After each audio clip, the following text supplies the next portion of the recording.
613. The great sword celestial Yu Qing was wearing a standard robe of the clothing workshop. There was a sword hanging from his waist, the mighty suppressing 5 mountains. However, compared to this half-immortal weapon that would not be easily unsheathed, Yu Qing actually preferred the standard long sword made by the sword workshop. Hence, the sword he was holding was made by the sword workshop. Many sword celestials and earth immortal sword cultivators at the Great Wall of Sword Chi still liked to wear the clothing workshop's robes and the sword workshop's swords. Yu Qing had contributed greatly to this. The female sword celestial Zhou Cheng was still swinging on the swing. A long time ago, the young man who said that he wanted to visit his hometown died in the hands of his so-called hometown people because of her. Zhou Cheng did not have a sword. The golden threads of sword wool that had been passed down from generation to generation were her sheathless swords. The young and handsome sword celestial Wu Qingpei's eyes were red and his face was distorted. Good. There were many big demons today. There were many familiar faces but also many new ones. The sword celestial Yuan Qingshu of the South Swirl continent and the local sword celestial Gao Kuei stood side by side. Gao Kuei's expression was solemn as he told Yuan Qingshu about the origins of the legendary big demons. This time, the big demons that had been hiding in the wilderness for countless years had all gathered at the southern battlefield. This was a situation that had never happened before. The 14 big demons at the front were the earliest existences in the first editions of the White Swamp painting and the Mountain Searching painting. Later, the many editions that had been passed down in the world did not record them. Even Gao Kuei admitted that he had never seen them alive. This time, the wilderness had gathered them all at once. This saved him a lot of trouble. Yuan Qingshu took a blade-strengthening gourd and drank.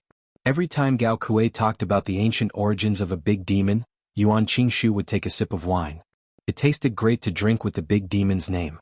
The sect master of the Taihui sword sect, Han Huizi, was resting with his eyes closed.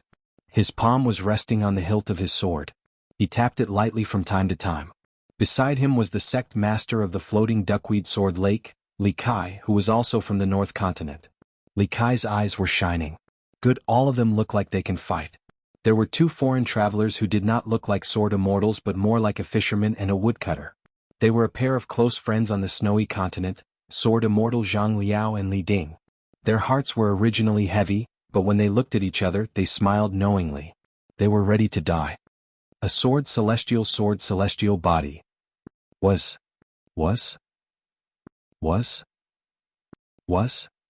Now, not only was his cultivation base higher, he was also fighting to be the first to die. Cheng Quan, a mere nascent soul realm cultivator, did not even have a chance. Cheng Quan, you could just obediently eat the dust behind him. When we get down there, I'll go see her first and piss you off to death. Nalin Yeshing was a little annoyed. Couldn't these animals wait a little longer before they came to die? Once he returned to the immortal realm, wouldn't he be able to kill those beasts with his flying swords in a much more comfortable manner? However, Nalin Yeshing was also a little puzzled. The other party's posture was a little strange. The army that used to be as vast as a swarm of locusts in the sky and as dense as rats and ants on the ground hadn't gathered yet. Could it be that the savage world wanted to rely on these big monsters to attack the city? My son-in-law didn't sell his wine to the savage world. How could these big monsters' brains be broken? Han Huizi smiled. He looked free and easy and high-spirited.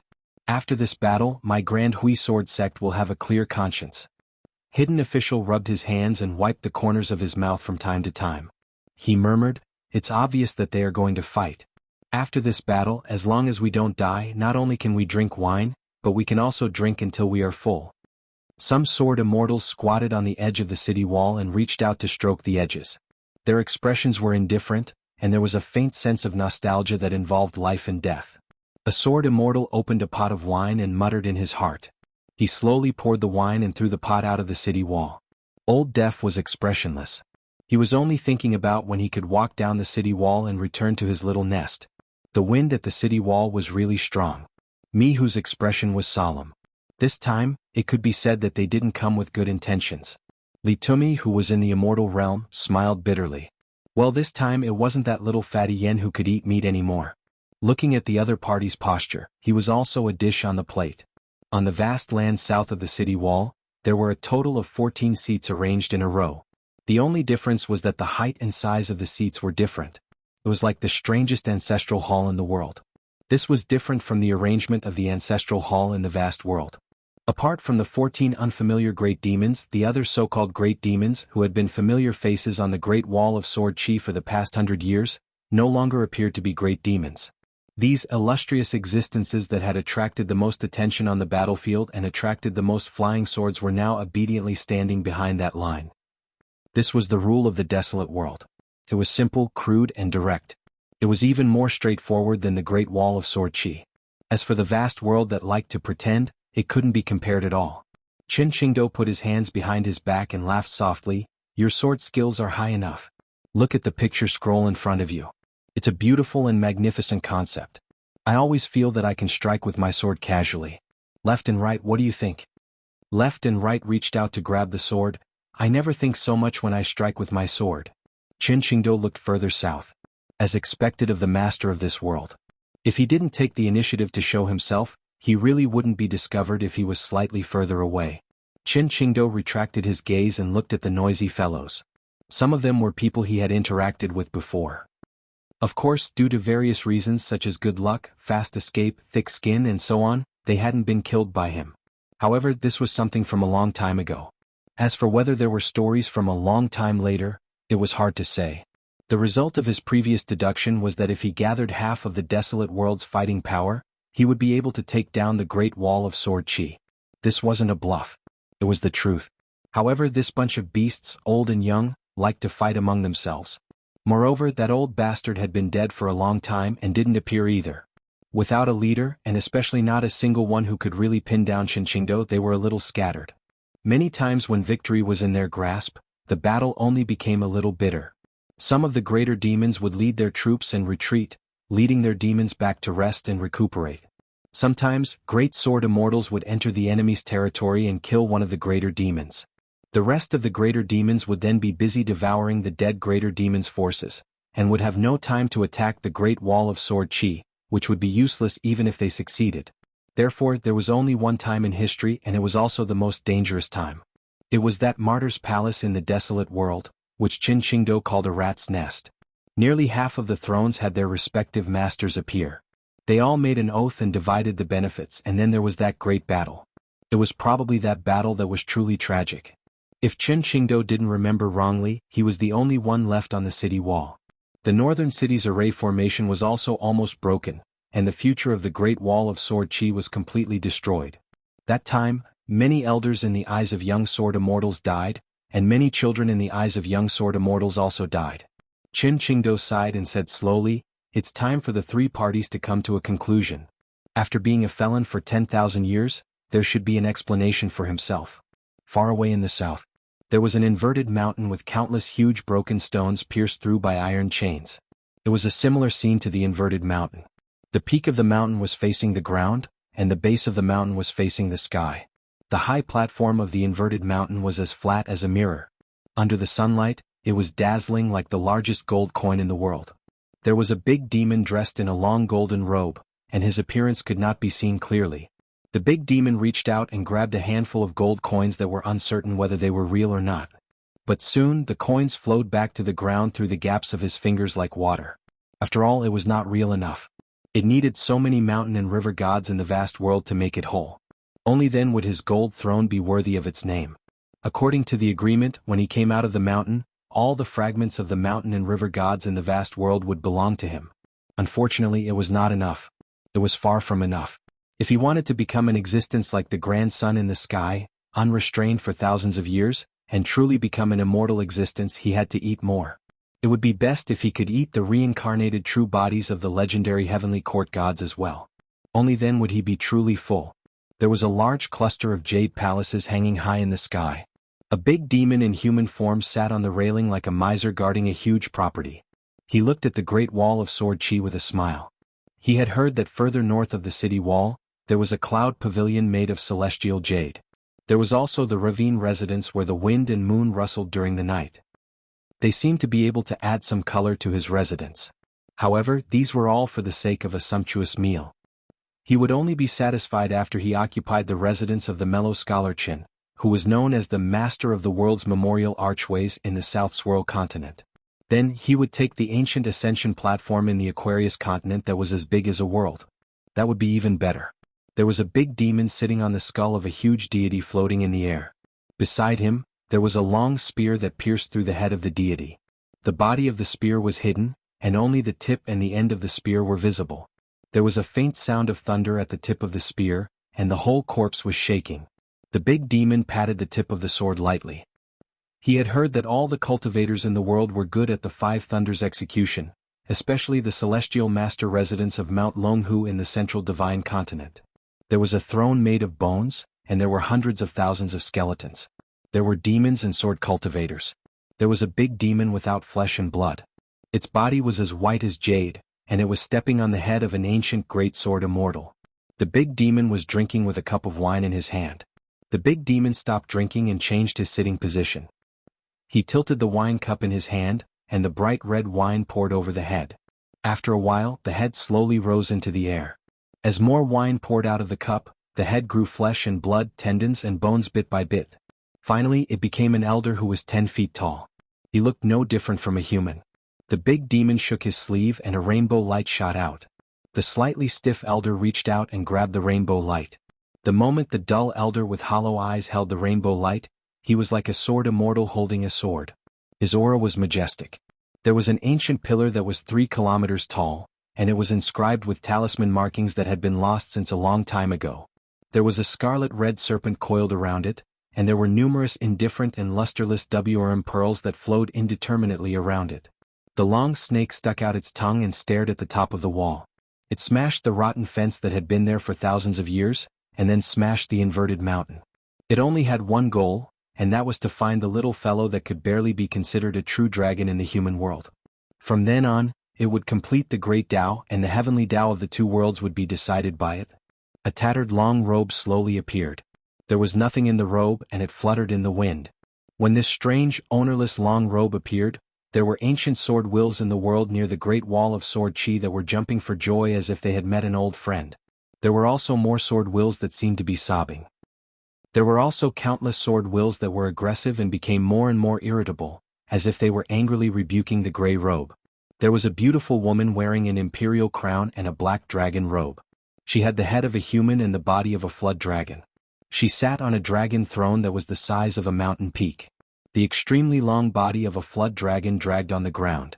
Every time the tip of her tail gently smacked the ground, there would be a violent tremor in the radius of 100 miles, and dust would fly into the air. Compared to her huge body, there were hundreds and thousands of graceful women that were as tiny as dust beside her. They were like the fairies in the murals, with colorful ribbons fluttering in the wind and holding Pipa in their arms. There was a short old man who was hovering on a sword. His arms were as long as an ape's, and he carried a long rod on his shoulder. His hands were casually placed on the rod. His eyebrows and hair were white, but he was dressed in black. The long sword spun slowly, and occasionally he would suck 1 or 2 Pipa women into his mouth and chew carefully. On one of the old man's hands, there was a string of prayer beads. However, the prayer beads were rather crude. They were only stones of various sizes with distinct edges and corners. The woman who was sitting on the dragon throne and wearing a crown near the old man did not mind. She even waved her sleeves and took the initiative to slap a dozen servant girls to the old man, allowing him to eat them to fill his stomach. A Taoist in a snow-white Taoist robe was sitting in the air. His face was blurred and he was 3,000 feet tall. However, he was not a Dharma form but his real body. Behind the Taoist, there was a bright crescent moon, as if it was plucked from the sky and brought to the human world. There was a giant with 3 heads and 6 arms, sitting on a huge futon that was spread out with golden books. Even though he was sitting on the ground, he was still taller than the neighbor Taoist. There was a shocking sword scar on his chest that was as deep as a ravine. The giant did not deliberately hide it. This was a great humiliation. When he could get back at them, he would wipe it away. Extremely high up, there was a bearded man in neat clothes. There was a saber at his waist and a sword on his back. Next to him stood a young man with a sword rack on his back. His clothes were ragged and there were many swords in the rack. The thin young man carried them on his back like a peacock spreading its tail. He had clearly received the imperial edict during the last secret meeting at the martyr's palace. However, he still did not show up. He was not even willing to show his face, but no one dared to say anything back then. Even higher up, there was a man in a scholarly robe who sat upright and still. He wore a smile on his face, and his hands were folded over his abdomen. There was a fist-sized ball of light in his palm. It was sometimes snow-white, sometimes pitch black, and sometimes colorful. There was an extremely handsome young man sitting neither too high nor too low. Not only was he in human form, he was only as tall as an ordinary person. However, upon closer inspection, his face was actually pieced together. There was an ancient sword-nurturing gourd hanging at his waist. Inside it were the remnant souls of sword immortals and many life-bound flying swords that had been worn out. He was about the same as the great monster sitting beside him. It had been far too long since he had appeared in the world. The things inside the sword-nurturing gourd were consecrated by generations of disciples and grand disciples. A tall and sturdy man in golden armor stood on the ground. His fists were tightly clenched, and a golden light that was as thick as oil constantly flowed out from the gaps in his armor. This golden armor that was an immortal weapon was on the verge of breaking apart. It was not a treasure that hung on one's body, but a cage that resembled a small world. 10,000 years ago, when the human race reached the top, the demon race was banished to a barbarian land that was vast but barren of resources and spiritual chi. Then, sword cultivators were exiled to the area around the Great Wall of Sword Chi, where they began to build a city to defend it. This was the so-called wasteland of today, one of the 4 places after the human world was divided into 4. When the wasteland had just officially become a world, the heaven and earth had just been formed. It was like a newborn, and the great Tao was still in its embryonic form. There were 3 sword cultivators at the Great Wall of Sword Chi, led by Qin Qingdu, who confronted the sword at the moon-bearing mountain. After that, the demon ancestor disappeared without a trace, leaving the group without a leader. This led to the confrontation between the wasteland of Sword Chi and the Great Wall of Sword Chi. As for the ancient well known as the Martyr's Palace, it was not only the place where the great monsters later discussed matters, but also the place where they were imprisoned. In fact, the moon-bearing mountain was the earliest palace that resembled the royal palace of a secular dynasty. However, after the battle at the moon-bearing mountain, Qin Qingdu returned to the Great Wall of Sword Chi alone. The moon-bearing mountain was in ruins at that time, so they had to build a supplementary capital of the Martyr's Palace to discuss matters. However, in the 10,000 years of history, there had never been a gathering of 14 thrones. At most, there were 6 or 7 of them. This was already considered a rare major matter in the wasteland of Sword Chi that needed to be discussed. At the very least, 2 or 3 great monsters would be able to make a decision and swear an oath. After that sudden, earth-shattering battle, countless dragons and serpents of the wasteland of Sword Chi rose to power and flocked to their own territories. This golden-armored man was one of the most outstanding of them all. After that great battle, the wasteland of Sword Chi lost the only person who could convince the masses. He wanted to fight for the position of ruler of the world. However, according to the rules, he failed to ascend the moon-bearing mountain and was punished. The great monsters in charge of guarding the moon-bearing mountain worked together to detain him at the bottom of the ancient well in the Martyr's Palace. Who would have thought that he would scheme and connect to the outside world? After much difficulty, he was finally able to break free. It just so happened that a young Taoist who was traveling the wasteland of Sword Chi arrived at the ancient well. He stood at the mouth of the well and extended a finger, gently pushing the great monster back into the well. A finger not only pushed him back into the prison at the bottom of the well, but golden light also shone down, firmly trapping this great demon of high seniority. Fortunately, the great demon had a long lifespan since ancient times. It was far from comparable to the human race raised by the ancient gods. Once they chose to hibernate, the flow of time had little effect on them. Finally, the old man reappeared and allowed him to atone for his mistakes with his sinful body.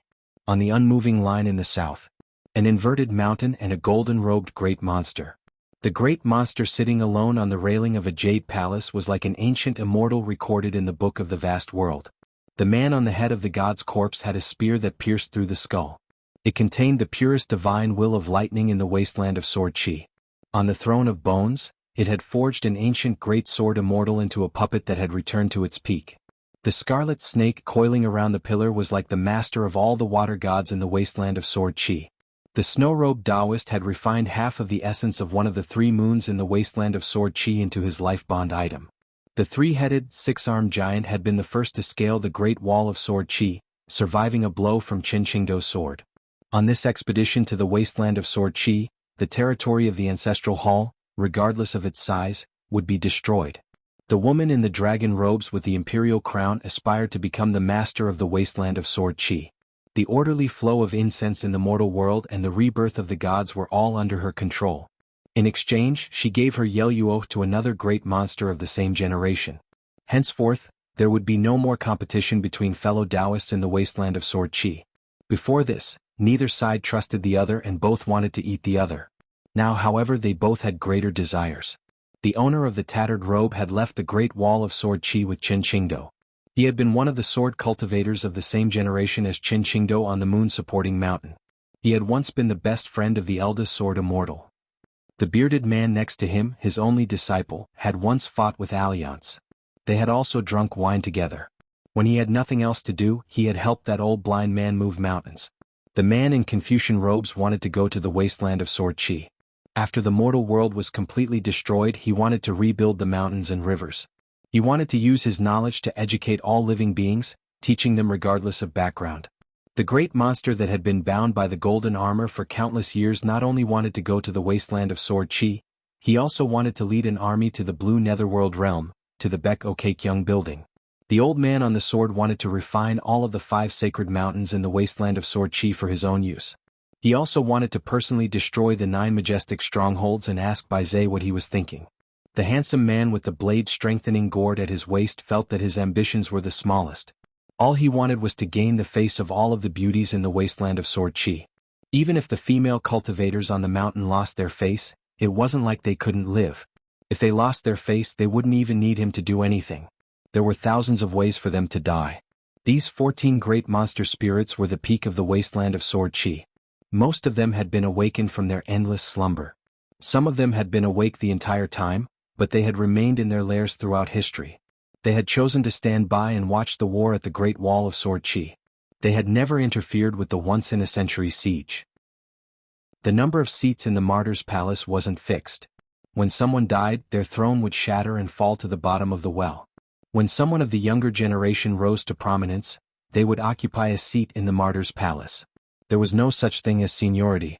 The stronger one was the higher the throne, and the weaker one was supposed to look up to the others. The history of the wasteland was a history of experts stepping on the corpses of ants and climbing to the top to achieve immortal feats. There were also mortal dynasties that weren't inferior to the wasteland of Sword Chi. They had various rules and etiquette, but in the end they didn't end well. They couldn't withstand being trampled on by some of the great monster spirits who had turned from neutral to hostile. In the long river of time they were like a flash in the pan. The ultimate goal of the wasteland's experts was to become incomparably strong. Other than that, everything else was a fabrication. The internal friction, the destruction of millions of demons, and the death of countless ants were all steps for a single expert to climb to the top. This small group of existences kept each other in check so that they wouldn't all walk down the same path. This was the only rule in this world. The existence of the Martyr's Palace and the increase and decrease of thrones in the ancient well were all rules. The 14 great monsters suddenly fell to the ground. A gray-robed elder slowly walked out from the center, holding the hand of a young child. The child held a head in his hand. The man had died with his eyes wide open. Even as he died, his eyes were still glaring fearlessly, as if his hatred hadn't been appeased. Behind the gray-robed elder and the child was an ascendant realm great monster with his head lowered and waist bent. This was the great monster in charge of the previous siege, the one being chased by the new sword immortals on the city walls. This great monster called himself Chongguang. He was an ancient existence with a revered status in the wasteland. Chongguang naturally didn't dare to reveal his true body. He swaggered behind the gray-robed elder. After the gray-robed elder stopped, Chongguang followed the former's instructions and strode forward. He approached the Great Wall of Sword Chi alone and said loudly, "In the next battle, sword immortals who don't use their full strength will not die on the day the Great Wall of Sword Chi is breached. From now on, you are free to travel the wasteland or go to the vast world to enjoy the scenery. As for the sword cultivators of the lower 5 realms on the city walls, those who are unwilling to use their swords and leave the city walls will be my wasteland's first-class guests, honored guests." The city walls were silent. Dong San sneered, "Bastards of the upper 5 realms in the south, the first to reach the city walls will die." Chongguang turned his head. After all, it wasn't his turn to speak ruthlessly. The gray-robed elder patted the child's head. "Go, you were old friends. Now, as a direct disciple of the moon-supporting mountain, pay your respects to Qin Qing." The child held the bloodied head in one hand and walked out slowly. He walked faster and faster, and his momentum was like thunder. He was the last one to stand still and threw the head out. It rolled on the ground. The owner of that head was a great sword immortal of the Great Wall of Sword Chi who had been hiding in the wasteland for 600 years. Not only was his swordsmanship high, he was also proficient in the art of maneuvering. Many battles between great demons were planned by him. The child felt wronged. He turned his head and said, "Master, my realm is too low now and there are too many sword chi on the city walls. I can't throw it on the city walls." The gray-robed elder smiled, "It's fine as long as you have the intention. Moreover, those sword immortals have good eyesight." The child grinned. He shifted his gaze and looked at the young man beside the bearded man provocatively. The young man didn't say a word. He only unsheathed the swords on the sword rack behind him. The gray-robed elder looked up at the city walls. In his eyes, there was only the eldest sword immortal, Qin Qingdo. Qin Qingdo put his hands behind his back and looked down at the ground. Then he reached out and casually pulled the head of an Ascendant Realm great demon from the prison north of the city walls. Then Qin Qingdo held it in his hand and said with a smile, "I've kept this head for you for so many years. It's also a direct disciple of the moon-bearing mountain." The gray-robed elder smiled, "Qin Qingdo, I haven't seen you for 10,000 years. Have you become so powerful?" After a pause, the elder finally asked, "Then I'll let you die again?" Many sword immortals from other places on the city walls were confused. Qin Qingdo said, "As expected of the resentment that has been suppressed underground for 10,000 years. No wonder you're so arrogant." The gray-robed elder shook his head. "I heard that the new sword is called Long Breath. It's not very good. No, it's too bad." Qin Qingdo kept his hands behind his back and said with a smile, "If you're a woman, you'll know whether I'm good or not." Whistles sounded on the city walls. It seemed that not only the sword immortals in the city liked this. Actually, sword immortals were about the same. The child returned to the gray-robed elder's side and shook his master's sleeve. "I'm convinced by what you said." The gray-robed elder was not annoyed at all. He lowered his head to look at the disciple in seclusion who he had spent so much effort to find but still had an incomplete soul. Instead he smiled and said, "These people, whether they're dead or alive, sword immortals or not, they're the best at talking. In the future, if you want to learn such unconventional skills, feel free to learn them at Vast Heaven."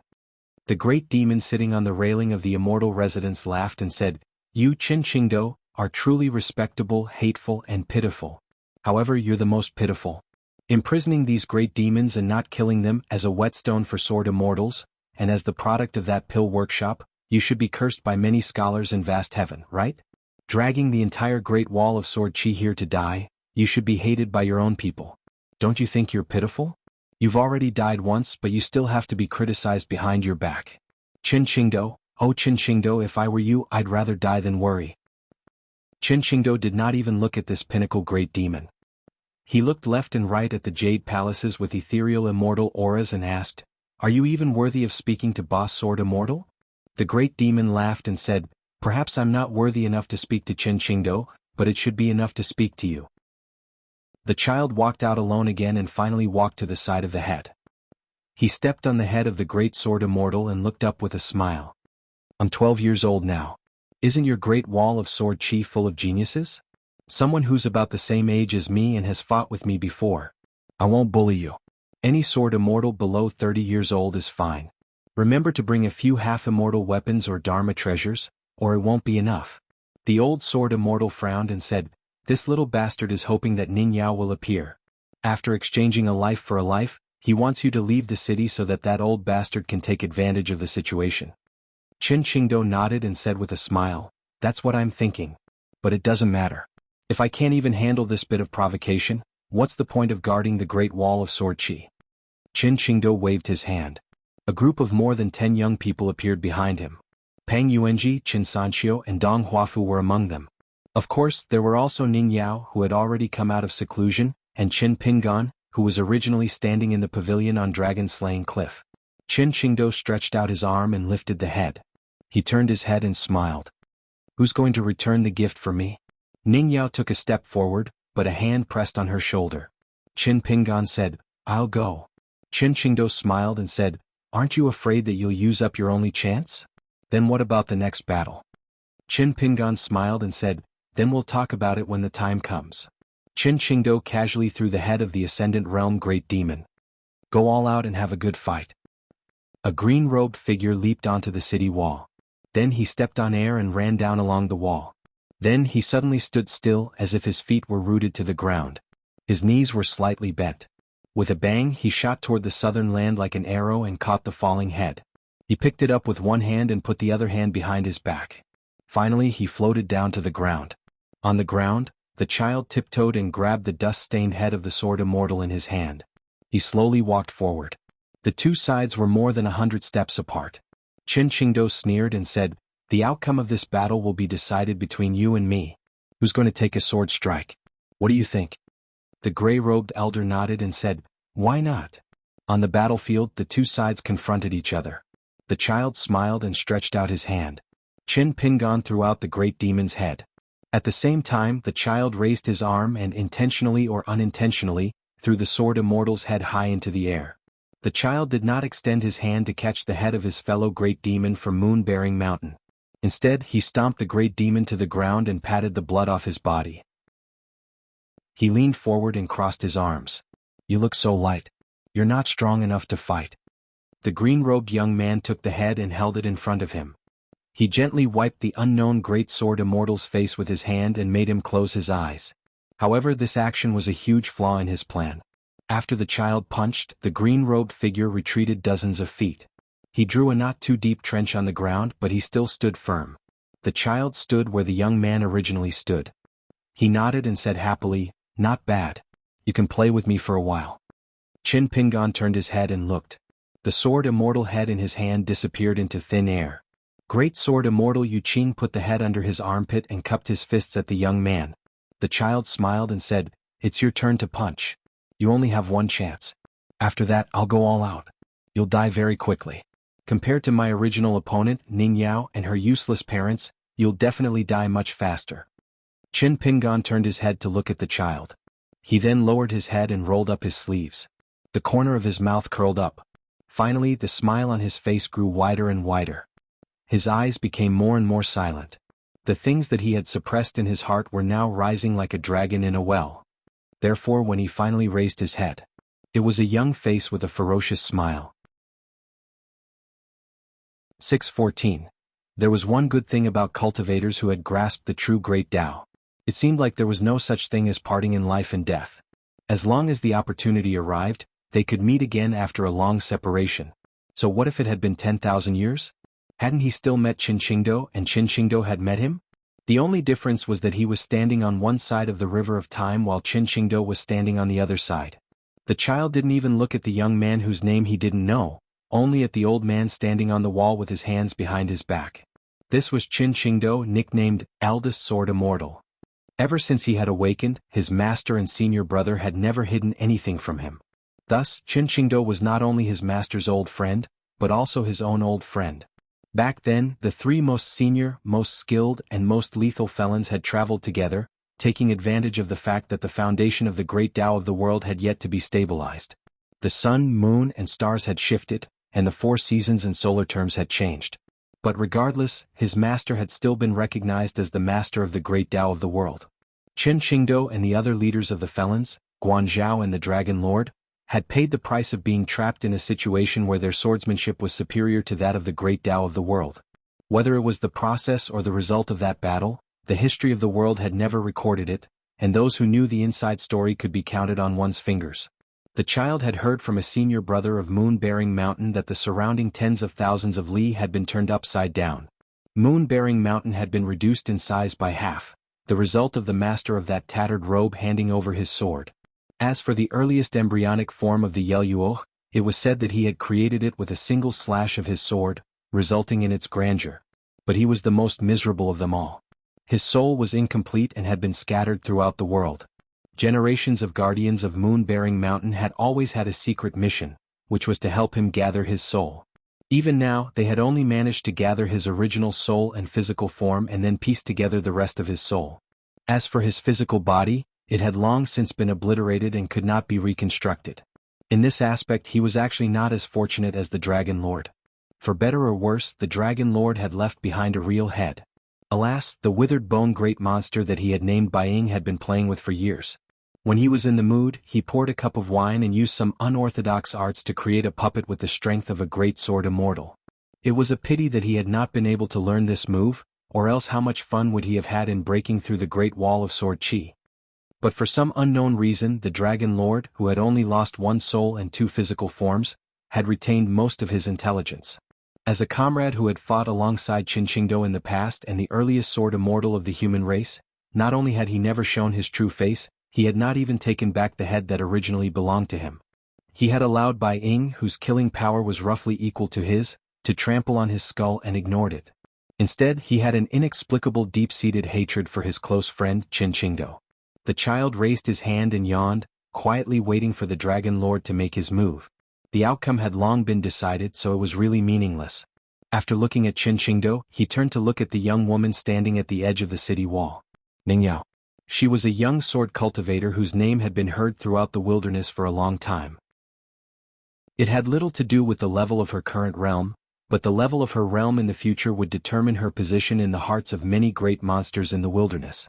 What was a genius? It was as if as long as one ignored them for a few days or a few years, that future would arrive in the blink of an eye, without any accidents or what-ifs. He was like that. That bastard who carried the Mahis sword rack on his back could be counted as half a genius.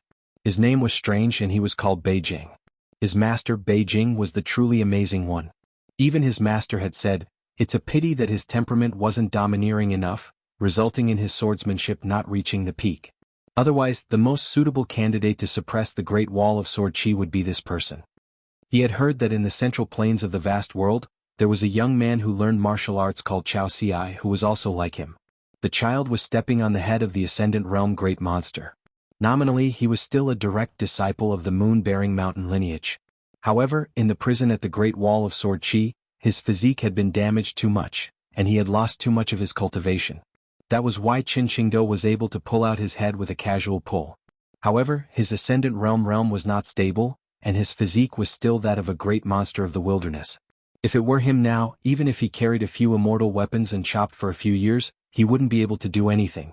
Qinqingdo was indeed very powerful. This time he had followed his master out of the mountain and visited the Great Wall of Sword Qi. He had seen so many people who were about to die, and the people on the city wall were all sword immortals of the upper 5 realms. This trip had not been in vain. This 12-year-old child who still looked like a child thought a lot. If he was on the battlefield, it would only take a few blinks of an eye. He patted his mouth and said, if I deliberately didn't kill you and let you live half a life out of kindness, would Ning Yao come down and fight in your place? If she did, then you are really lucky. In the future, the 2 heavens or even the 4 heavens will remember you. To be able to be my first candidate for the battle after leaving the mountain, you will still be alive. The old man who carried the long rod on his shoulder used the Abijna hibernating half-dead. In his early years, he had swallowed more than 10 towering mountains of the wilderness in one breath. He had been sleeping soundly for thousands of years. The woman in the dragon robe next to him laughed softly and asked, did this child come up with this idea on the spur of the moment, or did he receive the instructions of the Grand Elder? The woman shook her head. In the Grand Elder's eyes, there is only Qinqingdo and the Great Wall of Sword Qi. He has no interest in these trivial matters. As the master of the Yeluo and the 36 rivers, she had not fallen into a long slumber. Or perhaps it could be said that the scarlet snake that had once been in conflict with the Great Tao could not allow her to cultivate in peace. The 2 sides had been at each other's throats for 3,000 years, and countless disciples and grand disciples had been killed or wounded. However, their cultivations had not been damaged in the slightest. On the contrary, they had been steadily improving. The dead soldiers under their command were all great nourishment for them. Compared to eating a great monster every few days and ruining their reputation, it was more worth it. Every 800 years or 1,000 years, the 2 sides would arrange a battle. Although it was called a battle, it was just that the 2 sides would work together to isolate a world and reveal their true bodies, causing the world to shake. Most of the time they would fight on their own, destroying 1 or 2 half-immortal weapons and a pile of tattered magical treasures that they had received as offerings. Finally, when they had had enough fun, they would shatter a small world and deliberately make their true bodies a bloody mess.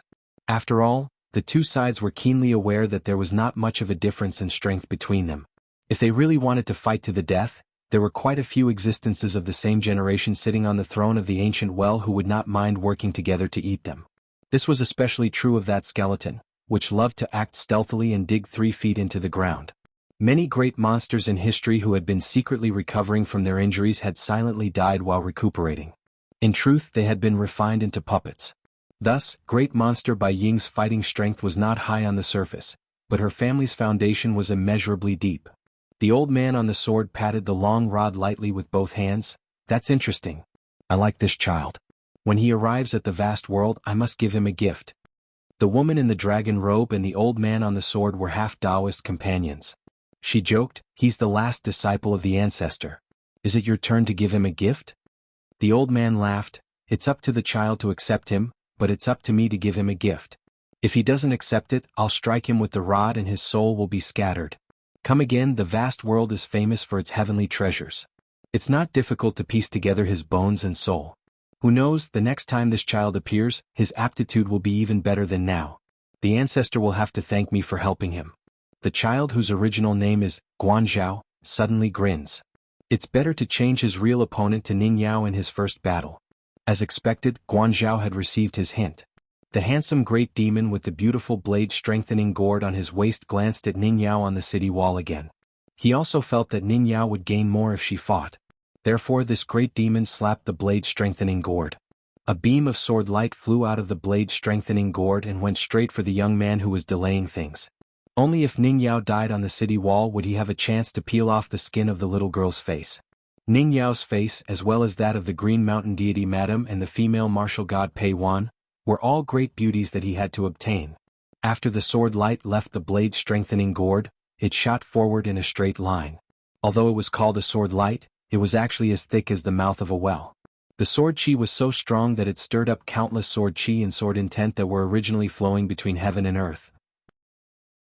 The sword light was so fast that it only tore a wide trench several feet deep on the ground when it was about to hit the young man in the green robe. Did they care about the rules of the battlefield?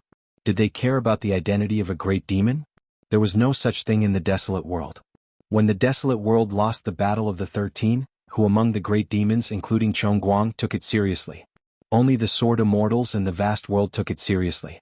After breaking the agreement, the two great demons who had sworn oaths on behalf of the desolate world died on the spot. Did the desolate world suffer a loss? If they could trade lives with the sword immortals of the Great Wall of Sword Chi, what did it matter if a few great demons died? The desolate world could afford to lose them. The desolate world had always been troubled by the fact that the Great Wall of Sword Chi was indestructible. The Great Wall of Sword Chi allowed the sword immortals to advance and retreat as they pleased. Every sword immortal that could be injured but not killed was the most troublesome thing to deal with. The desolate world and the vast world viewed the drop in cultivation base as the greatest calamity on the path of cultivation. Only the drop in cultivation base of the Great Wall of Sword Chi was not considered a drop in cultivation base. After the great demon slapped the blade-strengthening gourd and sent out a sword, he began to wait for the outcome of the battle. As long as that young man died, the patriarch's disciples could continue fighting. Wasn't there still Ning Yao? The people of the Great Wall of Sword Chi cared about face. They cared about face to the death. If Chen Qing became unhappy and chose to attack, the patriarch would not hesitate. Then they might as well engage in a chaotic battle. Both sides would save time and effort. So what if the prelude to war was kicked off? On the city wall, Chen Qing couldn't say whether he was happy or not. Before the great demon slapped the blade-strengthening gourd, he smiled and said, "Left and right, as the eldest senior brother, it shouldn't be difficult to create a clean and refreshing battlefield for our junior brother, right? If the other party really goes overboard, you just have to leave the city wall. I will personally hold the line for you." Left and right nodded. As a result, thousands of strands of sword chi appeared out of thin air in front of the green-robed figure and shot into the sky, shattering the surging sword chi on the spot. "You're attacking just like that? Isn't your opponent me?" After the great demon that oversaw the thousands of bejeweled palaces landed, he didn't put away the ancient immortal mansions that he had painstakingly gathered. They circled around slowly like stars moving to the side of the immortals. The great demon slowly raised his hand, and a palm-sized ancient hall that was completely made of white jade flew into the sky above the two people on the battlefield. It suddenly grew larger and covered the sky as it smashed towards the ancestor's disciple and the young man in green. It didn't distinguish between friend and foe. Left and right unsheathed his sword. His sword will was far from majestic. He was almost silent and motionless. He just casually slashed down. The white jade palace that was as big as a mountain was slashed into two. Not only that, sword chi splattered in all directions. The palace was reduced to dust. Huge rocks cracked and jade fragments fell like rain. The great demon who looked like an immortal did not feel any heartache. He clapped his hands and laughed, "Good swordsmanship. It's enough." The great demon turned to look at the bearded man with a sword on his back.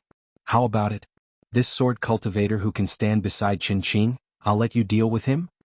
The bearded man said calmly, "On the battlefield I'll let left and right kill you first. Then I'll avenge you. If you want to thank me, shut up. Otherwise it'll be the great wall of sword Chi's turn to thank me." The great demon sighed. "Even if I kill left and right, it'll be a loss no matter how I look at it.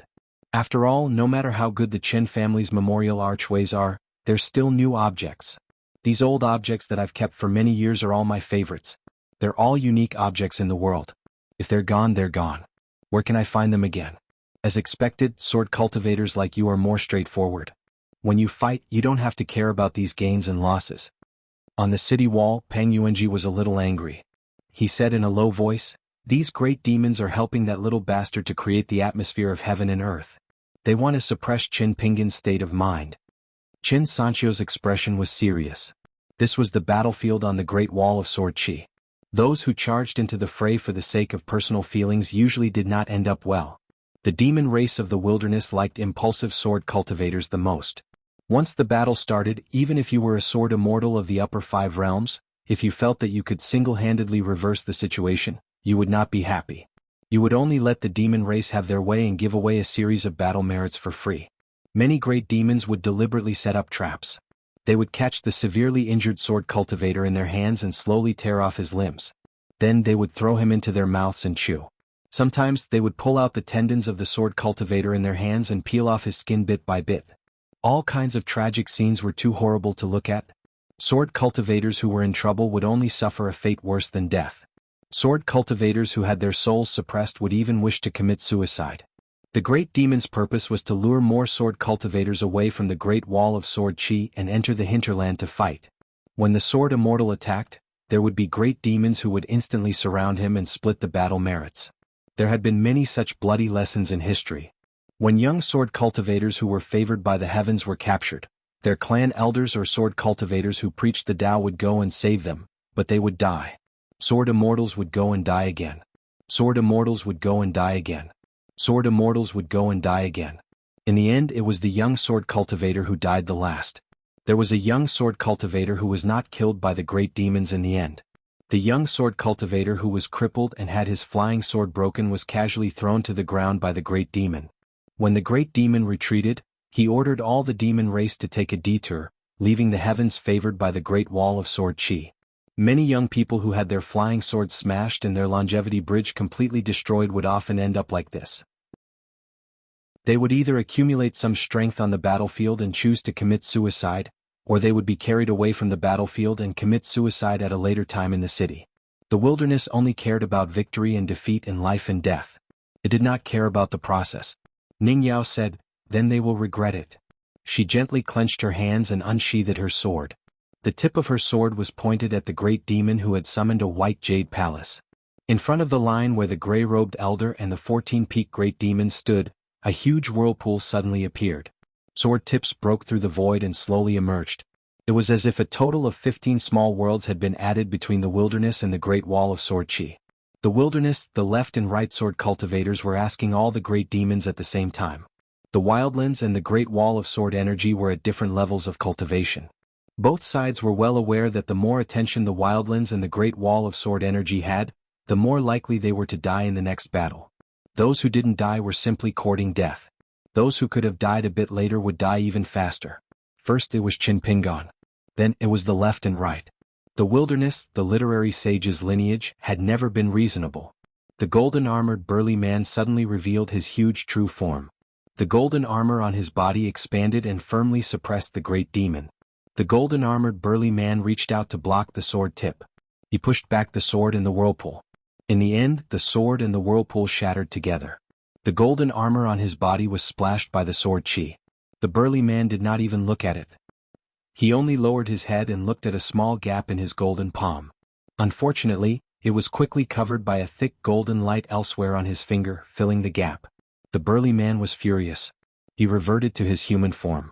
After thinking for a while, he decided that in the next battle he had to deal with this left and right sword cultivator who had decent sword skills. On the line, the great demons with ancient well thrones used their mystiques. Some punched out to disperse the flying sword in the whirlpool. Some of the movements were so loud that the earth trembled. For example, the sword immortal who stood beside the withered bone great demon, Baing, used his sword against another. The difference in size between the two swords caused countless sparks to fly. It was like a gorgeous rain of fire falling on the ground. Some of the great demons had profound methods. They also raised their hands to create a small world to clash with the sword. The bearded man did not do it himself. He just let his disciple fly into the air and use his sword to resist. The scholarly man dealt with it the most easily. He allowed the huge flying sword to fly out of the whirlpool and go straight to him. Then the flying sword shrank its sword chi in the air. The size of the flying sword changed rapidly and finally became the size of a pocket-sized flying sword. It hovered in front of the scholarly man. He put his two fingers together and smiled. With a flick of his hand, the flying sword turned around and flew to a place far away from the great wall of sword chi. It suddenly disappeared. The scholarly sage, who was sitting at the end of the city wall, also flicked his two fingers and sent the flying sword into the billowing white fog formed by the long river of time. Then, in the next moment, the flying sword inexplicably fell straight from the top of the scholarly man's head. The man smiled and raised his sleeve. The flying sword immediately dissipated. The fierce flying sword that was stained with the aura of the long river of time returned to heaven and earth. On the battlefield, the child did not care about the sword light behind him from beginning to end. He did not care about the white jade palace that rose into the air and was destroyed by the sword on the city wall. It was just that the sword light that left the blade-strengthening gourd shattered and the white jade palace exploded, causing the sword chi around the battlefield to become chaotic. The child's vision became a little blurry. The child twitched the corner of his mouth. He gently pushed aside the great demon's head that was originally under his feet and kicked it away to avoid getting in the way. What kind of senior brother was a dead direct disciple of the moon-supporting mountain? The child withdrew his foot and just stood there, not dodging. The other party was finally willing to make a move. He was really a good person with a gentle temperament. There was no point in being so careful. After leaving the city wall and confronting him, it would be difficult for him to live. Death was the easiest way. However, when he thought about how to deal with the corpse and soul so that he could lure Ning Yao down from the city wall to fight another battle with him and die together, the child was a little troubled. He really could not do something like chewing on a person's limbs and face. He was not a Yao and did not have a true body that was easily thousands of zhang long. Even if he opened his mouth to the maximum, how long would it take for him to disgust someone? He was afraid that he would be half dead from disgust before he could disgust someone. Moreover, he was just a dabbler sword cultivator with an unstable soul. Just practicing the sword was already very strenuous. He had never learned the immortal technique of using the soul as a wick to light a lamp. Now, the child who had helped him name himself Li Zhen only thought that fighting was fine, but he found that when he was really on the battlefield, he had to think so much. He regretted that he had been too careless in practicing the sword in the past. Then he was overjoyed by the jealousy and resentment that some senior brothers and sisters hid in their hearts. Li Zhen looked around absent-mindedly. The other party was still passable. He was a sword cultivator with two intrinsic flying swords. One of the flying swords was extremely slender and sharp like a needle. It was ancient and carried an aura of rustling pines. It was a little similar to many sword immortal flying swords that did not have much killing power but could kill people quickly. The intrinsic item had the aura of interweaving lightning. It was not concealed at all and was completely unwilling to hide. This was even more similar to those sword immortals who were known for their outstanding killing power. It was no wonder that boss sword immortal had placed such a heavy bet on him. He was quite capable. However, it was a little odd. He had clearly conjured two intrinsic flying swords at once, but they were not used to kill the enemy. The other party still closed in on him and moved rather quickly. The child was a little worried. He had too many worldly possessions. After leaving Moon-Bearing Mountain with his master, he had been busy receiving gifts all day long. First, it was his senior brothers and sisters who insisted on giving him gifts. Later, it was the great demons whose names he could not remember. Did they really think that he was a trash collector? It was simply delaying his cultivation. He did not expect that it would finally be of some use today. Otherwise, once his realm was high, he would have to deal with a bunch of trash every few years. He would not be happy to give it away, but it would be a pity to throw it away. Therefore his master was right. He should not be too lazy when it came to cultivation. It was not too late to be lazy when he reached the upper 5 realms. In any case, he had learned the remarkable power of heaven and earth in the sleeve. It would save him a lot of trouble and he would not be afraid even if thousands of treasures were piled up into a mountain. The senior sister who had now gone into seclusion had once said that the world was too rich. It was the kind that was unimaginable. There were simply too many immortal sections. Those cultivators of all ages and realms were all very smart. They were even more afraid of death. In order to not die, they could disregard everything. When he reached there, it would be fun to test people's hearts. Once the child hesitated, he might as well not hesitate anymore. He would just take his attack. If he had the ability to summon another flying sword, he would take his attack. If he had that immortal treasure, he would smash his head. It was just that he let his opponent take this attack. It did not delay him from laying the foundation for his next attack. He had already said that he would let his opponent die as soon as possible. It was not like he was bragging. Therefore it was true that the child stood motionless. Within 100 feet, the ground rose more than an inch, as if a medium-sized platform was pulled out of the ground. Then, in an instant, in all directions, not only the battlefield where the two were, but also near the city wall of the Great Wall of Sword Chi, as well as the sky thousands of feet above the city wall, there was a kind of pure sword will of the same origin as the Great Tao. It was not Sword Chi, but it condensed into a substance without any warning. It crisscrossed within the platform wrapped in silk threads. Under the sunlight, the snow-white sword will shone brightly, interweaving into a cage of sword will that seemed to be imprisoning the child. The green-robed man did not choose to fight at close range. The moment before the cage appeared, he seemed to have sensed the abnormality of heaven and earth and changed his course. However, he did not stop and stand still. He just slowed down a little like a lonely ghost wandering about 100 feet away from the child. He did not get close to the cage of sword will. He held a stack of talisman in each of his hands and threw them out casually. He either let the talisman drift with the wind or embed them into the ground. From time to time, some yellow paper talisman approached the high platform of earth that rose a little more than an inch, but they were silently cut into pieces by the still sword light condensed by the sword will. In the end, they were scattered on the high platform in pieces. Li Zhen was a little disappointed. You don't even dare to exchange your life with mine? You are really boring as a sword cultivator. It is rare for you to have a generous chance to die, but you don't even grasp it. I am not a relative, and we don't have the custom of burning yellow paper during the Qingming festival. What are you doing? Li Zhen walked slowly and the whole cage moved with him. The sword will that was originally scattered between heaven and earth gathered more and more, and the cage grew bigger and bigger. For some reason, outside the Great Wall of Sword Chi, all the ancient sword wills that were of the same Tao but different origin chose to stay still at this moment, which was extremely rare. They did not follow the sword will and conspire with it, nor were they too hostile or obstructive. Chen Shi and Qi Tingji, the two old sword immortals who had carved big characters on the Great Wall of Sword Chi, said telepathically, "It is the remnant sword will that the senior left here in the early years. For 10,000 years, he has never favored any descendant of the Great Wall of Sword Chi. No wonder." Qi Tingji frowned and sneered. "Senior? This kind of filthy trash who can abandon the Tao of sword for the sake of reaching the peak of his own swordsmanship, can he be called our senior?" Chen Shi did not want to be tangled up in this matter and sighed. Fortunately, Qin Pingan ran away quickly. Otherwise, if he was in the middle of it, even a nascent soul sword cultivator would have to give up his body to have a slim chance of survival. But in this way, how can we continue fighting? Qi Tingji looked into the distance. Qin Pingan's fist will has to go through a process of retracting and releasing if he wants to reach the peak of his own Tao. That bastard is not idle either, and he knows how to create and seize opportunities. Otherwise, it would not have been so easy for him to use this move right from the start. Most of the other sword wills would have to obstruct him. Fortunately, Qin Pingan is not at a disadvantage. This kind of opportunity to borrow the Tao of heaven and earth to sharpen the true meaning of his fist is not common. This sword formation is only borrowed for temporary use after all. It won't be able to last for too long. Qin Shi shook his head and said, "Don't forget what status he has now. He will have many good things on him." Li Zhen strolled leisurely on the battlefield and said with a smile, "One move is over. It's not good to let you wander around aimlessly like this. Don't think that you can set up talisman formations as you please just because you're far away from me. Do you know that you're very annoying like this? Do you really think that I can only stand there and take a beating?"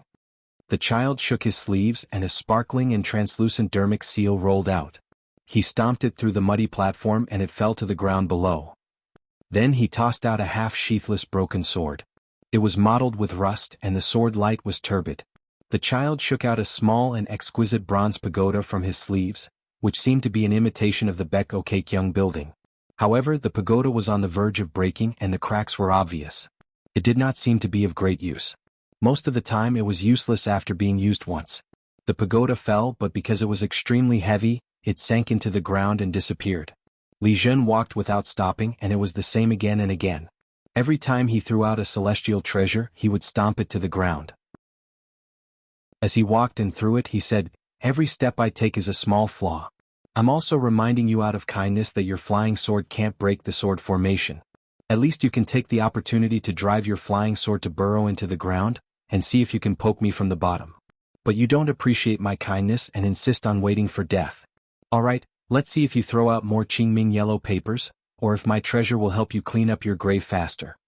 Once, Li Zhen threw out a scroll and found that it fell to the ground but did not open. In fact, it did not hinder the operation of the treasure. The child still squatted down and spread it out. It was a tattered painting of the 18 sword deities. Only then did Li Zhen get up and continue walking. His steps were slow, but each step could cover more than 100 feet. Every time Li Zhen made a move, the sword formation line closest to him would automatically bypass the child's hands and feet. Li Zhen did not even need to move his mind. Li Zhen strolled casually like this, throwing out a treasure every 3 or 4 miles. In the end, he did not plan to take out those of poor quality to embarrass himself. Li Zhen finally stood still, stretched out 2 fingers, and pinched a long slanted sword intent line that was always hovering a foot away from him. He twisted it gently, making a buzzing sound. He smiled and said, "The original disciple observation, how did my swordsmanship reach the heavens? Now even I can't imagine it. In the early years, which big shot other than Qin Qingdu did I walk with the sword to the top, and man triumphed over the heavens? Unfortunately, I can't remember it." The man in the green robe stood 20 feet away in front of him. He finally stopped running. That's right, he felt that it was unnecessary. Li Zhen did not know if he should call this person stupid or stupid. Just because the sword formation around him was about to disappear? Did he really think that the sword formation was to protect him from the flying sword and talisman? Li Zhen asked, "By the way, what's your name?" Seeing that he had no intention of speaking, Li Zhen said helplessly, "What's wrong with you?" In many books that have been passed down from the vast world to the savage world, the fights between masters are all very open and aboveboard. You say the name of your fist art and I say the name of your sword art. Those nobodies around you are only responsible for cheering and marveling. How lively it is. Then, when you use your trump card, they are all dumbfounded and dumbfounded. Silence is even better than words. Look at yourself. Are you worthy of so many sword immortals watching the battle on the city wall? Just because you are a mute, I can't even muster up my energy." At the beginning of Li Zhen's words, the sword formation had already begun to dissipate. The crisscrossing essence of the sword intent began to dim, but it did not return to heaven and earth. Instead, it seemed to turn into clouds of spiritual energy, slowly sweeping into the child's acupuncture points. Li Zhen burped, and the clouds that he spat out were the old sword intent that was originally relatively turbid, which was then pushed out of the small world of the human body. After seeing this scene, a great sword immortal turned to look at the eldest sword immortal. Qin Qingdu shook his head and smiled, "What's his is his. Even if he wants to die, he has to die." Li Zhen smiled and asked, "In the process of the sword formation disappearing, there are 6 small flaws and 2 small flaws, and you still can't hold back and not make a move? Do you think I'm a bit too talkative? I think you're annoying, but you think I'm more annoying?" Li Zhen withdrew his smile and his eyes were still. He snapped his fingers, "What a coincidence, I've also finished setting up the formation. Sword immortals of the upper 5 realms can't handle it, so you can go die now." Between heaven and earth, on the route that Li Zhen walked, a long series of pale golden characters appeared. The height was slightly different, and the characters were more or less intermittent, but eventually connected into a line. The pale golden characters were like the talisman's mantra written on the golden talisman paper. The content was the trivial words that Li Zhen had previously said. Some of them were unspoken, but through the flash of light, it was obvious that Li Zhen also had a lot of thoughts that were revealed. Especially the 5 thunder seal, the bronze pagoda, the rusty broken sword, and the immortal painting scroll, where many of the treasures fell, there were clusters of characters.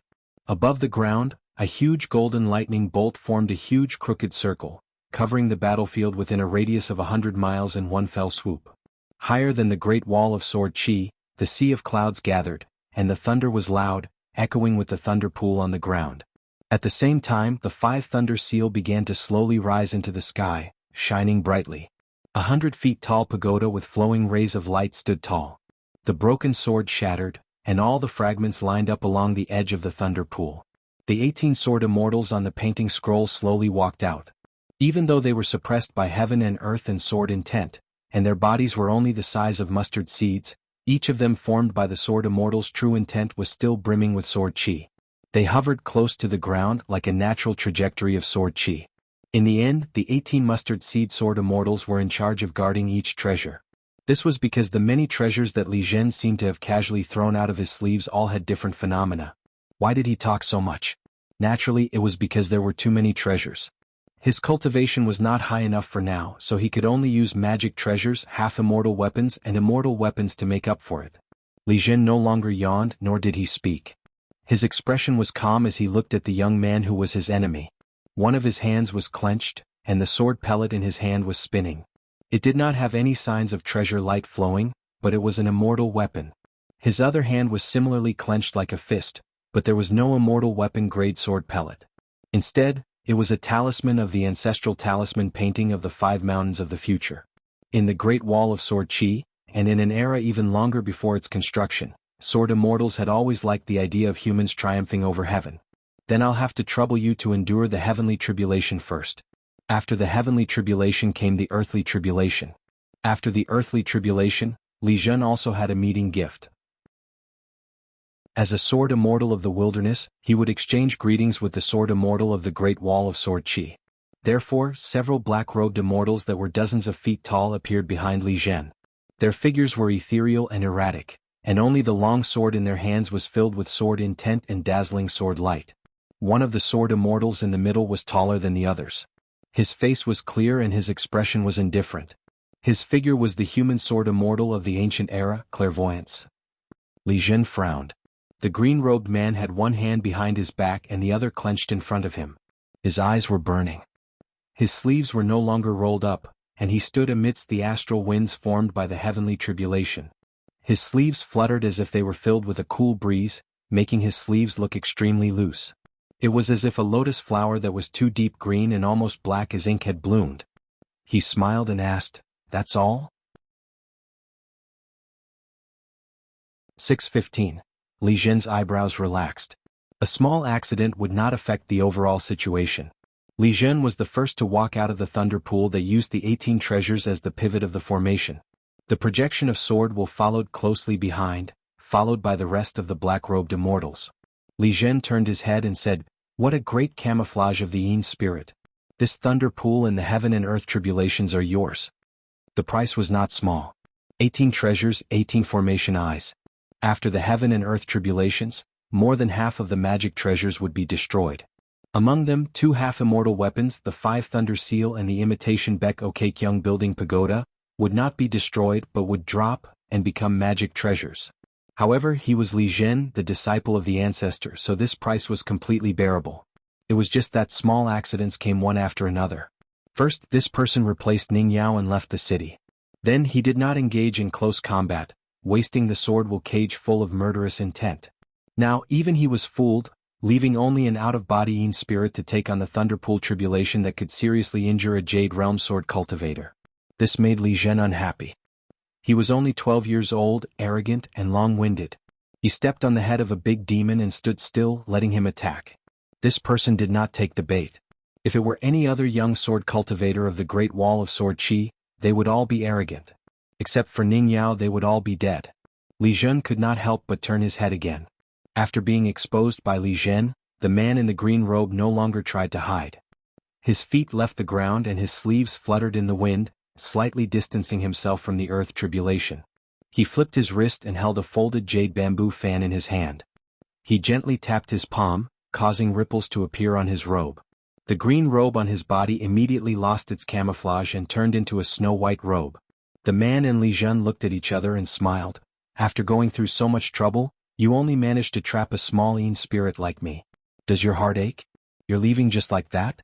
You're not staying in the thunder pool and staring at my vanishing smoke? Aren't you worried that the heavens' tribulations will not kill me?" That person held a fan in one hand and then raised his other hand. In the palm of his hand, there was a talisman remnant made of green material, like some green mud staining his hand. It was just a talisman, but it was in exchange for the loss and damage of so many half-immortal weapons and magic treasures of Li Zhen. The crux of the matter was that he had allowed his true body to leave a place of certain death. Most of the sword immortals on the city walls heaved a sigh of relief. A heroic death was still a death in the end. Li Zhen smiled and said, "Yin spirit is still Yin spirit, it's not a trick. What's gone is gone. Your cultivation state doesn't seem to be high. What's more, you're under 30 years old. No matter how high you are, can you be higher than Ning Yao and Pang Yuanji? Even if he had that treasure with him, if something really happened, he would still die if he used that strange ability to block the Great Tribulation for a moment. Who knows, he might even give me a blessing for free. If someone else gave it to me, I might not be willing to accept it. But if I snatch it from you, even if it's a broken magic treasure, I'll find it meaningful." Li Zhen gradually left the thunder pool. As he walked, he turned his head and said, "Although I don't know who you are or when such an interesting person like you appeared in the Great Wall of Sword Qi, I know that Ning Yao of the Great Wall of Sword Qi has heard so much that my ears are about to grow calluses. You took the initiative to return the favor for Qin Qingdu, and Ning Yao didn't stop you. Qin Qingdu even dared to bet heavily. From that moment on, I knew that you had to die. What's wrong with paying a price? Who knows, killing you might not be any less than killing Ning Yao." Li Zhen pointed at the Great Wall of Sword Qi. "Price. In the future, the entire city walls will be my cultivation ground." Li Zhen looked at the young man in white robes and waved his hand. "Have a safe journey." When the Yin spirit disintegrated, the soul would be incomplete. To a cultivator, it was an incurable illness that even immortals couldn't cure. Their battle prowess would be greatly reduced. The Yin spirit smiled. With a shake of his sleeves, the talisman moved like clouds and water, covering the sky and earth. The talisman that was thrown out earlier was crushed by Li Zhen's treasure. "It's alright, I have a lot of talismans. The 5 Elements Talisman, the Thunder Technique Talisman, the Snow Mud Talisman, the Yang Qi Lantern Lighting Talisman from the True Alchemy Works, the Extradition Talisman taught by Qi Jinglong, and the Mountain Searching Talisman taught by his student Cui Dongshan. There were no less than 20 types. It was naturally regretful that the talisman couldn't form a formation earlier. However, it could still rely on the circulation of the remaining spiritual qi from the talisman guts to help observe the qi flow of the heavenly tribulation and earthly tribulation. Li Zhen suddenly stopped and asked, "Earlier you looked like you were ready to die. Was it to lure me to throw out this formation early?" The white-robed Yin spirit smiled. "Take a guess." Li Zhen kindly reminded, "Enjoy the heavenly tribulation and earthly tribulation. Don't forget about the 18 mustard sword immortal puppets guarding the treasure. When the heavenly tribulation starts, they will be free. Every time they attack, it will be equivalent to an all-out attack from an earthly immortal sword cultivator." Li Zhen looked in a direction. "Can you show your true form now?" Li Zhen had done something to the head of the Yu clan sword immortal. After the strange talisman that helped him hide his aura was gone, it was useless to hide it anywhere. Where Li Zhen's line of sight was, ripples spread out like water. A man in a green robe with his sleeves rolled up walked out. Beside him were 2 sword immortal flying swords made by the North Continent's Sword Hatred Mountain, Pine Needle and Cough Thunder. The 2 flying swords flashed and disappeared. Li Zhen said no more. Behind him, 2 black-robed immortals formed by sword intent swept out. Their sword lights were like rainbows. Chen Pingon stomped on the ground and disappeared into thin air, dodging 2 beams of sword light. There were 2 more black sword fairies. One of them stood in front of Li Zhen with a sword, while the other disappeared without a trace. Only the clairvoyance, with the most substantial sword intent and almost a real person, stood behind Li Zhen. A sword cultivator with a low realm and a pure martial artist with a high realm? What kind of person is he? Li Zhen's unhappiness lessened a little. The big demon Chongguang bowed and stood behind the gray-robed elder. He wanted to say something but stopped. The gray-robed elder smiled. "Behind closed doors we are all family. Li Zhen will suffer a little this time. It's okay. It's still too early to talk about victory and defeat. Only after suffering would one know how to concentrate on sword practice." He would no longer reject the identity of clairvoyance, deep in his heart. The big demon Chongguang smiled flatteringly, but he was instantly terrified. Wasn't this the result of Li Zhen's victory? The gray-robed elder said, "You won't lose." The big demon Chongguang was sweating profusely. The gray-robed elder smiled. "Being so close and standing for so long, you've earned a lot of Dao Qi. Just treat it as a reward for the previous 2 fights." The big demon Chongguang bowed and retreated, leaving quietly. On the city wall, no one attacked the sea of tribulation clouds with their swords. The young sword cultivators of the Great Wall of Sword Chi under the age of 30 were all geniuses among geniuses. This was the first time in the thousands of years of the Great Wall of Sword Chi. The last time such a big year appeared was when the Battle of the Great Wall of Sword Chi was at its fiercest. Only Qin Shingdu was left to guard the city wall. But this time, the Great Wall of Sword Chi had taken good care of these children for 30 to 40 years.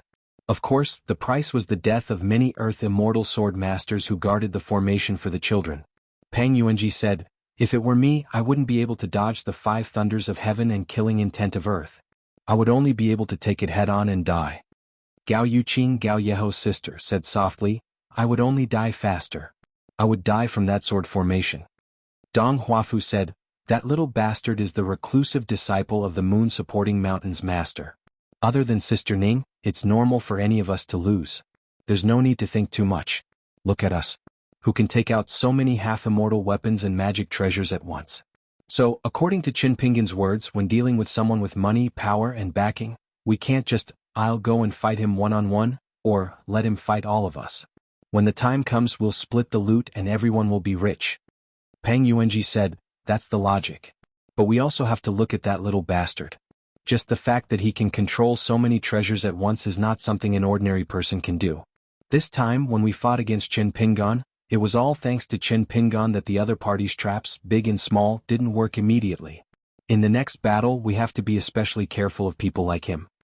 A young sword cultivator who didn't have a good relationship with Ning Yao, Qin Sanxiu, and the Stacking Mountain wine shop said, "That little bastard found the wrong person to deal with." Ning Yao looked up at the cloud sea heavenly tribulation in silence. If it were her, it wouldn't be hard for her to block it, but the effects would be far-reaching and troublesome. Qin Qingdou smiled.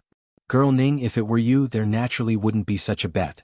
And since I pulled Qin Pingan to the top of the city wall, there won't be such an if." Qin Qingdou recalled an old incident that he rarely remembered. Wu Qingpei once questioned Alliance about who in the world can't die and whether it had anything to do with one's family name or clan. Alliance couldn't do anything about it. This sort of question is the most troublesome to answer, so he had no choice but to make a trip to Moon-Bearing Mountain and the Yeluo. Qin Qingdou smiled and turned to Ning Yao. "I naturally value you and Qin Pingan, but I really don't think that the two of you can't die. After all is said and done, it's a little complicated.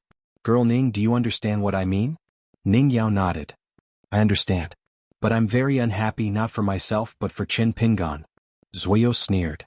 "Count me in as one of the unhappy ones." Qin Qingdou's smile widened. Talking to Ning Yao really was easy, and it was also very good that she was so straightforward. "That's good. It's good that you don't pay attention to everything and become unhappy. Otherwise you'll have to learn from the mistakes of others. What do you practice the sword for? Why do you practice the sword? Why do you practice the sword? Why do you practice the sword? Why do you practice the sword? Why do you live and die? Only today did you start to look like a true sword cultivator." Qin Qingdou pretended not to hear, muttering to himself, "A true sword cultivator. A true sword cultivator would unsheathe their sword for the world. They could forget life and death, transcend life and death." This was a major matter that was extremely difficult to accomplish the more one thought about it, but it was also a minor matter that could be done inadvertently. It was also a strange matter that many sword cultivators of the middle 5 realms could do, but sword immortals of the upper 5 realms were increasingly unable to do. The world was becoming less and less beautiful, and the heart was disheartened and unwilling. The world was becoming more and more beautiful, and it was inevitable that one would be reluctant to part with it. If one's swordsmanship was not high enough, there was nothing one could do about it. It was better to die for oneself and for others.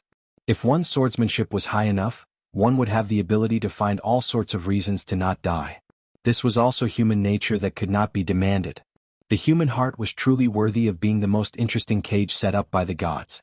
As for the other cage, it was a person's perception of the long river of time. The sages of ancient times had separated the heavens and the earth, and the people of later generations had obtained an invisible protection. They could only view the scenery from the shore, so it was always a little lacking in meaning. Thus, before one truly attained the Tao, even if one was at the ascendant realm, one would inevitably feel that life was unreal. This was a huge problem that the sages of the 3 sects and the 100 schools of thought had been tirelessly trying to find a way to solve for thousands of years. The cultivators of the immortal realm sought the truth, the Confucians used the awe-inspiring righteousness to calm people's hearts, the Buddhists broke self-obsession, and the Taoists returned to the natural state. All of them worked hard on this matter. Everyone was working hard to live, but everyone was silently seeking death. What a contradiction. Therefore, one had to pursue life between the heavens and the earth, and one's heart was like the moon in the sky. Everything was clear and bright.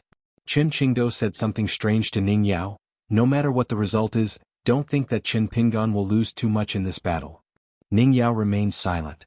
Qin Qingdao laughed. I'm not begging Qin Pingan to leave the city wall to return the favor. On the battlefield, dust was flying everywhere. The three black-clothed immortals that were illusory and indistinct attacked with their swords. They stood at a side from the beginning, and they surrounded Qin Pingan at the center. Sword lights were resplendent, and their impetus was like thunder. There was no order to speak of, and they just smashed randomly at Qin Pingan. After one of the black-robed immortals was hit by a fist, his body was shaken and scattered. However, his sword intent quickly gathered again. The dead object formed by the sword intent only dimmed slightly. His sword was still attacking as usual, and the sword light was extremely fast and heavy.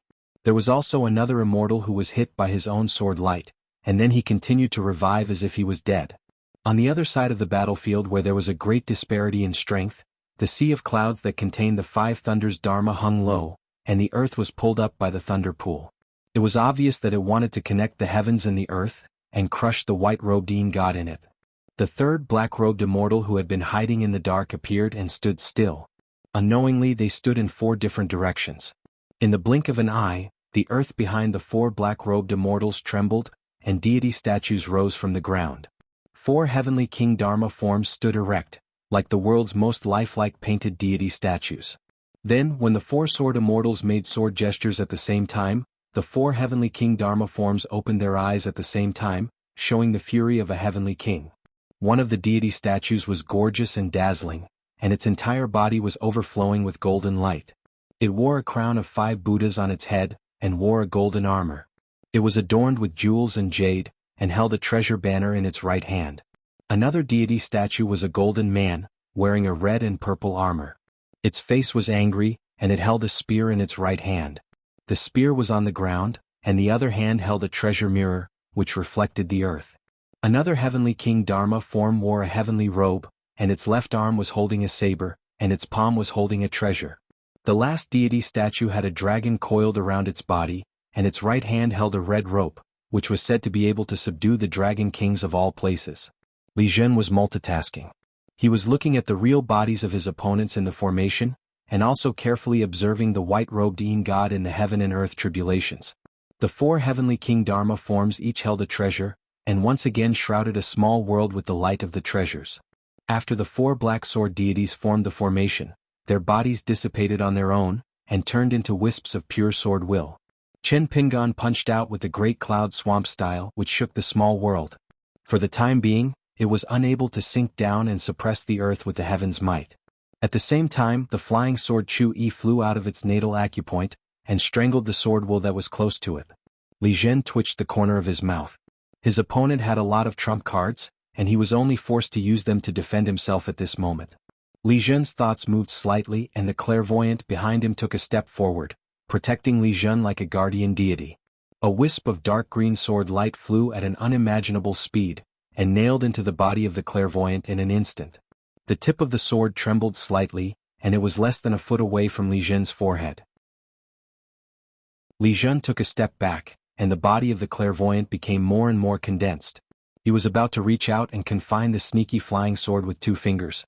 But he didn't expect that the dark green flying sword that failed to hit him would fly backward and disappear. Ordinary people had weak bodies. Even if they had a magic treasure on the mountain, they wouldn't be able to control it and would only suffer. Similarly, not all earth immortals could completely control a half-immortal weapon. As for making the immortal weapon recognize its master, it was even more difficult. But now Li Zhen had 2 immortal weapons in his hands. Li Zhen raised one of his palms. It was the talisman of the ancestor of the 5 true shapes of the 5 mountains, and it was called the talisman of the 3 mountains. Once it was used, the price was so high that even Li Zhen would complain incessantly. Li Zhen was willing to use it to deal with Ning Yao, but he was still reluctant to use it on this young man in front of him. So Li Zhen continued to clench his fist and opened his other hand. The sword ball that was slowly flowing in his palm was once his, or the clairvoyant's, natal flying sword. In the Battle of Mount Toyue, it was originally broken, but it was nourished by Mount Toyue at a huge price for 10,000 years, and gradually recovered to its peak. In history, in every siege war, there would be a special big demon in charge of extracting the sword will of the Great Wall of Sword Aura and secretly sending it to Mount Toyue. Among them, the big demon of Mount Toyue personally took the risk to steal more sword will, which was why it was trapped by Dong Sanging and Qin Shi. Capturing an Ascendant Realm Great Demon alive was far from as simple as killing a Great Demon. When Li Zhen opened his palm, the sword ball only trembled slightly, and it caused the world around Li Zhen to begin to distort. The clairvoyant, which was nothing more than the condensation of sword will, turned its head to look. It was obviously a dead object, but at this moment, it revealed a very human-like complex look. Li Zhen raised his head, clenched his fist again and smiled at the clairvoyant. "This is mine, not yours."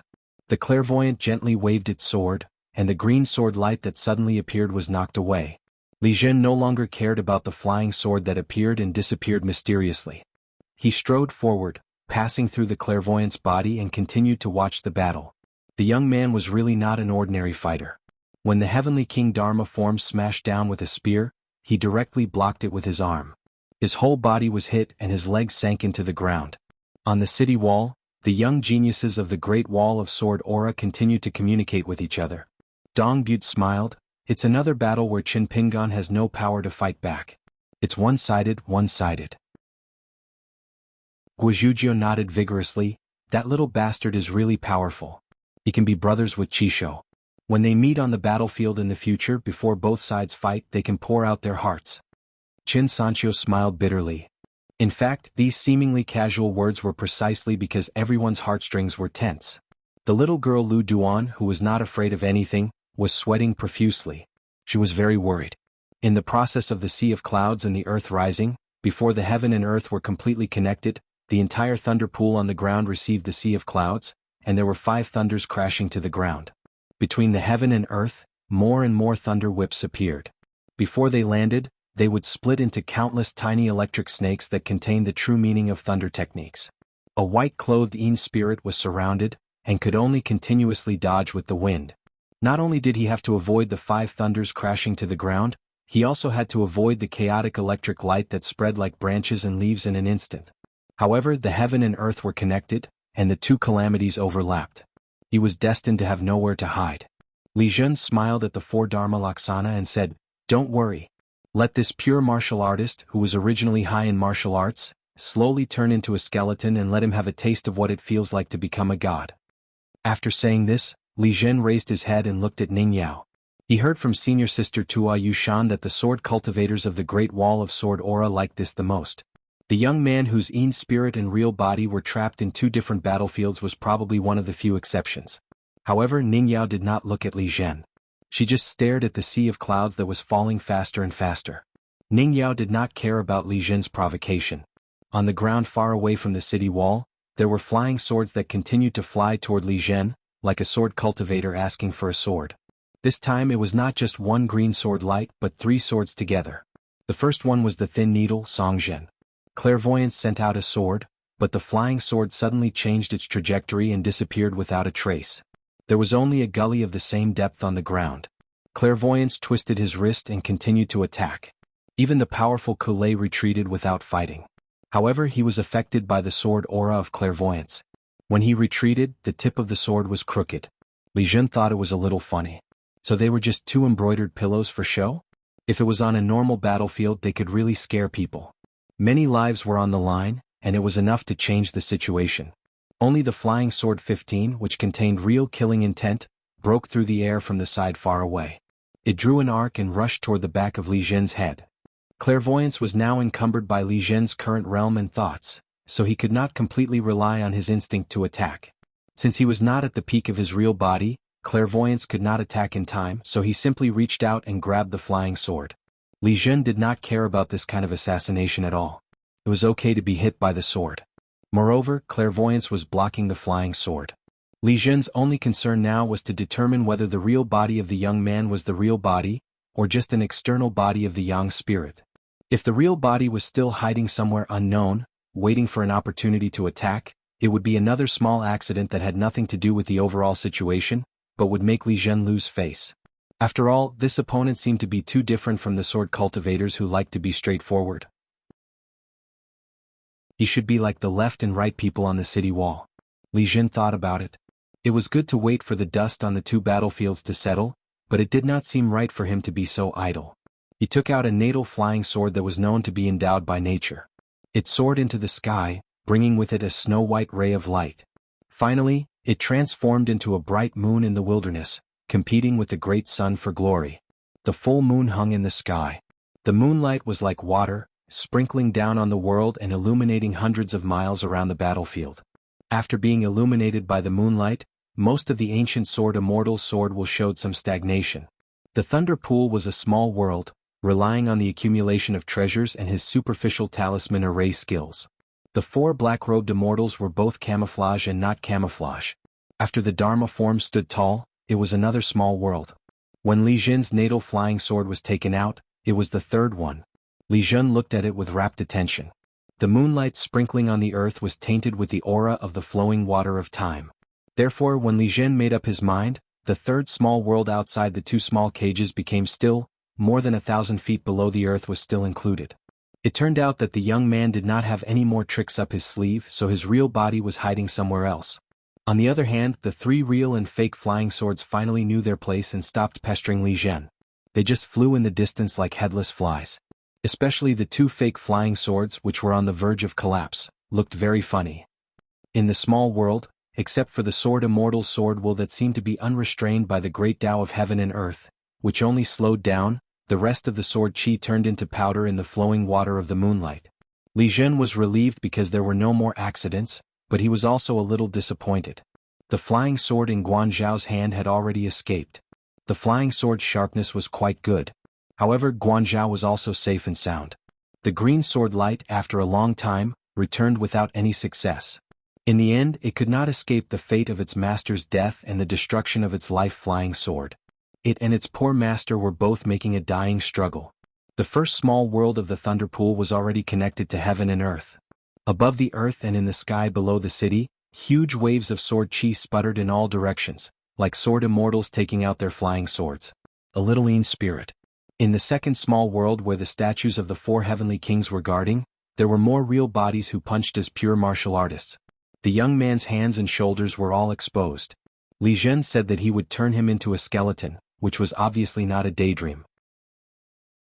In the second small world, Chen Pingon, who was dripping with blood, was still punching non-stop, attacking a part of the barrier of the small world with the deity drum-beating style. His fists were white bones. Every time he punched and retracted his fist, Flying Sword number 1 would add a sword to the place where his fist landed. Flying Sword number 15 in the third small world suddenly turned the tip of its sword, as if it wanted to meet Flying Sword number 1 with the tip of its sword. When the two swords collided, a crack appeared in the barrier of heaven and earth. The last punch of a green-robed deity drum-beating style, at the price of a broken arm, punched open the heaven and earth. In the incomparably dazzling light, it rushed straight towards the existence of the most favored son of heaven in the wilderness, Li Zhen. However, after breaking open a small world, he was about to enter the next small world.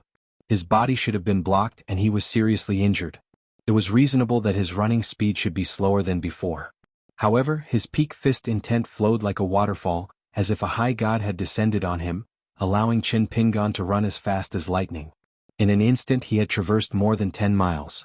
The golden fist intent collided with the moonlight flowing water created by Li Zhen's natal flying sword, and directly exploded the latter. Ning Yao stood on the city wall, her eyes shining. She could see the pure martial artist Chen Pingon, who was still in his green robe but without the white jade hairpin. She resisted the urge to look at the Thunder Pool heavenly tribulation that bordered the heaven and earth. Li Zhen no longer clenched his fist, but gently clenched one hand. His entire arm began to be torn apart and the white bones shattered. He didn't expect that he would still have to use this immortal weapon, the talisman, in such a tragic state. Li Zhen's entire arm had disappeared, and his face was a little pale. However, where he had clenched his fist, an ancient talisman appeared, floating in the air. The young man whose arm was hanging limply shook his left sleeve, and a golden robe appeared. He continued to run, but at the same time, the robe automatically put on his body. In the next moment, a mountain range with 3 undulating peaks appeared on the ground. The young man who had changed from his green robe to his golden robe was nowhere to be seen. A golden line swept across the great wall of sword chi. It passed through the three mountains. The small world created by the natal sword, moonlight, and the flowing water of time was split open, and it landed on Li Zhen's head. Li Zhen threw away the sword orb in his hand, and it instantly merged with the sword immortal's clairvoyance. The sword immortal's clairvoyance's ethereal figure instantly sputtered out sword light. He was dozens of feet tall, and he held a long sword in his hand to block the golden sword. Li Zhen's 7 orifices bled, and his heart was filled with hatred.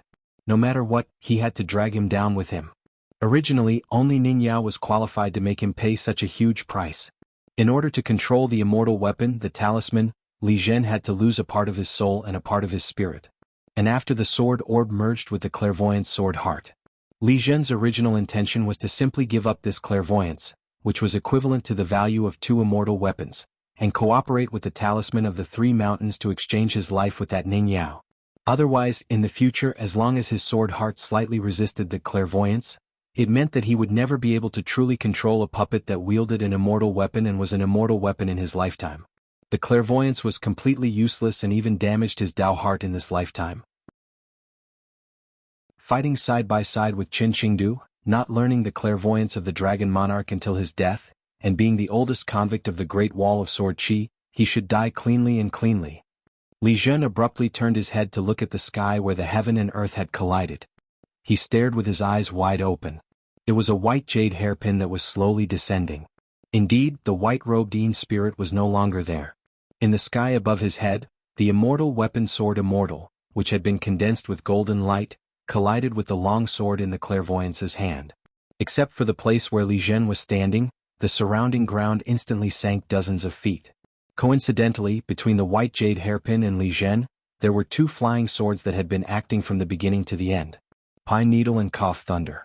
It happened to be a straight line. On the way of the falling white jade hairpin, a Qin Pingan appeared. In an instant, Qin Pingan stepped on the flying sword Pine Needle, and the next moment he stood on Cough Thunder. Before becoming a wind-controlling realm martial artist, there should be a sword escape method to escape. Therefore, Cui Dongshan, Qi Jinglong, and Nalin Yeshing worked together to develop this secret technique for Qin Pingan. First, the 2 flying swords Pine Needle and Cough Thunder were refined into an existence similar to the talisman, so that Pine Needle and Cough Thunder could be used as an anchor point in the long river of time, helping Qin Pingan to retreat more than 100 miles or even hundreds of miles from the battlefield in an instant. But in the end, for a pure martial artist like Qin Pingan, the escape method should still be used to kill with his life. In fact, Qin Pingan's real body had always been integrated with the Yin spirit, but it made the opponent feel that his Yin spirit was out of his body and away from the thunder pool. The Yin spirit, that was deliberately injured by the 18 mustard sword immortals in the Cloud Sea Heavenly Tribulation and the Earth Thunder Pool, only at the last moment, the real body and the Yin spirit hid in the other jade hairpin on the Yin spirit's head. Otherwise, if he hid in it early, maybe the temporarily ownerless white jade hairpin would fall into the hands of the opponent.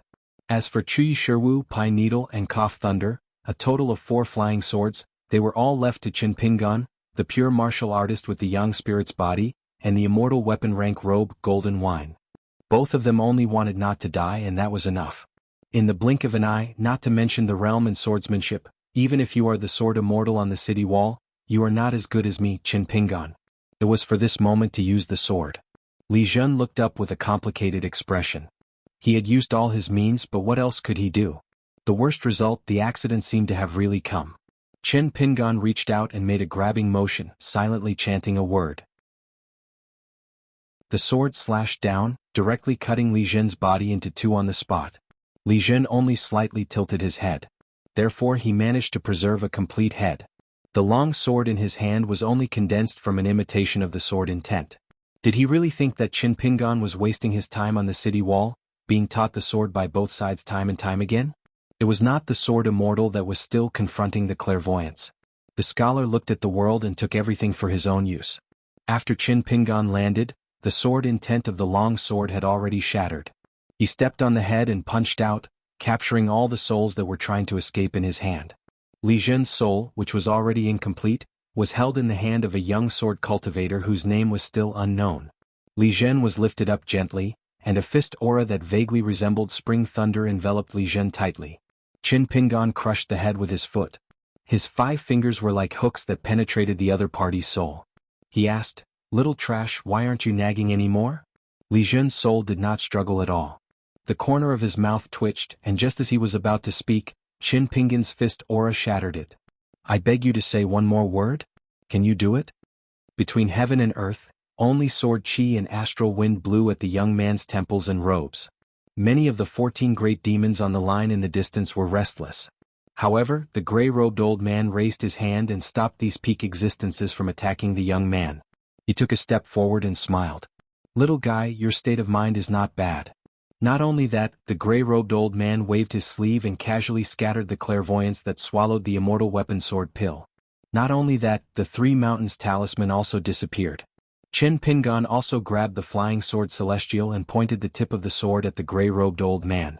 His actions could not be more provocative, but he said, "You can't bully the weak. I'm the most timid person." The gray-robed old man smiled. "Quit while you're ahead. Return to your great wall of sword chi." Qin Pingan carried the sword celestial and turned to leave. Along the way not a blade of grass grew. He collected all the trash, and even the head of the Ascendant Realm Great Demon was not left behind. He kept it in his hand. The white-robed Yin spirit swept out from the white jade hairpin. Most of the Yang spirit's body was covered in white bones. It gathered with Qin Pingan and became one again. Qin Pingan suddenly stood still on the battlefield. He stretched out his hand and clenched his fist. He raised it high and then slowly withdrew it. He looked at Ning Yao with a smile and gently knocked on his chest. As a result, he spat out a mouthful of blood and staggered. Then he was dragged to the top of the wall by the sword celestial in his hand. During this time, the handsome great demon couldn't help but want to slap the blade-strengthening gourd again. He might as well use all the sword chi to kill the annoying young man. He only slapped it once, but the blade-strengthening gourd didn't move. He looked at the gray-robed old man and resentfully stopped. The gray-robed old man stepped out and stood on the ground between the 14 great demons and the sword celestials of the Great Wall of Sword Chi. He stretched out his palm.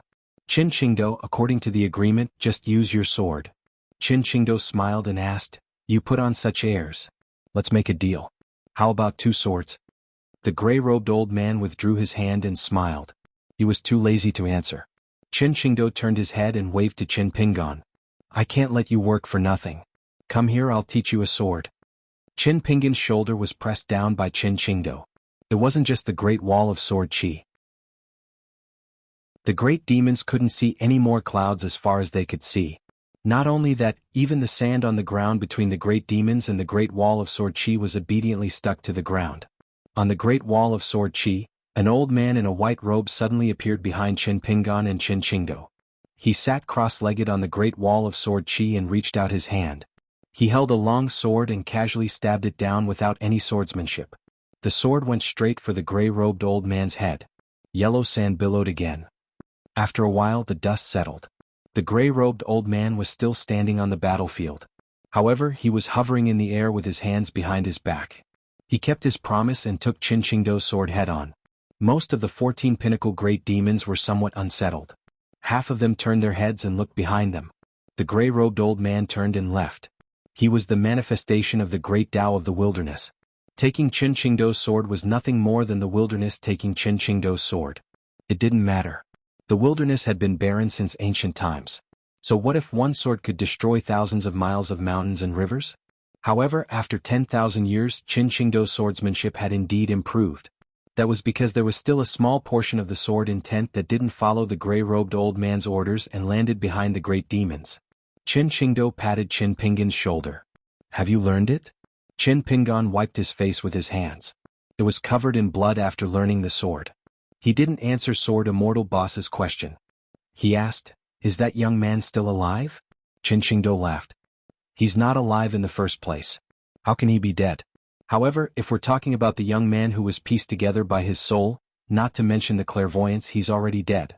Once the young man dies, the clairvoyance dies even more. Let me say something disheartening to you. The true clairvoyance of the Sword Heart is very different from the Dragon Monarch. It has never deviated from the Sword Tao. Therefore, the most crucial part of the clairvoyance is the soul. It was purposely not given to the young man. Otherwise, once the true clairvoyance of the Sword Heart appears, and with the sword pellet molded in the Sword Heart, the clairvoyance will return to the Great Wall of Sword Chi. To the beasts of the wilderness, it would be asking for trouble. Qin Qingdou pointed at the tattered robe among the great demons. As for this person, the dragon monarch of the past hated the vast world the most. Back when he was dragged to the moon-bearing mountain by me, he didn't hold back when he attacked. He was considered one of the first sword immortals to seek death in the Great Wall of Sword Qi. After dying once, he felt that he no longer owed the Great Wall of Sword Qi. He probably wanted to challenge the vast world as a wandering felon sword cultivator. I understand, but I don't accept. Therefore, those who can pass the Great Wall of Sword Qi in the future will definitely not be the sword cultivator dragon monarch. Qin Qingdou exclaimed in surprise. You don't feel the least bit guilty towards that clairvoyant senior? That's very unlike Qin Pingan.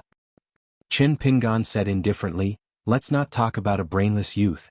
Even if the clairvoyant appeared in front of me and dared to say such words, I would still kill him. Qin Pingan turned his head and looked towards the south. Once the gray-robed elder left, the 14 great demons retreated as well. The rest of the great demons retreated as well. Qin Pingan closed his eyes.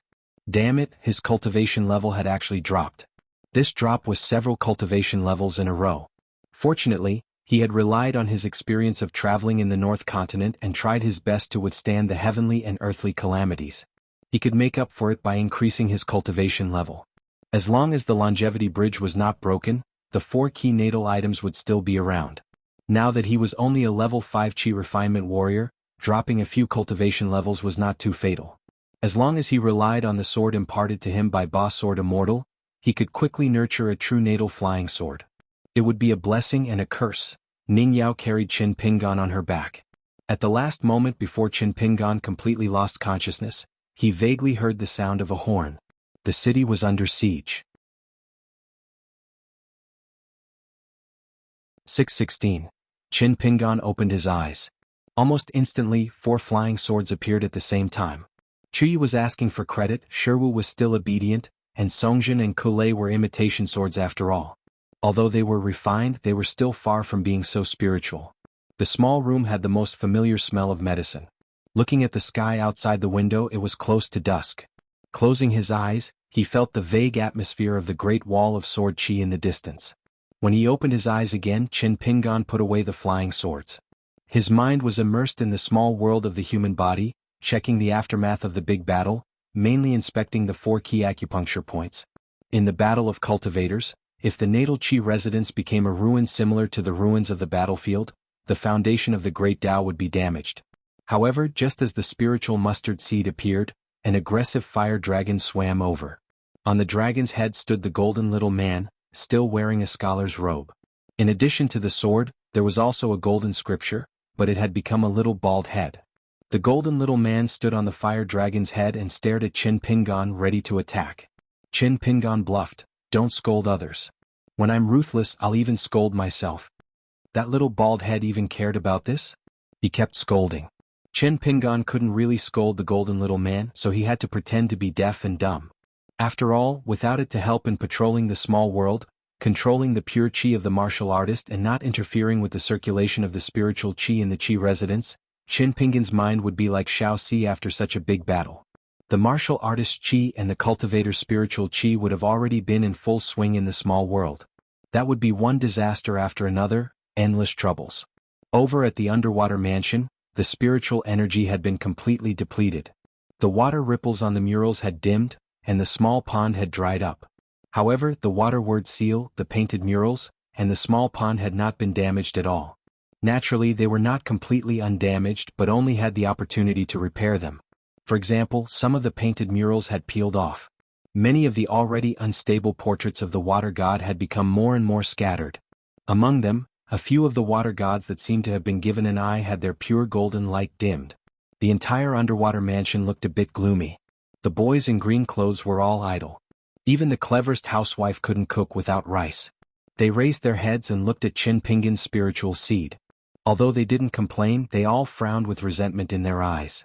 Qin Pingan had no choice but to promise them that he would try his best to provide for them as soon as possible to restore the vitality of this place. The little children in green drooped their heads in disbelief. At the entrance of the underwater palace, the little golden man was sitting cross-legged on the dragon's head, glaring at those boys in green. The listless little fellows immediately got up and respectfully sent Qin Pingan off. After leaving the underwater palace, the little golden man began to ride the fire dragon again, chasing after Qin Pingan and scolding him. The mountain temple and the wooden house were also in a similar situation as the underwater palace. They had to be a mender, relying on the immortal money and the corresponding treasures of the 5 elements to slowly fill up the holes. The damage to the 3 key aperture acupoints and the natal item caused Qin Pingan to drop by 3 realms. Now he was a great cultivator of the 2nd realm. The good news was that after Alliance's modification of the 18 stops of Sword Aura, there were no more obstacles. Chu Yi and Chu Wu occupied the 2 Qi residences and continued to use the dragon beheading platform to sharpen the sword edge. The first 3 aperture acupoints where the extremely small sword aura lingered, only the last one was left. It was like an empty house waiting for him. All that was left was to wait for Qin Pingan to nurture a more genuine natal flying sword than Chu Yi and Chu Wu, and become a genuine sword cultivator. There were very few of the 10 sword auras that were carved by refined scholars. This seal, however, was carved with the images of the Thunder General, the Lightning Mother, the Wind Master, the Rain Master, the Cloud Official, the Celestial Being, and many other ancient deities. The seal was the 16 words insect bird seal script, gathering the 5 thunders, the 10,000 arts, cutting off the 5 drains, the cardinal point of heaven and earth. These 16 words could be considered a very exaggerated seal script content. It was simply too arrogant, swallowing the heaven and earth. As long as one cultivated the orthodox 5 thunders technique, and was a true Taoist who had truly cultivated the great Tao, they could indeed claim that, this body and the heaven and earth are one on the outside and inside, and all creation is in my hands. The yellow-purple noble of the celestial master residence of Mount Longhu was one of the outstanding talents. There was a world-famous couplet, but it was not written by the Taoist of Mount Longhu himself, but was given by an outsider. Wind, thunder, clouds and rain rise from the palm, and thousands of Taoists will be born from then on. Qin Pingan held the Taoist treasure that had only dropped by 1 realm, and smiled. This is the ancestor of the great number and the central 5, you have the chance to recover the rank of a half-immortal weapon. In the past you met a bad person and had a master who was not loyal to you. Now that you have fallen into my hands, it can be considered as a good fortune for both of us. In the future, when I become the immortal of the middle 5 realms and learn the thunder technique, you can follow me to slay demons and devils. Qin Pingan used his sleeve to wipe it before gently placing it on the table. In the future he could greatly refine it and hang it outside the wooden house's door, just like how the small town's door hung a bronze mirror to ward off evil. He took out another immortal supreme treasure that had also been reduced to a Dharma treasure. It was the bronze pagoda that was a replica of the Beko Kekyung building. Qin Pingan was the happiest when he saw and obtained this item. After refining it, it was placed in the mountain temple. Qin Pingan did not have many thoughts about opening more key acupoints and placing the cultivator's natal item. Now that he had become a 2nd realm cultivator, it was useless to think about it. Finally, it was the ancient wooden shaft that was cracked and the scene was broken. The 18 lifelike sword immortals were the top sword cultivators in the history of the desolate world. Unfortunately, the painting was too damaged and there was almost no quality to speak of. At first, Qin Pingan thought that he could not favor one over the other. After refining it, he could give it to the little golden person. He did not expect that he would suddenly feel a sharp pain in his heart. He was really a big shot. He didn't even look up to him and was even disdainful of him. Qin Pingan could only change his mind and place it in the mountain temple together with the bronze pagoda. Qin Pingan kept all the items and placed them back in front of him. He walked out of the house, walked to the door of the small house and walked back to the courtyard. In the end he was still worried about the city. Then he began the 6-step stance. However, after a few rounds of the stance, even though he was wearing a Taoist robe, it was still difficult to hide the faint smell of blood. How could it be easy for a cultivator to fall in realm? The reason why Qin Pingan did something unnecessary and asked Grandma by whether or not the process of the fight was leaked. It had nothing to do with whether or not it was a scheme. It was just that Qin Pingan did not want too many people in the Great Wall of Sword Energy to know about his other side. During the process of the rising lightning pool and the falling cloud ocean connecting with heaven and earth, Qin Pingan's true body and Yin soul were already mixed up. Which was why at that time, Qin Pingan was in a desperate situation, but he felt a sense of satisfaction. It was like life should be like that. If one's heart was not calm while sitting, it would be hard for one to feel at ease while walking. Qin Pingan could only sit in the house and carve seals. Even if he earned money, he would not leave a single one behind and return all the money to the Great Wall of Sword Energy. However, the process of earning money was a joyous thing in itself. The knowledge here was not enough for outsiders to know. There were many sword cultivators in the Great Wall of Sword Energy, but there were not many scholars. Whether it was carving seals or writing on the fan, those who held knives and brushes were not common enough. It did not matter if the carving was wrong or the writing was wrong. Chen Pingan sat at the table, took out the blade-strengthening gourd, and took a sip of wine from time to time. He held the flying sword 15 and carved a stone seal that was as white as jade. The border note was that there were no accidents in the world, fighting for fame and fortune endlessly, making me roll my eyes. Seal, let's drink. Carve another one. The border note was that ancient poet and poet, wishing to kill the word love, only I hate that love does not come to my door, drinking his mother's wine. Anger grew from the side, smashing the book with a stick, smashing the graceful poem. Seal, sorrowful single man. Carve another seal. The border note, the sword immortal without money has no wine to get drunk, the graceful beauty suddenly has autumn fat. Seal, what should I do? Finally, carve a seal. The border note, moss under the stairs, the prince fanned himself. The yellow vegetables by the well flowed with tears and snot. Chen Pingan was just about to carve the seal when he suddenly held the seal in his hand and crushed it into powder. Chen Pingan took a deep breath. He got up and left the house. In the night, he went to the table in the main house to take the sword immortal. He unsheathed the sword. The moonlight was like water, shining on the sword as if it was washing it. Chen Pingan sheathed the sword. He did not carry it on his back, but hung it on his waist. Then he took out the talisman boat and went to the Great Wall of Sword Energy. Heroes kill thieves, sword cultivators kill demons, how can I not be fascinated?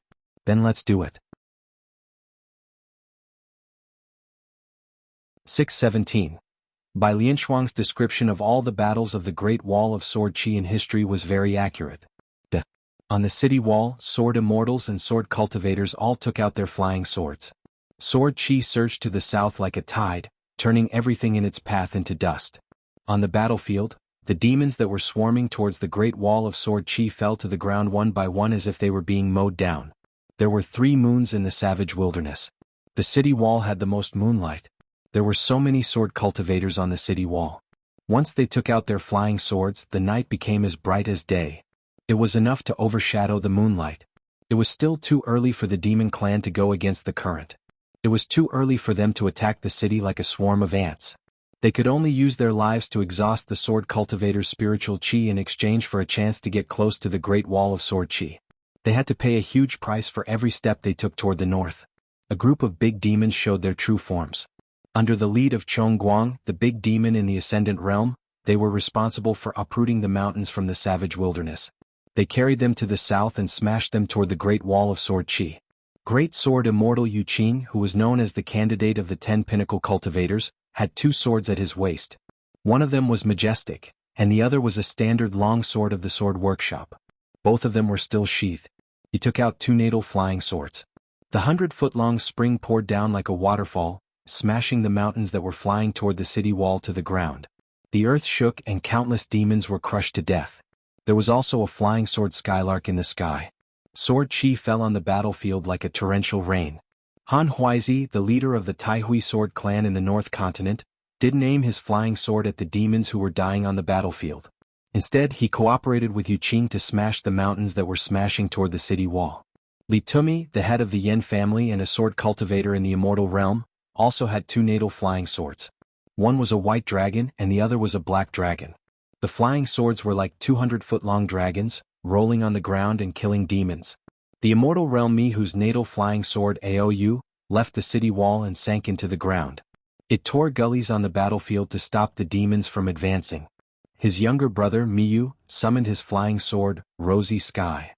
Together with his elder brother, they produced a rosy sword Qi that was as thick as water in the ravine, preventing the enemy great demons from filling up the ravine. At the same time they killed all the demons that fell into the ravine. Yuan Qingshu, the sword immortal from the South Whirlpool continent, also took out his flying sword, Frost and Snow. He stabilized the gullies for the sword immortals of the Mi family. The sword Qi was abundant. Many demons at the edge of the gullies felt as if they were in a bone-chilling winter. The ground was covered in thick snow and snowflakes filled the sky. The demons, who were known for their tough bodies, had their flesh and blood melted by the sword Qi. Their bones were exposed and their bodies were badly mutilated. Sword Immortal Wu Qingpei, who had been stuck at the bottleneck of the pure jade realm for many years, sat cross-legged on the city wall. His natal flying sword, Sweet Dew, was an extremely strange flying sword even in the Great Wall of Sword Qi. Sweet Dew didn't have a fixed pattern. It fell into the piles of corpses and pools of blood on the battlefield. Wu Qingpei held his breath and concentrated. He didn't attack the demons. Instead, he began to cultivate his sword in peace. Although the female sword immortal, Zhou Qing, did not have a high realm, she had a unique providence. As the last remaining member of her lineage, she had cultivated on the city wall for a long period of time. She had been able to obtain the sword intent of generations of ancestral masters and temper them into an intrinsic flying sword. Finally, she had forged and nurtured an intrinsic flying sword, Rainbow. The sword beam had 7 colors, as though one person had 7 intrinsic flying swords. Naren Xiaowei and Lu Ji, who were among the top 10 sword immortals, didn't attack. They led a dozen sword immortals of the upper 5 realms with extremely fast flying swords to patrol the battlefield. They were specifically targeting the big demons hidden in the demon army. If any demons approached the city wall, they would attack with their swords. They would never let the demons advance to the city wall so easily. On the city wall of the Great Wall of Sword Qi, the sword cultivators were performing their duties.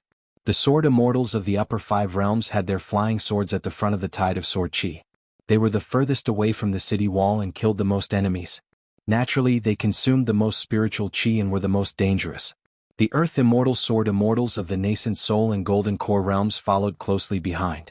These sword cultivators weren't required to kill demons from afar. They only needed to stabilize the formation of the Sword Qi River. If they had the energy to spare, they would find an opportunity to kill the demon cultivators who were wearing Taoist robes and talisman armors. This was especially true for the array masters who were secretly escorting this group of people.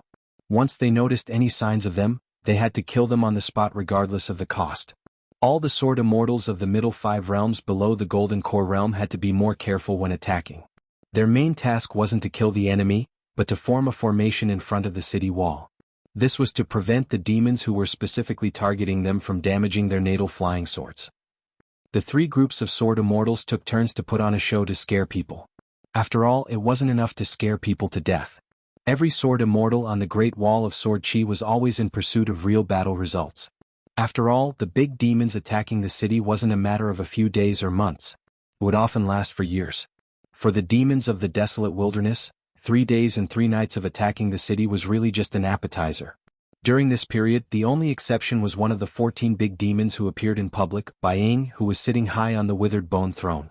He was a towering existence like an army supervisor. He stood up once and used the white bone temple Abhijna.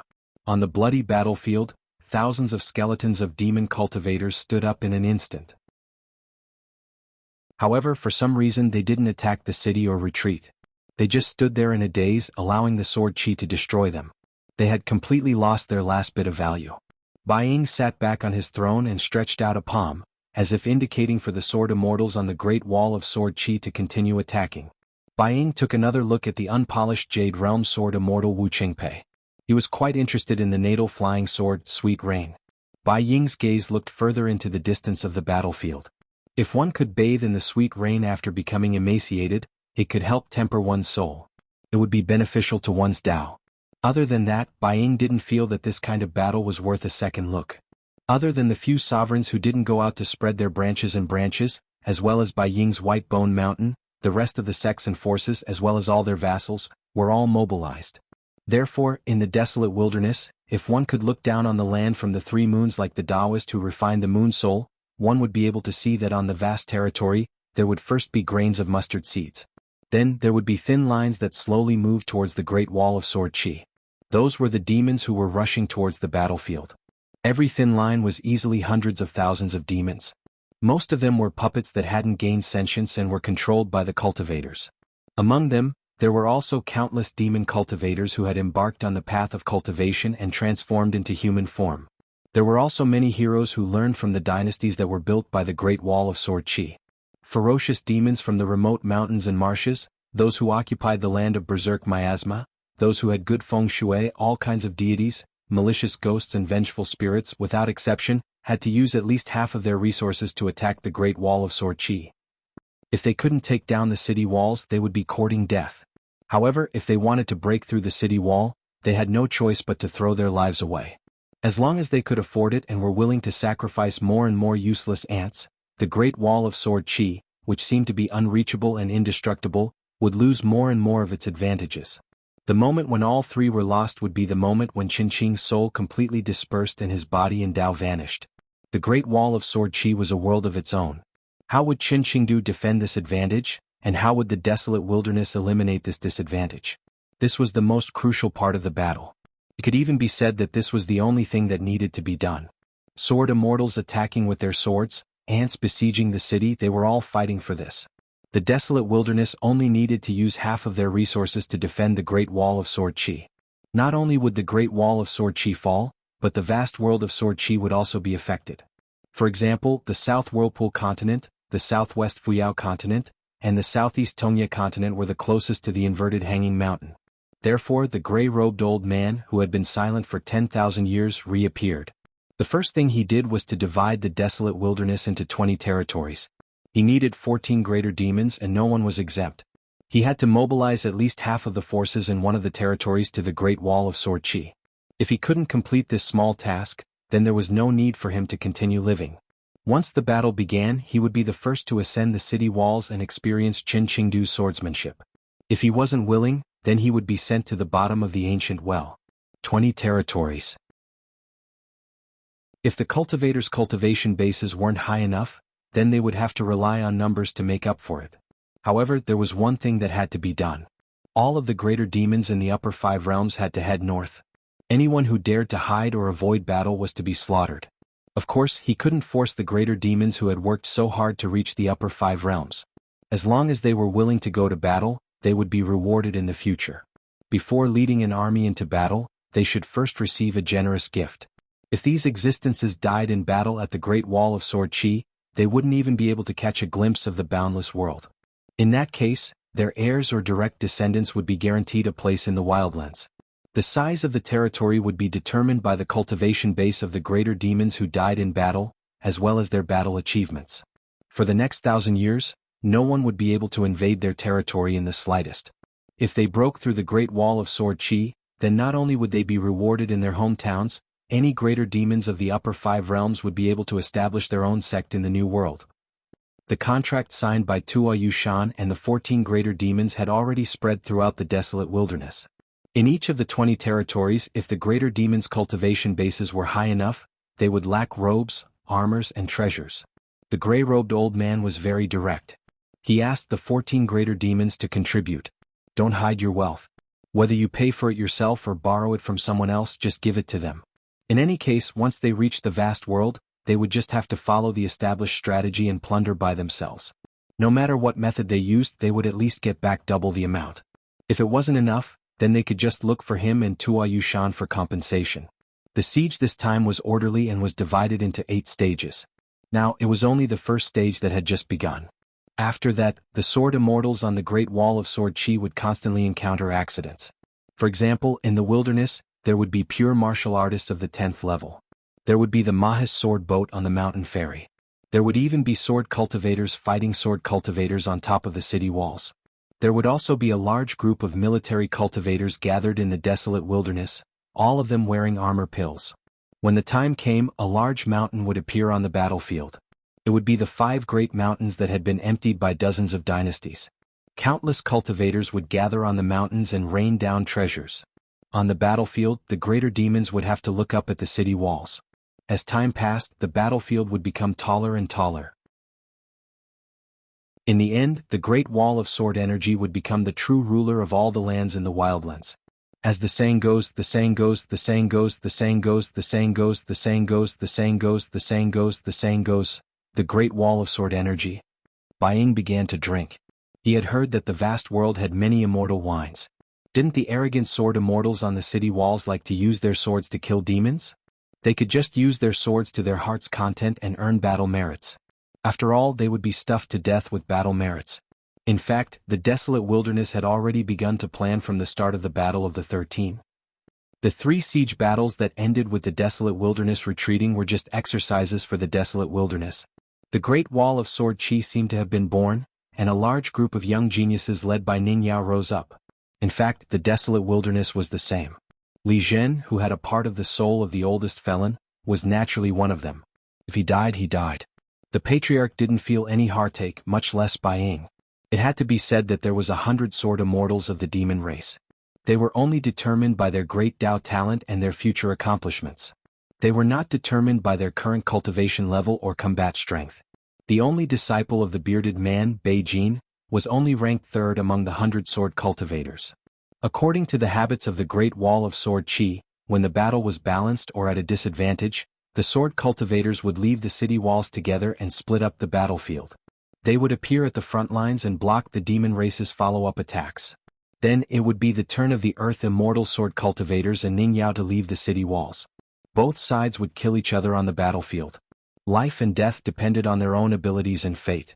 At that time, the weak sword cultivators of the lower 5 realms would appear on the city walls. Once a great demon successfully ascended the city walls, even if it was intercepted by the tired sword cultivators guarding the city walls, it would still bring disaster to countless pitiful ants. Flying swords constantly flew out of the city walls. Countless sword lights dragged countless fireflies behind them. During this period, sword cultivators kept their natal flying swords and returned to the city walls. Then these sword cultivators would leave the front lines and head to the north side of the city walls to nourish their flying swords. They swallowed pills and breathed in and out to replenish their spirit qi. At the same time, the next batch of sword cultivators would quickly fill their positions and take turns to fight the demon race. This was the most troublesome part of the Great Wall of Sword Qi. Sword cultivators could sit on the city walls and slowly whittle down the numbers of the demon race army. The demon race once had a great demon spectating the battle. After witnessing this scene with his own eyes, he could not help but sigh sadly. Our race's attack on the city was like a huge monster.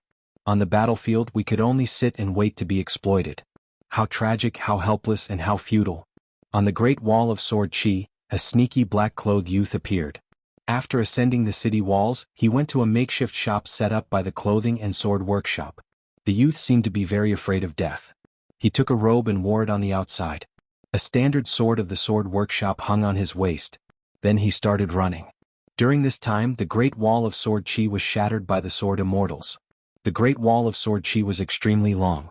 Even if the sword immortals used their swords to shatter more than half of it, there were still some that escaped and landed on the city walls.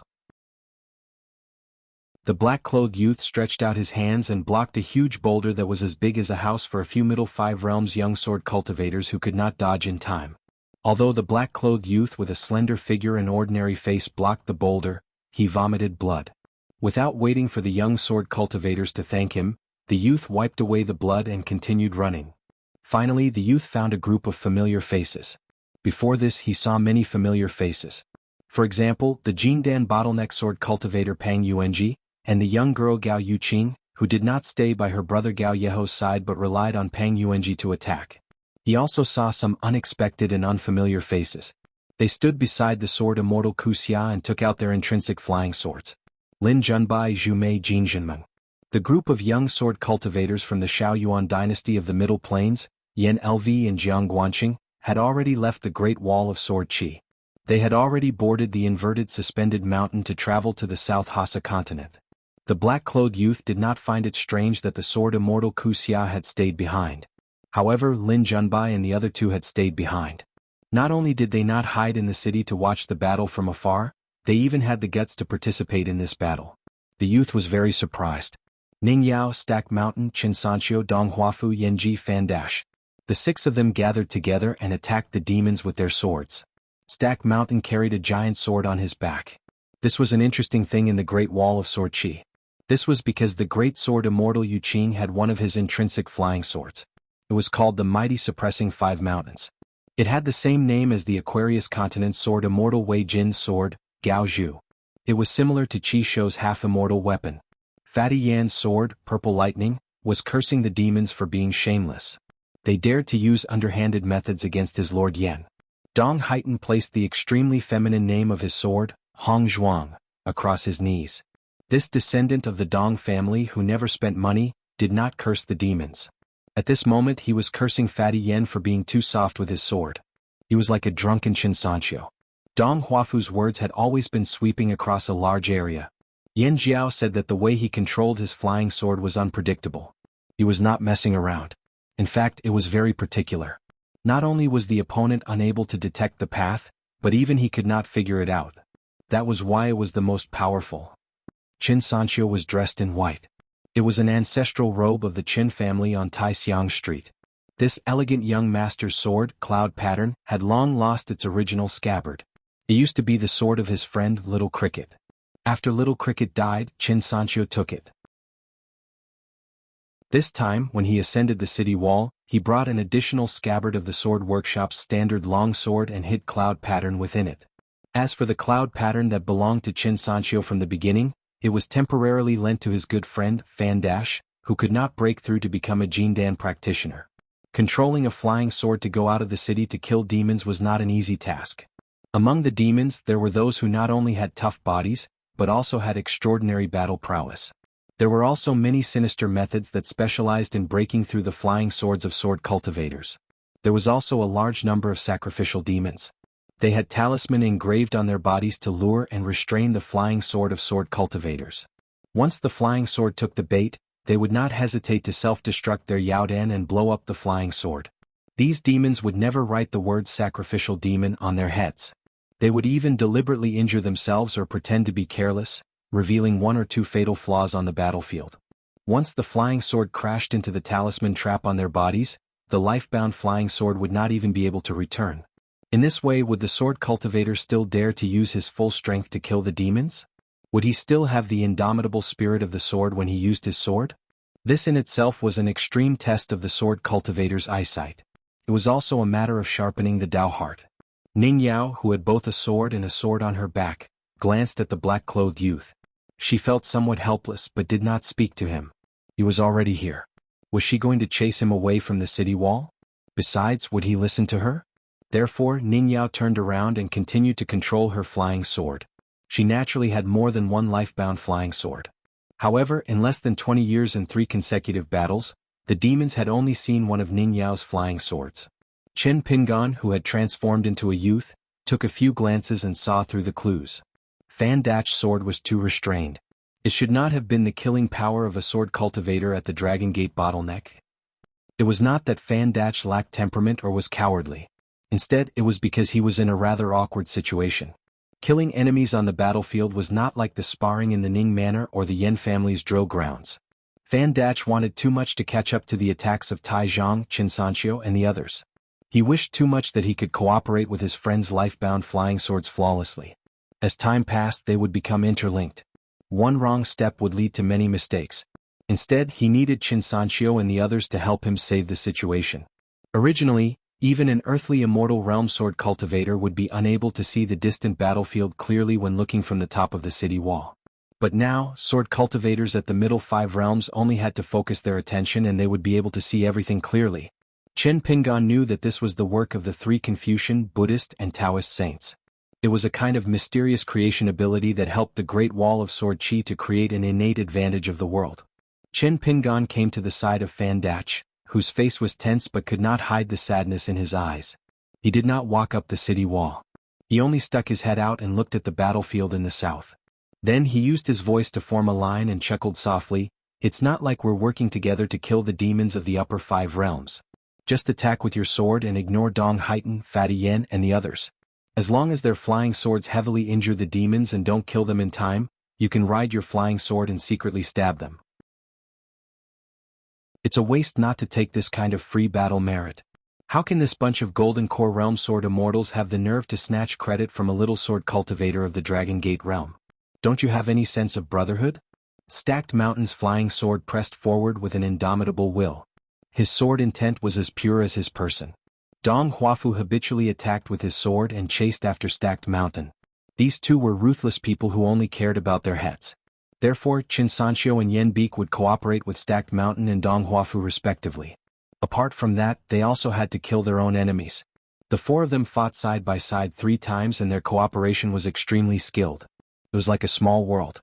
As for Ning Yao's invisible flying sword, it was specifically responsible for dealing with difficult demons.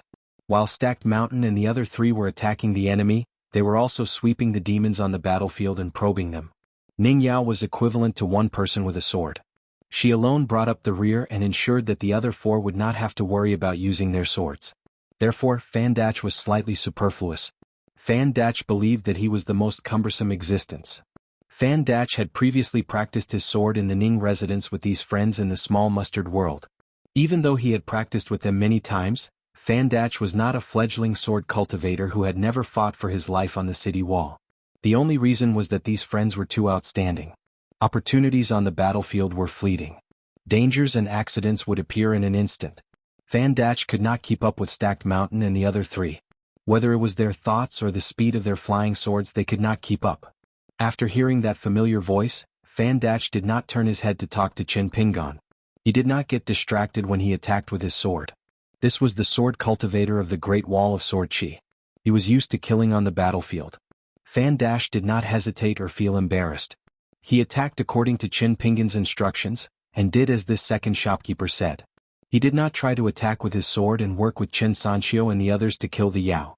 He only waited for an opportunity to attack the dying Yao with his flying sword. Qin Pingan had long said that killing people on the battlefield was like picking up money. It all depended on one's ability. If anyone dared to say that he was shameless, he would use the Great Wall of Sword Chi's best bamboo grotto heaven wine to spray his face. Qin Pingan watched the battle for a while and continued to remind, Fan Dach, 120 feet to the left of your flying sword, that seriously injured demon is playing dead. Go give it a stab.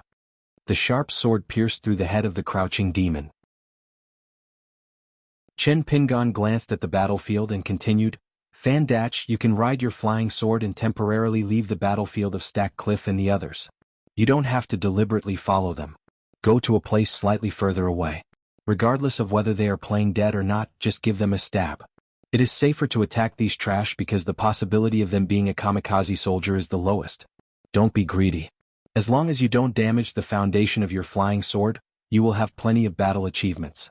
Just treat the battlefield in the south as a brand new training ground. If you want to catch up to Qin Sanxiu and the others, you have to use your sword. Watch more and think more. Sooner or later, you will be able to successfully predict the trajectory of their swords. At that time, you will not feel that you are being a hindrance. Withdraw your sword. If it is a kamikaze soldier, let Fatty Yen go and tease him first. See? This beast clearly has some brains. It can't take advantage of Qin Sanxiu and the others, so it wants to take advantage of you. At this time, don't hesitate. Just run. It's a pity that its acting skills are a bit lacking. How can there be a demon that pisses its pants while running for its life with such a firm gaze and steady hands? The opponent's hands are steady, but they are usually ruthless. You have to be more careful. Your life-bound flying sword is not tough enough and you are not in the Jindan realm. After all, you are not rich young masters like Qin Sanxiu and Fatty Yen who spend countless money on flying swords. Therefore, when you attack, you must not blindly seek speed and accuracy. If you are not the same kind of person, don't use the same kind of sword. Deche, don't let such a good name go to waste. In any case, can't you at least achieve enlightenment for once? It's clearly a half-dead golden core realm great demon lying there waiting for you to send it off with your sword. Its golden core has already been shattered by the stacked cliffs.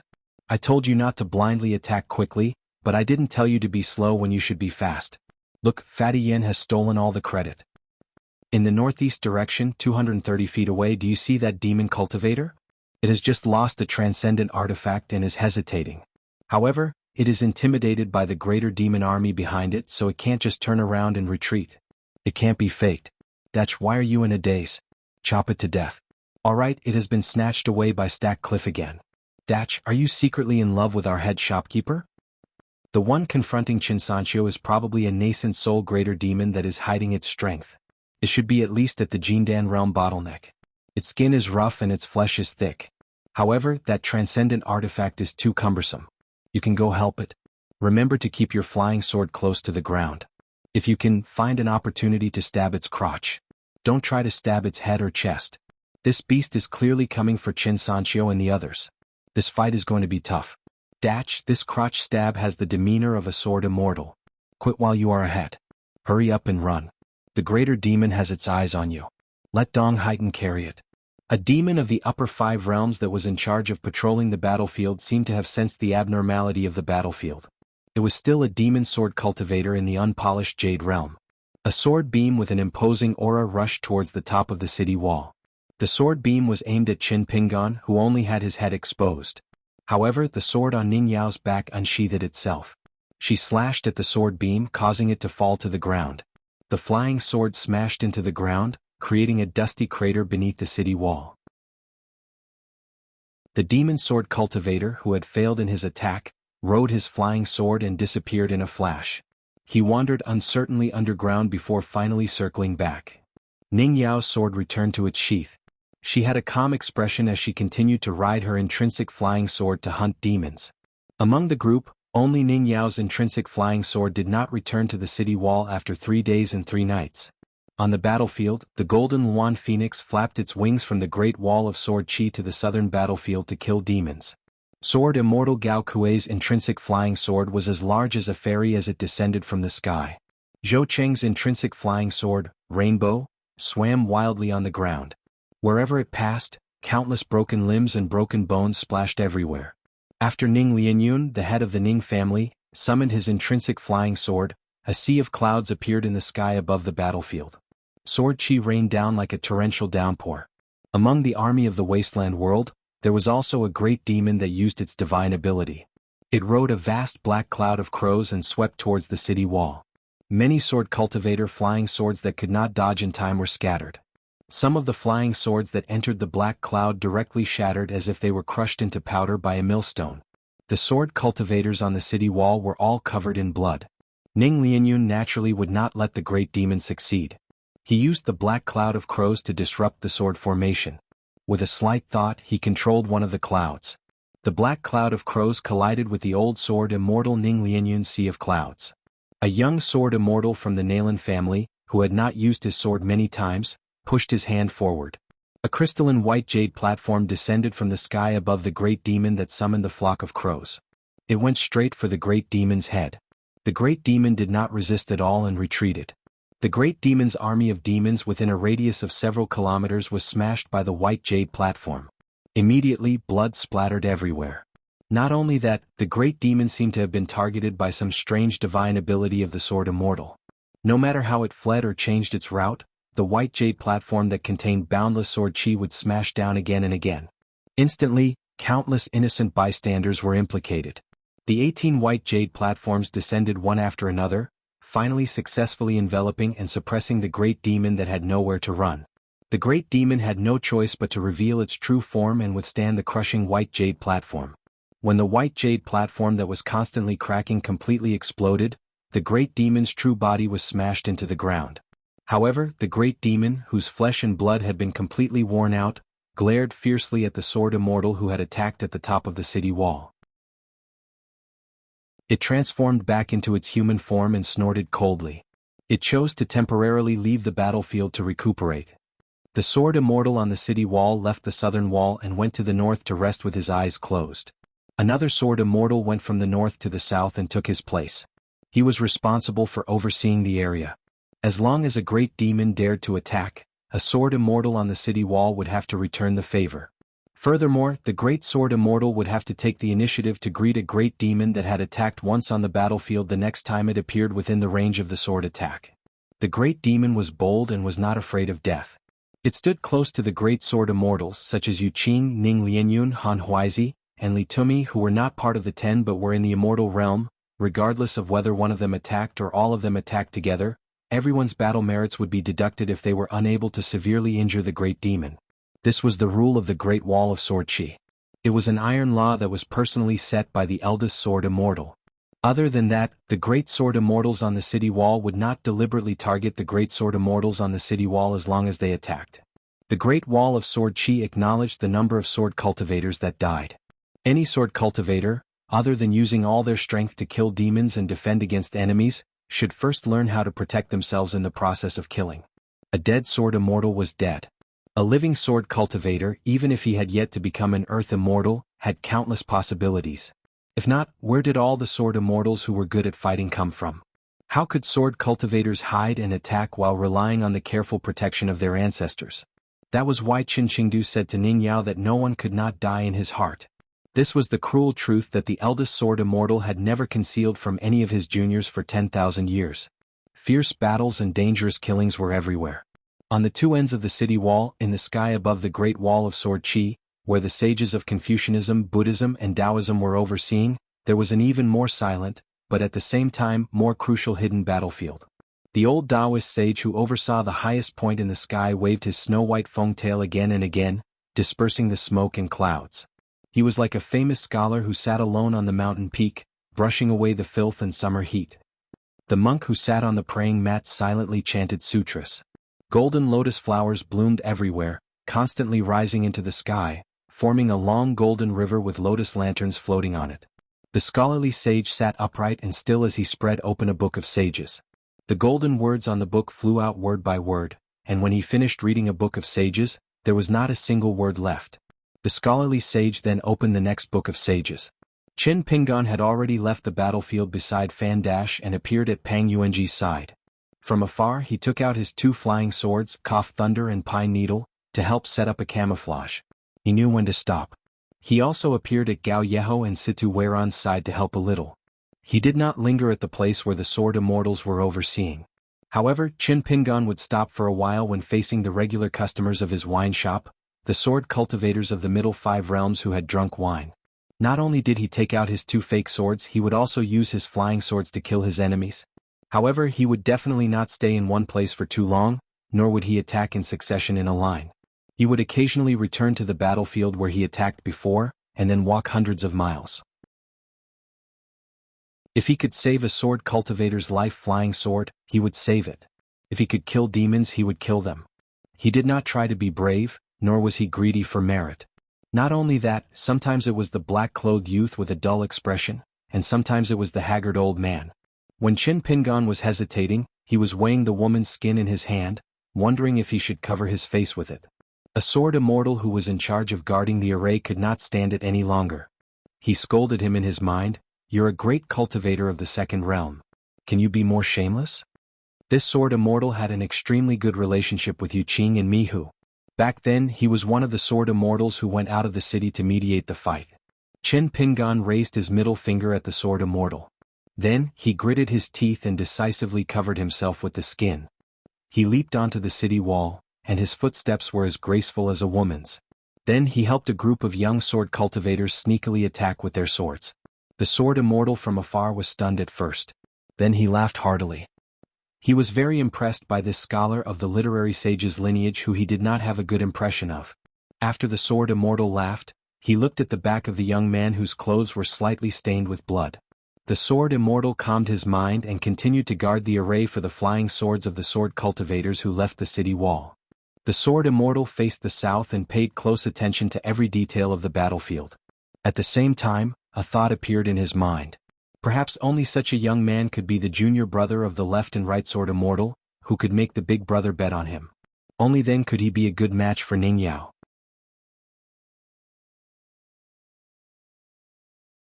6:18. It was early in the morning in Gao City. Stack Cliff, Dong Huafu and Fan Dash chose to retreat. Ning Yao, Qin Sanqiu and Yan Ji remained where they were. Qin Pingan returned to their side and changed into the face of a middle-aged man. He helped Qin Sanqiu and Yan Ji observe the battlefield situation and occasionally gave them a reminder.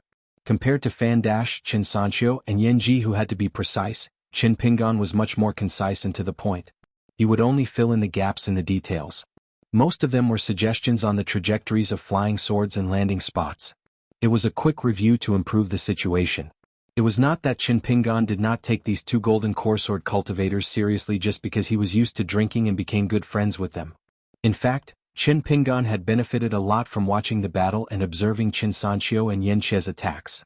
Then Qin Pingan went to find Fan Dash. When Fan Dash saw Qin Pingan with the face of a man, he felt somewhat helpless. To be enemies with Qin Pingan was really bad luck. His ancestral grave was not emitting green smoke but black smoke. The coffin could not suppress it. Fan Dash was very grateful despite his helplessness. If not for Qin Pingan's appearance, Fan Dash would have been flustered for a long time. Qin Pingan squatted down and threw a flask of bamboo sea grotto heaven wine to Fan Dash. He smiled and said, "Remember to remember my good deeds." Dong Huafu said, "Use Fan Dash's money to buy the wine and give it to Fan Dash as a favor." "I've learned it." Qin Pingan pretended not to hear. He stuck a yellow paper filth removal talisman on his body to help dispel the smell of blood. Stack Cliff asked with a smile, "Did you go elsewhere to pick up money?" Qin Pingan nodded and said, "I just wandered around." As I was worried that I would be a hindrance and attract the attention of some hidden great demons, I did not dare to do much. When I return, I plan to negotiate with the Sword Immortals to be in charge of a small section of the city wall. I'll act as bait for those who are willing to take the bait. When the time comes, if any of you withdraw from the battlefield, you can come and look for me. You can witness the majesty of a great cultivator riding a sword. Remember to bring wine. I won't let you see it for free. Dong Huafu shook his head and said, "Then I won't go." Tai Zhang smiled and said, "Me too." Fan Dash noticed that Qin Pingan was looking at him. He braced himself and said honestly, "I don't dare to go." Qin Pingan smiled and said, "Deche, even if you don't go, you can still get the wine. Who would want to see you?" Stack Zhang and Dong Huafu got up almost at the same time and continued to head to the southern city wall. Fan Dash wanted to follow them, but Qin Pingan gestured for him not to rush. Qin Pingan said, "Do you feel a lot of pressure fighting side by side with these friends? It seems like every time I help them I'll be a burden?" Fan Dash nodded. Qin Pingan said with a smile, "Having such thoughts is actually not a bad thing. However, if you want to do better, you should suppress these thoughts. Fan Dash, don't forget that you are a sword immortal who has reached the bottleneck of the Dragon Gate realm. You are not even 30 years old. Do you know that in our Haoran world, even in the North Continent, where sword cultivators are as common as clouds, a sword cultivator who will enter the gold core stage sooner or later is such an amazing young talent?" Qin Pingan pointed at himself. "It's not that Righteous World has a person like me. Righteous World is filled with people like Qin Pingan. Among the people of the same age as us on the mountain, there are definitely people who are better than me when it comes to killing enemies. There should be quite a number of them. However, there are many people who are inferior to me, many of them." Qin Pingan said slowly, "In my hometown, the Eastern Aquarius continent, I have traveled a lot. If you, Fan Dash, were to cultivate there, you would be a proud son of heaven that the entire empire placed high hopes on. You might think that I used to joke that I was a great cultivator of the 5 realms, but that's not entirely true. In my hometown, a cave abode realm demon or ghost is a fully deserving great demon, a frightening malicious spirit. Think about it, a golden core sword immortal with an innate sword embryo might only be in his 30s. How high up is he in the Aquarius continent?" Fan Dash nodded. "I never thought about this before. I was not very interested in Righteous World. Ever since I was young, I felt that my aptitude was passable but not good enough." Qin Pingan smiled and spread out his hands. He put 2 fingers together and pointed at both ends. "What I said is that Fan Dash felt that everything he did was wrong when he was with Ning Yao and Qin Sanqiu. This is an extreme. Fan Dash in my hometown seemed to be able to use his sword to fight against an entire country. This is another extreme. Naturally, it's not desirable." Qin Pingan retracted one hand and clenched his other hand into a fist. He waved it in the middle of the previous line. "Things can be that extreme and unavoidable. However, a sword immortal's Dao heart should be here, unmoved. When it comes to external matters, they are really external matters. It is very difficult for us to completely control them. However, the heart of a cultivator is always the matter at hand. It is close at hand. It is a skill that can be sharpened and improved at any time and place. The human body is a small world. It's just a standing all in the world. However, the human heart is all-encompassing. It can be higher and bigger than the world. Especially a sword immortal. Wherever his thoughts go, wherever his flying sword goes, his body and mind are free. I feel that this sentence is very correct. I'll give it to you for free along with this pot of wine in your hand." Fan Dash's eyes were clear. He took a big gulp of wine and wiped the corner of his mouth. He said in a deep voice, "Qin Pingan, if you said these words to me in the past, I might have only understood a little. However, it's different now. I understand." Qin Pingan smiled and said, "Actually, it's all the same. I've also suffered big and small hardships. I've walked and stopped and thought about this and that. That's how I got to where I am today."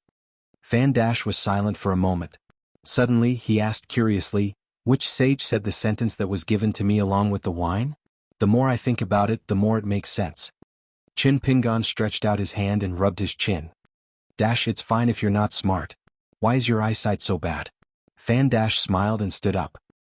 He threw the wine pot in his hand and was about to go to Qin Sanqiu's side. However, Qin Pingan stretched out his hand and grabbed the empty wine pot. He stood up and scolded, "You're just a sword cultivator in the Dragon Gate realm. How dare you pretend to be heroic in front of a great cultivator in the second realm? Is the wine pot free?" Fan Dash felt a little guilty and quickly left. However, he could not help but turn his head. He saw the second shopkeeper tilting his head and pressing his fingers against his temples. Then he slowly took off a mask. Fan Dash asked, Chin Pingon, I just can't forget her. Am I very useless? Chin Pingon put the vermilion mask into his sleeve and said with a smile, there's nothing better than talking about infatuation and infatuation. Fan Dash was puzzled. When we first met you didn't say that. You scolded me so badly. The dispirited Chin Pingon took out the blade-strengthening gourd and drank a mouthful of wine. He said with a smile, I don't have the energy to talk to you about this. Think about it yourself. Also, show some of the spirit of a great sword immortal in the Dragon Gate realm. Roosters quarrel with each other. Sword cultivators don't hold grudges when fighting. Chin Pingon was actually no longer worried about Fan Dash's feelings. Fan Dash did not seem to be outstanding in his cultivation or words. However, Chin Pingon was certain that Fan Dash's path of cultivation would be very long. Chin Pingon was more worried that Fan Dash would hear his reasoning and realize that he could not do it. Or rather, it would be another kind of trouble if he could not do it well. If one did not know a principle, it would be an invisible denial. If one knew and acknowledged it, it would be an affirmation. If one could not do it, it would be another denial. Generally speaking, when one reached this step, that principle would be the end of the road. It would be the burial ground of the path of the heart. There would not even be a corpse left. The most frightening thing was that a series of similar theories would die along with it. A large number of people would die. Unexpectedly, Fan Dash said, if I can't achieve the kind of firm sword heart you mentioned, I won't be unaffected by Chin Sanchio and the others. Chin Pingon, remember to remind me more. The first time doesn't work, try a second time. I don't have any strong points but I can listen to advice. Chin Pingon smiled and said, well said. Fan Dash finally said, then listen to my advice. This war will be fought. A few days or half a month won't make a difference. You should recuperate first before returning to the city. Otherwise, if you continue like this, it will be very difficult for you to recover to your peak when we need to leave the city for the battlefield. You are my guardian sword master. Even if you don't worry about yourself, you should at least worry about my life. Do you still want to drink wine that doesn't cost money in the future? Chin Pingon nodded and said, that makes sense. Chin Pingon really took out his charm boat and left the city. Fan Dash went to the southern city wall. Ning Yao nodded and smiled at him, thank you. Fan Dash wanted to keep a straight face but he couldn't do it. He simply laughed. Dong Huafu commented, you're so silly. Among the group, Chin Sanchio, who was the most confident in killing with his flying sword, said with a smile, Dong Haitan, do you have the ability to get Ning Yao to thank you? Dong Huafu turned his head and asked, Sister Ning, can you thank me? Ning Yao kept her eyes forward and gave him the word, scram. Dong Huafu nodded, indicating that he accepted it. He then turned to Chin Sanchio and Fan Dash and asked, Sister Ning has never been courteous with me. Can you do it? Chin Sanchio gave him a big thumbs up. Fan Dash took a deep breath and took out his life-bound flying sword. With a flash of sword light, he flew down the city wall. Chin Pingon controlled his charm boat. With nothing to do, he imitated his disciples and students. He leaned on the bow of the ferry and used his hands to row the boat. Did it really seem faster? During a break in the battle, a few young sword cultivators from other villages retreated from the southern city wall to the northern city wall. Another batch of local sword cultivators who had been conserving their strength silently took over their positions. However, when they brushed past each other, most of them had smiles on their faces. Yu Zhuanfu sat on the northern city wall, chewing on his last piece of pancake. His body was full of fist intent but he could not punch out. This made Yu Zhuanfu, who could only watch the battle from the top of the city wall, have a great desire to reach a higher martial realm for the first time in his life. A realm 7 golden body was ultimately not like a realm 8 long-distance travel. As long as one reached the realm of long-distance travel, one could fly like a chi refinement warrior and punch to his heart's content. Zhu Mei's face was pale. She was still fearful. She wiped the sweat from her forehead and did not say a word. After she took out her life-bound flying sword, she was in danger several times. She was either protected by sword immortal Ku Xia or saved by Jin Jinmen. Even Lin Junbai, who was still a sea-viewing realm sword cultivator, had helped her once. If Lin Junbai had not seen through the disguise of a demon death warrior and purposely used his sword to lure the opponent into using his trump card, Zhu Mei would have definitely damaged her life-bound flying sword. Even if her Dao was not damaged, she would have retreated down the city wall and recuperated in the Sun residence. From then on, the battle would have nothing to do with her. Lin Junbai was talking to Jin Jinming about his experience in the previous battle. This should be the first time Lin Junbai and Jin Jinming had such a private conversation. They talked about the gains and losses, flaws, and many other intricacies of the battle. Jin Jinming smiled warmly. Although he still did not speak much, it was obvious that he was closer to Lin Junbai. This was also the first time Jin Jinming felt that Lin Junbai, a genius youth who seemed to be untainted by dust, had a human touch. Lin Junbai took out an exquisite porcelain bottle made by the Shaoyuan dynasty. He poured out 3 pills of different colors. He kept one for himself and the other 2 were dark green and spring green. He tossed them to Jin Jinming and Zhu Mei respectively. Jin Jinming and Zhu Mei were similar. They hesitated for a while and still chose to accept the pills. The 3 of them swallowed the pills. Lin Junbai began to concentrate. As he breathed in and out, the pills gradually melted. Abundant spiritual energy surged into a few Qi residences. Lin Junbai split a portion of his attention and continued to ponder over the end of the heart examining game. Every time he reviewed the game, his Dao heart would be a little more complete.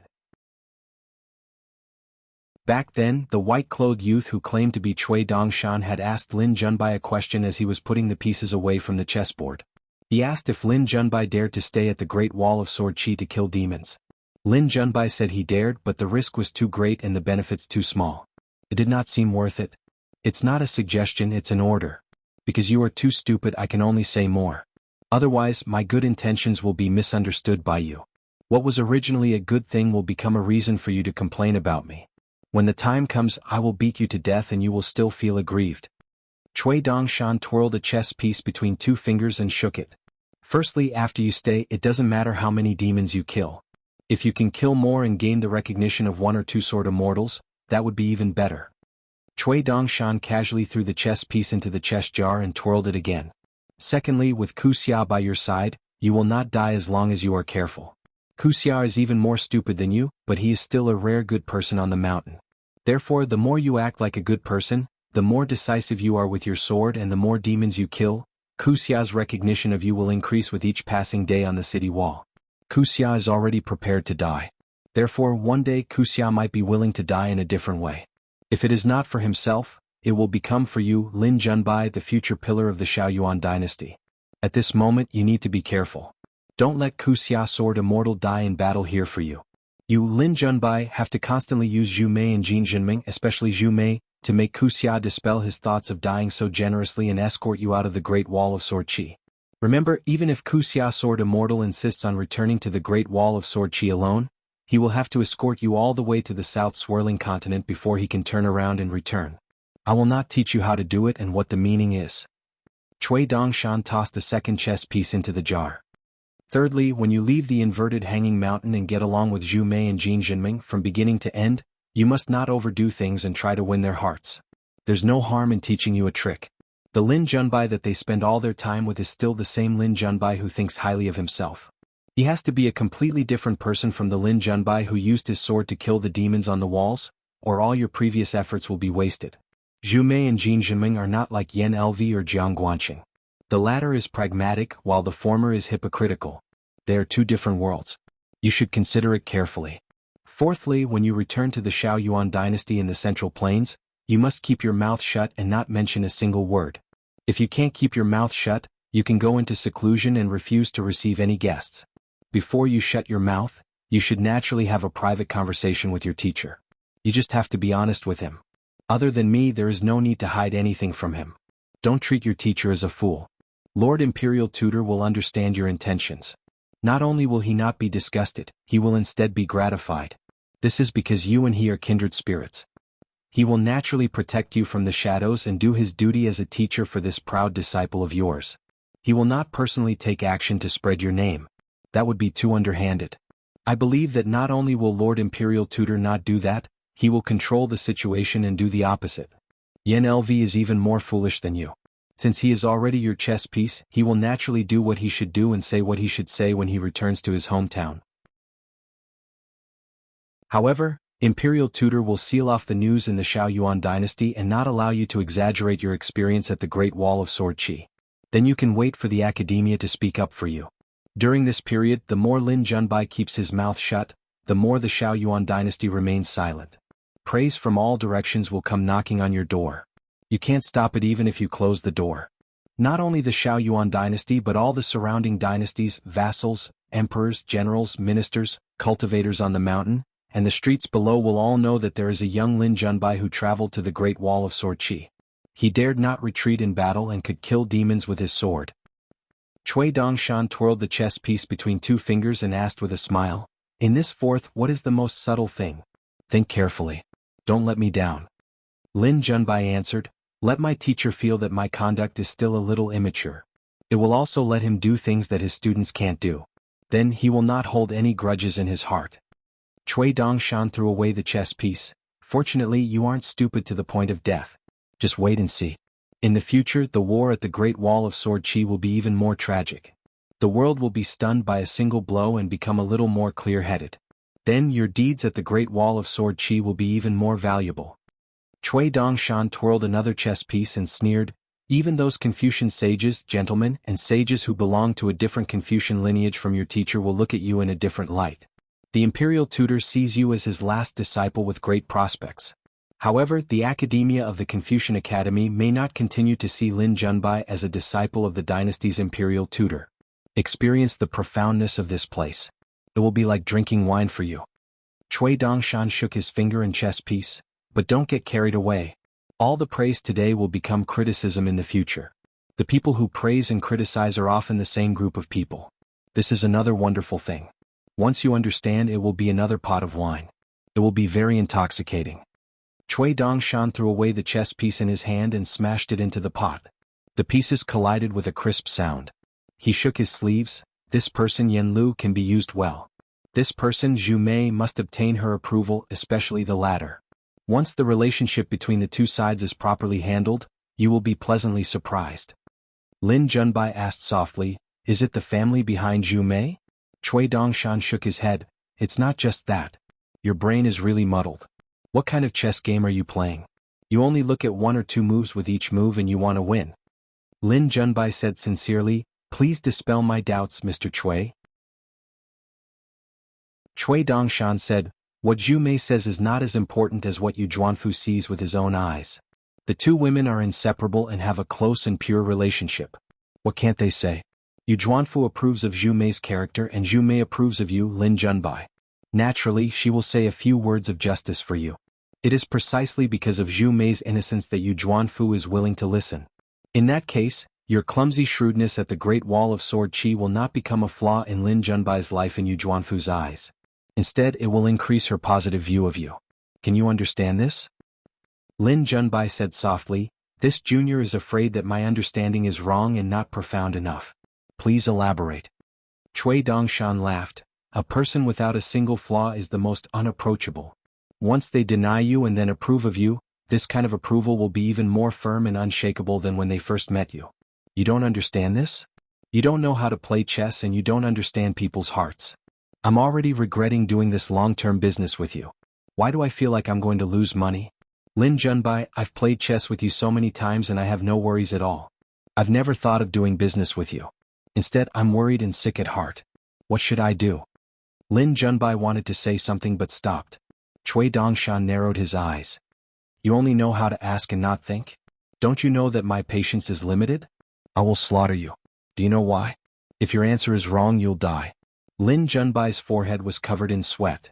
"I can die of stupidity, but I can't implicate Mr. Cui's foresight and find a fool to do business with." Cui Dongshan smiled. "Good kid. You can still be taught." Cui Dongshan placed his palm on the chess piece in the jar and gently stroked it. He said casually, "A Central Plains sword cultivator who is smart enough to not hesitate to die will not be disliked by Yu Zhuanfu, who is also a pure martial artist from the Central Plains. What do you think the Yu family and even that old bastard Zhou Xinji will do to a young sword cultivator that Yu Zhuanfu doesn't dislike? Is this a trivial matter that can be done without?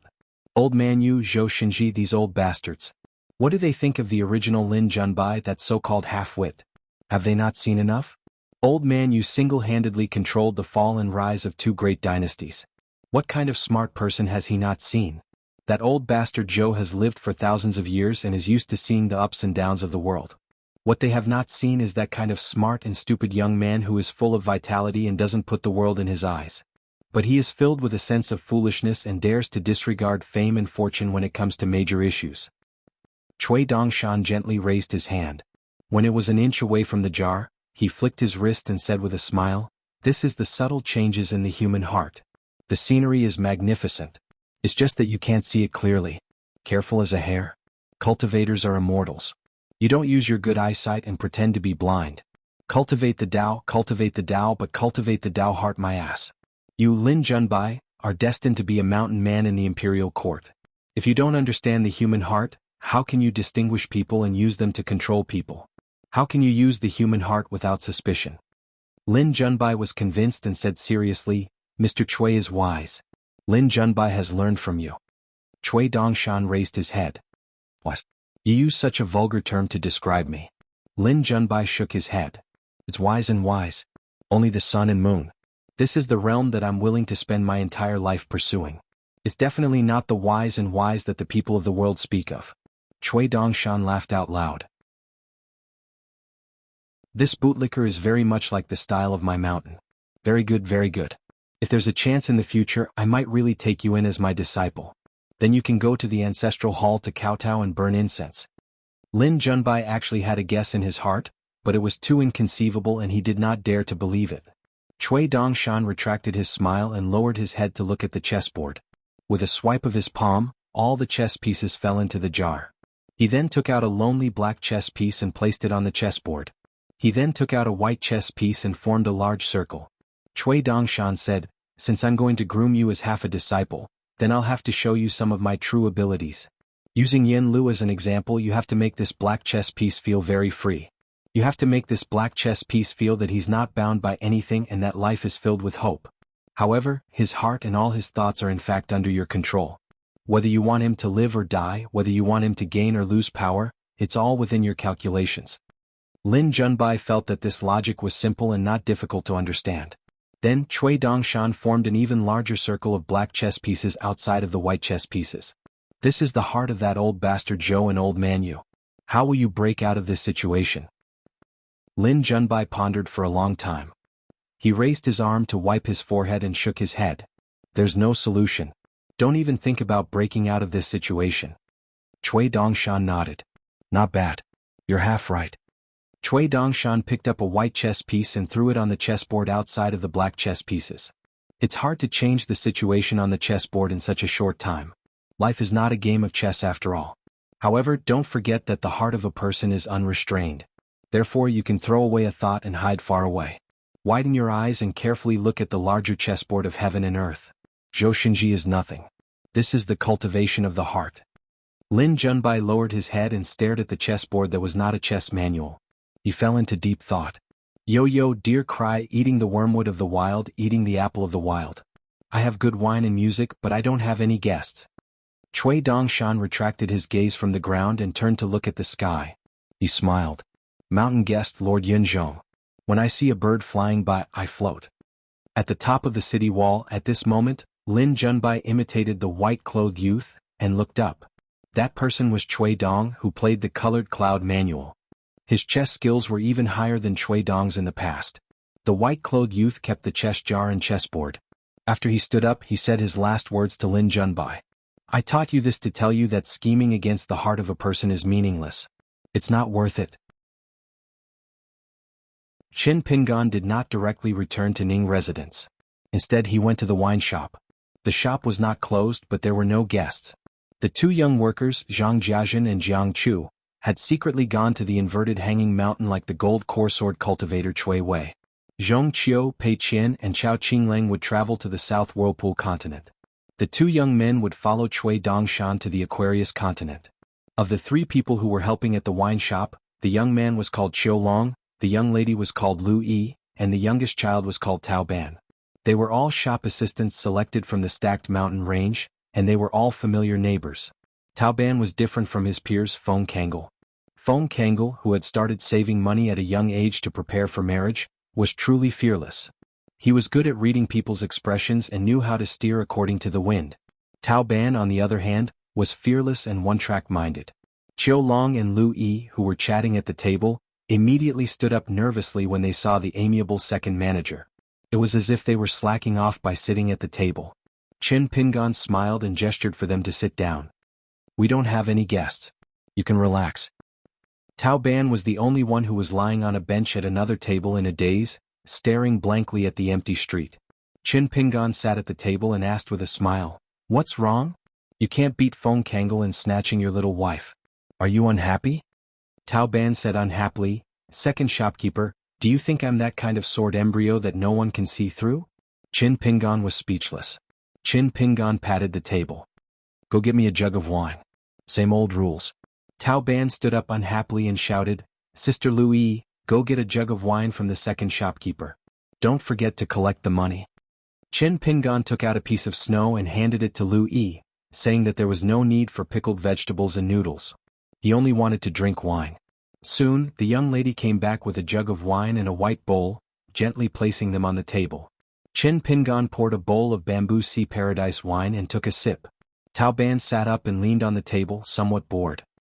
He tapped the table with his finger and said, Second shopkeeper, I also don't want to sell wine for the rest of my life. Chin Pingan laughed and asked, Then what do you want to do? Tao Ban said, I haven't thought about it yet. Chin Pingan drank his wine and said nothing more. Tao Ban tried to find something to talk about. Second shopkeeper, do you know that there are actually a lot of people who speak ill of you behind your back? Quite a few customers who come here to buy wine all feel indignant for you. There are a lot of things that just hearing them is quite infuriating. Chin Pingan shook his head. I don't know. Can you tell me? Tao Ban began to spill the beans from a bamboo tube, telling him in full detail what he had heard. Seeing that the second shopkeeper was only drinking wine and not getting angry, Tao Ban became somewhat angry. He said angrily, Second shopkeeper, you're not deaf. Are you listening to me or not? Chin Pingan laughed. I'm listening. The east wind blew up the willow catkins, the east wind blew down the willow catkins. It was the same as the east wind, the willow catkins rose and fell. What was there to care about? It was just that this kind of logic was too boring, and there was no need to say it to a child. Therefore, Chin Pingan seemed to realize something and pretended to be angry. These bastards are too infuriating. The child said eagerly, What should we do? Chin Pingan stopped the wine bowl in his hand and said with a sidelong glance, Are you going to help me fight or are you going to be my lookout? Tao Ban sighed and leaned on the table again. When there are a lot of customers, I feel tired. When there are no customers, I feel bored. What's going on? Chin Pingan teased, That's right. What's going on? Tao Ban glared. You're really boring. You're not a storyteller anymore and you don't like to manage the shop. I don't know what you're busy with all day. Chin Pingan waved his hand and said, I spent money to buy wine. There should be a plate of pickled vegetables and a bowl of yangchun noodles. I'll give them to you. Tao Ban was grinning from ear to ear. Lu Yi, who had been listening to the conversation, immediately went to greet Uncle Feng and made a bowl of yangchun noodles for the second shopkeeper. Chin Pingan drank his wine leisurely. For some reason he thought of the disaster of old Assistant Minister Lu in Qingwan Country's Lion Garden. Scholars who cherished their reputation valued reputation the most, so they were most afraid of losing their integrity in their later years. Cui Dongshan's insidious methods were all the ideas of the old Assistant Minister's eldest son, Lu Qingfeng. His fellow villager Li Baozhen only followed his instructions. Chin Pingan turned his head and looked at the big and small restaurants and the empty street behind him. In fact, the people and words that Tao Ban mentioned did not make Chin Pingan feel strange at all. It could even be said that he had already guessed it. Just like the words that Chin Pingan engraved on the side of the seal, there were no surprises in the world. For the current Chin Pingan, it was very difficult to be angry. It had nothing to do with that disappointment. There must have been people who had met the young master Chin Pingan at the wine table, Taixiang Street or Yuhu Street. Some people tried to curry favor with him but to no avail, so they secretly started to hate him. The second shopkeeper was friends with Chin Pingan, so he would hate Chin Pingan as well. There were also Sword Xiu who looked down on Stack Zhang's birth, but envied Stack Zhang's opportunities and cultivation. They hated the clamor of the wine shop, and hated the young second shopkeeper who was in the limelight for a while. There were those of the same age who had followed the crowd and ridiculed Fatty Yen. Later on, as Yanji's realm became higher and higher, he went from looking down on them and despising them to looking up to them. Yanji was familiar with the Ning Mansion and Chin Pingan. This group of people was unhappy and scratched their hearts and livers. There must have been young drinkers who tried to get close to the second shopkeeper in Pingzhang wine shop. They only felt that they could not get along with the second shopkeeper. At first they did not think much about it. However, as Chin Pingan became more famous, it became a real loss in their eyes. Over time they did not go there to buy wine anymore. They even liked to go to other wine shops with their friends and talk about the small wine shop and Chin Pingan together. They were very happy. The more people agreed, the better the wine tasted. These people, especially when they thought about how they had pretended to drink wine and eat pickled vegetables with those sword cultivators by the roadside, suddenly felt uncomfortable in their hearts. Therefore they became more and more enthusiastic when they talked about the wine shop with their friends. The more lively the wine shop was, the better the business. Those who drank wine and spoke with sarcasm looked around. Even if there were not many people around them, they had many reasons to comfort themselves. They even felt that they were sober when everyone else was drunk. They huddled together in twos and threes to warm themselves up. They became close friends and were sincere. The Buddhist scripture said that rain moistened the plants and trees, and there were differences. There was an old saying that the same rice could feed 100 different kinds of people. In fact, it had a similar meaning. Negating anyone was an easy thing to do. Whether it was the big boss of the Great Wall of Sword Chi, the sage of Confucianism who ruled the world, or the sages of the 100 schools of thought, anyone in the world could be easily denied as long as others wanted to find fault with them. Things that anyone could do could be done. Otherwise they would be left behind. One could not just do it. Otherwise one would be mediocre and suffer in the end. If one truly approved of someone, it would be very difficult. Chin Pingan's joy now was not to compete with them. Instead he had gained some leisure time. As long as he had the chance, he would try his best to see the complicated lives of these people. He would try his best to see the people's hearts. Chin Pingan drank a big mouthful of wine. The wine in his bowl was already finished. He poured another bowl.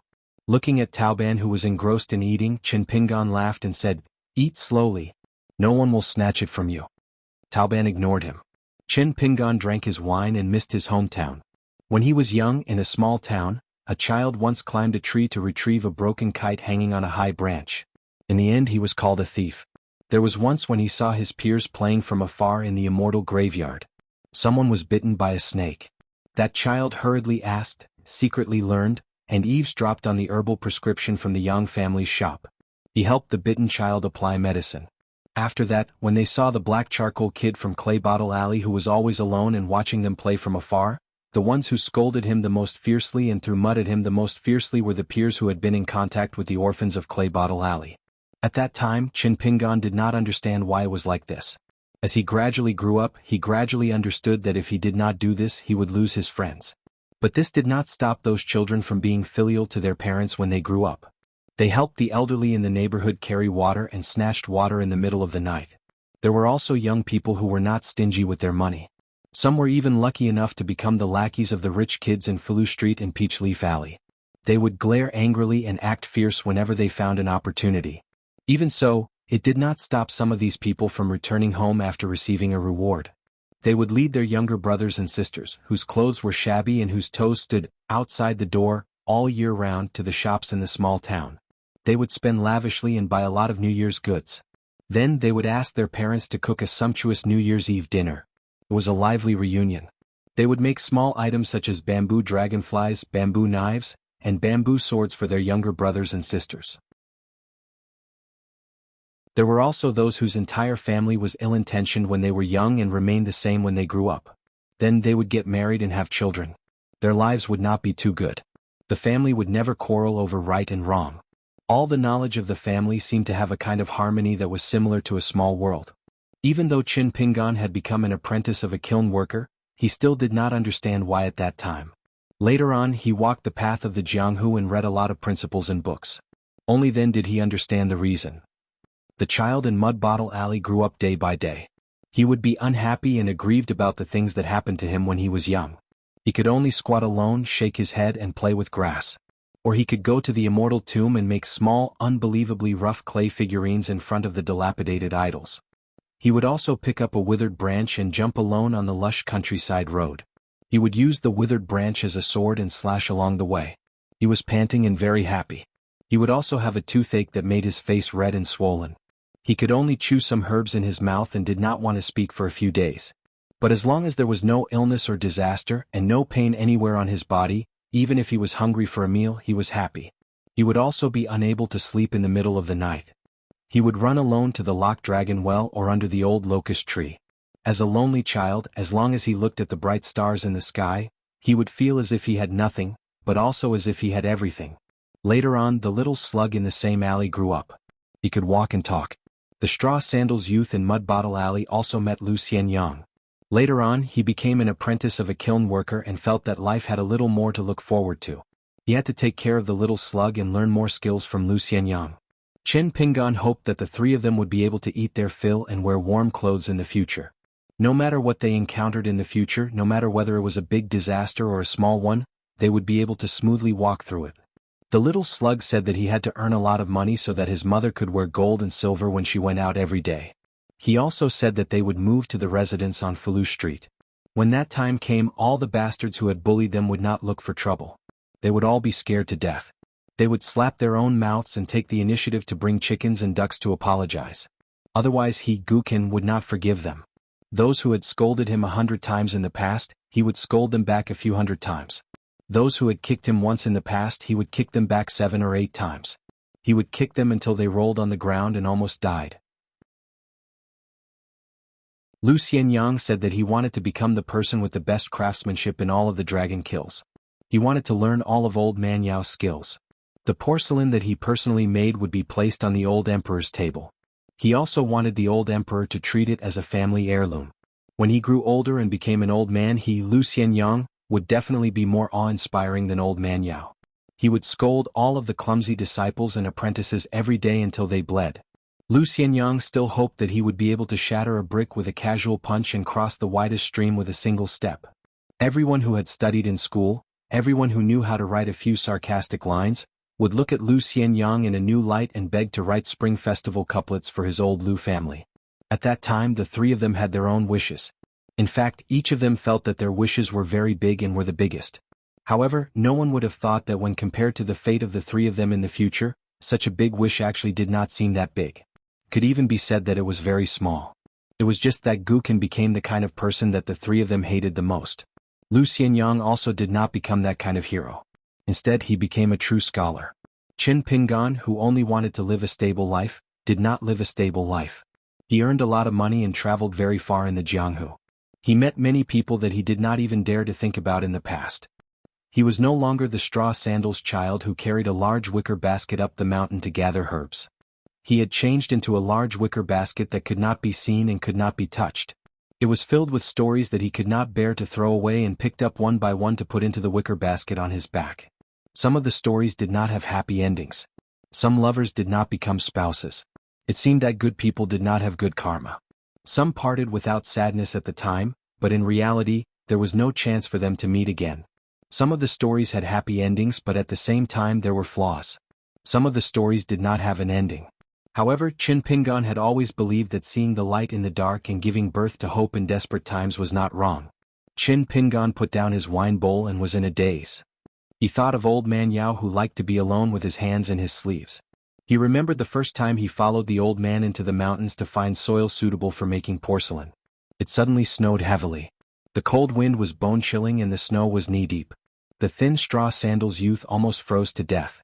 The silent old man continued to walk in front of him. He only slowed down his pace and said a few words, which was rare for him.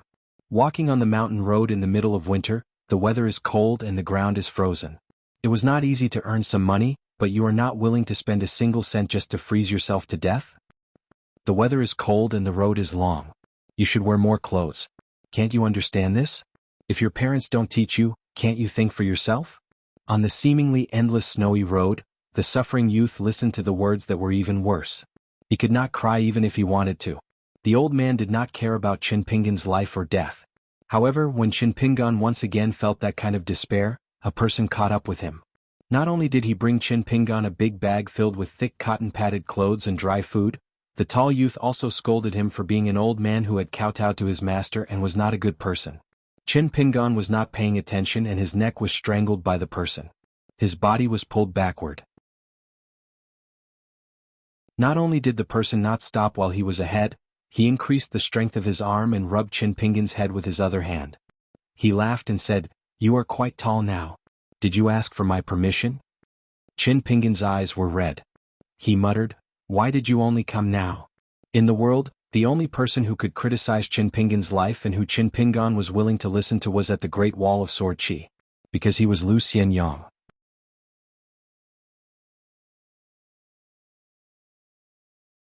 619. Qiulong and Lu Yi were both shocked. This was because the second manager of the Great Wall of Sword Qi had never been bullied like this before. It was always the second manager who cheated others. Tao Ban was such a stubborn child.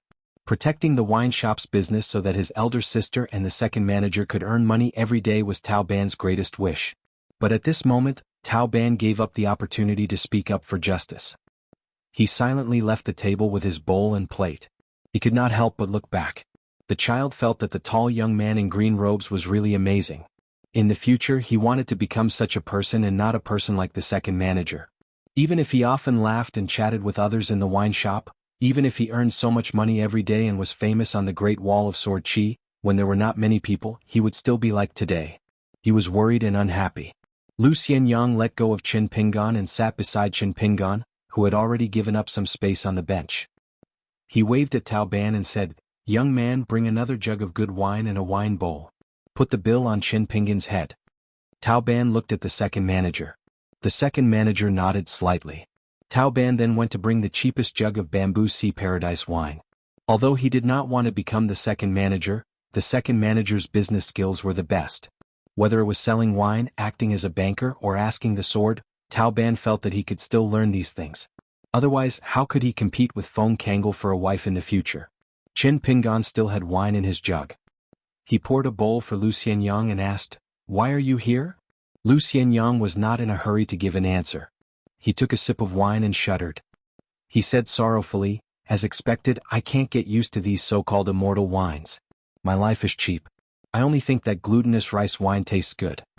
Qin Pingan smiled and said, "Dong Shui Jing's glutinous rice wine. Actually, I brought some, but I drank it all." Lu Xianyang elbowed Qin Pingan's shoulder and said, "Then what the hell are you talking about?"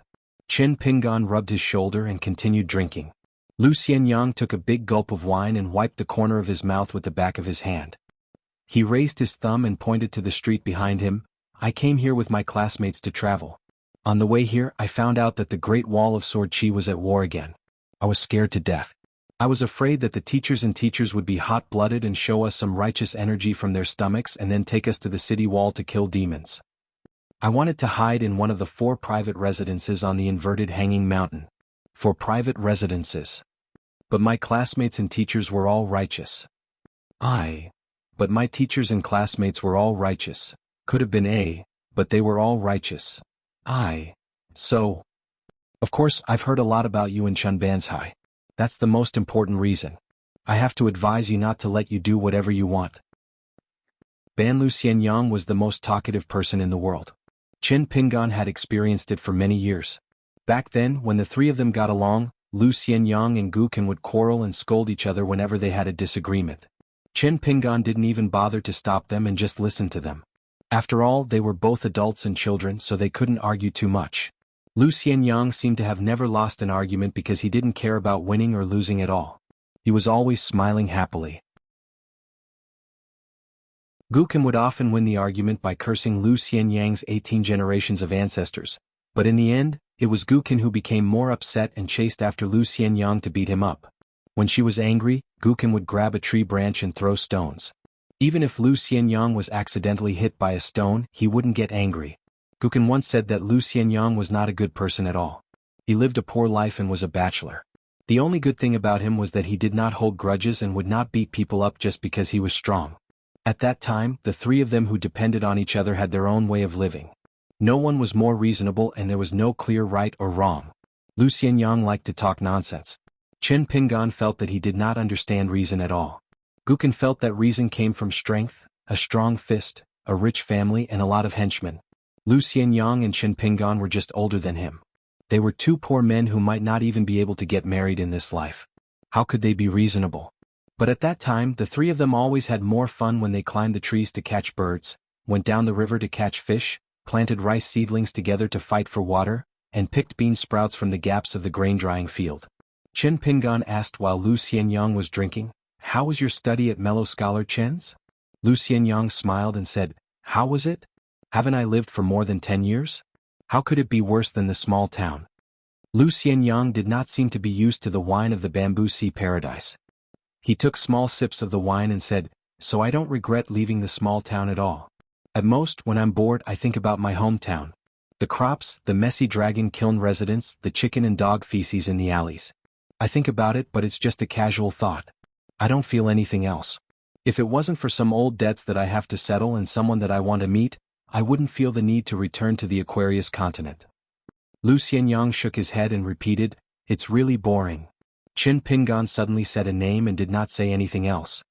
Gukin. Lu Xianyang sneered and said, "The little snot bug has always wanted you to be his father. You really think you're his father? Is there something wrong with your head?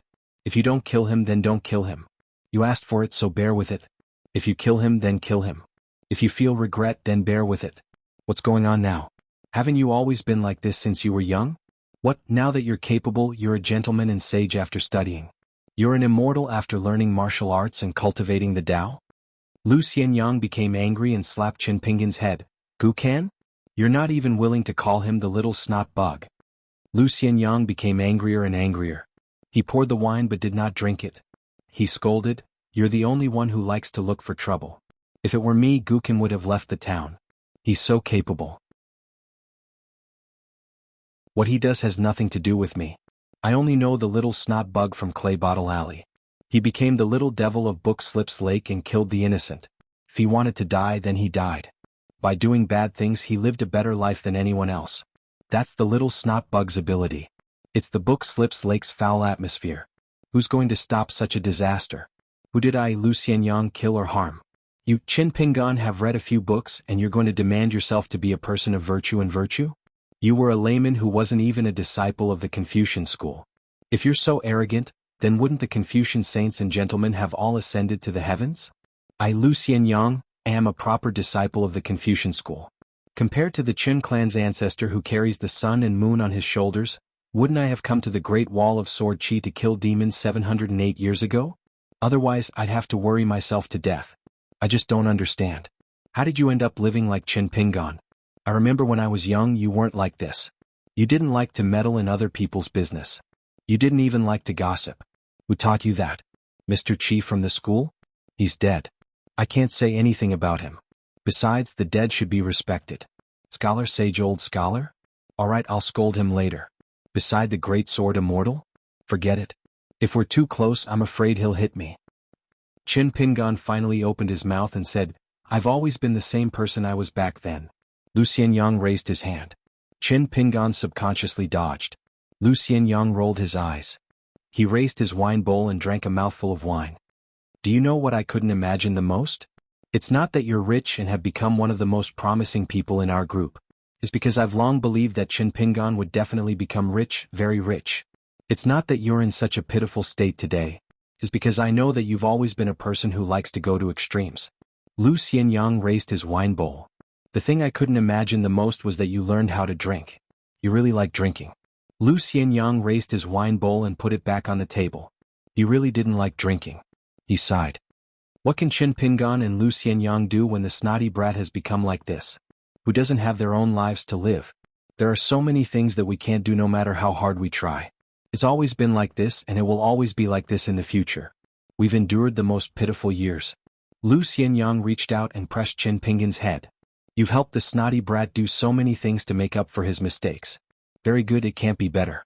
After all, I've read a few sage books. I know that the world lacks idiots like you who bring trouble to themselves." Lu Xianyang raised his hand gently and slapped him. "But you're still so miserable. It's very bad and it can't get any worse. Like me, Lu Xianyang is Lu Xianyang first and then that half-baked scholar. So I just don't want you to become that idiot. This kind of selfishness, as long as you don't hurt anyone, don't be afraid of this." Qin Pingan said, "I know that." Lu Xianyang smiled bitterly. "You just can't do it or feel that you're not doing well enough, right? So you feel even worse?" Qin Pingan nodded. "Actually, I've already passed Gukan's test. It's just that when I see so many lonely souls and wild ghosts, I'll think of the three of us back then. I can't help but empathize with them. I'll think of Gukan being kicked like that. She was such a young child, but she was rolling on the ground in pain and almost died. I'll think of Lu Xianyang almost being beaten to death in Mud Bottle Alley. I'll also think of myself almost starving to death, and it was only because I relied on the hundreds of meals provided by my neighbors that I managed to survive. So when I was at Bookslip Lake I wanted to do more. I didn't hurt anyone and I can try my best to protect myself. Lucien Yang also felt terrible. He slowly said, if I knew this would happen, I wouldn't have left my hometown. Sure enough, it's impossible without me. When a person has a dream, they often have to leave their hometown. It wasn't easy to achieve one's dream, but it was inevitable that they would miss their hometown in their dreams. However, as Lucien Yang said, he didn't miss his hometown too much, and there was nothing that he couldn't let go of. At most, he was worried about Qin Pingan and the little slug. However, his thoughts for the latter were far less than Qin Pingan's. For Lucien Yang, living a good life was actually the best way to explain to the old Lu family. Every year, when he went to the grave to propose a toast, put up door gods during the spring festival, and renovated the ancestral house, Lucien Yang didn't pay much attention to it since he was young. He just made do with it carelessly. Every time he went to the grave during the first lunar month and the Qingming festival, he liked to get some ready-made paper money from Qin Pingan. Qin Pingan also said a few words, but Lucien Yang rebutted him. He said that he was the only son of the old Lu family, and that he could help the old Lu family expand in the future. The old Lu family's ancestors should be happy in the underworld. How could they expect a lonely descendant like him to be able to make a living? If they really wanted to bless him, Lucien Yang, for the sake of the old Lu family's descendants, he would quickly ask Lucien Yang and say that he had made a fortune by burying a few jars of silver somewhere in the small town. Not to mention a small pot of paper money, he could even burn a few pots of paper horses and paper figures. Lucien Yang had always been very magnanimous. He was so magnanimous that he could even joke about the incident where he was almost beaten to death. Even if the little slug brought it up, he really didn't care at all. The little slug's heart had always been smaller than the eye of a needle. Many people who held grudges would eventually forget about it. However, some people who held grudges would stare at the account book for the rest of their lives. They would flip it over and over for no reason, and they would feel happy from the bottom of their hearts. They wouldn't feel the slightest bit of uneasiness. On the contrary, this was the real fulfillment. Lucien Yang said, as long as you are harsh on yourself, the world will be more and more harsh on you. As time goes on, there will be more and more idle people who have nothing better to do and are picky about good people. The better the world is, the more gossip there will be. Because when the world is good, people will have the strength to make irresponsible remarks. The world will also increasingly tolerate selfish people. When the world is bad, naturally people will shut up. It's not easy to even have a full meal. In the chaos of war, who has the time to care about the good and bad of others? They can't even care about their own life and death. This is the truth, understand? Qin Pingan nodded. Lucien Yang continued, if you think that the matter of Shindu is the most important thing and that Qin Pingan should become a better person, I won't bother to persuade you. Anyway, he didn't die, so it's fine. So I only ask you to do one thing: don't die. Qin Pingan said, there are too many accidents. I'll try my best to fight for it. Lucien Yang frowned. Mr. Qi from the school chose you to escort those children to school. Old scholar Wen Xing chose you to be his last disciple. So many people in Luapa Mountain chose you to be the mountain master. Ning Yao chose you to be the Taoist companion of immortals. No matter how good these reasons are, they are not a reason for you to die here, in this war. To put it bluntly, none of these people who chose you want you to die in the Great Wall of Sword Qi. Who do you think you are? With one more Qin Pingan, the Great Wall of Sword Qi can be defended? With one less Qin Pingan, it can't be defended? There is no such *T reason. Don't talk to me about Qin Pingan, and doing more is more. Don't I know you? As long as you want to do something, will you lack a reason? In the past, you didn't study, so you came up with one thing after another. Now that you've studied a little, you can definitely deceive yourself and others. Let me ask you one thing. Do you want to leave this place alive? Is everything you've done so that you can leave the Great Wall of Sword Qi alive? Qin Pingan remained silent. Lucien Yang asked, then you don't. Are you betting on luck? Are you betting that the Great Wall of Sword Qi can be defended, that Ning Yao won't die, that left and right won't die, and that all the new friends you made here won't die?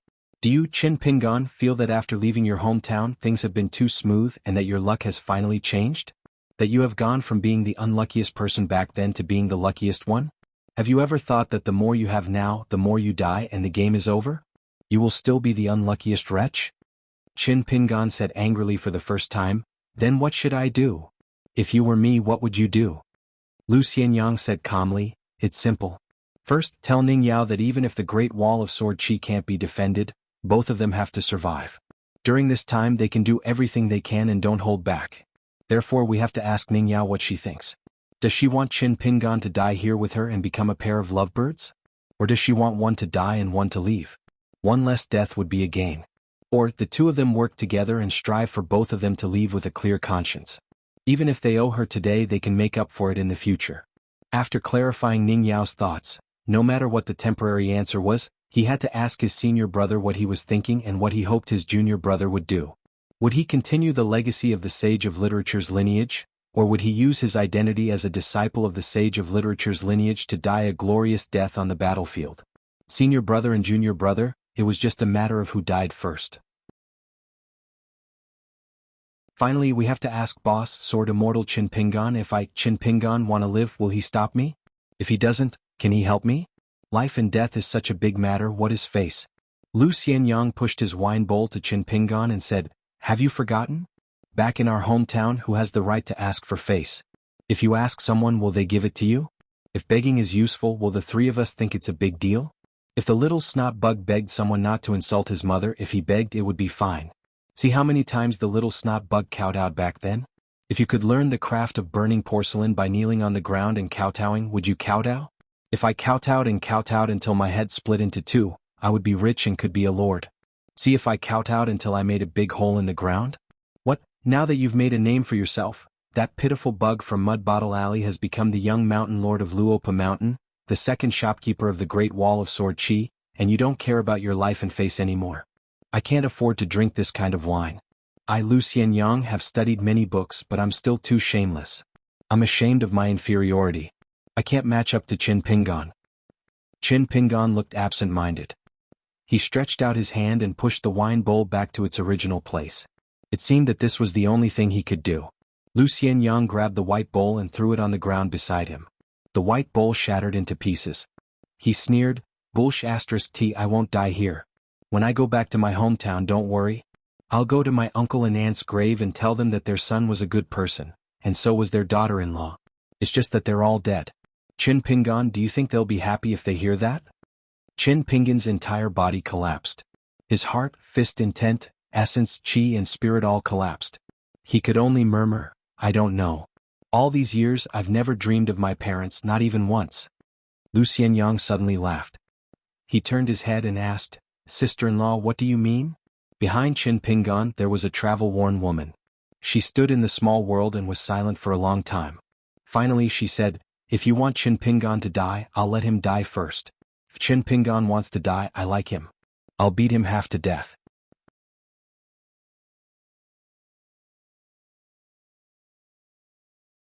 "6:20.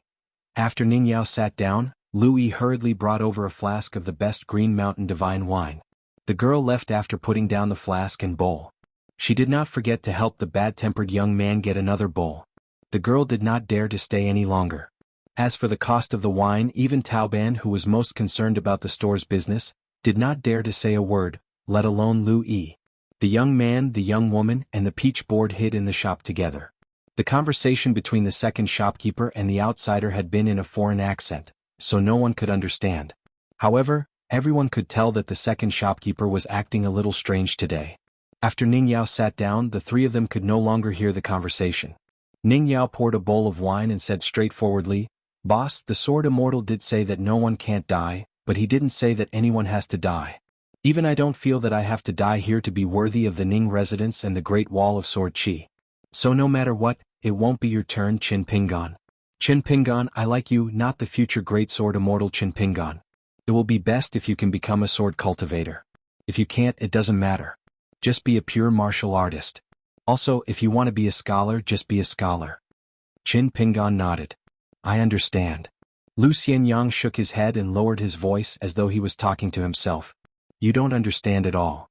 Ning Yao frowned and turned to look at the Great Wall of Sword Chi. However, Boss, the Sword Immortal, did not allow me to say more. He said that he would take care of you and wanted you to think more. Otherwise, you would have wasted this trip. Finding life in death and relying on yourself to survive is the best way to sharpen your Dao heart and nurture a sword embryo. Otherwise, it would be less meaningful for others to help you, even if it's just to give you a hand or give you some pointers. Lu Xianyang still shook his head. It's not fun. It's not fun at all. I knew it. Everyone seems to have no requests, but it's actually the people around him who like to ask for my little Pingon the most. Ning Yao ignored Lu Xianyang and said, don't think that you're the only one with such treatment. You should feel burdened.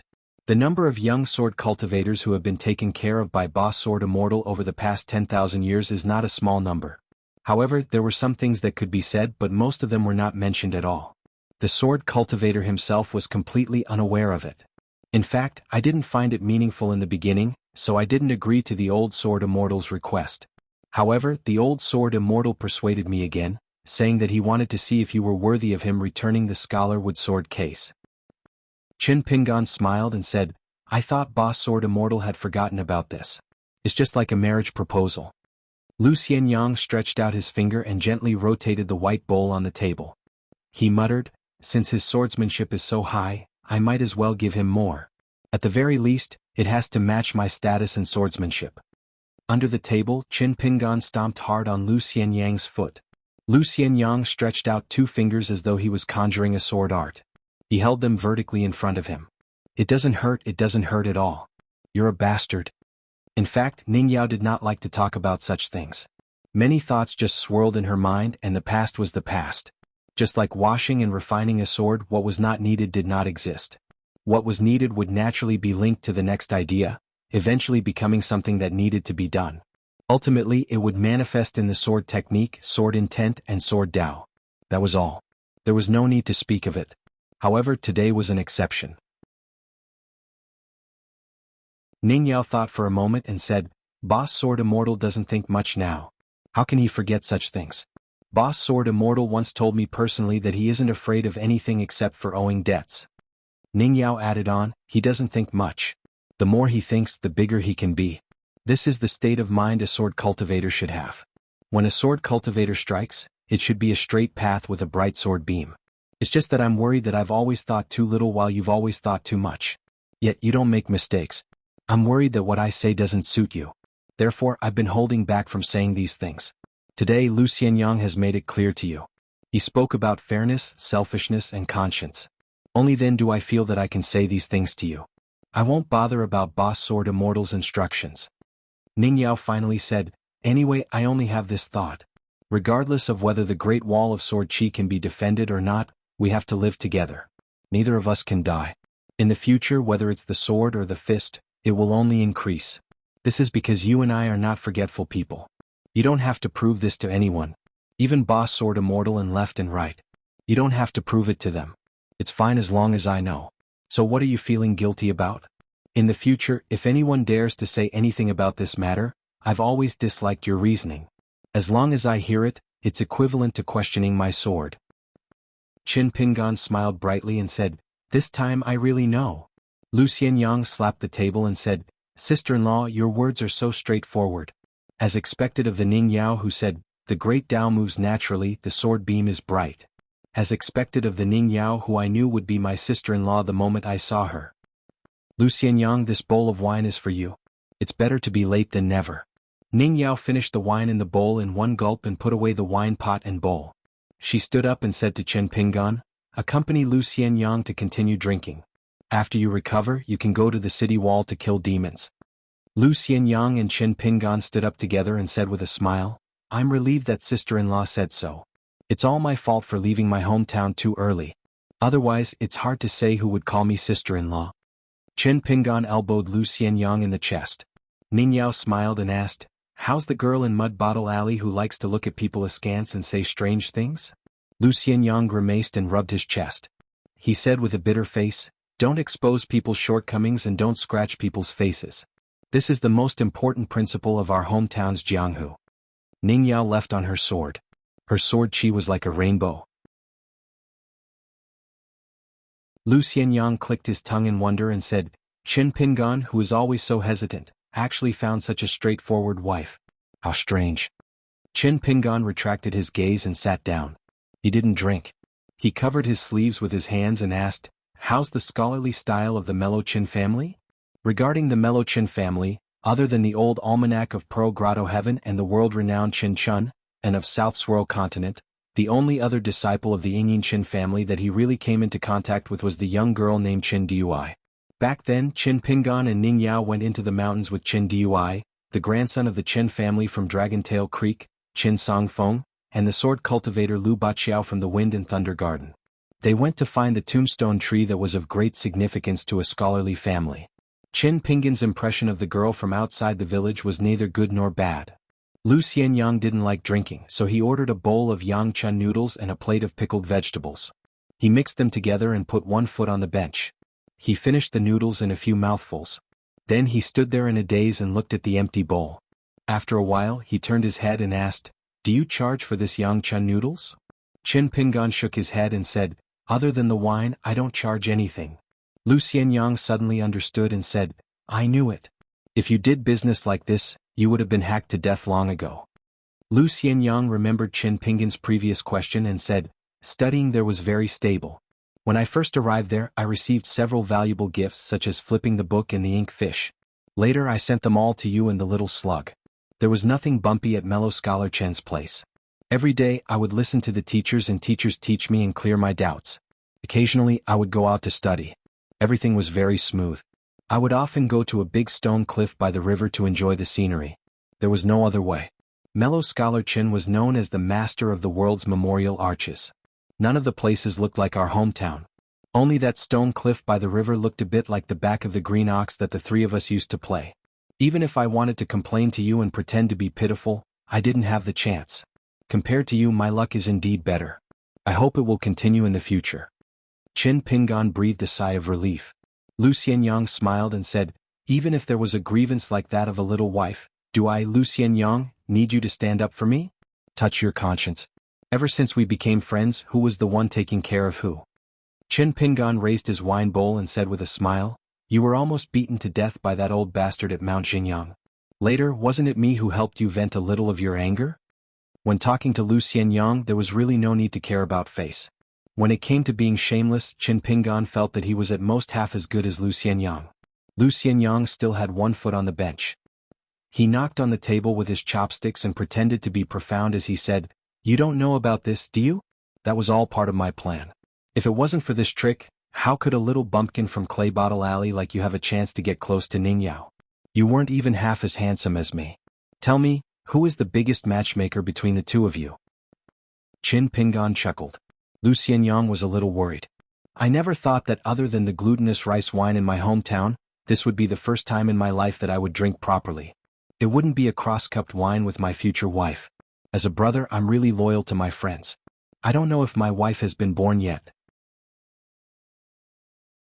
Is she in a hurry to wait for me?" Qin Pingan drank his wine.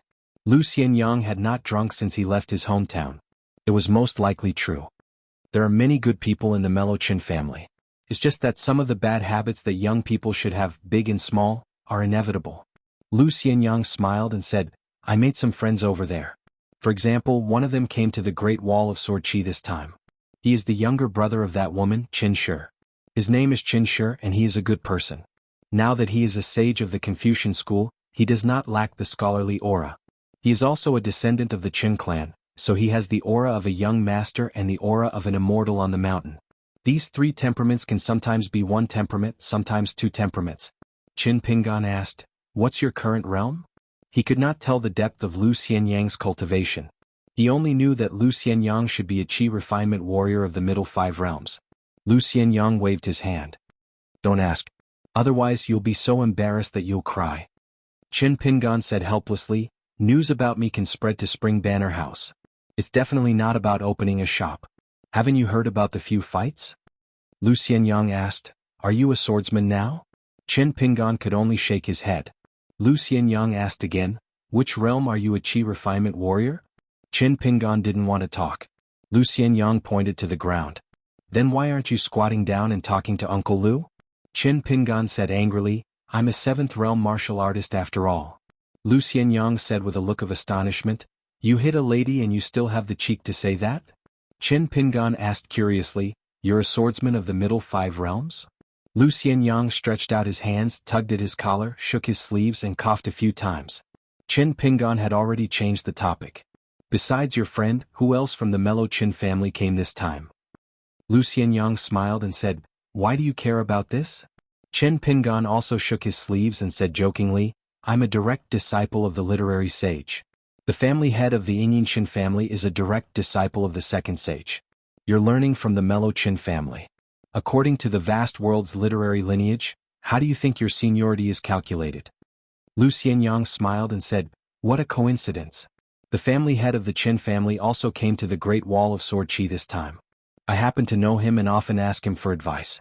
As for how our seniority is calculated, I'll ask this senior first." Chen Pingan restrained his smile and pretended to be embarrassed. When he lowered his head to drink, he used voice transmission to whisper to Lu Xianyang, "Don't be in a hurry to return to the Aquarius continent. You can stay in the South Swirl continent, but don't go to the Aquarius continent. Especially the Tongya continent and Fuyao continent. We'll talk about the old scores between Xinjiang Mountain and Qingfeng City after a few years. Wait until you become a sword immortal. If you're not a sword immortal in the upper 5 realms, how can you break Xinjiang Mountain's mountain guarding formation? I've calculated. If we don't use schemes and tricks, even if we're sword immortals in the Jade Raw realm, we won't be able to gain any advantage over Xinjiang Mountain. Xinjiang Mountain's sword formation is not to be underestimated. Now there's another nascent soul sword immortal who has been in seclusion for 9 years. Looking at all the signs, the possibility of him successfully breaking through is not small. Otherwise the tables will turn. With the death of Li Tuanjing, the previous owner of the Wind and Thunder Garden, Xinjiang Mountain can finally hold its head high. With the temperament of most of the patriarchs in Xinjiang Mountain, they would have already taken revenge on Wind and Thunder Garden. They would never tolerate Huang He's seclusion and Lu Baqiao's growth. Wind and Thunder Garden is not Xinjiang Mountain. Xinjiang Mountain has a close relationship with the Dali imperial court. Huang He and Lu Baqiao have inherited their master Li Tuanjing's style of living. When they leave the mountain, they only wander the Jianghu and never meddle in the court. Therefore, in terms of their relationship with the Song clan, Wind and Thunder Garden is far inferior to Xinjiang Mountain. Although Master Huan is Dali's chief consecrator, Dali will respect and rope him in both public and private matters, so later on, he allocated a large piece of land in the old mountain area to the Dragon Spring Sword sect. However, with the Emperor's temperament, how can the young Emperor tolerate the Dragon Spring Sword sect gradually growing and eventually monopolize it? How can he allow Master Huan to recruit most of the sword cultivators in the continent? At most, he will use Lakeview Academy as the boundary between the Dragon Spring Sword sect and Xinjiang Mountain, one in the north and the other in the south. Therefore, as long as there is a chance for a sword cultivator in the upper 5 realms to appear in Xinjiang Mountain, Dali will spare no effort to help Xinjiang Mountain, and Dali will be able to suppress the fate of the Zhuing dynasty and restrict the Dragon Spring Sword sect. For a sect like Xinjiang Mountain, even if it has a grudge with you and me, it's undeniable that the cultivators of Xinjiang Mountain are extremely skillful, whether it's as a person or an immortal on the mountain. Let's not talk about other things, just take that poor woman as an example. She was able to trap Li Tuanjing with her love and prevent him from ascending to the upper 5 realms in his lifetime. In this process, the ancestral hall of Xinjiang Mountain must have said many harsh words to that woman, and it's definitely not as simple as that woman's character being unworthy of his love. With Li Tuanjing's vision and breadth of mind, he definitely wouldn't be depressed because of this. Therefore, it's very likely that Xinjiang Mountain made Li Tuanjing discover the truth. That woman was infatuated with Li Tuanjing, and it's not fake at all. It's precisely because she was deeply in love with him that she finally chose a sect or did something that Li Tuanjing couldn't accept or let go of. Therefore, it's very likely that Xinjiang Mountain made Li Tuanjing discover the truth. That woman was infatuated with Li Tuanjing, and it was precisely because she was deeply in love with him that she finally chose a sect or did something that Li Tuanjing couldn't accept or let go of. Therefore, it's very likely that Xinjiang Mountain made Li Tuanjing discover the truth.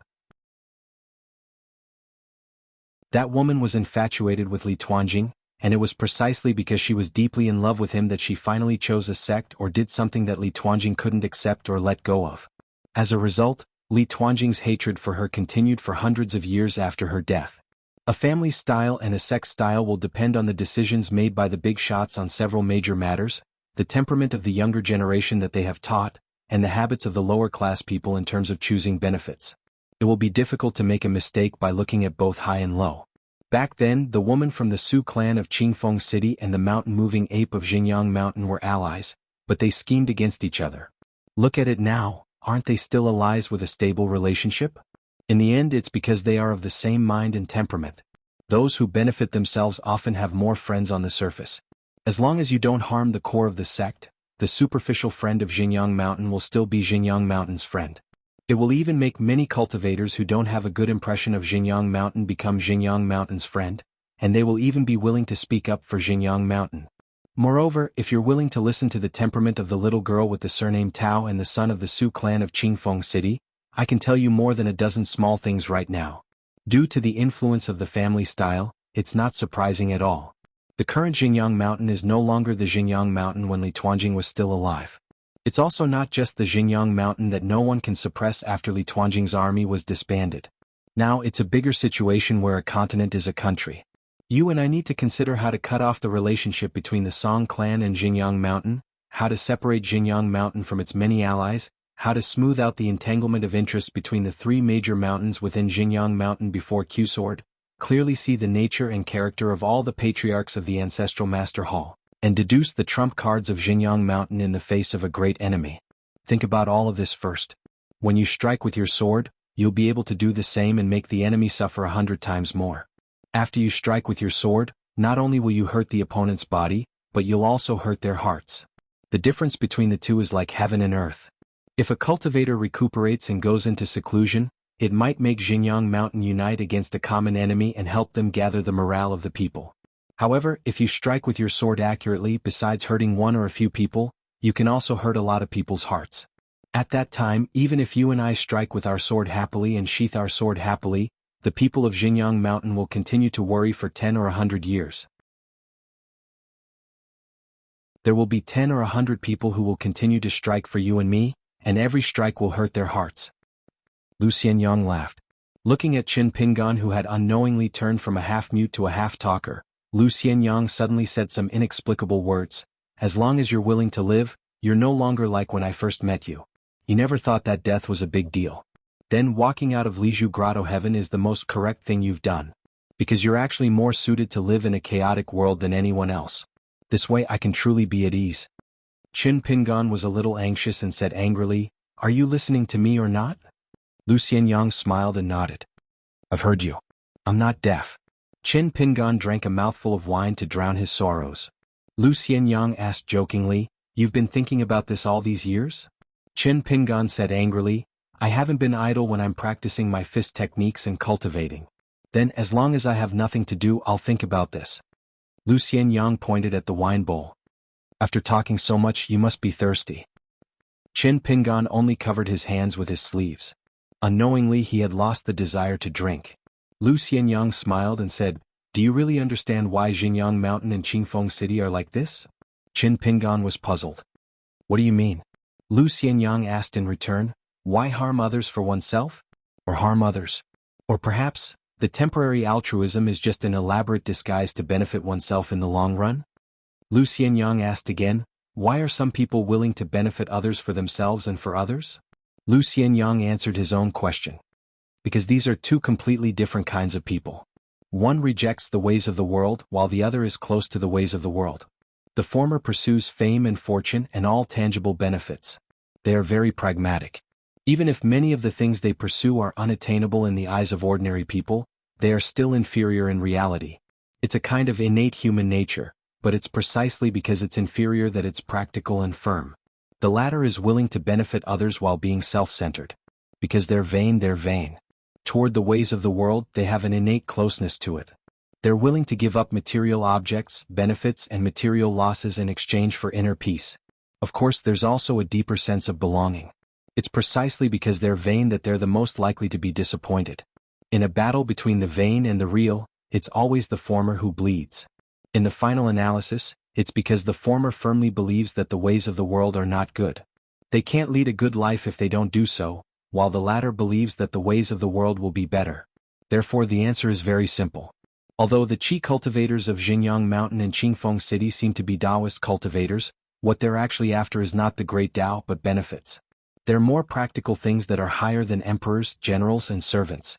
The realms of the Qi cultivators, the heavenly materials and earthly treasures, and the opportunities that can materialize into immortal coins are all valued by the people around them.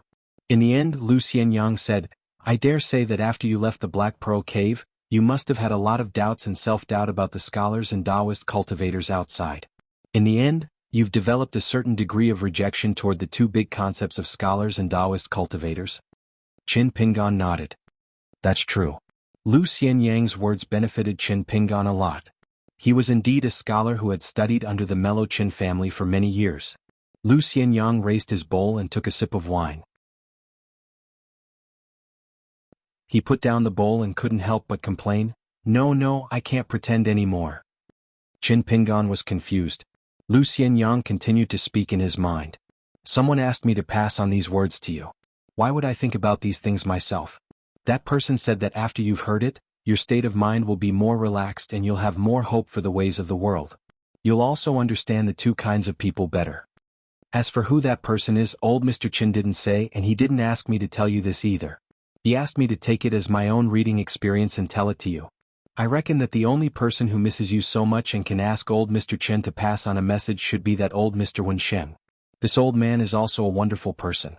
Once, when he went on a trip to the mellow Qin family, he secretly met me and deliberately said that he was a foreigner who had come here to pay homage to the Chen family's ancestral hall. Then we went to the stone cliff by the river and chatted for more than 2 hours. He said that he was chatting, but in fact it was just him talking to himself. Other than some trivial pleasantries, he just sat there and scolded old Mr. Chen for more than an hour about how he wasn't knowledgeable enough and how the school of the secondary saint wasn't good enough. His saliva flew everywhere and he was so enthusiastic. He even advised me to change schools and go to the school of the Sage of Rites to study. I almost had my fill of punches. At this point, Lu Xianyang raised one hand and then gently pressed it down with the other. He smiled and said, At that time I hit it off very well with old Mr. Wen Shen. After seeing me raise my hand, old Mr. Wen chuckled and pressed my hand down. He said, Don't be like this. Let's talk nicely. We're all scholars. Give me some face. Qin Pingan rubbed his forehead. That teacher of his was really capable of doing such a thing. He reckoned that when the swordsmen of the northern continent crossed continents to study the sword snow continent, teacher also convinced them with reason. Fortunately, the school of the Sage of Rites had eldest senior brother by his side. Mr. Qi and even that imperial tutor Cui Dong were not like this. Qin Pingan naturally thought of his own student, Cui Dongshan. This time, the mellow Qin family went on a study trip and Qin Chunan personally came to the Great Wall of Sword Qi. Qin Pingan believed that Cui Dongshan must have done something. However, there was no need to say much about such things to Lu Xianyang. Just being able to meet Lu Xianyang in a foreign land was already the happiest thing. Qin Pingan raised his wine bowl. Shall we? Lu Xianyang shook his head and said, No. He looked up at the sky. Our group of people who are studying abroad are all staying at Sword Immortal Sun Jiyuan's residence. I have to hurry over. I put down my things earlier and hurried to the Ning residence to look for you. I only saw a kind-looking old nanny who said that you were most likely drinking here. Ning Yao should have been brought here by that old nanny. Lu Xianyang stood up and smiled. However, I will probably go to the Ning residence often in the future and drag you here to drink more often. That's because my friends, including Qin Shi, don't believe that I know you. They say that I'm bragging without thinking. I don't understand. How is knowing Qin Pingan such a great thing? Isn't it the luckiest thing in the world for Qin Pingan to know Lu Xianyang? Qin Pingan stood up and smiled. When the time comes, you just have to help my wine shop attract business. I'll squat and drink while talking to you. It's not a problem. One headed to Sword Immortal Sun's residence while the other headed to the Ning residence. Was on the way. The two of them left the wine shop together. Before leaving, Lu Xianyang did not forget to pick up the shattered wine bowls on the ground. He muttered to himself, Broken pieces are safe. Then as they walked down the deserted street, Lu Xianyang reached out and wrapped his arm around Qin Pingan's neck. He tightened his grip and laughed. Next time when we reach the foot of Xingyang Mountain, open your eyes wide and watch. You will know how awesome Uncle Lu's swordsmanship is. The child, Taoban, and the young boy and girl looked in that direction. It was as though the second manager had been bullied to the point of being unable to retaliate. However, he was still rather happy. Inverted Hanging Mountain. The sword immortal Xiao Yunyan from the North Continent stood in a garden. The calabash vine was no longer there. This was because Lu Sui and Lu Jinglong from the Great Wall of Sword Qi had returned from the Great Wall of Sword Qi at the Water Classic Mountain. Xiao Yunyan had given this treasure to Lu Sui and even called for the young sword immortal Lu Jinglong to send the blade-strengthening calabash vine that was about to ripen out of the Water Classic Mountain. He had also told Lu Sui about the buyers of each blade-strengthening calabash and asked Lu Jinglong to escort them all the way. Lu Sui naturally refused. Even though Xiao Yunyan and her teacher were not immortal Dao companions, they were still from different sections. Lu Sui was also a junior and did not dare to accept such a precious treasure.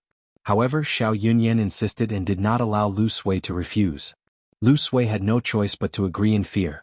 If not for Lu Jinglong beside her, even if Lu Sui agreed, she did not think that she would be able to return to the North Continent alive. Such an immortal treasure involved a lot of fate and was extremely mysterious. Even though Lu Sui was one of the top 10 youths in the North Continent, she did not think that she could hold on to this Dao fate. Xiao Yunyan finally smiled at Lu Sui and said, "Help me say something to your master. I have been missing him all these years." Today Xiao Yunyan left the mansion for the first time and toured the various scenic spots on the inverted hanging mountain. The few direct disciples had already left the inverted hanging mountain quietly with the rest of the treasures and assets of the Spring Banner House. One of them might have felt that the sky was too high and wanted to join forces with outsiders to kill Lu Sui and Lu Jinglong. Xiao Yunyan did not care and allowed the greedy disciple to be filled with murderous intent. It did not matter whether he believed that there was no one to blame but himself or that life and death were predestined. Along with the Spring Banner House, the Plum Blossom Garden was one of the 4 major private mansions on the inverted hanging mountain. Bian did not travel to the Hassa continent with the young sword cultivators like Yen Lv and Jiang Guanqing. Instead he stayed here alone. A woman with plum blossom makeup between her eyebrows. Her skin was fair and her lips were red. She wore a dress that was intricately woven and was extremely beautiful. She was the real owner of the Plum Blossom Garden. However, she lived in seclusion and almost never showed her face. Bian called her Madame Xianyan. Xianyan was a beautiful name. A beautiful name and a beautiful face, they lived up to both. Although Bian was never interested in the affairs of men and women, he had to admit that just looking at Madame Xianyan was pleasing to the eye. Madame Xianyan of the Green Immortal Mountain from the Bamboo Sea Cave and Madame Xianyan of the Plum Blossom Garden. There were a total of 10 madams in the world. They were enough to make the immortals on the mountain daydream and fall for them. There was something strange about these madams. They were all deities of mountains and rivers, demons and spirits. Madame Xianyan and Bian sat opposite each other in a waterside pavilion. She was playing with a sea of bamboo brushes that the Plum Blossom Garden had just given to her. She used the art of sticking yellow to create a scene of thin bamboo. The density of the brushes was appropriate and the workmanship was superb. The bamboo brushes were all from the Bamboo Sea Cave. They were priceless. Madame Xianyan smiled and said, "Are you that afraid of death?" Bian nodded and said, "I'm actually fine. I really want to go to the city wall with Lin Junbai. However, the other one is weird and wants me to hide." She said that it was a divination. "If I'm not careful, I might fail and end up in a terrible state." Bian asked, "Who was the one who suggested opening the new door? What did the great heavenly lord of the inverted hanging mountain think?" Madame Xianyan said, "You don't have to worry about these. The old door is the new door. Even if the entire inverted hanging mountain is gone, they will still be there." Bian was puzzled and said, "There's actually a sword immortal who's willing to help us guard the door?" Madame Xianyan glanced at the young man and said, "Is it strange?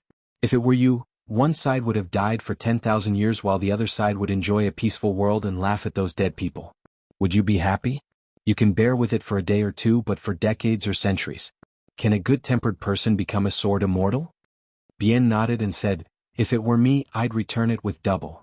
The young shopkeeper of the Stork Inn had lived here for generations. He was squatting at the entrance of the inn and playing with a dog that was passing by.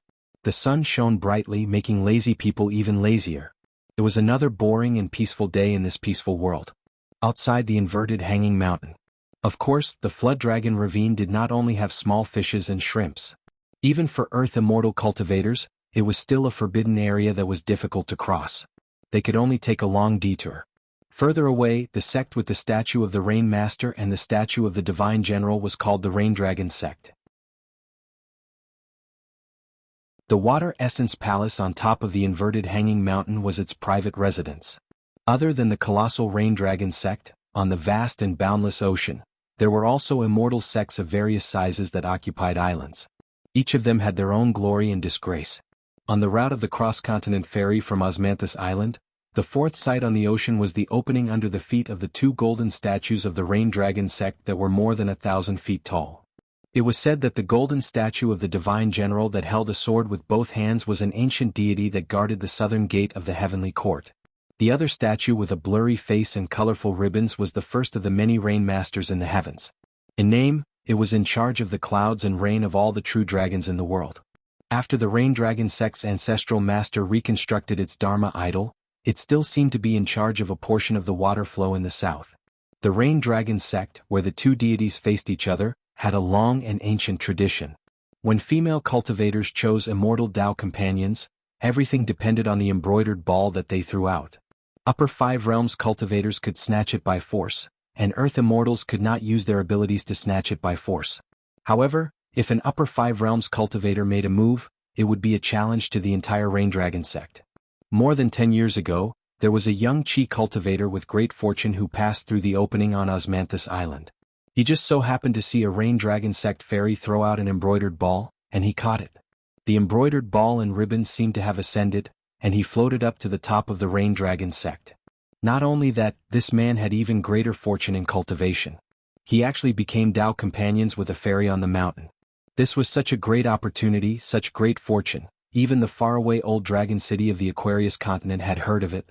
This young man called Fuku was indeed someone who had fate with the rain dragon sect.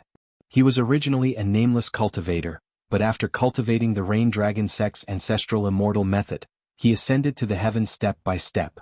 Not only did he obtain a beauty, but he also smoothly entered the golden core realm, becoming the fastest earth immortal in the history of the rain dragon sect. In the end, this young man was a cultivator who had climbed and gone through hardships at the foot of the mountain.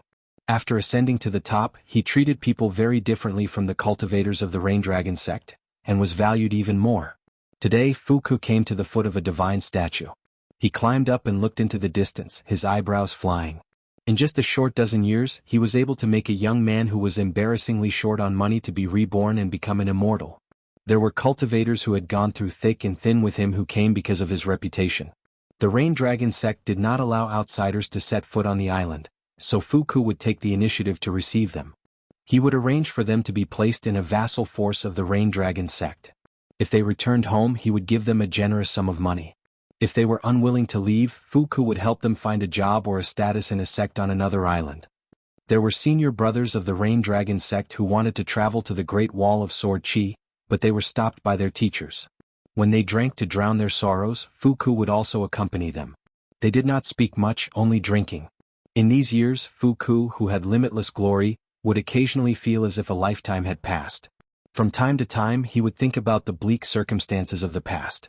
He would think about the passengers on the same boat on Osmanthus Island. In the end, he was the only one who stood out and ascended to the heavens. However, Fuku always had a small knot in his heart. He had long heard that on Osmanthus Island, after he left the ferry, there was a young man who was also from the Aquarius continent who was able to use a divine ability in the Flood Dragon Gully. In the end, he did not die and earned a great reputation. Not only that, that young man surnamed Chen was even luckier than Fuku. Now, not only did he reach the Great Wall of Sword Chi, even the inverted mountain river Essence Palace had sent many stories about this person to the Rain Dragon sect. This made Fuku smile at ease. He even put in a few good words for the literary sage's lineage and that young man. At the same time, a small thought appeared in his mind. This Chen Pingan should just die on the Great Wall of Sword Chi. Fuku naturally had no enmity with that person. If that person died, the world would still be the same. What would it be like? Fuku smiled faintly. He was in a good mood. He turned and left to continue cultivating. As long as he improved further and became a nascent soul cultivator, the seat of the future sect master of the Rain Dragon sect would be one step closer to him. Perhaps in the future he, Fuku, would have the chance to have a female sword immortal on the Great Wall of Sword Chi as his new companion. Little did he know. The path of the Great Tao. The aquatic plants were lush and there were countless fishes swimming. There were even flood dragons. The weather was changing. Once the water dried up, they would be exposed to the sun until they died.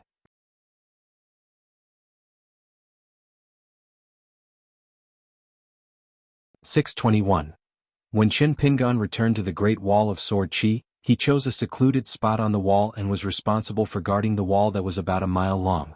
Generally speaking, only nascent soul sword cultivators below the jade unpolished realm would receive such treatment.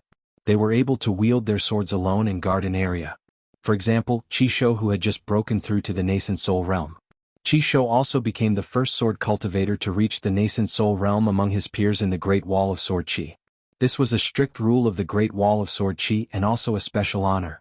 Therefore, even Ning Yao had to cooperate with Qin Sanxiu and the rest to wield their swords. Pang Yuanji and Gao Yeho were no exception. However, the width of the wall that they were responsible for was much wider than ordinary nascent soul sword cultivators. It was even comparable to many sword immortals. The reason why Qin Pingan was an exception and did not attract any criticism was because Qin Pingan did not break the rule. He was not a sword cultivator now, but a pure martial artist who reared a few flying swords. In addition, Qin Pingan was willing to take the risk and be the bait to attract the attention of some hidden great demons.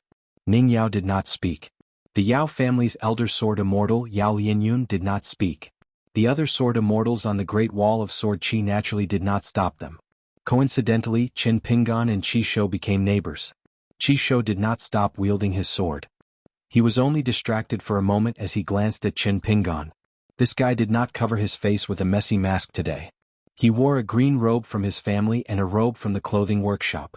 He placed the sword workshop's standard long sword horizontally on his knees. The two immortal weapons that had contributed greatly to Qin Pingan by killing Li Zhen had not shown up yet. This was only the beginning of the offensive and defensive battles. The sword immortals' natal flying swords were like a tidal wave at the forefront of the battlefield, obstructing the demon army of the Wildlands. Then came the demons that slipped through the net, requiring the earth immortal sword immortals to wield their swords to kill them. After that, if there were any demons that were lucky enough to survive, they would charge through the second sword formation, only to be greeted by a swarm of flying swords from the middle 5 realms. This was a form of sword practice in the Great Wall of Sword Chi. From the Cave Abode realm to the Dragon Gate realm, sword cultivators of the 3 realms, even if their realms weren't high, would become more familiar with the battlefield and become more connected with their natal flying swords. Naturally, their attacks would become faster and faster. Chisho shifted his gaze and looked at Qin Pingan's sword. When Qin Pingan went out of the city to fight Li Zhen, Chisho was in seclusion and did not have the chance to witness it. He could only hear about it afterward. Even a proud sword immortal like Chisho had to admit that it was a matter of great regret. Qin Pingan did not hold back when he attacked today. All 4 flying swords flew out at the same time as if he was clinging to Buddha's feet at the last minute. It was unknown who he had learned a camouflage technique from. The appearance of the 4 flying swords was constantly changing. Demons of the upper 5 realms and the nascent soul realm could naturally see through the clumsy camouflage technique with a glance. However, it was enough to deal with the demon army that was charging forward. After being obstructed by the 4 flying swords, it was easy to suffer and would be more miserable. There was also a little trick. The demons that charged to the front would die under the swords first. Therefore, many demons continued to charge forward, but they could not help but slow down their pace. Compared to Qin Pingan's concentration, it was easier for Chisho to block the enemy. He was distracted and did not affect the direction of his own battle. The demon army in the wasteland could be said to have suffered heavy casualties. However, they were still far from the city. For a sword immortal like Chisho who had experienced 3 great battles, it was easy to deal with them. Moreover, Chisho had 3 natal flying swords. The flying kite was extremely fast and had an advantage in a one-on-one battle. The heartstring was most suitable for a protracted battle. It was the least afraid of the demon's rough flesh and tough physique. As for the most mysterious flying sword, Jumping Pearl, it was an excellent prophecy from a Taoist saint. Sitting on the Milky Way, the rain falls on the world. It was the same as the great sword immortal Yu Qing's natal flying sword, Skylark in the Sky, and Yao Lianyun's natal flying sword, Depths of the White Clouds, which could create seas of clouds. It was the best way to deal with the enemy on a large scale. As a result, although Chisho had just reached the nascent soul realm, it was extremely easy for him to defend a small section of the city. Generally speaking, all sword immortals, whether they were sword immortals with abundant spiritual chi or sword immortals of the middle 5 realms with relatively thin spiritual chi, had reached a point where they needed to be careful and meticulous. Only then would the battle become dangerous. When the time came, the city would be surrounded by danger. There would be more and more people who would be forced to retreat from the city or die on the spot. Regardless of whether they were demon cultivators who had already embarked on the path of cultivation or demon beasts who had yet to take human form, as long as they were unlucky or dared to change their route and intrude into Chisho's territory, they would all be tortured to death with the flying kites. Chisho had always used the flying kites to kill his enemies. his methods had always been cruel. He liked to exploit the flesh of demons and expose their bones, making them suffer a fate worse than death. Some of the more troublesome ones would be dealt with by his second flying sword, Heartstrings. The longer the stalemate, the smaller their chances of victory would be. This was because Heartstrings was given time to accumulate power. This flying sword could attack even faster than the flying kites. Moreover, it could rely on the subtle circulation of spiritual qi in the miniature world to search for the enemy's key acupuncture points on its own. Qi Shou glanced at the corpses strewn across the battlefield in the distance. Back then, when he had first climbed the city walls to attack, he had seen a similar scene. During a break in the battle, he could not help but ask a question. Why were these beasts not afraid of death? A sword immortal smiled and gave the answer. There was no one who was not afraid of death. However, in the wilderness life was the most worthless. This was the same for cultivators. Only by becoming a sword immortal could they change their fate and become a bit more valuable. It would not be so easy for them to die below the city walls. For the time being, Qi Shou did not use the jumping bead. There was no need for it. In the battle between the Great Wall of Sword Qi and the wilderness, the key was never the peerless glory of a sword immortal, nor was it the shocking true body or divine ability of a greater demon. It had always been a battle of attrition. It was a battle of attrition and it was a battle of attrition. It was a battle of attrition and it was a battle of attrition. Countless lives were lost in the wilderness, while the Great Wall of Sword Qi was the accumulation of spiritual qi of every sword cultivator. Whoever gave up first was the loser. In the last great year of the Great Wall of Sword Qi, sword immortal embryos had sprung up like bamboo shoots after a spring rain. The reason why they had almost lost everything and almost all the young geniuses had been killed was because the Great Wall of Sword Qi had lasted until the very end. After that painful lesson, more and more cross-continent ferries had been sent to the inverted hanging mountains. The Nalan clan and the Yen clan of the Great Wall of Sword Qi had risen to prominence, and their business with righteous majesty grew larger and larger. They had wantonly purchased medicinal pills and talisman magical treasures that sword cultivators had looked down upon as a precaution. Depending on the fairies, a trip to the inverted hanging mountains could bring them huge profits. Righteous Majesty's 9 great continents had seen the rise of new immortal clans and powerful clans. They were brimming with wealth and were overflowing with oil. The leader of these clans was the Snowy Peak Continent's Lu clan. There was also the Fuyao Continent's Shanshui Cavern, the North Continent's Jadewood sect, the Aquarius Continent's Old Dragon City, and the Rain Dragon sect, which was an important transit hub, among others. Across Qinpingan was a female sword immortal from the Snowy Peak Continent, Xie Songhua. She had only arrived at the Great Wall of Sword Qi at the end of the previous winter. Her reputation had not been prominent, and she had been living in a private residence left behind by a sword immortal between the city walls. As she had just arrived at the Great Wall of Sword Qi, she did not have any battle achievements and was only staying there temporarily. Xie Songhua had almost never interacted with outsiders. She had not shown her face in many lively events. Now that she had summoned her life-bound flying sword, its momentum could only be described as mediocre. The flying sword was neither fast nor slow, and the sword light and sword intent were ordinary. It was just enough to kill enemies. Qi Shou could not help but glance at the bamboo sword case on Xie Songhua's back. She should be the person who was fishing with Chen Pingon. It was said that she was only at the Jade Unpolished realm. This left Qi Shou puzzled. As long as a demon took the bait to be able to trouble Xie Songhua to use her sword, the one that took the bait was definitely a big fish. Even if Xie Songhua was a sword immortal at the bottleneck of the Jade Unpolished realm, would she really implicate Qinpingan and end up being dragged away by the big fish instead? Could this Xie Songhua be the kind of sword cultivator who pursued the killing power of a single sword? There were such strange sword immortals in the history of the Great Wall of Sword Qi, but there were not many of them. They were most adept at fighting in pairs, and liked to fight to the death with a single sword strike. After a single sword strike, as long as the opponent did not die, it would usually be their turn to die. Therefore, such sword immortals did not live for long in the Great Wall of Sword Qi. From right to left, it was Qi Shou, Qinpingan and Xie Songhua. They each guarded a spot. There were no substitute sword cultivators behind the 3 of them. During this period, Fan Dash sneaked over once, but did not dare to stay any longer. He left a flask of wine and ran off. Qinpingan opened the flask and took small sips of wine. He had been paying attention to the movements of the demons on the battlefield all along. Unlike Qi Shou's almost cruel and fierce methods, Qinpingan tried his best to kill with a single strike. At the very least, he should be able to injure the foundation of the demon's physical body with every strike of his sword, or make it difficult for him to move. This was also something that could not be helped. After the battle with Li Zhen, he had fallen 3 realms in a row. Originally, he had quite a good foundation of spiritual qi. For example, the water mansion could no longer be restored to its peak by refining the water elixir. Once he operated his spiritual qi at all costs, it would only increase the number of cracks that could be repaired by the water character seal, and accelerate the peeling off of the painted water deity picture on the wall. The small pond in the water mansion below the water character seal would also leak. To put it simply, if the water mansion could hold 1 caddy of water qi before, now it could only hold 3 to 4 caddies of water qi. Once too much of the sword will was exhausted, his mind would be haggard. If he used the spiritual qi of his trump card to support each strike of the sword, he would only fall into a vicious cycle. Relying on the acquired elixir to replenish the spiritual qi of the water mansion, the spiritual qi of water qi would dissipate greatly. It was no different from squandering.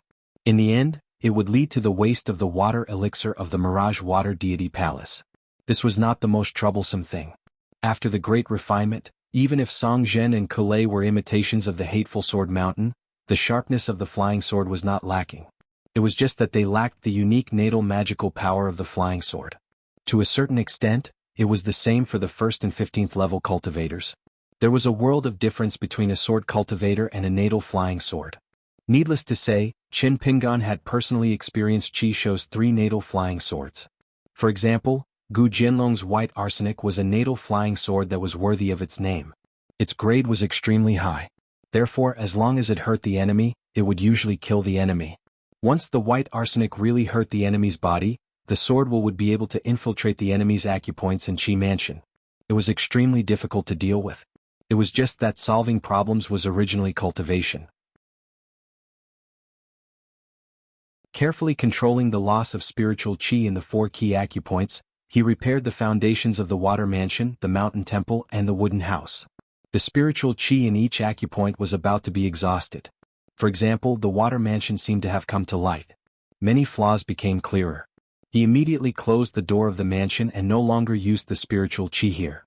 The boys in green began to be busy and became menders. On the other side of the wooden house, there was the Een spirit mustard seed guarding. On the other side of the mountain temple, there was a golden figure helping to patrol. The war was urgent and did not allow Qin Pingan to cultivate his mind in the city. Therefore he took a step back and used the war to nourish the war. Taking this opportunity, he took the initiative to find every small flaw in the foundation of cultivation. Even if this would reduce the effect of the elixirs stored in the Ning Mansion and the bottle of water elixir of the Mirage Water Palace, there was no need to be too calculative. Killing demons on the battlefield could also make money. In particular, the Great Wall of Sword Qi had a written rule that was extremely beneficial to Qin Pingan. When killing demons, it was also a golden core demon. The money earned by killing it was vastly different from that of a sword cultivator of the middle 5 realms. The latter's income was far greater than that of a sword immortal. Therefore, Qin Pingan was killing demons to earn money as a second realm cultivator. The secluded official lineage and the Confucian lineage who were in charge of the battle supervisor and scribe had no objections to this. Both sides felt that Qin Pingan deserved additional benefits by lowering his cultivation level through his own ability and acting as bait. Qin Pingan seemed to be focused on controlling the 4 swords to kill enemies on the battlefield, but in fact he was also distracted to observe the battle from both sides. Qi Shou, who was already at the nascent soul realm, attacked with his sword. It was completely different from the battle on the street. As for sword immortal Xie Songhua's attack, it was even more simple and unadorned. She relied on her unknown intrinsic flying sword. Just the sharpness of her attack was enough to allow Qin Pingan to gain more insights.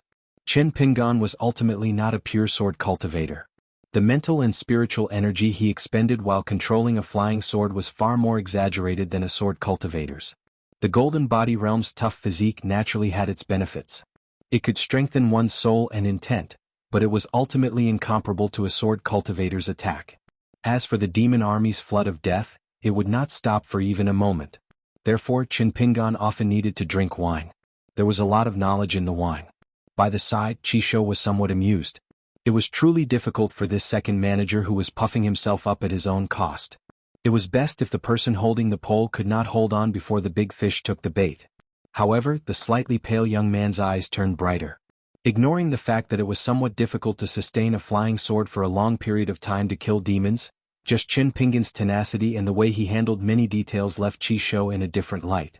Although they were opponents who had nearly exchanged their lives, Qi Shou was not so petty as to wish for Qin Pingan to be injured again and again on the city walls, ultimately damaging his great Dao foundation. Therefore, Qi Shou said telepathically, "If you don't mind, you can deliberately let a bunch of beasts charge through the battlefield of the four swords. Let them approach the city walls while I conjure my flying sword and jump pearls to reap some battle merits. Otherwise, in the long run, you won't be able to defend the battlefield." Qin Pingan was now a second-realm cultivator and could not even use telepathic ripples. He could only rely on the martial arts method of condensing his voice into a line and said to Qi Shou, "I appreciate your kindness, but I don't need it for the time being. I have to be more miserable before I have a chance to catch a big fish. After that, even if you don't ask, I will ask for your help." Wasting 1 or 2 water cores for nothing and even implicating the 4 key aperture points, making it harder for him to use his sword. However, as long as he could successfully catch a demon of the upper 5 realms, it would be a huge profit. This was how things should be settled. The female sword immortal Xie Songhua of the Snow White Continent was just as Qi Shou had guessed. She was indeed the kind of sword cultivator who pursued the extreme sword intent. She practiced the sword all her life and had always been committed to clearing the sky and clearing the earth after using her sword. Xie Songhua was very honest. After the sword immortal boss chose her to help Qin Pingan copy the net, Xie Songhua and Qin Pingan had a heart-to-heart talk. The female sword immortal went straight to the point and said that she came to the Great Wall of Sword Qi to obtain 1 or 2 great demons as a sacrifice to her sword. After the matter was done, she would immediately return to the Snow White Continent after obtaining the benefits and fame. Qin Pingan felt somewhat relieved. Qi Shou smiled and asked, "Why not ask your ally, sword immortal Xie Songhua, for help?" Qin Pingan said, "I don't dare to not repay a favor owed to a sword immortal. How much to repay is a big problem, but the favor owed to you is much easier to repay. This war is destined to be long. Between us, it's hard to say who owes who a favor in the end." Qi Shou felt that this guy was still as annoying as before. After a moment of silence, he tacitly agreed to Qin Pingan's request. Then he asked curiously, "How much of your difficult situation is real and fake?" Qin Pingan smiled and said, "You won't believe anything I say, why are you still asking?" Qi Shou pretended to be helpless and said, "I'm not idle. As a nascent soul sword cultivator, I'm temporarily invincible. It's so lonely." Qin Pingan smiled and said, "I can have a nascent soul sword cultivator and a sword immortal as my gatekeepers. It's even lonelier." Qi Shou raised his middle finger. Qin Pingan took the time to drink a mouthful of wine. The wine pot was the style of the Bamboo Sea Paradise wine from his shop. It concealed a profound principle. The wine in the blade-strengthening gourd at his waist had melted a water core. Unless it was a critical moment, he did not need to drink this wine. From time to time, Fan Dash would send over a wine pot to replenish his spiritual qi. There was no need to worry for now. As for the few precious pills among the 15 square-inch items, they were even more targeted. They were mainly used to deal with the situation where the spiritual qi in the mountain shrine and the wooden house was drying up. On the battlefield there were all kinds of strange things. Suddenly, a sea of clouds covered the battlefield in a radius of 100 miles.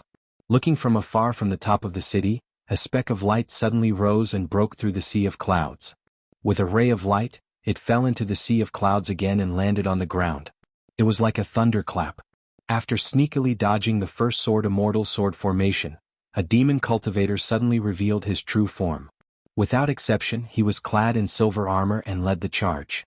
He was able to deflect the flying swords of several earth immortal sword cultivators. Before he was targeted by a sword immortal and killed, he attempted to create a talisman formation that would not stand on the battlefield. Instead, it would go deep into the ground. The great demon Chongguang personally led the mountain shifter demons and still revealed their huge true forms. They tirelessly threw mountain peaks, like catapults on the vast battlefield of the mortal world. There was also an unknown great demon that stopped at an extremely high altitude. He held a crystal-clear white jade bottle in his hand. The bottle's opening poured down and pointed downwards at the top of the great wall of sword aura. A river poured out. The water was white but did not fall to the ground. It collided with the torrent of sword aura from the great wall of sword aura. There would be a great demon that was stealthily lurking deep underground that would suddenly break out of the ground and reveal his true form that was thousands of feet long. He was like a dragon or a snake as he attempted to destroy the natal flying swords of many Middle Five Realm sword cultivators. However, he was instantly detected by a great sword immortal, Litumi, on the top of the city wall.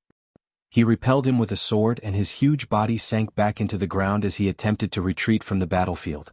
The flying swords chased after him, causing the earth to shake. The sword radiance under the ground flourished. Even though there was a thick layer of earth between them, the dazzling sword radiance could still be seen. There were also demon race cultivators that were fleeing everywhere. After dodging the great sword immortal flying sword formation, they stood in front of the second sword formation and suddenly threw out what seemed like a handful of gravel. As a result, hundreds of huge skeleton-clad puppets instantly appeared on the battlefield. They used their huge bodies to capture the natal flying swords. Once a flying sword landed on them, it would explode on the spot. As they were at the border of the two sword formations, white bones and armor splattered everywhere. The earthly immortal realm sword cultivators might only be able to damage the edges of their flying swords, but the natal flying swords of many Middle Five Realm sword cultivators would be directly penetrated or even shattered. When they were truly on the battlefield, some sword cultivators would completely forget the flow of time. They would be on the other end of the spectrum, trembling in fear as each day felt like a year. Day and night alternated. The 3 moons that the Great Wall of Sword Aura was incomparably familiar with in the wilderness seemed to be getting brighter and brighter.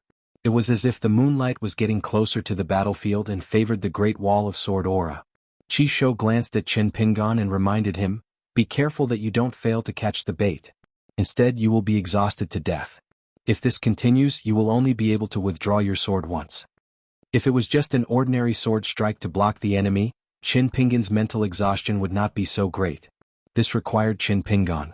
He had been tense all this time in case something unexpected happened.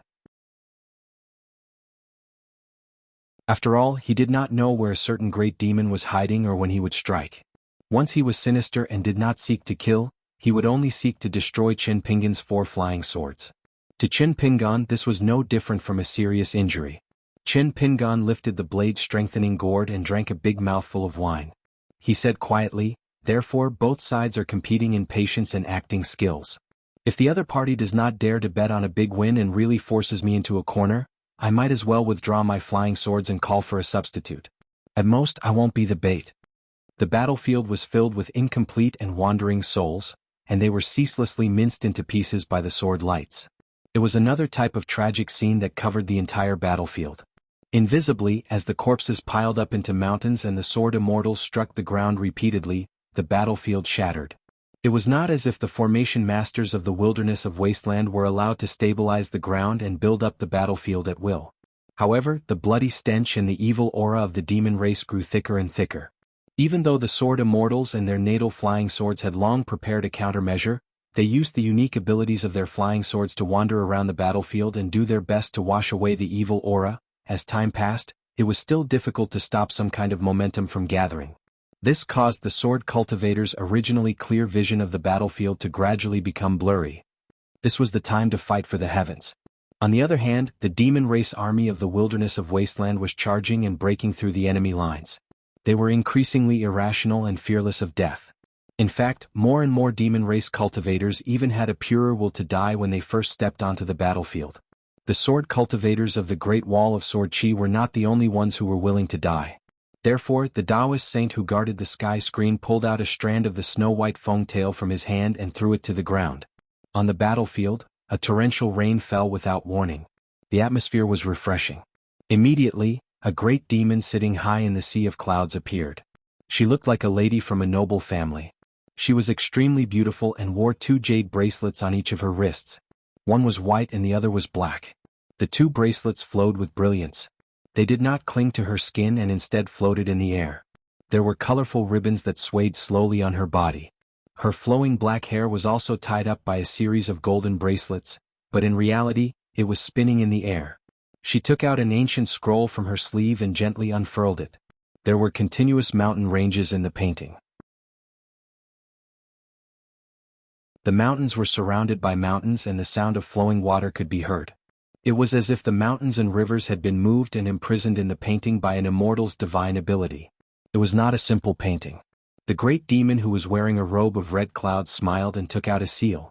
She breathed out her primordial true chi on the seal and gently imprinted it on the painting. The seal bloomed with rays of light, but the painting that was originally in the style of green mountains and rivers gradually dimmed. She gently pushed the painting. Except for the seal and the words that were left on the ground, the entire painting instantly disappeared. In the sky above the battlefield, a magnificent painting that was thousands of miles long and hundreds of miles wide appeared. Not only that, the painting's spiritual chi spread out in an attempt to stop the torrential rain. The heavy rain fell on the green landscape painting. Not a single drop of rain fell on the battlefield. However, at the real mountain range of the desolate world depicted in the painting, a rain filled with spiritual chi began to fall. The old Taoist waved his horsetail whisk and shattered the painting. The painting condensed again. Therefore, the rainwater that was formed by the tail of the bird fell on the battlefield again and was blocked by the painting. Then the old Taoist smashed the painting again with his horsetail whisk. When the seal in front of the woman became dimmer and finally shattered with a bang, she smiled sweetly. "Old immortal, you've given me a generous gift. I won't be polite." When the woman took out the seal again, a sword light that cut through the sky came crashing down. The two black and white bracelets on the woman's wrist and the golden ring that bound her hair flew out of their own accord and collided with the sword light. Dazzling sparks burst out and a fiery rain fell from the sky. Although the woman blocked the sword light, she had to retreat more than 100 miles. She lowered her head and looked at the bracelets on her wrist. Fortunately, they were only slightly damaged. She no longer used the painting to block the rain and continued to watch the battle from afar. The person who attacked from the Great Wall of Sword Chi was Lu Ji. She remembered it. Once a woman held a grudge against another woman, she would often be even more ruthless. When Qin Pingan had to withdraw all his flying swords in one breath, no great demon took the bait in the end. It was unexpected but reasonable. Xie Songhua and Qi Shou didn't need to communicate at all. They immediately joined forces to help Qin Pingan kill the demons. Each of them shared half of the battlefield so that Qin Pingan could rest a little and be ready to attack again. The battle had just begun. Now, most of the demon army was like ants that were sacrificing their lives to fill the battlefield. There weren't many cultivators. In fact, compared to the previous 3 battles, the wilderness was even more patient this time. The sword cultivators' sword formations were interlocked and each had their own duties. As for the demon army, there seemed to be an indescribable sense of hierarchy. It was no longer incomparably rough. However, there were still occasional connection problems in various parts of the battlefield. It seemed that the people in charge of commanding and dispatching were still inexperienced. The sword cultivators practiced the sword, and the demons practiced martial arts. 3 moons were in the sky. On the scholarly sage's side, an unfamiliar old man in a scholarly robe appeared. He was looking up at the 3 moons. The old man was the #1 person in the south swirling continent, the mellow scholar Qin Chunan. Qin Chunan retracted his gaze and smiled at the students in the distance. "Go and help. Remember to do as the Romans do." The group of young people dispersed. The scholarly sage, who was also of the secondary sage lineage, said, "There are a lot of scholars." Qin Chunan said, "There are a lot of such good materials in the south swirling continent." The scholarly sage smiled and said, "After all, it's not the vast world. Here, if you want to talk to the sword immortal, you have to do something." Qin Chunan nodded and raised his hand high. The bright moon in the sky of the wilderness shook slightly, as if it was about to be dragged toward the old man and eventually into his sleeve. A great demon with a throne appeared out of thin air, between the moon in the sky and the old man on the city wall. Qin Pingan returned to the top of the city wall and continued to attack with his sword. Xie Songhua and Qi Shou gave up the battlefield to Qin Pingan. A tall, scholarly young man sat quietly at the side. He didn't say anything and didn't disturb Qin Pingan's attack. He just stared at the battlefield for a long time and finally said, "You just have to pretend that you don't have enough strength and let them all in. The closer they are to the city wall, the better." Qin Pingan didn't hesitate and retreated on his 4 flying swords. He allowed the demon army under his jurisdiction to swarm forward. Lu Xianying closed his eyes as if he was in a dream. Qi Shou turned his head to look at the strange scholar who seemed to be sleeping with his eyes closed, and then looked at the chaotic battlefield in front of him. At the moment when Qi Shou was about to summon his flying swords, Lu Xianying opened his eyes. On the battlefield where Qin Pingan was stationed, the demons were all dead. Not a single one survived. Even sword immortal Xie Songhua couldn't help but turn to look at Lu Xianying. This was because she didn't sense any spiritual energy ripples. Not a single wisp of sword chi appeared. There wasn't even any trace of sword intent on the battlefield. Chen Pingan carefully observed the battlefield that suddenly turned silent. It was dead silent. They were truly dead. Lu Xianying seemed to find it unbelievable. He rubbed his chin and muttered, "Are they that weak?" Just as Xie Songhua and Chen Pingan's thoughts stirred at the same time. Qi Shou casually whispered, "It's coming." Lu Xianyang, who only carried a standard long sword of the sword workshop on his back, replied with an "oh." The long sword on his back unsheathed by itself and drew an arc in the air. Then, a golden celestial being of unknown origin appeared in the air, holding an ordinary long sword in his hand. On the way to the ground, the ancient sword will of the Great Way kept gathering around him. The celestial being with the sword finally chopped down with his sword, hitting a slender sword light that bloomed from the corpse and headed straight for Chen Pingan. The sword light that was not far from the city wall was smashed to the ground, and the golden celestial being and the long sword of the sword workshop also dissipated in the air. The sword sheath on Xie Songhua's back shot out streaks of sword light. It was so fast that it was shocking. In the end, the life origin flying sword of the demon clan Sword Immortal was successfully smashed to the ground. Xie Songhua only withdrew half of the sword light and hid it in the sword box. She stood up, turned her head and said, "Chen Pingan, you can only protect yourself for the time being. I need to cultivate for a while.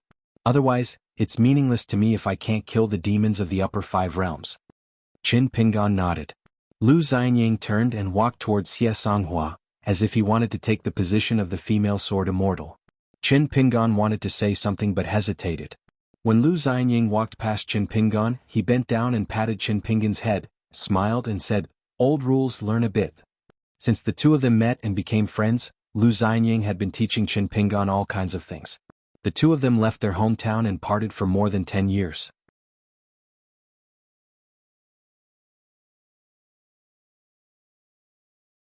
(622) First, a man dressed in a scholar's robe ascended the city wall and killed a large number of demons with an inexplicable divine ability.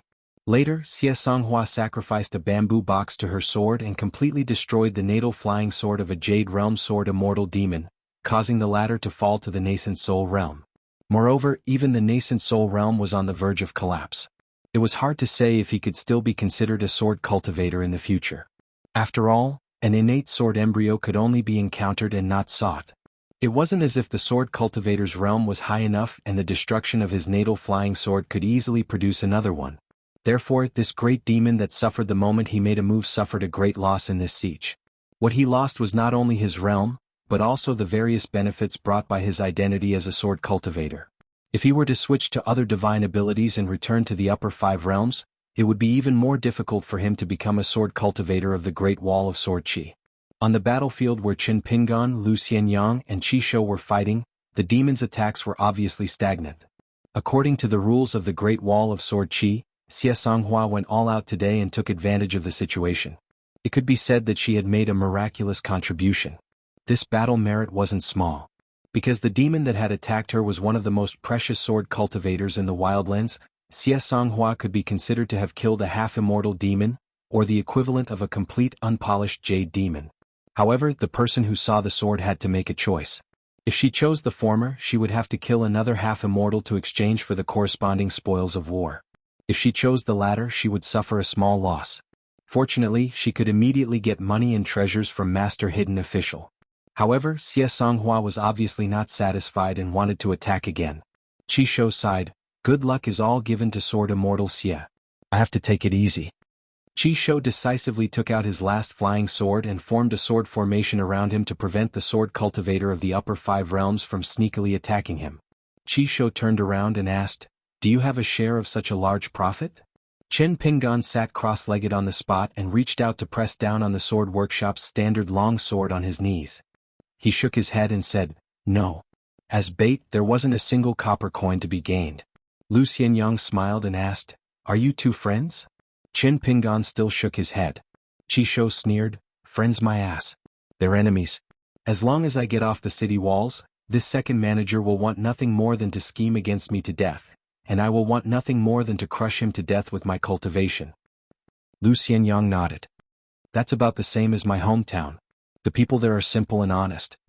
There were many supervisors and battle supervisors in the wilderness. Once the demon army showed signs of slowing down, they would start a massacre. Therefore, on the battlefield where the three of them were, the demons continued to charge forward. Not only that, they seemed to have come up with some countermeasures. There was an additional group of demon cultivators who knew a little about talisman Dao. They threw a lot of yellow paper talisman in an attempt to block the view of the battlefield. For a moment, dust flew and the spiritual energy was chaotic. The demons at the front line were all monsters with huge bodies. They were responsible for being the first to die. They probably wanted Lu Xianyang to attack as much as possible so that they could find more clues. Qi Shou responded as usual. On the battlefield, the flying kite and heartstrings flew extremely fast. Many demons that were dozens of feet tall had their limbs cut off by the sword light. They fell to the ground and wailed in pain. Qi Shou had always been like this when he attacked his enemies. Other than killing them on the spot, skinning them and pulling out their tendons, he would not stop until their bones were exposed. He would also deliberately injure them but not kill them, leaving them on the battlefield to struggle in vain and wait for death. Especially those demon cultivators who could transform into human form, they would often suffer such a calamity under Qi Shou's flying sword. Once a demon cultivator could not bear it and tried to save them, they would end up in a similar situation. Chen Pingan drank a mouthful of the water elixir wine in the sword-nourishing gourd and continued to attack the enemy with his sword. Chu Yi and Chu Shiwu pursued to kill with one blow. If the demon's body was too tough, or if they still did not die after their key aperture acupoints were pierced, Song Zhen and Kolei would add one or two more blows. During this period, there were demon cultivators who acted as hidden men of sacrifice who tried to imprison the flying sword with a secret method, wanting to die together with it. However, Qin Pingan was an expert in this kind of scheming and camouflage competition. In addition, the flying sword Chu Yi, which was slightly slower than Chu Shiwu in speed, was unimaginably tough. There was once a man of sacrifice of the demon clan who was extremely hidden who deliberately got injured all the way. He even pulled a demon as a shield to block Chu Yi. As a result, Chu Yi only pierced the demon's mid-brows in front of him and then disappeared in a flash. Before the men of sacrifice of the demon clan behind him died, he looked at the city wall in a daze as if he was at a loss. Chu Yi, which did not fall into the trap and was only affected by the spiritual qi, was not damaged at all. However, Qin Pingan's mental energy consumption was not small. Just as Qi Shou said, after a long time Qin Pingan, who was not a sword cultivator, would not be able to use his sword. And right now it was only the opening of the battle. However, Qi Shou was also well aware that when the sword cultivator needed to leave the city wall to fight, Qin Pingan would be like a fish in water. Lu Xianyang still did not see his sword, his natal flying sword, nor did he make a move. From the north to the south, on the front line that was originally guarded by Xie Songhua, all who came would die. There was no reasoning. Qin Pingan could not help but say, "Be careful, you'll attract the attention of the great demon." Lu Xianyang said to Qin Pingan through the heart lake ripple, "The biggest and only problem with my sword technique is the height of its killing power. It's far from being top-notch. Other than that, there's no problem." Then Lu Xianyang continued, "Listen carefully. Don't miss a single word. Remember everything." Qin Pingan listened to the opening and was about to speak. Lu Xianyang did not even look at Qin Pingan and laughed, "Don't talk nonsense with me. When Uncle Lu speaks, just listen obediently. If I teach you all the incantations and tricks, will you be able to learn them?" Qin Pingan remained silent. Lu Xianyang continued to impart the incantations telepathically.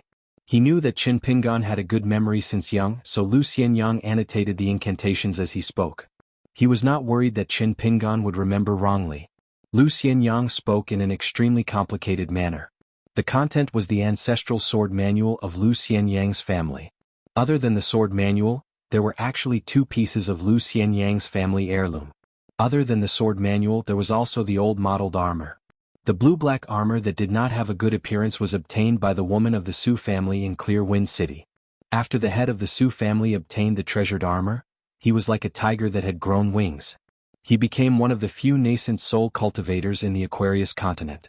His killing power was extremely great. With the invincible treasured armor, the Clear Wind City was regarded as the next most popular candidate for the Aquarius continent, second only to their ally, the Xinjiang Mountain. The Su family was able to form a marriage alliance with the Yuan family of Dali. Even if the daughter of the first wife married the son of a concubine in the long run, it was still a profitable marriage.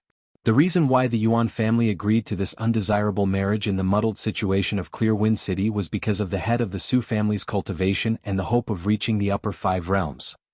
Back then, Lu Xianyang's plan was to sell the treasured armor and keep the sword manual.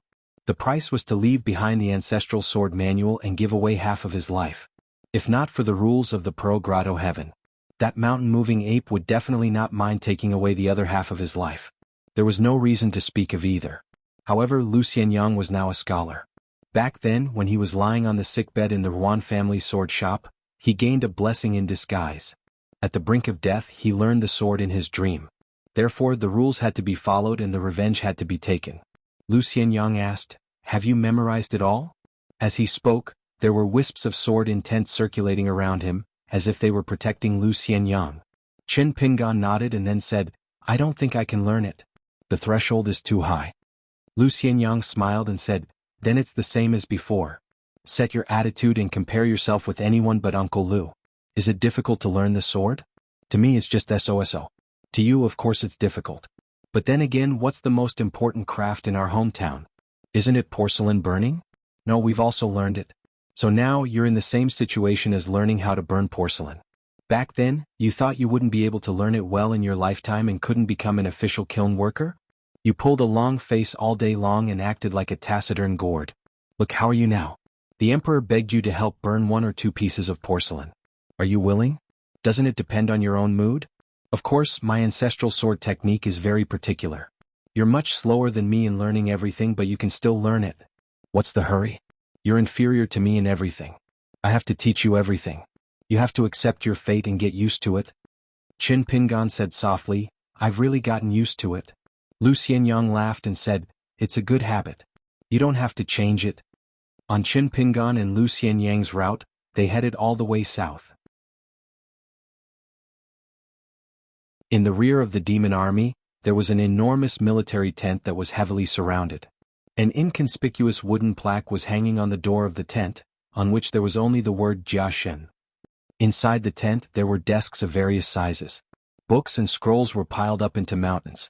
Among them there were many severely damaged books on the art of war. They were not the original but were copied. Even so, they were still treated as treasures. Demon race cultivators would be very careful when reading these books. There were few books, but the flippers treasured them. They were willing to read word by word and not by reading the book. They wanted to dig deeper into the meaning within. The military tent occupied a huge area. Close to 100 demon cultivators were gathered here. It was not because they were accomplished in cultivation or had techniques to retain their youthful looks. It was because they were really young. Among them there was a young sword cultivator called Beijing. He sat cross-legged with his back leaning against the sword rack. Beside him, there was a person of the same age who was reading a book on the art of war. His name was Yusi. He was also a sword cultivator who was ranked among the 100 sword celestials of the desolate world. However, like Beijing, he did not have a surname yet. A young man lifted the curtain and walked in. Yusi raised his head and asked with a smile, "And Itan, how's the result this time?" "It's not as good as last time. Only 3 flying swords were destroyed." The young man stretched out 3 fingers and then shook his head. He squatted beside Yusi and Beijing and said unhappily, "It's really hard to get close to the 3rd sword formation.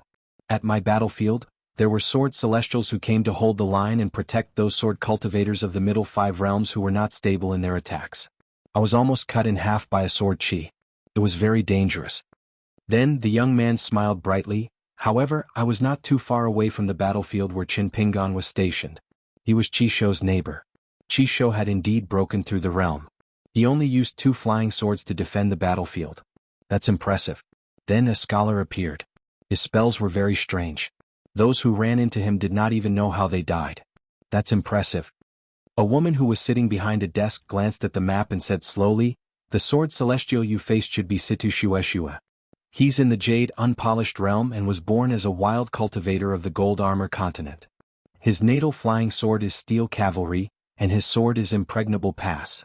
His killing power is not too outstanding, but he's good at both offense and defense. It's already a skill to be able to escape from his sword.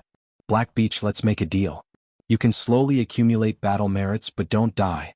Your battlefield is under Wooden Clog's control. You're one of the candidates for the 100 Sword Celestial, so you'll implicate Wooden Clog. He finally got the chance to bestow a family name. Don't lose it. A shy young man who was sitting behind a desk near the woman raised his head and said softly, "Don't die. Otherwise, even if I get the family name, I'll feel guilty for a long time." The young man named Blackbeach grinned and said, "I know. The 100 sword celestials of the desolate world were the seeds of the great Tao appointed by the moon-supporting mountain.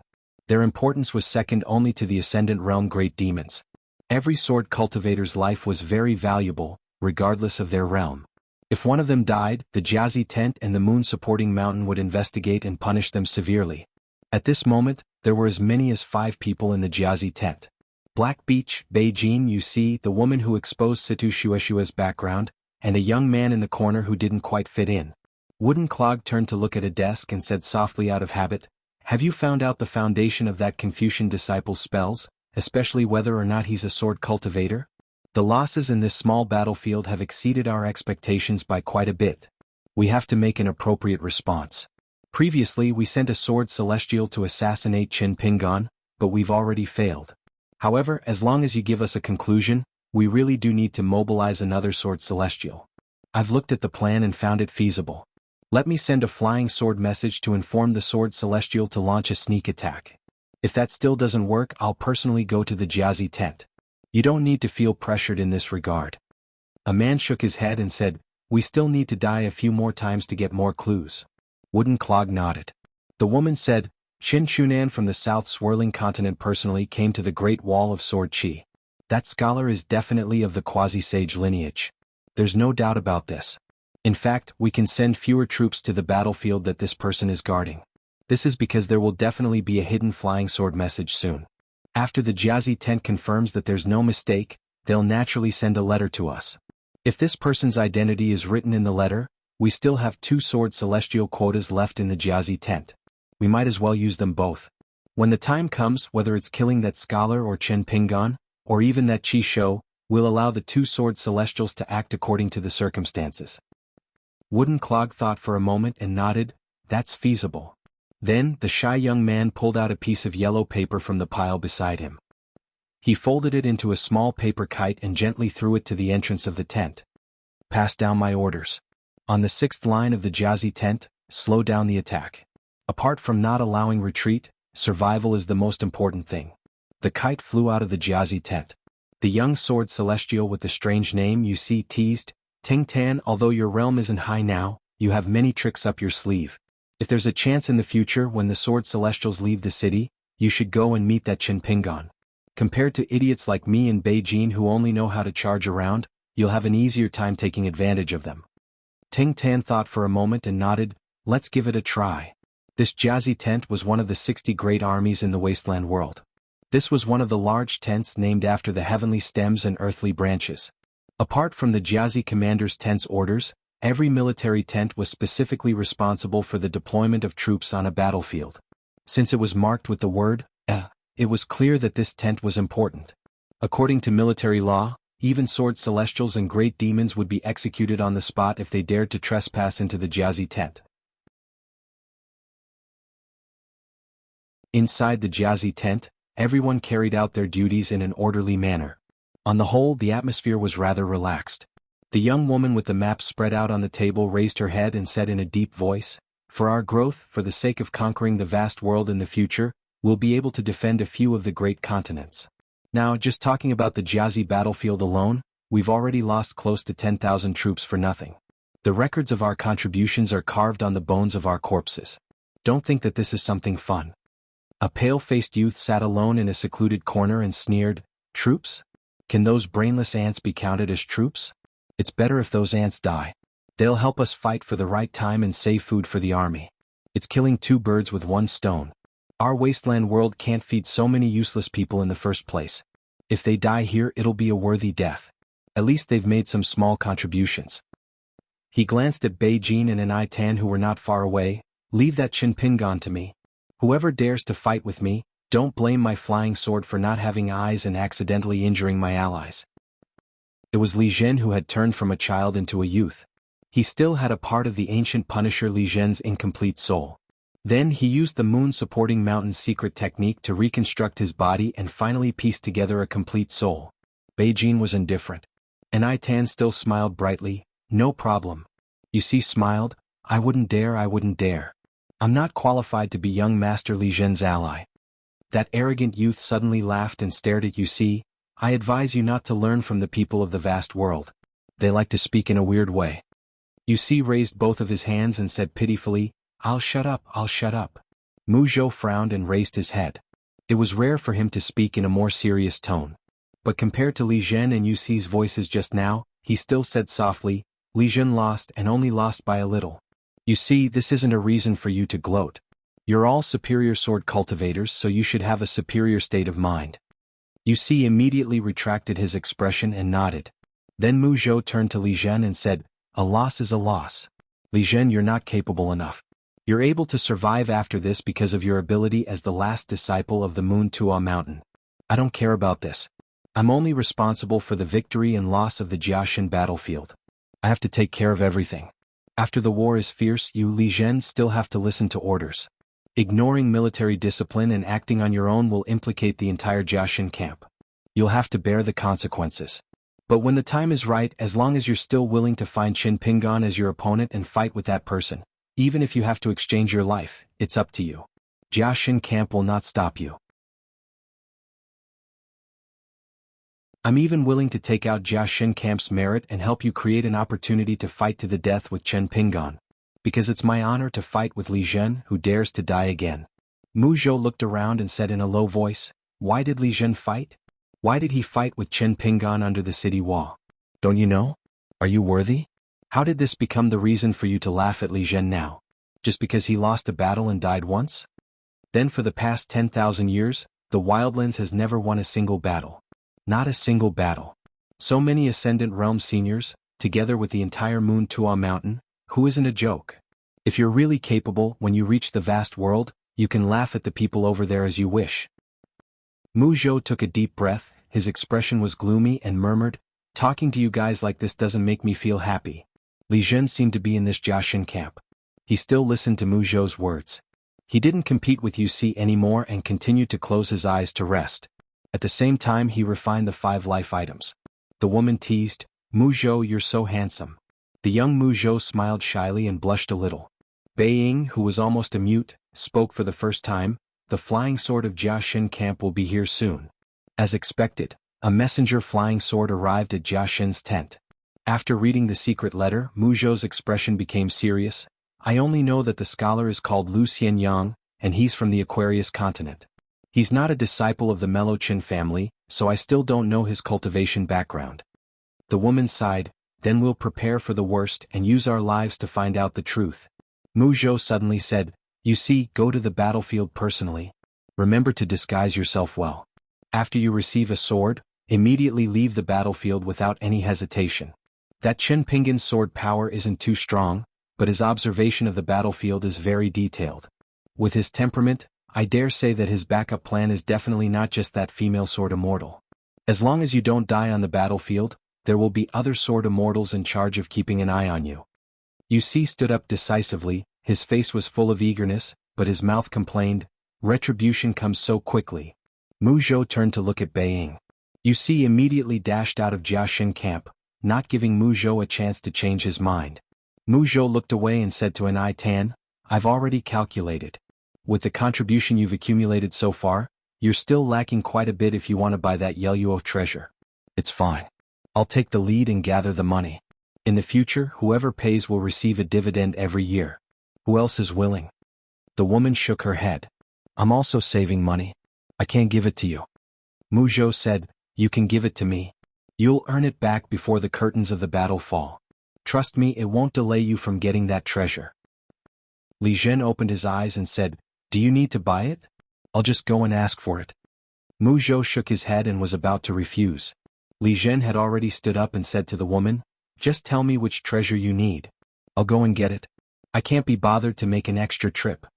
The woman did not hesitate, directly stating the name of the treasure. Laughing heartily, she clasped her fist in thanks. Li Zhen expressionlessly walked out of Jiaxin camp. He raised his head to look at the Great Wall of Sword Qi. From here, the northern wall was blurry, but from the northern wall overlooking the battlefield, he could see everything clearly. Li Zhen drew back his gaze, froze for a moment, and then turned around and clasped his fist in a rare bow as a sign of respect. At Li Jin's side was a man with a large beard and a sword on his back. The man nodded. "You go about your business." Li Jin rode the wind and left. Mu Zhou walked out of Jiaxin camp and called out, "Master." The man said, "Master wants to see someone, so as his disciple, you have to do something for Master. Kill that Qin Pingon." Mu Zhou silently nodded.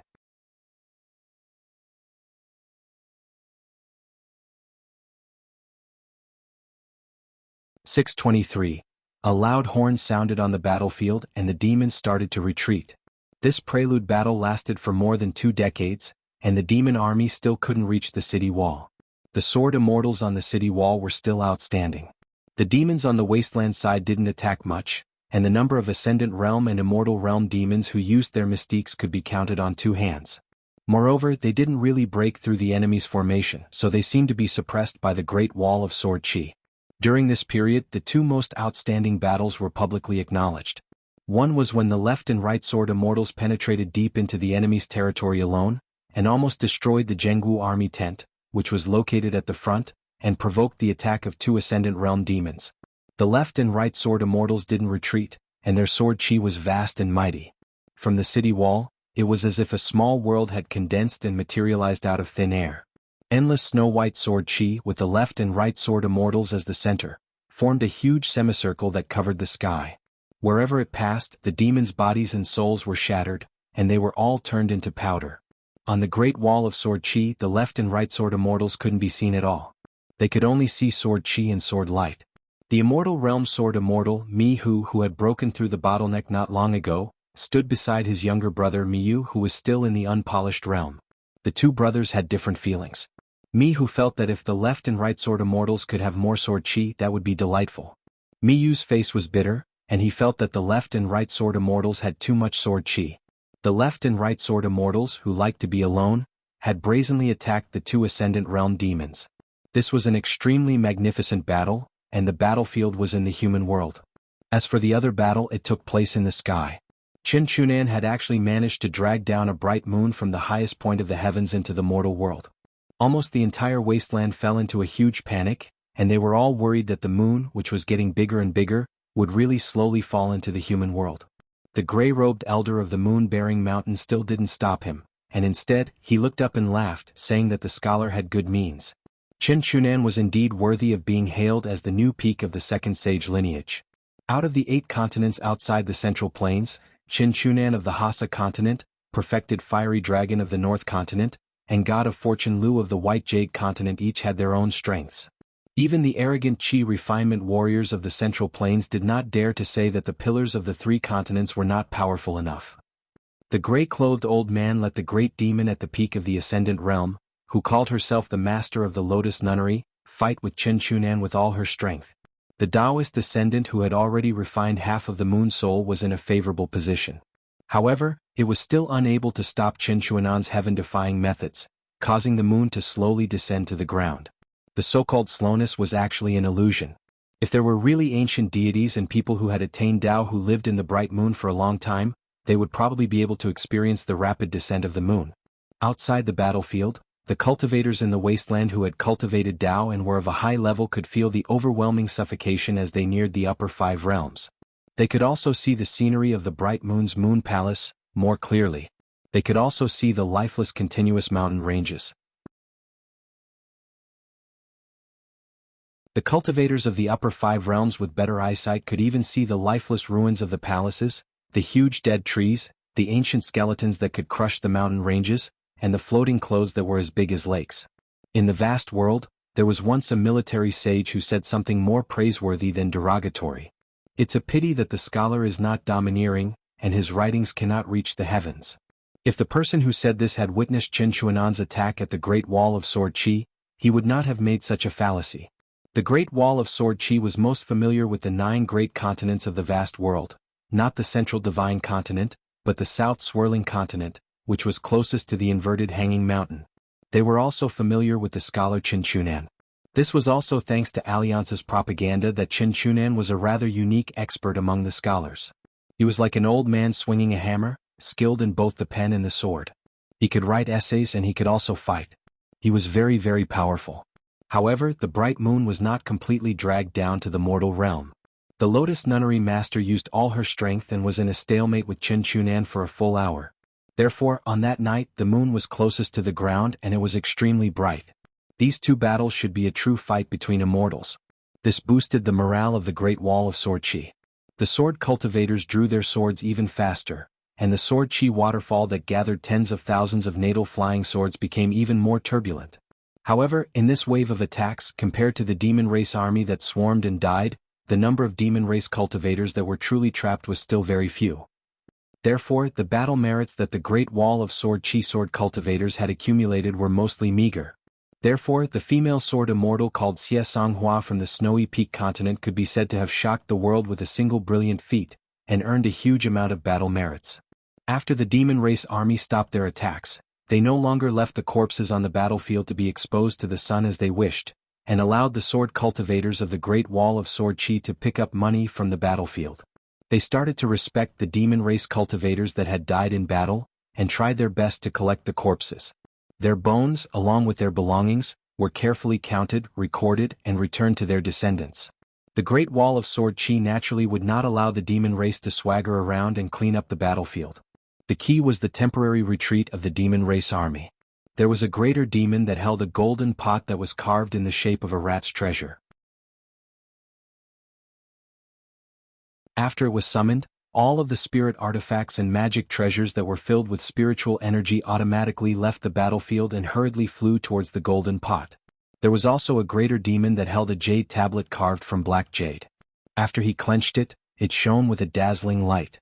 Black flood dragons that were only the length of a finger swam out from the jade tablet. After they left the jade tablet, it was as if the flood dragons had lost their advantage. They suddenly transformed into colossal creatures that slammed their claws into the ground, easily stirring up dust that was hundreds of feet high as they attempted to kill the sword cultivators that had left the city. The greater demon Chongguang, who had once been in charge of sieging a city, summoned one of his life items. It was a bowl of water. He gently blew out a breath of air, causing the surface of the water to ripple. Suddenly, an incomparably deep vortex appeared, as resplendent as a river of stars. The demon race souls on the battlefield formed a series of land tornadoes that swept towards the south in an attempt to fuse into the bowl of water. By gathering the souls, they could be released into the wilderness outside the battlefield. They could also be stored in supreme treasures so as to prevent them from being refined by the sword chi and sword intent here. The extremely pure spiritual energy of the world seemed to be unapproachable to the great Tao, but in fact, to cultivators who had the right time and place, there would be a mysterious feeling of intimacy. The many ancient sword intents on the Great Wall of Sword Chi were the best example. However, the broken limbs, corpses, and blood that seeped into the ground would greatly change the fate of the battlefield. The sword immortals had to deal with them. They definitely could not eliminate all of them, but they had to eliminate as much as they could. Otherwise, the right time, that originally belonged to the Great Wall of Sword Chi, would tilt towards the wilderness. This was the sword cultivators' greatest reliance apart from the great sword immortal and the city wall beneath their feet. Therefore, the strangest scene on the battlefield occurred. Both armies had clearly stopped fighting. However, the greater demons and sword immortals were attacking more and more frequently. There were constantly cultivation treasures and damaged spiritual artifacts left on the battlefield. Both sides used their own methods to control them and collect them into their pouches. There were even more that were shattered on the spot as the two sides fought. However, compared to the previous confrontation between the two armies, on the vast battlefield now, no matter how big the commotion caused by the attacks of the sword immortals and greater demons was, they were still limited. After the two sides stopped fighting, there was a short period of rest. According to the rules of the past, the sword cultivators could have as long as half a day or as short as 2 to 3 days to rest. Qin Pingan did not immediately leave the top of the wall. He continued to sit there cross-legged, paying attention to the distant attacks of both sides. Lu Xianyang walked to Qin Pingan's side and sat down. He wanted to immediately meet up with his schoolmates and friends. The main point of this trip to study the Great Wall of Sword Chi was the word, learning. As for the matter of killing demons, regardless of how the other Confucian disciples of the secondary saints viewed it, Lu Xianyang was not that concerned. If not for Qin Pingan sitting here, Lu Xianyang might not have been willing to take action. Lu Xianyang had always lived a more relaxed and carefree life than Qin Pingan. As for when they would leave the Great Wall of Sword Chi, no one knew. It all depended on the intentions of the Qin clan's saint. Lu Xianyang scratched his head as he gazed at the swift and fierce sword lights that suddenly appeared and disappeared on the distant battlefield. He said, "All my battle merits will be counted on you." Qin Pingan nodded and handed over the blade-strengthening gourd with a smile. Lu Xianyang shook his head and said, "No. Even if I want to have sex after drinking, I still need a pretty girl by my side, right?" Lu Xianyang heard that this guy had written the Ghost Sword Immortal's seal on the Great Wall of Sword Qi. He planned to ask Qin Pingan to help him carve a pair of seals. One was more straightforward, Great Sword Immortal Lu. The other was more honest, Lu Xianyang. Qin Pingan asked in a low voice, "That demon cultivator was actually fine after you attacked?" Lu Xianyang smiled and said, "He's also a sword cultivator and has a protective treasure. He won't die so easily." Qishou's side was very lively. Many people had come. After all, Qishou had just broken out of seclusion during the battle and successfully reached the nascent soul realm. This time he was guarding a place alone. It was indeed worthy of a celebration. Qishou was indeed the leader of his small mountain. He was also a disciple of the Qi clan. Soon he gathered more than 10 good friends around him. There were both men and women. Some of them were acquaintances of Qin Pingan. For example, the Dragon Gate sword cultivator, Ren Yi, who was the first to guard the gate on the street. There was also the Golden Core sword cultivator in charge of guarding the second gate, Puyu. He was a handsome young master in white. There were also a few female sword cultivators who were about the same age as them. Half of the reason was to congratulate Qishou, and the other half was because of Qishou's two neighbors. They had completely different personalities from the ladies of noble families. At this moment they were openly looking at Qin Pingan and Lu Xianyang. They did not hide the fact that they were sizing them up, and their so-called whispers were not at all sneaky. On the Great Wall of Sword Qi, during the intervals between the battles, the sword cultivators who were familiar with each other would occasionally chat about other battles. Among them were the second manager and the scholar from the Hassa continent. There were many topics to talk about. As for which sword cultivator died, whose natal flying sword was destroyed on the battlefield. Instead they would at most say, "Oh," and nod to show that they understood. There was nothing else. Qin Pingan shook the blade-strengthening gourd and joked, "Don't you have it now? Do you still want to drink it?" Lu Xianyang jumped off the wall and muttered, "Let's go, let's go." When Lu Xianyang was far away, one of the female sword cultivators asked with a smile, "Second manager, what's your friend's name? Does he have a partner or a wife?" Qin Pingan smiled and said, "He was here just now. Why didn't you ask?" The woman chuckled and said, "I'm just shy." Qin Pingan was a little helpless. Just now when she looked at Lu Xianyang, it was as if Lu Xianyang was naked. She was not shy at all. She was called Situ Longqiu, the daughter of a concubine from the Situ family on Taixiang Street. She was a sword cultivator who had reached the bottleneck of the sea-viewing realm. She was good friends with Dong Bujua. Among the sword cultivators of the same age on the Great Wall of Sword Qi, her realm was not high nor low. However, she was cheerful and had the spirit of the Jianghu. Interesting things on the Great Wall of Sword Qi often became more interesting after being polished by her. Many sources of gossip came from her and Dong Bujue's groundless accusations. At that time, Dong Bujue went to the Ning residence and asked Qin Pingan to help him carve 3 book seals. One of them was Situ Longqiu's. The second manager was upright and honest. Situ Longqiu's "I swear" was definitely true. Gu Jinlong's "Allow me to say something fair." Dong Huafu's "Spend money like water." Wang Xinshui's "I can pay before the fight but after the fight, it's on me." These were the newest 5 absolutes of the Great Wall of Sword Qi.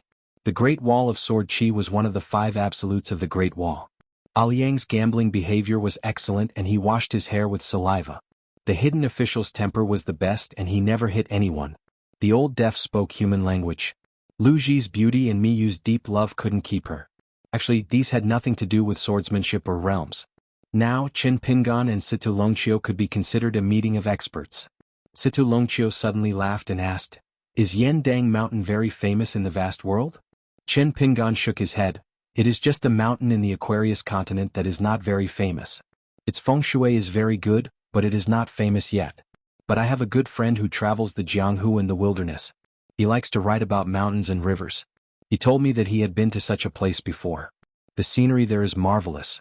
Situ Longqiu said regretfully, "I thought it was one of the famous 5 great mountains." She then smiled. It doesn't matter, it is already very good. Because on the seal that Dong Bujue gave her, there was a passage with a strange content. Resting at Yindang Mountains de Longqiu in the middle of the night, starfire filled the sky. Unable to sleep, I jumped into the grass barefoot. After she obtained the seal, she asked many of her good friends who had rich book collections about Yindang Mountains de Longqiu, but they could not tell her anything. Chen Pingan thought of something and laughed. But there is good news, Yindang Mountain will most likely become the new East Peak's deputy assistant crown prince of the Aquarius continent, and will be promoted to one of the crown prince mountains. In the future it will be much more famous.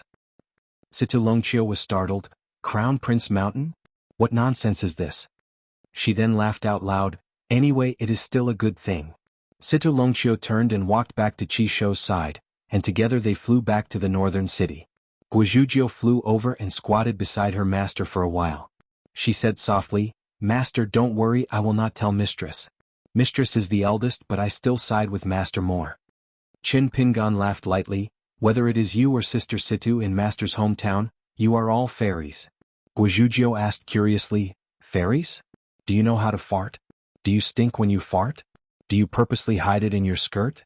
Otherwise you would not be a fairy, right? If I were a man who admired fairies, I would not be able to stand it.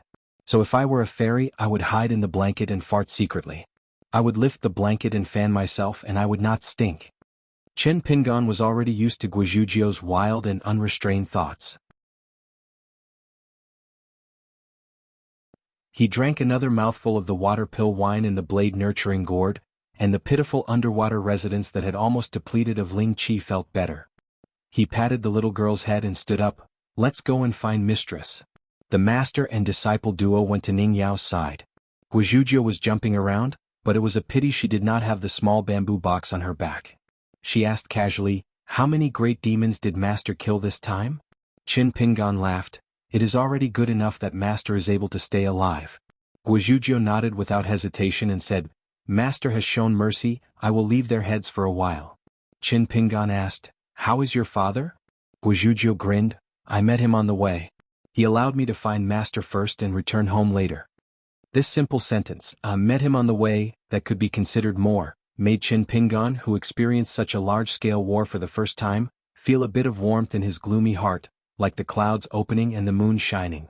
Qin Pingan was in charge of the battlefield in the middle, not close to Ning Yao's side. Guizhuzhou was not afraid of the long journey. Accompanying Master to travel the world, every step was good. Perhaps as they walked, junior sister would surpass the senior sister who was not tall. Along the way to the left they passed by sword immortal Wu Qingpei who was at the bottleneck of the Jade Pure realm. He did not use his sword even once, using the entire battlefield as a whetstone to refine his sword. The Great Wall of Sword Aura had all kinds of natal flying swords. Some could transform into the golden body of an ancient god, some could create talisman arrays, and some could use the Five Thunders technique. There were also the two Earth Immortal sword cultivators of the immortal couple. One of their flying swords could transform into a flood dragon, while the other was called the Finishing Touch. When the two swords worked together, their power would increase tremendously, no less than a sword immortal's attack. There were all kinds of strange things. No wonder the Great Wall of Sword Aura did not need other qi cultivators. Peng Yuanji did not leave the wall. Beside him was a girl who admired him. She was Gao Yuqing, Gao Yeho's sister. Seeing Qin Pingan and Guizhuzhou, Peng Yuanji smiled and nodded. Qin Pingan used what he had learned and asked with a smile, Brother Peng, how many great demons did you kill? Peng Yuanji smiled, The same as you. Qin Pingan said, You're an Earth Immortal. Why are you competing with a second realm cultivator? It's beneath you. Guizhuzhou ran to Gao Youqing's side and stood on her tiptoes. She patted Gao Youqing's head with a kind expression, nodded and lectured, Yuqing, a married girl is like spilled water. You're not married yet. Control yourself, you must control yourself. Gao Yuqing slapped Guizhuzhou's hand away and glared, Lu Duan, don't talk nonsense. The girl glanced at Peng Yuanji from the corner of her eyes. Qin Pingan and Guizhuzhou continued walking. Qin Pingan saw a young man spitting saliva at the top of the wall. He signaled Guizhuzhou to keep quiet. However, Qin Pingan had only taken a few steps when Gu Jianlong felt that something was amiss. Soon he discovered the smiling and amiable second shopkeeper. Without saying a word, Gu Jianlong called his friends and hurriedly flew back to the city on his sword. On Ning Yao's side, there were two unfamiliar faces. The mellow Qin family's disciple, the sage Qin Shi, and the gentleman Qin Jingxiu from Pacontinent's Foothill Academy. The two of them did not kill demons like Lu Xianyang. The reason was simple. If they were not sword cultivators, the demon army would not be able to get close to the city and would not be of much help. In addition, sword cultivators were particular about tight and seamless coordination. Qin Shi and Qin Jingxiu's spells and abhijna were powerful, but they would be of more help than help. Therefore the two of them were really traveling. They walked all over the city and returned the way they came. Then they took the opportunity to greet Qin Sanqiu and the rest. This was because the Confucian gentleman who took away the noble spirit from the Great Wall of Sword Aura was a good friend of Qin Jingxiu. The two of them became gentlemen at the same time. The gentleman hoped that Qin Jingxiu would help him pass the message. Qin Jingxiu was chatting with Stack Cliff. Stack Cliff was talking about the inside story of the battle. He said that in the previous battle, the Great Wall of Sword Aura did not have to deliberately chase after the demons. In order to maximize the damage, they would even close the front line and slowly kill the demon army. However, when the demon army reached the city, it was very likely that they would succeed in attacking the city. A large number of sword immortals would leave the city to guard the front line and cut the battlefield. Then, the earth immortal sword cultivators would lead the team to fight at the bottom of the city. The sword cultivators of the middle five realms who did not have high combat strength were only responsible for guarding the city. Qin Sanqiu and Yan Ji squatted at the side watching the show and laughing secretly. They imitated the second shopkeeper and covered their hands with their sleeves. They looked like villagers who squatted on the ridge and watched the harvest. It was rare to see her speaking so softly with someone else. Ning Yao closed her eyes and rested. After Qin Jingxiu announced his name, he also mentioned his relationship with the Confucian gentleman. Ning Yao rarely spoke more. Then she left the crowd and nurtured her sword intent alone. Dong Huafu was chatting with Fan Dash about what to eat and drink when they returned to the city. Dong Huafu said, "Fan Dash, you did well this time. You should buy a pot of Azure Immortal Mountain wine to celebrate." Qin Shi suddenly said, "There must have been a sword cultivator who betrayed us. He paid the price of a natal flying sword to secretly send a message to the demon race." This was an extremely unpleasant way to put it. This was probably one of the reasons why Qin Shi would inexplicably make enemies everywhere as soon as he left his family. However, Ning Yao and the others did not have any strange expressions. The sky will rain, the mother will marry, the shop will make money. Who can stop that? Dong Huafu turned his head and said, "In order to survive, you paid the price of a natal flying sword. I don't know if the scholars in the South Saw continent will dare to use half of their lives to survive in the future. I heard that ordinary scholars who don't cultivate are very knowledgeable, but they can't bear the pain. What's the saying again? Without a knife at home, without a well in the backyard, it's too ugly to hang yourself. The pillars are too hard and the water is too cold." Qin Jingxiu frowned. Qin Shi laughed instead. "There are indeed such sayings. There's no other way around it. There are too many scholars in this vast world. There are both good and bad people. There are all kinds of people." Dong Huafu glanced at the young scholar and nodded. "You are easy to talk to. Treat me to a drink later." Qin Shi was amused. He laughed and asked, "Didn't you treat me to a drink?" Dong Huafu laughed. Dash. Fan Dash immediately said helplessly, "Even the second shopkeeper can't make Dong Haitan pay." Qin Jingxiu turned and saw two people. One of them was a young man wearing a robe and carrying a sword. His face was pale and he looked like a sickly person. However, because of Lu Xianyang, Qin Jingxiu knew that this person was Qin Pingan from the Aquarius Continent's Dali Longquan. He was a direct disciple of the literary sage's branch and the junior brother of the left and right sword immortals. When Lu Xianyang and Qin Pingan fought next to each other, Qin Jingxiu's horizons were broadened. Lu Xianyang hid his strength well. Even Qin Shi, who had a good relationship with Lu Xianyang, knew that Lu Xianyang was a sword cultivator for the first time. Qin Pingan smiled and bowed. "Greetings, gentlemen." Qin Jingxiu and Qin Shi also bowed back. Dong Huafu muttered, "When a disciple of the secondary sage meets a disciple of the literary sage's branch, even if they don't fight, they should quarrel." Ning Yao stood up and said, "Let's go back." Qin Pingan took out his talisman boat and boarded the ferry. Qin Jingxiu and Qin Shi tactfully declined Qin Pingan's invitation, saying that they wanted to walk around the Great Wall of Sword Qi. The talisman boat headed north. On the ferry, other than Qin Pingan, everyone else was a sword cultivator. Qin Pingan and Guizhuzhou sat on one side and rowed the boat with all their might. Chen Sanxiu and Yan Ji rode on the other side.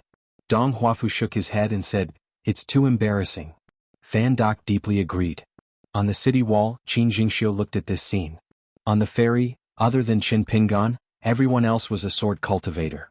However, none of them rode on their swords. Qin Shi smiled and said, "Lu Xianyang often bragged to me about how smart Qin Pingan from his hometown was and how fast he learned things.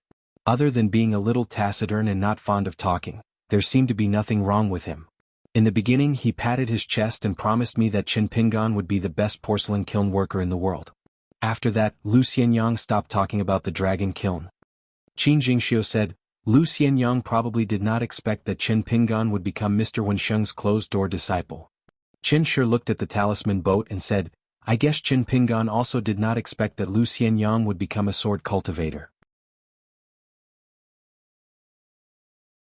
Qin Shi sighed and said, "My sister once said that the Pearl Grotto heaven in the Aquarius continent is a place with good feng shui." Inside Jia Xin's tent, sword cultivator Yu Si walked in. Other than Li Zhen, everyone's gaze gathered on him. The young wooden clog asked, "How is it?" Yu Si smiled and said, "Good fellow, I am sure that he is a sword cultivator, not some righteous Confucian disciple. It's just that his swordsmanship is very mysterious." At this point, Yu Si raised his arm, emitting a faint smell of blood. "See, my robe is not damaged at all." Yu Si rolled up his sleeves. His arm that was wrapped in several golden pages was now a bloody mess. He laughed angrily and said, "Luckily I have something on me. Otherwise, even if I did not die, a layer of my skin would have been cut off by this person's swordsmanship." Wooden Clog asked, "How did Lu Xianyang draw his sword?" Yu Si shook his head and said, "Sorry, I really do not know how he drew his sword. Came without a sound. It's like being glanced at by a senior. I get goosebumps." Wooden Clog frowned. "It's because Lu Xianyang's sword energy is too fast. It is so fast that it can pass through the river of time without causing any ripples. For example, Qishou, who just broke through, his flying sword is called Heartstring. Its innate ability can reduce the natural obstruction of the river of time to the flying sword to the minimum, so it is very fast. Or is it that Lu Xianyang's innate flying sword is even stranger?" The young woman said, "The great sword immortal of the North Continent is Han Huizi. The Taihui sword sect has a new sword immortal, Lu Jinglong. His innate flying sword is extremely mysterious and strange. Although I do not know his name, he is known as Near Dao." Yu Si shook his head vigorously with a smile. He shook his arm, feeling a little sorry for the destruction of the golden pages. His realm should not be that high. He is definitely not an upper 5 realm sword immortal. It is just that his sword art is too strange. A messenger flying sword arrived at Jia Xin's tent. After reading the secret letter, Wooden Clog revealed a smile. In Jia Xin's tent, everyone was smiling. Wooden Clog stood up and went around the desk. He put 2 fingers together and drew a circle.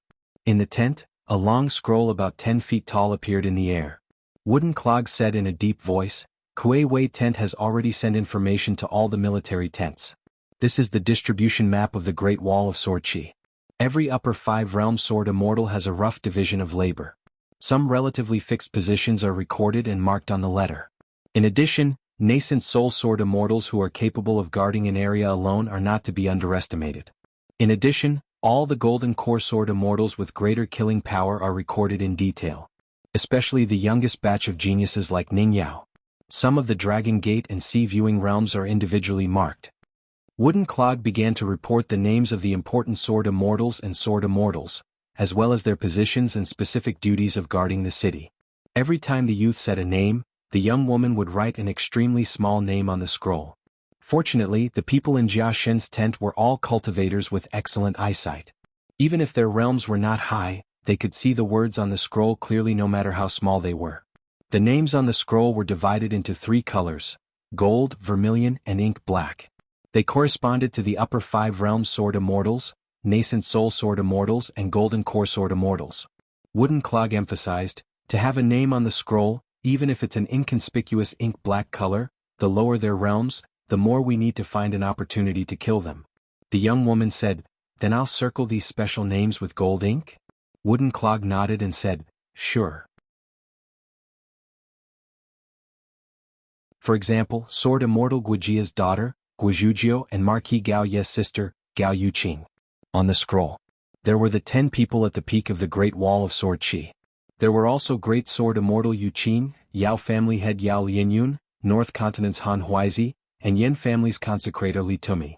In the past, when they attacked the city, the great demons of the wilderness did fuss over such details. It was just that they could never keep up with the changes. This time there were 60 military tents in the wilderness, including Jia Xin's tent. There were close to 5,000 cultivators. Since Jia Xin's tent was only responsible for the battle situation in their own territory, there were even more military tents that had to take care of something important. That was because the armored god tent was a bit special. It had so many sword immortal embryos that it didn't need to be distracted. Moonbearing Mountain, Lijian, Beijing, Long Beach, UC, and the young female sword cultivator Lu Bai. Of all the 100 sword immortal embryos in the wildlands, the armored god tent had 5. The other military tents had to take care of other matters. For example, Gui Wei's tent had to pay extra attention to the movements of the main sword immortals of the Great Wall of Sword Qi. They also had to record every sword immortal's attack, why they attacked, who they attacked, the strength of the attack, the lethality of the attack, and whether they had broken through their realms. There was also a crucial and hidden point, which was to identify whether the other party was holding back. If they did, they would circle it and see if they were still so polite on the battlefield in the future. If the answer was yes, other than confirming the other party's sincerity, they could also reduce the number of troops on the battlefield. The attacks did not have to be too intense, but they could not be too obvious. Otherwise, if the two sides reached a tacit understanding and the Great Wall of Sword Qi saw through it, with Qin Qingdu's temper, that sword immortal would not end well. In this way they would kill the chicken to warn the monkey. How would the other sword immortals dare to secretly express goodwill? There would be Xian Mao's tent. He would be responsible for the specific deployment of all the cultivators in the upper 5 realms and allocate them to the other tents. Gung Yin's tent would be responsible for the military supplies. Yi Wei's tent would be in charge of the following troops. They would need to lead them to a predetermined location behind the battlefield and set up camp there so that they could rush to the battlefield at any time. They would also need to arrange a suitable route for them to advance. As for why the peak greater monsters of the wilderness, besides a few that could be counted on one hand, all of them seemed to be absent. This was because there was temporarily no need for these big shots to take action on the battlefield. In truth, they were all very busy. Mobilizing half of the world's factions to attack the Great Wall of Sword Qi was a magnificent feat that had never occurred before in the history of the wilderness. Behind the battlefield, there were many rebellious factions. Not everyone was willing to listen obediently. There were some extremely tyrannical greater monsters that didn't even know how to size up the situation. This was why they needed to be suppressed. There were also many that wanted to obey orders on the surface but secretly hid their strength. And the most troublesome of all, there was a fire in their backyard and internal strife. There was even a group of sword immortals that didn't want to be upright sword immortals. They simply didn't want to use their swords in the open and became insidious assassins. They specialized in assassinating the leaders that led the army north to block the monster army that was heading north. When a sword immortal insisted on killing someone and then leaving, it would be a huge problem. The difference between defeating a cultivator and killing a cultivator was like the difference between heaven and earth. Why did Jia Shenying still want to kill Qin Pingan even though he knew that Qin Pingan was fishing? It was because Qin Pingan had killed Li Zhen and not simply one. Such an existence that would become a huge problem once he really grew up was worth Jia Shenying taking out an upper 5 realm sword immortal as a bet. It was just that there was a lack of information at that time. Regarding the female sword immortal Xie Songhua of the Snow White Continent, it was impossible to accurately assess her sword style and lethality, so Jia Shenying paid a huge price. Wooden Clog didn't hesitate to take responsibility for this mistake. Even if it was very likely that he would lose the opportunity to be bestowed with the surname of Moon Supporting Mountain, Wooden Clog didn't have any regrets. In war, people would die and a lot of people would die. It wasn't like playing house. As long as they won, everything would be fine and they could easily make up for it. But if they lost the war, it was hard to say who would be the master of the wild world in the future. The territory of the wild world was about 2 north continents size compared to the vast world. Compared to the rich vast world, the wild world was indeed like an empty shelf to a certain extent. The land was barren and the products were scarce. Although there was no lack of unique advantages, it was still too lacking compared to its neighbor. However, this huge disparity was like comparing an entire world to another world. Moreover, the demon race multiplied and spread their branches and leaves extremely quickly. In addition, demon cultivators had almost no moral restraints. There were also some extremely large dynasties that occupied vast territories. They also possessed fertile lands that made other powers drool. There were also many treasured lands that were filled with spirit chi. It was said that they were blessed lands that were not inferior to the righteous world and the green netherworld. Yu Si gulped down a mouthful of wine and wiped his mouth. He smiled and said, I went to the battlefield and took a few glances at that Qin Pingan. Just like what Li Tan said, he's very cunning. He's an extremely difficult person to deal with in a head-on battle. Li Zhen said, his cultivation base has dropped, and he's not an innate sword cultivator. It's natural that he'll have a hard time fighting now. The fact that he's able to defend his territory is thanks to Lu Xianyang and Qi Shou's help. But even so, he's best at calculating the killing power of his flying sword, calculating the combat power of his enemy, paying attention to the details and fighting a battle of attrition. The woman said, to deal with this guy, we must form a situation where we can crush him. Wooden Clog asked, then let's try to surround and kill him? Li Zhen, you'll be the main attacker. You see, you'll help hold the line. Li Tan, you'll be responsible for picking up the slack. As for whether or not it'll work, we'll see. Behind the chest suddenly said, change Li Zhen to me. Li Zhen's face darkened. Behind the chest said, this is my master's idea. Only then did Li Zhen's complexion improve. Among the peak monsters of the wilderness, even famous overlords like the withered bone great monster Bai Ying and the master of the Yeluo would still be criticized. Only behind the chest's master was an important figure that was easier to meet. Because he traveled the world all year round, he didn't belong to any sect or residence. But very few people criticized him. At most, they said that this person had a cultivation base but was unwilling to contribute to the wilderness. It was said that if he had been willing to participate in the Battle of the 13, there wouldn't have been the trouble of sieging the cities. But he had directly refused. 2 monsters had violated their vows and died. The disciples of the 2 sects had gone mad and sought revenge on him. In the end, he didn't even use his sword. He casually killed the leader of the unpolished Jade Realm monsters with a single punch. It was said that it was only a single punch. The other cultivators were all killed by that bastard sword cultivator behind the chest who had still been a youth at the time.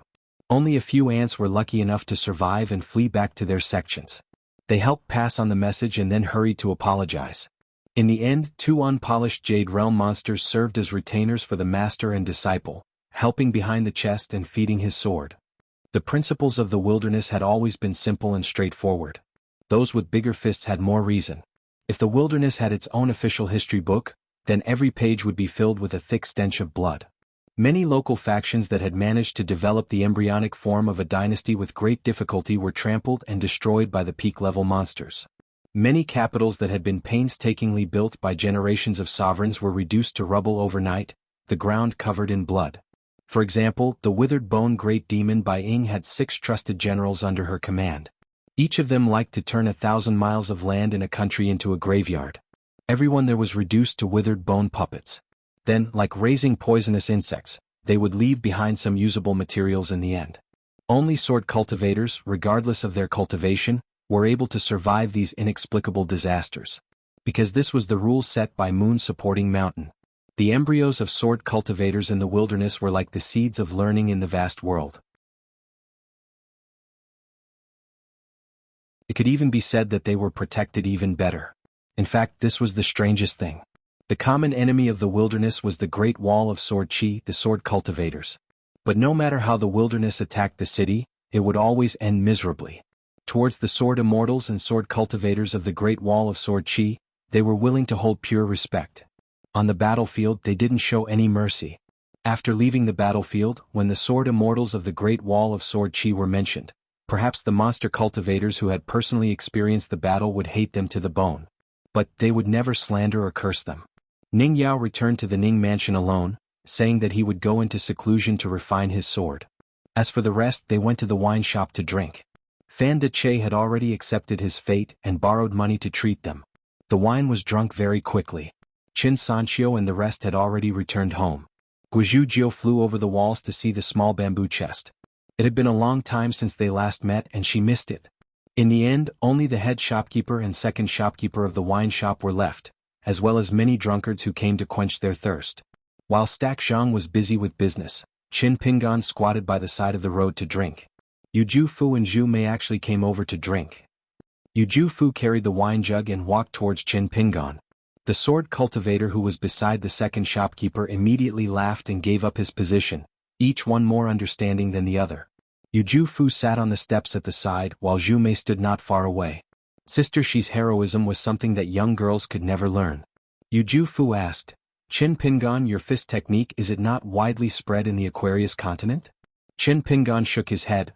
There are very few people who learn it, the number can be counted on one hand. Based on the number of people who learn it, it is the small fist type. Based on the level of fist intent, it is the big fist type. Yu Fu nodded. Qin Pingan, strive to reach the far traversing realm as soon as possible. You and Chao Xiai, regardless of whether you are geniuses or not, on the path of martial arts, even if you walk ahead, it is not a bad thing, at least for me. Don't learn from those cultivators on the mountain only walking on a single plank bridge. Qin Pingan raised his wine bowl and laughed. Let's encourage each other. Yu Fu drank the wine and left with Zhu Mei. Qin Pingan bid farewell to the child and returned to the Ning residence. But when he reached the gate, he suddenly said to Bai Momo, who was waiting at the gate, that he wanted to return to the city. Riding the talisman boat, he left the city, and below was the private residence of the Sword Immortals. When he reached the city, he first went to look for his eldest senior brother. After he spoke of his thoughts, he laughed and said, It is good that you can think this way, it saves me some trouble. With your current cultivation, how much can you do? Big things? In the end, the direction of the overall situation is how it should be. Your sewing and mending is good, but it is limited to this and not of much use. But before that, I have a question to ask you. Let's not talk about cultivation or identity, but only one possibility. If you die here, you can defend the Great Wall of Sword Qi. Will you die? Qin Pingan was silent. Left and right said, In any case, it is only an impossible possibility, so what is the answer in your heart, you know it? If you don't compete with yourself, how can you compete with the heavens and earth? Don't think that thinking too much is a bad thing.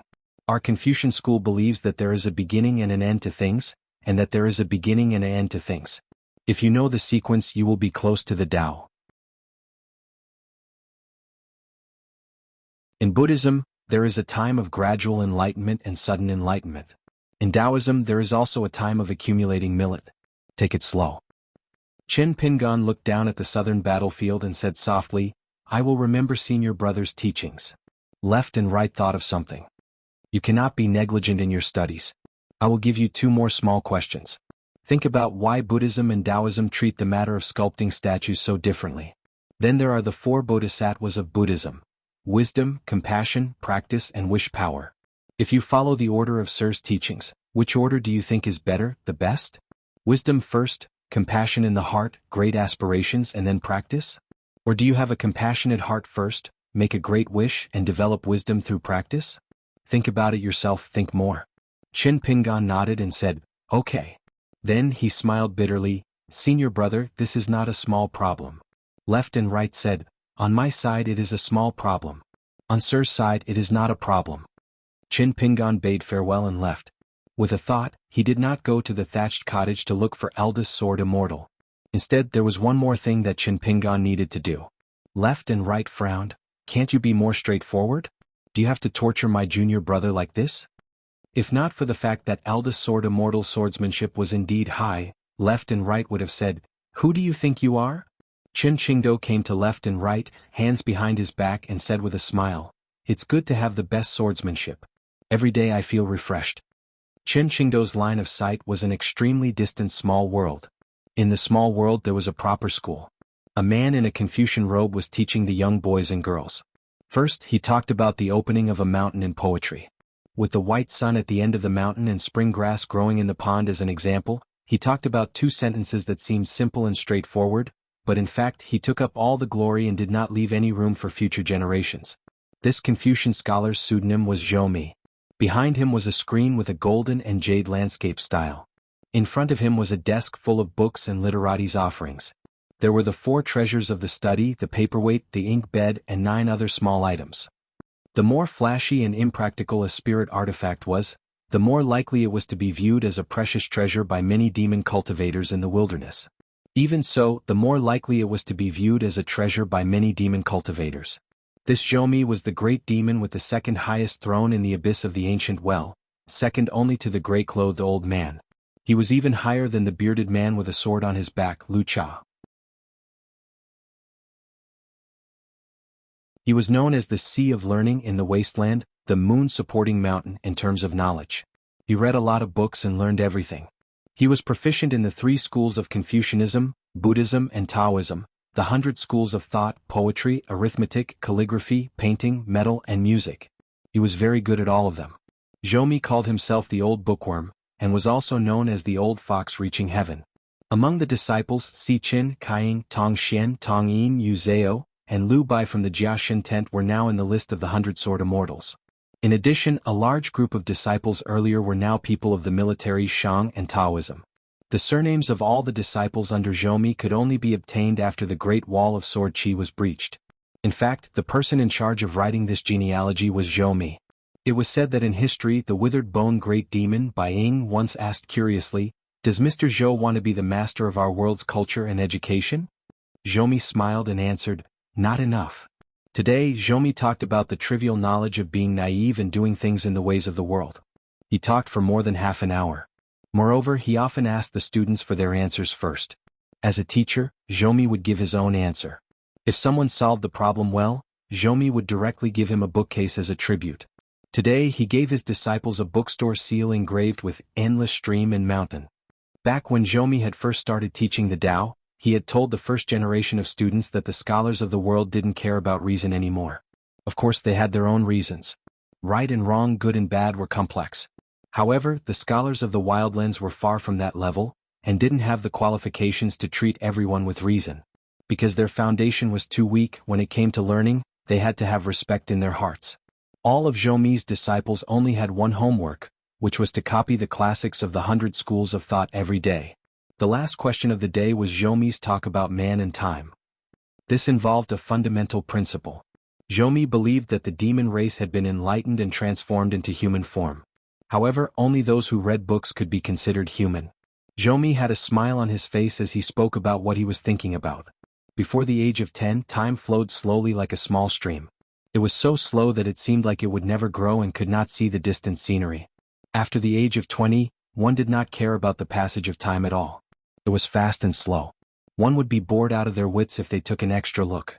After the age of 30, time began to run wildly and people were caught off guard. After the age of 40, it was like a rolling river that was about to enter the sea. After the age of 60, it suddenly changed again. It was like a quiet lake that was still and motionless. Before the end, it was like a waterfall that suddenly fell into a deep pool. Some disciples understood what he meant, while others did not pay much attention. Zhou Mi did not decide who was better and who was worse because of this. He only smiled and said, "The purer the knowledge, the more meaningless it is on the surface." However, from my personal point of view, the true power in the world is not a high position or a strong fist. It is a person who can truly affect the hearts of many. It is good that you can listen to it. If you can't, it doesn't matter. You have a skill to settle down. As time passes, as long as you don't lock your hearts, you will have a chance to walk up step by step. The scenery of the great Tao is great. When you reach the vast world, you can do whatever you want. When Zhou Mi said this, he turned his head and looked at the screen. In truth, he was looking at a certain spot on the great wall of sword energy. He smiled and said, "Don't say that the heavens have no eyes and ears. Don't say that the earth has no heart." Qin Qingdu smiled and said, "You are still far from establishing a sect." In the night, a slow man came from the great wall of sword energy to the Jingjian pavilion through the newly opened door of the inverted mountain. The person accompanying him was Yan Ji's father, who had used the camouflage spell. He was the head of the Yan family, Yan Ming, who had done business with the vast world-crossing continent ferry for countless years. The Jingjian pavilion had already closed its doors to visitors, so there were only 2 people walking inside. The slow man began to pick and collect the sword immortal paintings one by one. The head of the Yan family said, "Qin Pingan, help me carve a seal. I will ask Yan Ji to send it to the Ning family later. The fee is 1 grain of grain rain money. You don't have to think about the seal. Just 5 words. Climbing the city is like visiting a grave." Qin Pingan had just put away a painting. He thought for a while and asked, "Can you add 5 more words?" Yan Ming smiled and said, "What do you mean?" Qin Pingan said, "Offering wine as soon as the sword is drawn." Yan Ming was silent for a moment and nodded. "I won't let you carve 5 more words for nothing. 2 grains of grain rain money." Qin Pingan shook his head and said, "Uncle Yan, you don't have to pay." Yan Ming asked, "You think it's too little?" So you don't want it? Qin Pingan was speechless. Yan Ming motioned for Qin Pingan to continue with his work. He walked to the side and said with an indifferent expression, "You are a scholar. If you can use your fists and swords on the Great Wall of Sword Qi, you should speak more words of conscience. If I were not a businessman, I would feel that I need to pay you for every word." Qin Pingan carefully put away the scrolls one by one. Qin Pingan could not guess why the eldest sword immortal wanted him to do this. Why did he want to come to the Jingjian Pavilion to take back all the sword immortal paintings? He just had to do it. The two walked out of the Jingjian Pavilion together. When Qin Pingan walked down the steps, he suddenly said, "Uncle Yan, can I sit for a while?" Yan Ming nodded and said, "I will wait for you at the gate. Don't stay too long." After Yan Ming left, in the dead of night, there was only one moon in the vast sky. Qin Pingan sat alone on the steps, lost in thought. If you like someone, you have to take care of her for a lifetime and give your life to her. If I leave first, she will be the last person I see. If she leaves first, I will be the last person she sees. Can I find a friend to drink the best wine that is not expensive? Can I drink the worst wine to my heart's content? Can I think of some people who have passed away? Once I think of their words and actions, I will feel that I have not done well enough. Growing up was not a slow change of time. It was not walking from one place to another. It was often something that happened in an instant. Where one's mind was, one's flying sword would follow. One's body, mind, and life would be free. However, how should one become a sword cultivator? For some reason, the ancient remnant sword intent of the Great Wall of Sword Qi did not seem to favor Qin Pingan at all. Qin Pingan exhaled and stood up. He made up his mind. Even if he did not have an extremely suitable natal item, he would make do this once. After gathering the 5 elements, he should hurry back to the 3rd realm of Qi Refinement Warrior, the Willow Tendon realm. However, this was no different from pulling up seedlings to help them grow on the path of cultivation. After that, it would probably be a good retention realm. He quietly returned to the Great Wall of Sword Qi with Yan Ming. Qin Pingan followed the instructions of the eldest sword immortal and handed the item that contained all the paintings to Yan Ming. Qin Pingan returned to the Ning residence first. On the city wall, Qin Qingdou kept the item that belonged to Qin Pingan. Not only did he not open the item and take out all the paintings, he cast a forbidden spell and threw it back to Yan Ming. He said, "Return it to that kid. Tell him that there is a small problem with the item and that it can't be opened for the time being. We will talk about it later." Yan Ming braced himself and left the Great Wall of Sword Qi. Qin Qingdou and left beside stood and sat looking into the distance. Qin Qingdou suddenly asked, "Is your little junior brother a fool? Didn't he already have the last item of the 5 elements? Why didn't he refine it?" Left beside said, "That is the work of perfected fire dragon and it involves the fundamental qi of pure martial arts. With Qin Pingan's current realm, it is impossible for him to strip it. One careless move and he will lose everything. Qin Qingdou, don't make sarcastic remarks here. Don't tell me that in your Great Wall of Sword Qi cultivators will drop 3 realms and pure martial arts will drop another realm before you are satisfied?" Qin Qingdou laughed and said, "Is your eldest senior brother useless? Aren't you going to help?" This sentence was very hurtful because left beside really couldn't do it. If his swordsmanship was too high and there was too much sword qi, it would easily clash with the item that perfected fire dragon buried. This would cause Qin Pingan's small world to become a tragic battlefield. To be honest, in the Great Wall of Sword Qi, as long as Qin Qingdou didn't do it, no one could do it. However, who would dare to ask Qin Qingdou to do something? Left beside really dared to, but he knew that as long as Qin Qingdou was unwilling, it would be useless.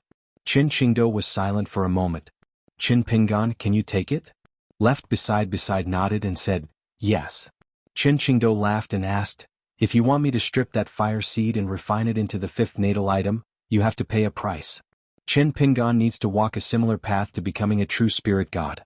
Don't worry, it's just similar and not the real thing.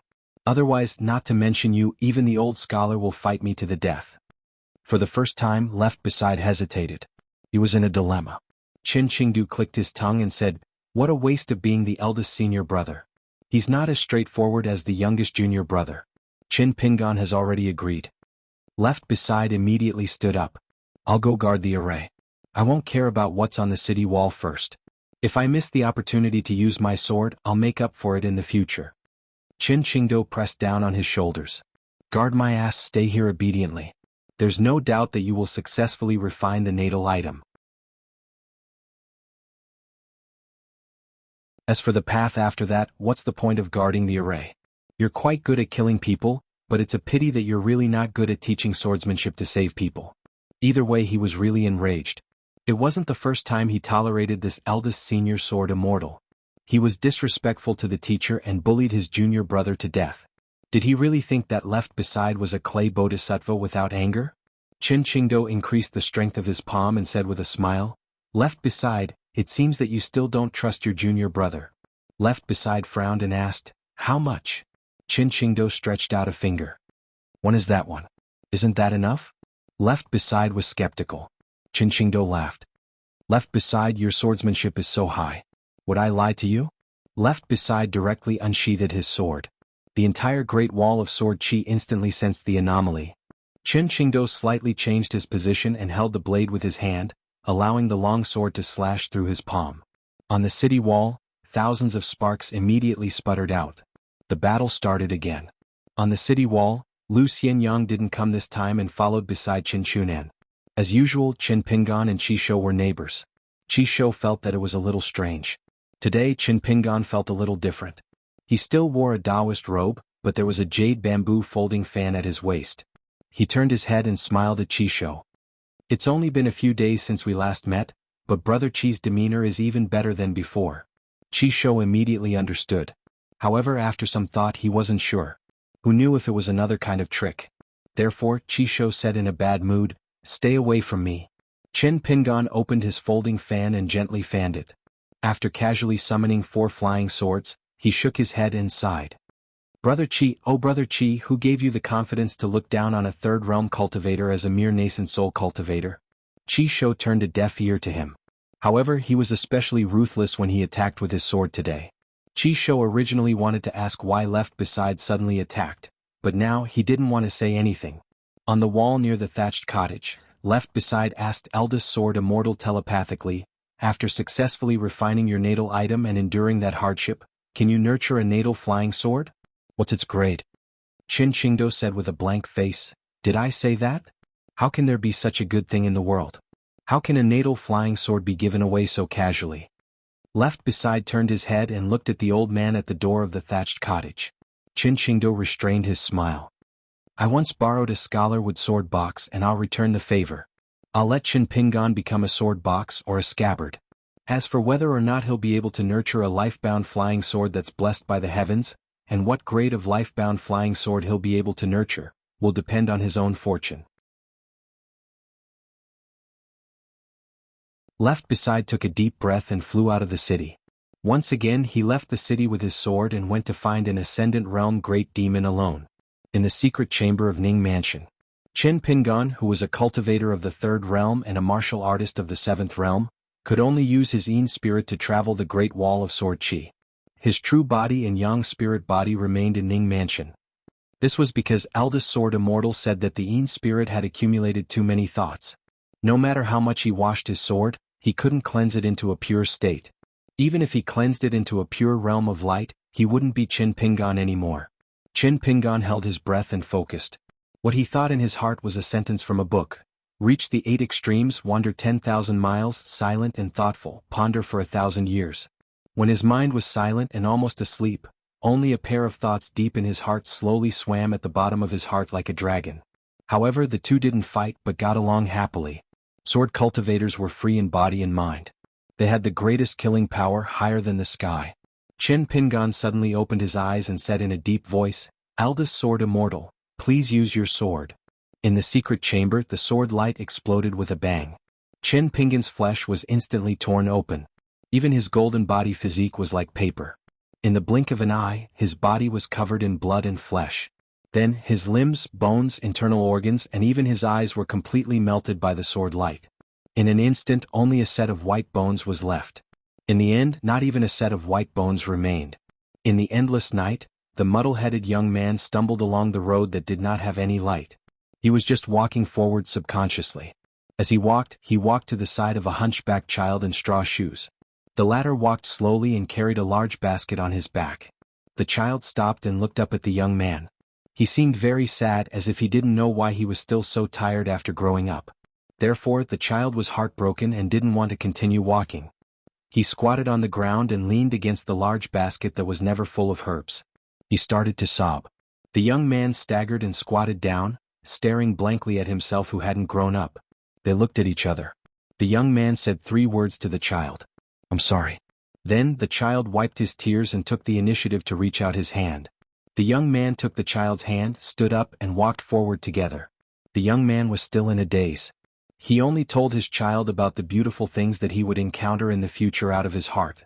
It was as if he had completely forgotten the sufferings that could be said and could not be said about growing up. It was as if he could not remember the unpleasant things and the complicated ways of the world. The child gradually smiled. He looked up and looked at his grown-up self with some longing. Finally, the child stopped and clenched the rope tied to the basket with both hands. He smiled brightly and pointed to the road ahead for his grown-up self. The young man raised his eyes and looked into the distance.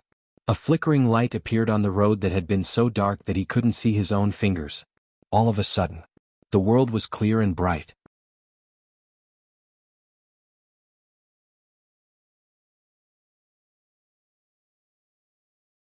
"624. On top of the city wall, Chisho could not help but turn his head to look. Chin Pingon took out stacks of yellow paper talisman.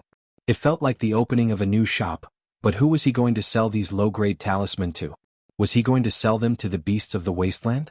There were really a lot of talismans. Similar talismans were stacked together in piles. Therefore there were more than a dozen small hills, some high and some low. There were more than 1,000 talismans. The talisman paper was made of very common materials and was definitely not worth much. Since the Great Wall of Sword Chi did not sell it, it was obvious that Chin Pingon had brought it from the vast world. It did not even count as the entry-level talisman paper of the lower 5 realms.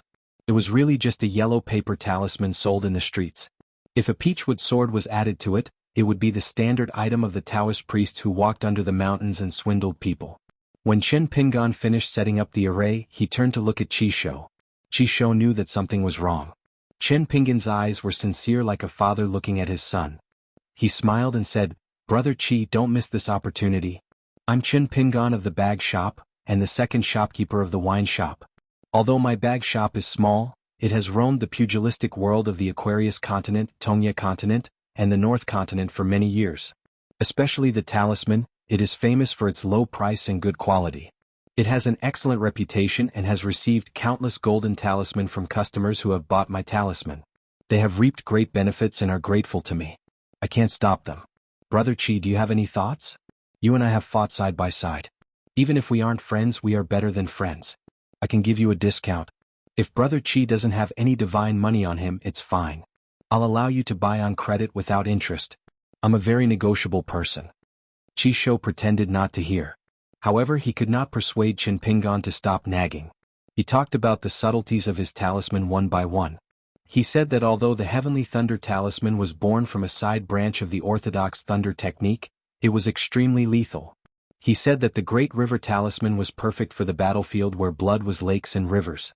There was also the Earth talisman that could raise mountains from the ground and stop the advance of the demon army. The talisman was very mysterious. Chisho was annoyed by the noise and could only sneer and say, "Although I'm just a tiny nascent soul sword cultivator and am not as awe-inspiring as a third realm cultivator like second shopkeeper, I'm still a sword cultivator in the end." Burn yellow paper? The Great Wall of Sword Chi doesn't have such a custom. Chin Pingon grabbed a stack of talisman. He was very patient and his smile did not diminish in the slightest. He explained to Brother Chi, "This is an opportunity of the great Tao that I exchanged with countless jars of immortal wine. A certain great sword immortal was drunk and accidentally revealed the heavenly secret. He privately taught me this guiding talisman. The guiding talisman can let the living pass.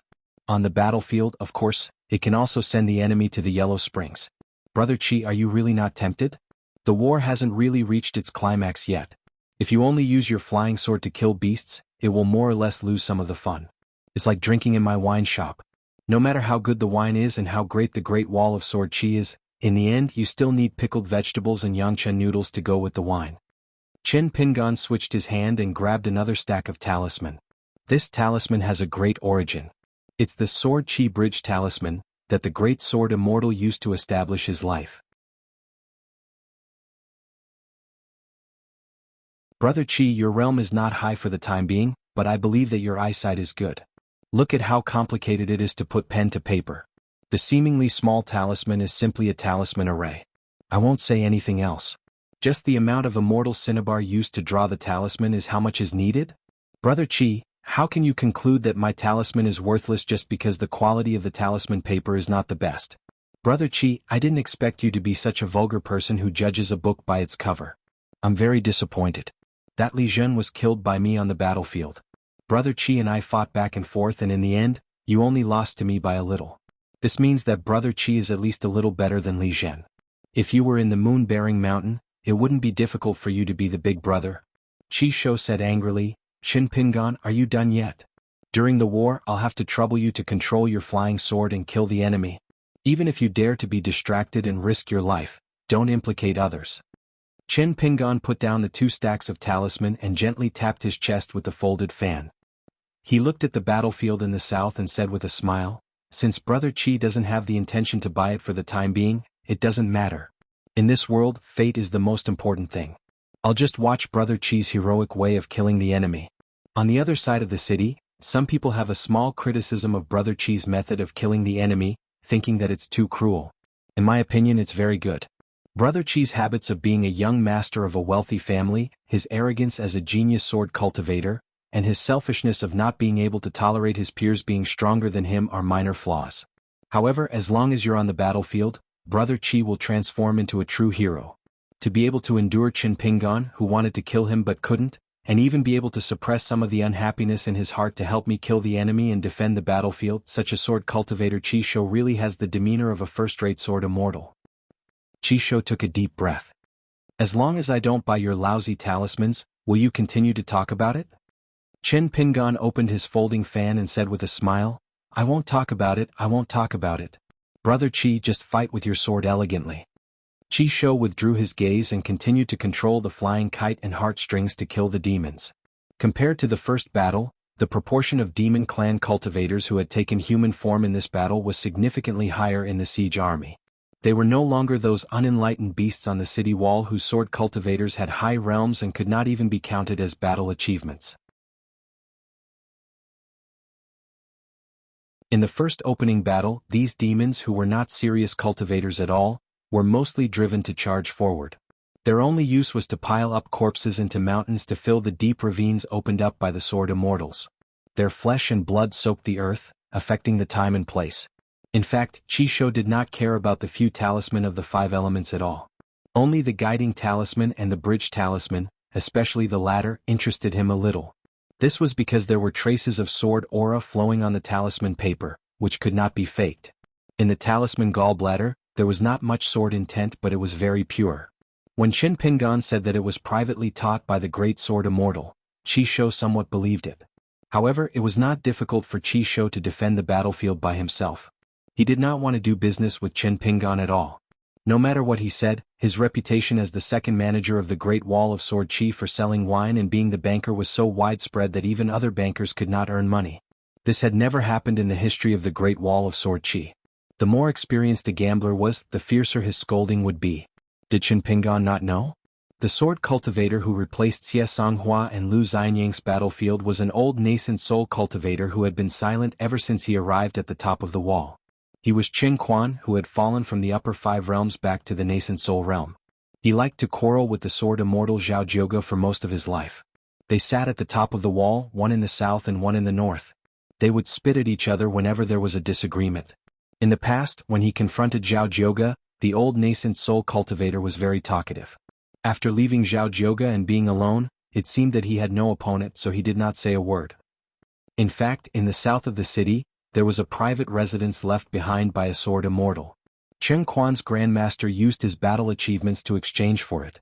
Later it was recorded under Chen Quan's name. This was because in Chen Quan's lineage, other than him, the rest of the family and sect had all died. They had a similar ending as the female sword immortal Zhou Chen. Chen Quan's sword was extremely smooth. Wherever the flying sword passed, a mountain peak that seemed to be carved out of jade would appear in the sky above the battlefield, smashing the demons into meat paste. If a demon cultivator was lucky enough to survive or dodge, then a few more mountain peaks would be thrown. Once each mountain was shattered by a demon race cultivator with a high cultivation base, it would turn back into jade lake water. When it landed on the ground, it would instantly freeze the battlefield. When the demon race cultivators looked up, they would see another mountain pressing down on them. Therefore, compared to the two neighbors, Qin Pingan's 4 flying swords and Qi Shou's killing of demons, Qin Quan's battlefield was very clean and refreshing. This was not the scene that opened Qin Pingan's eyes. It was the fact that many relatively weak demon souls were easily pulled into the lake involuntarily and eventually shattered together with the frozen lake water. In fact, Qin Quan also had a seemingly useless natal flying sword, tablet inscription. Other than that, she also had a natal item of great refinement. Its name was unknown, but it had the wonders of the bonsai. It could turn rocks into mountains and water into rivers. Therefore, in the early years, Qin Quan's teacher was one of the sword immortals who led a team to hunt in the wilderness. He would first refine the rivers and mountains, then bring them back to the Great Wall of Sword Qi and hand them to his disciple, Qin Quan, to refine them. After Qin Quan brought out the small mountains and rivers in the bonsai, coupled with the tablet inscription ability of her natal flying sword, strange phenomena would occur on the battlefield. The rivers would surge and the mountains would protrude. Under the guidance of the tablet inscription sword intent, the rivers would suddenly increase and the mountains would become taller. Therefore, in the battle after the Battle of 13, Qin Quan was targeted by a great demon, Chongguang. He even used a sneak attack to cause Qin Quan's realm to drop. This was because Qin Quan, who was at the Jade Primitive Realm, might not stand out among the sword immortals, but on the battlefield, together with the Jade Primitive Realm Wu Qingpei who had the Sweet Rain sword, this kind of sword immortal would cause great damage to the attacking army in the wilderness. Qin Pingan turned his head to look and Qin Quan said indifferently, "Shut up. I don't have money for you to cheat." Qin Pingan smiled and said, "All right." Qi Shou did not know whether to laugh or cry. Good fellow, they were both nascent soul sword immortals, so why was Qin Pingan so easy to talk to when he was with Qin Quan? Not only that, Qi Shou realized that Qin Pingan, who was rebuffed, not only did not hold a grudge, he even threw a pot of azure immortal mountain wine worth 5 snow coins to the old man from afar. Qin Quan opened the mud seal and smelled it. He said disdainfully, "The taste is too bland, how can it be considered wine? Only women like Zhao Zhouge would like it." Although he said that, he still had to drink the wine. He did not expect Qin Pingan to throw a pot of the wine shop's new soju wine. Qin Quan smelled it and nodded, "Now this is considered wine. No wonder the shop's business is good. If you open a wine shop on the city wall, I will buy it too." Qin Pingan smiled and said, "I don't buy on credit." Qin Quan glanced at the young man and asked, "I heard you were knocked down by a little girl in front of Ning Mansion's gate with one punch?" Qin Pingan gently tapped his palm with his folding fan and said, "I won't hide it from Senior Cheng. Showing my strength to the enemy is my specialty. No matter who fights with me, the chance of winning is very high. For example, this brother Qi beside me." In the second battle, it was still Chu Yizhu, Song Zhen and Ku Lei's 4 flying swords. Qin Pingan dealt with them more easily and comfortably, his flying swords extremely fast. When it came to controlling flying swords, he was still the best at it. He did not need to be restrained by principles, so his mind was naturally purer. Principles were good, but too much of it would also suppress people, and the flying swords would naturally slow down by a hair. The difference of a hair's breadth was like the difference between cloud and mud. Qin Quan felt that this kid's words were much more interesting than that Zhao Zhouge. Therefore, this old Yuanying directly moved his seat and sat next to Qin Pingan. He asked, "I heard that the vast world has many strange mountains and rivers that can wash one's ears and brighten one's eyes, allowing one to linger on?" Qin Pingan did not even turn his head to talk to him. He only looked ahead and said with a smile, "It's just like that. After seeing too much of it, especially when one has to trudge through it, one will also get bored. Everywhere one's vision is blocked, and it is very difficult for one's mind to be as clear as a bird flying through the south. The cultivators in my hometown have lived in the mountains for a long time.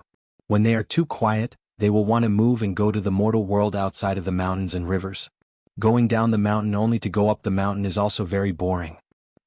Qin Quan was a little regretful that he had moved to sit here. This guy was talking very enthusiastically just now, but now he was all talk and no action at all. Qin Pingan took out a by-sword deity seal script from his chest. He turned his head and handed it to Qin Quan with a smile. "Senior Qing, see if there are any seals that you are interested in. My business is really good and almost all of them have been sold. But if Senior Qing asks for them, not only can I engrave more seals, I can also give you a discount. Even if Senior Qing doesn't like them, You just need to resell them and make money for 1 or 2 pots of wine. Why not? Chen Quan took the By-Sword Deity seal script and casually flipped to a page. He chuckled and said, outside of business, whoever chooses a seal on the surface they seem to have met by fate, but in fact they have some kind of attachment. I give it to you for free. Not only can I make money but I can also see a person's heart. Deputy manager, it's a good deal. Is it better to see a person's heart? Is it better to push the door or knock the door? I don't think it's good. Then Chen Pingan waved his folding fan and said with an aggrieved expression, Senior Cheng, don't talk nonsense and bully a junior just because your sword arts are profound and unique among sword immortals. However, Senior Cheng is currently drinking wine, reading a book and unsheathing your sword. Sword Chi flips the book, killing demons with wine. Senior Cheng, you are a very distinguished person. Although Chen Quan casually flipped through the pages, he was not careless in the slightest when he looked at the seal script. As for Chen Pingan, although he had returned to being a bundle shy, his swordsmanship was not sluggish at all. When Chen Quan saw the side of the seal, she paused for a moment and was about to deliberately turn the page. She never thought that from the corner of her eyes, she would see the shameless little bastard staring at her in a daze. Then the latter smiled knowingly, probably saying that he understood. He would definitely see through it but would not say it out loud. Senior Cheng did not need to feel embarrassed at all. Chen Quan did not mind. He reached out his hand and touched the words, especially the word beauty at the end. It made the old sword cultivator sigh. Worn donkey hat and old clothes, green mountains and clear water, old roads, morning dew, evening glow, starry river, lantern light, beautiful woman. Chen Quan and Zhao Qi had been fighting for their entire lives. He did not know who she liked. She only said that she liked whoever reached the immortal realm first. At that time, Chen Quan's realm was higher and his aptitude was better. Therefore, Chen Quan said that she definitely liked him. However, Zhao Qi kept saying that it was her good intentions back then, hoping to inspire his Dao heart. They both had their own reasons and fought for countless years. Once, there was a female sword immortal called Song Yun Kai in the Great Wall of Sword Qi. She, Chen Quan, and Zhao Qi were all born in the same shabby alley. The three of them were sword cultivators in the upper 5 realms and had fought side by side for many years. The alley where 3 sword immortals emerged at the same time was so famous that even the inverted hanging mountain, the further rain dragon sect, and the further south swirling continent had heard of it. Chen Quan threw the By-Sword Deity seal book back to Chen Pingan and said casually, when you become a sword cultivator in the future, don't get too involved with the world. Chen Pingan put away the seal book. Today he did not manage to complete the 2 transactions at the bundle shop. He even wasted 2 pots of immortal wine. However, since Chen Quan said that he was a sword cultivator, it was a good sign. He smiled and said, thank you for your kind words. We'll talk about it after I become a sword cultivator. The 2 of them remained silent and drew their swords. Qi Shou was a little envious of the second shopkeeper. He could really chat with anyone. 2 hours later, Chen Quan suddenly said, in my opinion, regardless of the fist technique or magic weapon, you're quite quick-witted.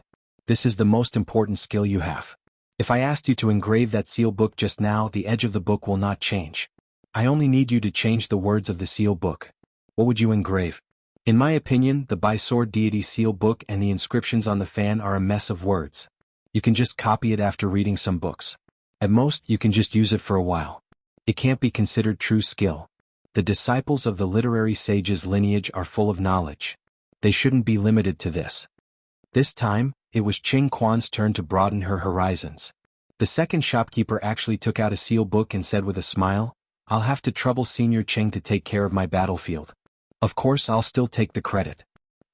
With Chen Quan's sword helping to block the enemy, it was very stable.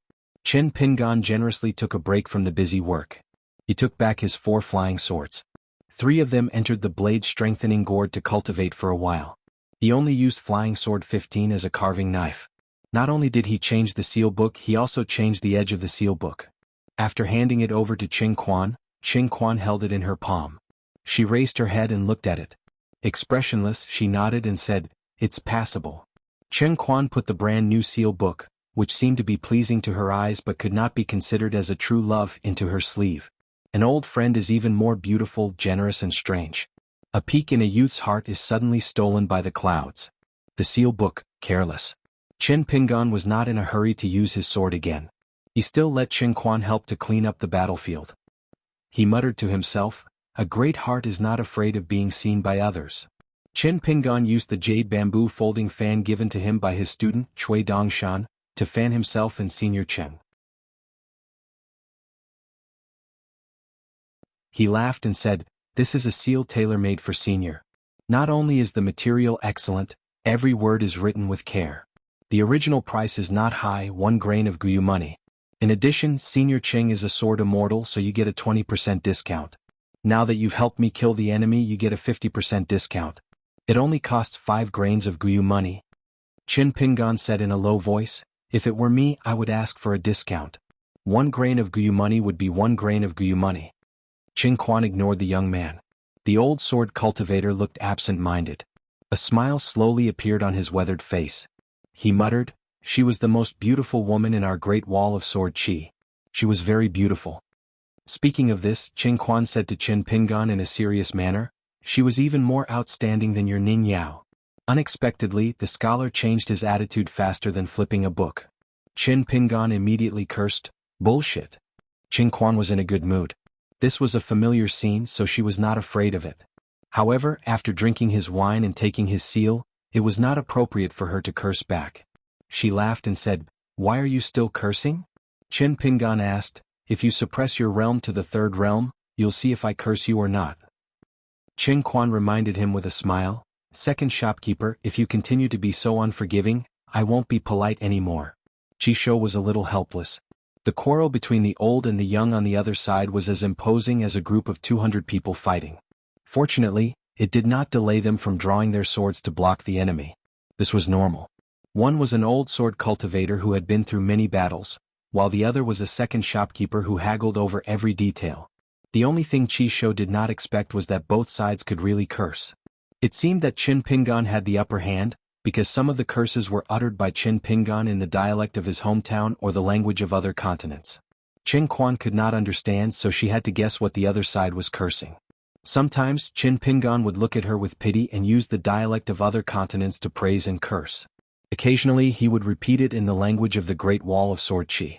If Qin Quan wanted to fight back, she would have to guess whether the words were true or false. Therefore she was in a difficult situation.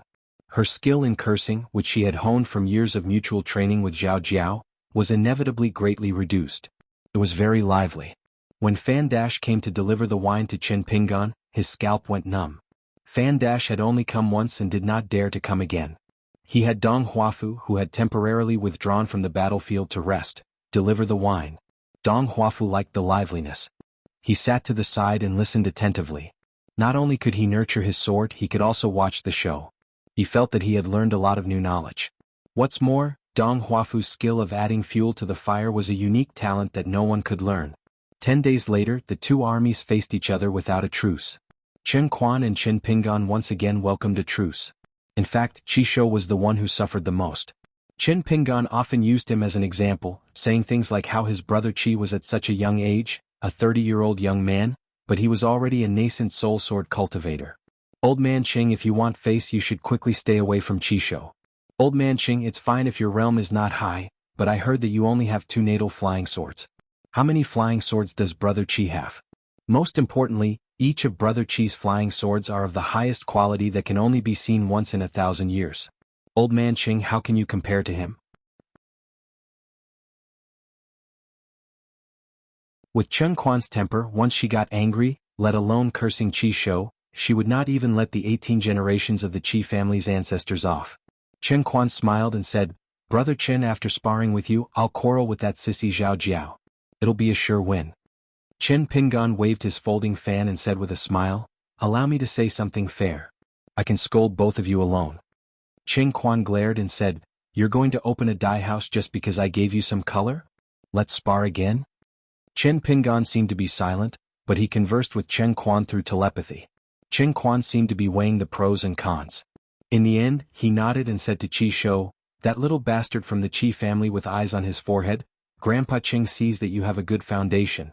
How about I give you a fated chance?" Qishou pretended to be deaf and dumb. Chen Quan took out 2 more stacks of talisman and went to Qishou's side. After a while, Qin Quan returned to her original spot. She was not beside Qin Pinggan, but at the city wall where the female sword immortal Xie Songhua and the scholar Lu Xianyang were. Chisho took out two talisman. They were the guiding talisman and the bridge talisman. He looked at them carefully. The two talisman were of higher quality than he imagined. It was really a waste of talisman to be drawn on these crude talismans. Chisho hesitated for a while and finally said to Qin Pingan telepathically, "What are you planning?" Chen Quan said that Chisho's natal flying sword jumping pearl had not been refined to the acme of perfection. It only had the quantity but it still lacked power. Then she mentioned some seniors' teachings that Chisho had to ponder seriously. They were all Chen Quan and Zhao Jiao's sword manipulation insights. They might not be completely suitable for Chisho's sword, but for a nascent soul cultivator who could easily fall into a state of immobility, even the slightest benefit of the great Tao could not be underestimated. Apart from that, Chen Quan also suggested that Chisho might as well do business with Chen Pingan. He would not suffer a loss, and if he did, he could ask Zhao Jiao for compensation. Chen Pingan smiled, "Helping others is helping yourself." Chen Pingan added, "As for whether or not you want to give the world of wastelands a little surprise, that's up to you. I've never done business with a Pole. I'm particular about mutual consent, the happiness of earning money and the happiness of spending money." Chisho fell into deep thought. Chen Quan's previous plan was very simple yet complicated. It was simple. It was because the jumping pearl flying sword that had a chance of becoming an immortal weapon in the future could transform into thousands of flying swords that were true and unmistakable and had sword intent that would not be reduced in the slightest. Since the number was sufficient, then he would add something extra, just like adding another innate ability to the natal flying sword. The complicated part was this so-called addition, in an understated manner. The process was extremely complicated, requiring someone to assist the talisman for each flying sword. The flying swords would be linked to each other, requiring each flying sword jumping pearl to form a talisman array. In the end, all the flying swords jumping pearl would transform into a large talisman array. Apart from that, Chisho was also secretly worried that the gains would not make up for the losses. During this process, Qin Pingan would become too familiar with his natal flying sword jumping pearl. After all, this flying sword jumping pearl was even more fundamental to Chisho's great Tao compared to his ancestral half-immortal weapon, Gaozhu. Regardless of whether it was fighting with his life or killing enemies on the battlefield, when Chisho was able to control 1,000 flying swords that were truly jumping pearl, what kind of scene would that be? How did the people who fought against him feel? Just as Chisho had said, once he left the city, he and Qin Pingan would be enemies. Qin Pingan suddenly laughed. "Have you ever thought that with the Qi family's deep foundation, as long as you think of this and learn this talisman ability from me before your flying sword jumping pearl reaches the peak of its grade, as long as you can imitate it and spend money, you will reap great benefits? Would it be a loss for me to familiarize myself with the unique ability of the flying sword jumping pearl, or would it be a gain for Chisho to gain a true fighting strength? Brother Qi, oh brother Qi, you should weigh the pros and cons yourself." Chisho lowered his head and looked at the 2 stacks of talisman that had yet to be returned. He frowned. "After breaking through, I can now control nearly 700 flying swords jumping pearl. Can your yellow paper talisman really form a talisman array? How should the price of each talisman be calculated? Once it's of little value, will it be easily destroyed in a confrontation with a demon sword cultivator of the upper 5 realms? How should it be calculated? The most important thing is, will you really teach me all the intricacies of the talisman array one by one? Taking 10,000 steps back, I'm a pure sword cultivator. How can I learn that talisman on my own when I'm constantly engaged in battles? If you're just drawing a big pie that I can't eat even if I spend money, what's going on?" Qin Pingan clicked his tongue. "Brother Qi, you're not generous enough. Doing business with me won't make a loss. You'll only earn more and less. This isn't something I said casually. It's a fact that I did it and all of you can see." Finally, Qin Pingan turned his head and closed his folding fan. With a regretful expression, he shook his head and sighed. "Brother Qi, if you treat me as a mortal enemy outside of the battlefield, am I worthy of the great Tao of the sword immortal that Brother Qi thinks is already in your bag?" Qin Pingan waved his folding fan and summoned the 2 stacks of talisman back to his side.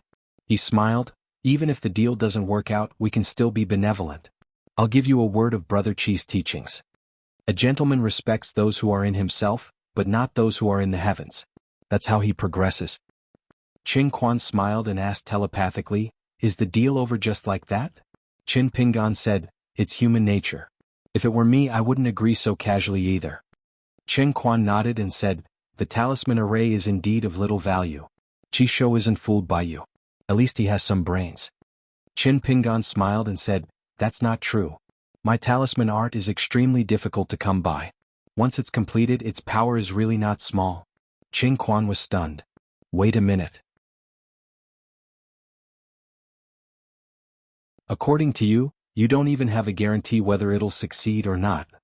Qin Pingan answered, "Do you think I can guarantee that it'll succeed immediately with you or Qishou? Besides, talisman drawing relies on talent the most. Practice makes perfect. It's a matter of course. What's wrong with wasting a few hundred talisman pieces? Qishou has a lot of money. Why would he be afraid of such a loss? If I didn't have AF** king conscience, I would have just taken out a stack of yellow talismans. That's what a deity would feel when spending money."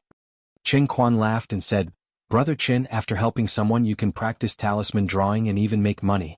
Killing 3 birds with 1 stone. What a good plan." Qin Pingan said with a smile, "Killing a pig and complaining that it's too fat?" Qin Quan was overjoyed. However, Qin Pingan said in the end, "But looking at the biggest war in the world, I'm really looking forward to Qishou's 1,000 swords coming out together. Even if I'm not a sword cultivator, just thinking about that scene will make me fascinated. A gentleman respects those who are in himself and not those who are in the heavens. This is how he progresses." This sage's teachings, this good principle actually came from Qin Pingan's works. If one could envy what others have and at the same time respect those who are in themselves, wouldn't that be better? In the future, this little doubt, this little bit of reading experience, must be shared with his teacher. Qishou asked, "How much is each yellow talisman sold for?"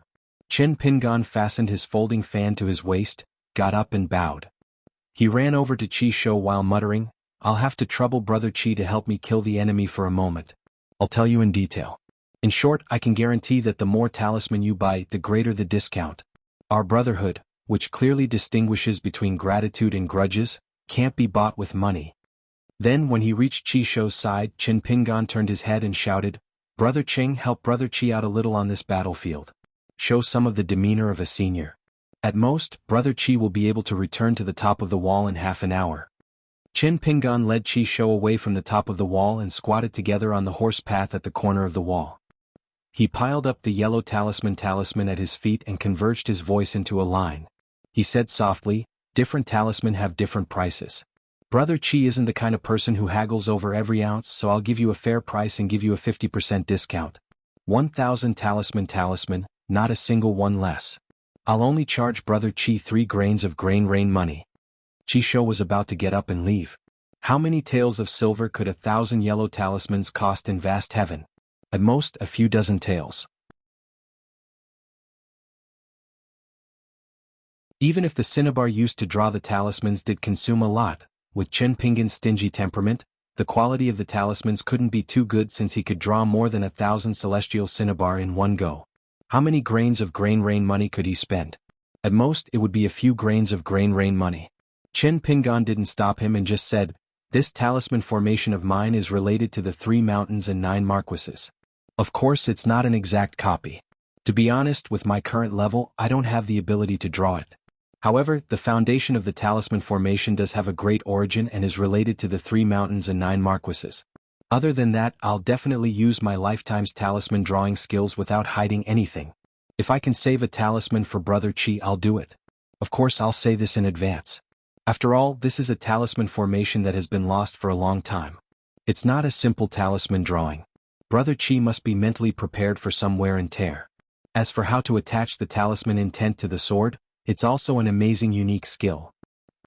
Qishou squatted back to his original position. The difficulty of climbing the mountain was the stepping stone. 10,000 taels of gold couldn't buy a technique. This was the rule of cultivation on the mountain. Qishou squinted his eyes and said with a smile, "How can these 1,000 talisman pieces be used to supplement my flying sword?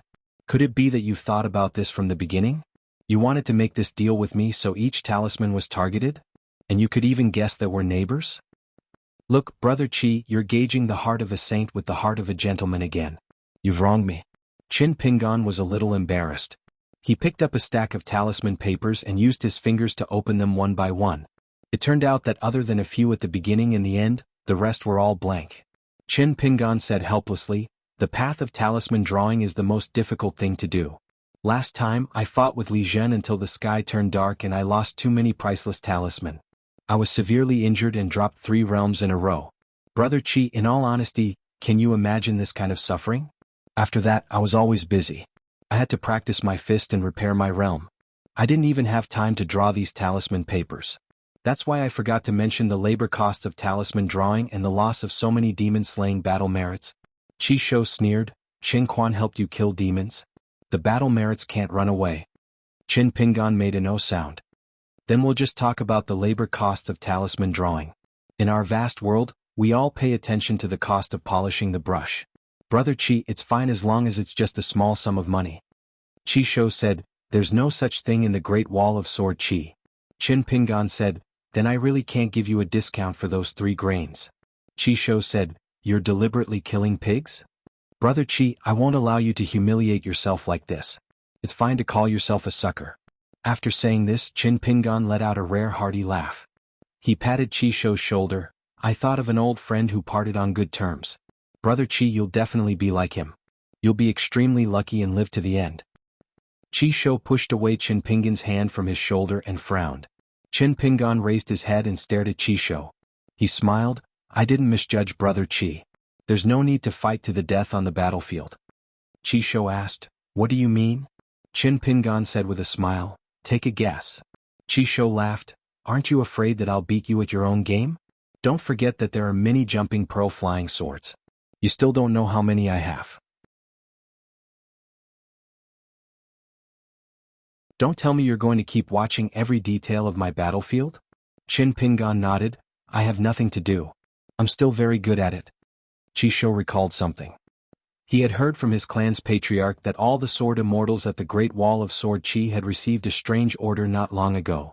At different stages, different sword immortals would hold back their strength. This was definitely not something the eldest sword immortal was willing to do. If they were willing to defect to the enemy or dare to betray, it was up to them. As long as they hid well enough, it was considered a skill. However, if they did not hide well and the eldest sword immortal saw through them, they would definitely die. Therefore, there was definitely an outsider's suggestion. Other than that, many young sword immortals had obtained a strange talisman from the clothing store. It could conceal one's figure. In the past, it was not that no one at the Great Wall of Sword Chi could draw such a talisman, but that no sword immortal felt the need to do so. There might be some sword immortals who wanted to do so, but they could only bury this suspicion deep in their hearts. Therefore, there were still outsiders who could persuade the elderly sword immortals to force the young sword immortals to paste the talismans. Furthermore, on the city walls, other than the top 10 sword immortals and the great sword immortals who were in critical positions, the other sword immortals began to silently change their positions. Chi Shou asked, did you say something to the eldest sword immortal? Qin Pingan said with a smile, now, it's not only the beasts in the wilderness who want me dead. Many sword immortals who need to find a way out for themselves want me dead too. Chi Shou had an odd expression. Are you that unafraid of death? What are you after? Qin Pingan tapped his shoulder with his folding fan. When I want to die, you can't even imagine my path. When I want to live, you can't even imagine it. Chi Shou sat on the ground and leaned against the wall. He stretched out his hand and said, bring me a flask of wine. Qin Pingan sat by the side and threw over a flask of bamboo sea grotto heaven wine. He took off the blade-strengthening gourd that was still nurturing 4 flying swords. It was said that the inverted hanging mountain spring banner house was about to mature. The blade-strengthening gourds that fell to the ground were all of high quality, but they were too expensive. Furthermore, there was no market for them. Chi Shou said to Cheng Quan, Senior Cheng, please wait a moment. Let me drink another flask of wine. Qin Pingan immediately shouted, Brother Chi, I'll take all the credit for your drinking. Chi Shou was somewhat helpless. He was speaking to Cheng Quan through the ripples in his heart.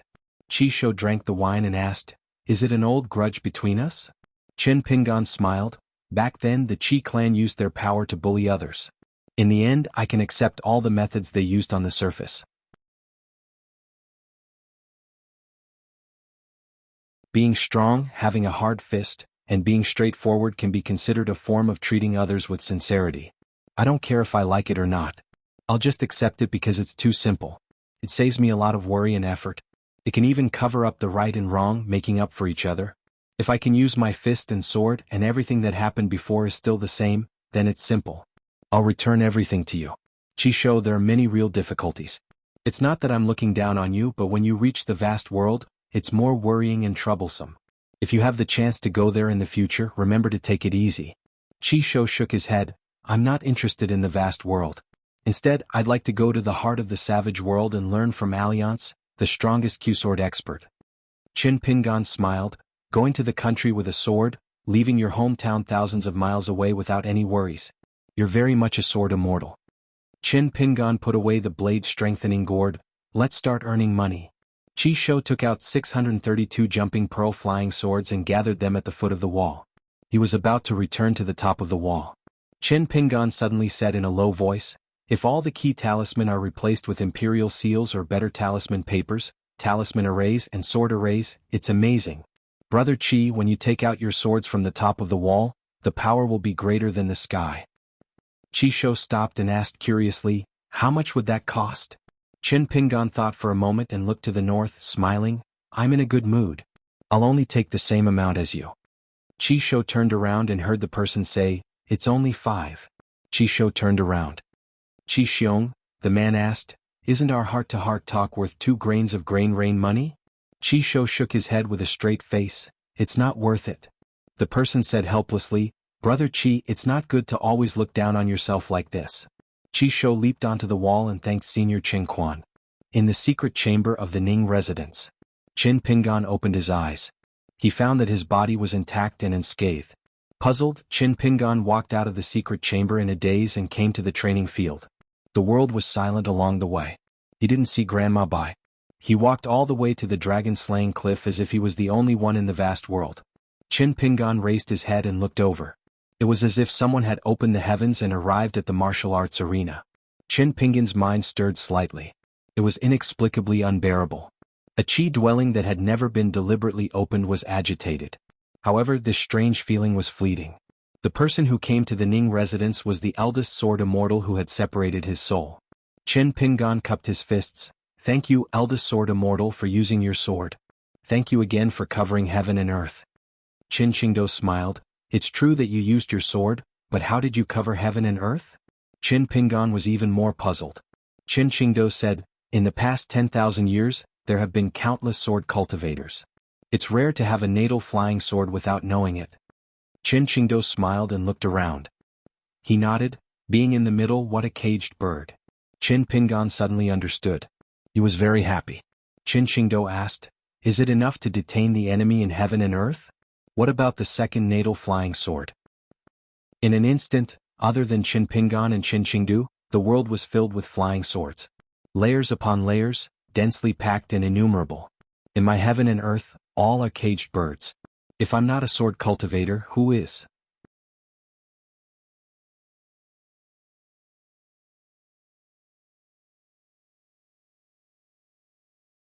"625. Qin Qingdou glanced at Qin Pingan. Qin Pingan immediately put away that unnamed flying sword.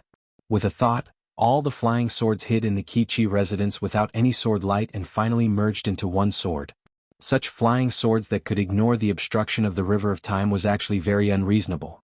This was all thanks to this intrinsic flying sword. It was located in a small world created by the other intrinsic flying sword. The superposition of the two abhijnas allowed for such an elusive effect. The intrinsic flying sword that a Qi refinement warrior refined by chance was ultimately a remnant of another sword cultivator. Compared to a sword cultivator's intrinsic flying sword, the two were different in form and spirit. The difference was so great that it was like the difference between heaven and earth. Even though the former had been refined, it was still half an external object. The latter was truly a matter of life and death. It had all sorts of inconceivable intrinsic abhijnas. The pine needle cough thunder was an imitation of the hateful sword mountain. Needless to say, it was more of a talisman's technique. It was used by the pure martial artist Qin Pingan to escape or fight for his life. The first and 15th swords were true relics of ancient sword immortals. However, even after being refined by Qin Pingan, they were still unable to use their abhijnas. The exquisiteness of the sword could only stagnate at the realm of extreme speed, toughness and sharpness. This was the so-called reckless waste of God's gifts. However, after exhausting all his efforts, Qin Pingan was still stuck at this level. After all these years he would not feel sorry for himself. Qin Pingan put away the other intrinsic flying sword's mysterious abhijnas. On the training field, the small world that enveloped Qin Pingan and the eldest sword immortal, Qin Qingdou, dissipated. Bai Lianshuang stood by the corridor in the distance. After confirming her guess, the old woman turned her head and wiped the corners of her eyes with the back of her hand. In fact, when Qin Pingan left the secret chamber of the Ning mansion as if he was sleepwalking, the old nanny had already sensed that something was wrong. However, at that time, Qin Pingan was in a daze and had not completely woken up. He did not know that he had not only nurtured a natal flying sword, but also that this flying sword had already appeared in the world and used its natal magic to protect its master. Therefore, wherever Qin Pingan walked, there was a small, almost natural world around him. When Grandma Bai saw the old man, her surprise was no less than that of her son-in-law finally growing a natal flying sword. She hurriedly bowed and cupped her fists, respectfully saluting the eldest sword immortal, and then silently left. On the way there, the old woman raised her hand non-stop. Qin Pingan took a deep breath and cupped his fists at the old sword immortal. He then bowed without saying a word. There was no need for words. With his hands behind his back, Qin Qingdu slowly ascended the dragon beheading cliff. Qin Pingan followed closely behind. Qin Qingdu said as he walked, "She was the earliest benefactor of the human race. I still remember this old almanac. I have remembered it for 10,000 years. When you first came to the Great Wall of Sword Qi, I actually already found some clues. Although her 3 strands of sword qi are no longer entrenched in the 3 acupuncture points, I am very familiar with that qi. After all, my swordsmanship came from her previous master. However, other than worrying that this is a scheme of the mastermind, I also have my own selfish motives. I Qin Qingdu am returning a favor. How to repay it and when to repay it, I have the final say. That's why she pretended not to see her hint. She didn't personally rebuild the longevity bridge for you, nor did she do anything to help you nurture your life-bound flying sword. All of this was so that we could meet again after 10,000 years. I owe her a favor, not Qin Pingan. If she is unhappy, she can come to the Great Wall of Sword Qi to find me." Qin Qingdu sat on a long bench facing the south. He could see the wall of the Great Wall of Sword Qi. The old man lamented, "So many ancient people are my old friends, even my juniors. So many ancient gods and barbarian demons are my enemies. They are even souls that died under my sword. You won't understand how lonely it is." Qin Qingdu laughed. "It has been many years since I saw the wall from so far away. I remember when it was first built, I once stood on the side of today's Taixiang Street. I joked with my 2 good friends, the Dragon Monarch and Guanzhao, that with such a high wall, we can defend for 10,000 years. We finally did it." Qin Qingdu turned his head to look at Qin Pingan and said with relief, "Today's fortune is not something you asked for from others, nor is it given to you by others. You fought for it yourself." Qin Pingan stood up and clasped his fists. "I still have to thank Boss for imparting the Tao and protecting the Tao." Qin Qingdu said, "If you really put it that way, it is barely acceptable. It's just that looking at the process with a good outcome, there is kindness everywhere. Looking back at life with a bad outcome, there is malice everywhere." Qin Pingan laughed, "I'm just stating the facts. I have a lot of grievances, but I don't have the guts to nag at Sword Immortal Boss." This was the truth. If he was still stating the facts, if he had successfully rebuilt the longevity bridge in his first time at the Great Wall of Sword Qi and became a Sword Immortal, there would not have been so many accidents. He would not have needed to carry a long Qi sword and go to the East Sea Monastery in the Tongya continent. Perhaps there would not have been the battle at Old Dragon City after that. There would not have been the heart-questioning game at Calligraphy Lake where he could only cultivate his heart to make up for it. There would not have been the life hanging by a thread set up by Gao Cheng and He Xiaoyang at the Skeleton Beach. There would not have been the strenuous and unrewarding heavenly tribulations. There would have been a completely different scenery. As for what kind of life it was, there was no way to know if it was better or worse. There was also the predicament at the Great Wall of Sword Qi today. If he really wanted to nag, Qin Pingan could argue with Sword Immortal Boss for a few days. Qin Qingdu nodded. "Kid, you still have some affinity with your elders." Qin Pingan asked softly, "When can I reopen that item that's so close to me? Once the war gets intense, I'll definitely have to accompany Ning Yao and the rest to leave the city to fight." He only said half of it. The other half was, of course, the lack of an item that's so close to me that I can't use it. It will hinder me from picking up scraps to earn money. If I have to carry a big sack and run around like Gu Jianlong, I'll have a basket full of righteous words. Qin Qingdu was puzzled. "Why don't you ask Yan Ming about such a trivial matter? Why are you asking me?" Qin Pingan was skeptical at first. He always felt that with Uncle Yan's style of doing things, How could he, who was personally appointed by Sword Immortal Boss to help him sneak into the inverted mountain to worship the Sword Pavilion, make such a big mistake in an item that contained the painting of Sword Immortals? However, Qin Pingan quickly understood. It was indeed a trivial matter. He could just borrow an item that's so close to him from the rich and overbearing Uncle Yen. Qin Qingdo did not care about Qin Pingan's little scheme. He guessed that this kid had borrowed something from him. As for whether he would return it, it was hard to say. However, Qin Qingdo's so-called affinity with his elders was very accurate. Yen Ming, who had high hopes for his only son Yen Qian, would not be stingy with an item that's so close to him. Yen Ming's attainments in the way of the sword were not high, but he was good at making money. Therefore he liked Qin Pingan very much. This was very different from Yu Qing's impression of this young outsider. Yen Ming was a patriarch of a big clan who had high hopes for Qin Pingan from the start. Qin Qingdo looked like he did not care about anything, but in fact he cared about the younger swordsman. Qin Qingdo suddenly said, "Your two natal flying swords are not as simple as one for attack and one for defense. They are different from people of the same age like Qi Shou and Gao Yao. Their flying swords are not weak and their skills are not shallow. It's just that in the future the possibility of connecting multiple flying swords together will not be as high as yours." One had to know that the scholarly sage was in charge of the academy, while the mountain lord and the water deity were in charge of the mountains and rivers. As for Qin Pingan's intrinsic flying sword, which had been praised by the elder as, "What a fine sparrow in a cage," it was still up to Qin Pingan to discover if it possessed such a supreme divine ability that could raise a realm. As long as he became a swordsman and had a natal flying sword, he would be able to survive the most difficult stage of creating something out of nothing. In the future he would have the confidence to talk about high and far places and be free in body and mind. Qin Qingdo stood up and said with a smile, "Finally you have some decent skills." Just as they were about to return to the Great Wall of Sword Qi, the old man turned his head to look at Qin Pingan and asked, "Previously, when the sword wills and the river of time washed over your body and soul, how did it feel to be so thin that your bones stood up?" Qin Pingan also stood up and said with a bitter smile, "It was countless times more difficult than when I practiced in my hometown. I definitely don't want to do it again." Qin Qingdo smiled and said, "What a coincidence." Qin Pingan's forehead was covered in sweat. He shook his head with a straight face and said, "Boss, Sword Immortal, it can't be a coincidence." Qin Qingdo said, "It is." Qin Pingan accepted his fate and said helplessly, "Senior, you have the final say." Qin Qingdo laughed and said, "This time the process of your bones standing up and body melting will be much, much slower." Qin Pingan asked with a trembling voice, "You are already a swordsman, why do you still have to do this?" Qin Qingdo gave an answer that Qin Pingan would never have thought of. The resentment of young people is not good. After the old man finished speaking, he disappeared.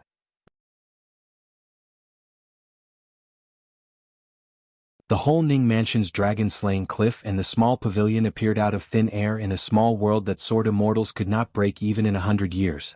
Qin Pingan was suppressed and sat in the middle of the pavilion. From the top of the pavilion, the sword light was like a strange waterfall that flowed at an extremely slow speed, smashing onto Qin Pingan's head. The body of a martial artist in the golden body realm was like a porcelain that had not broken after being smashed on the ground, but countless cracks appeared.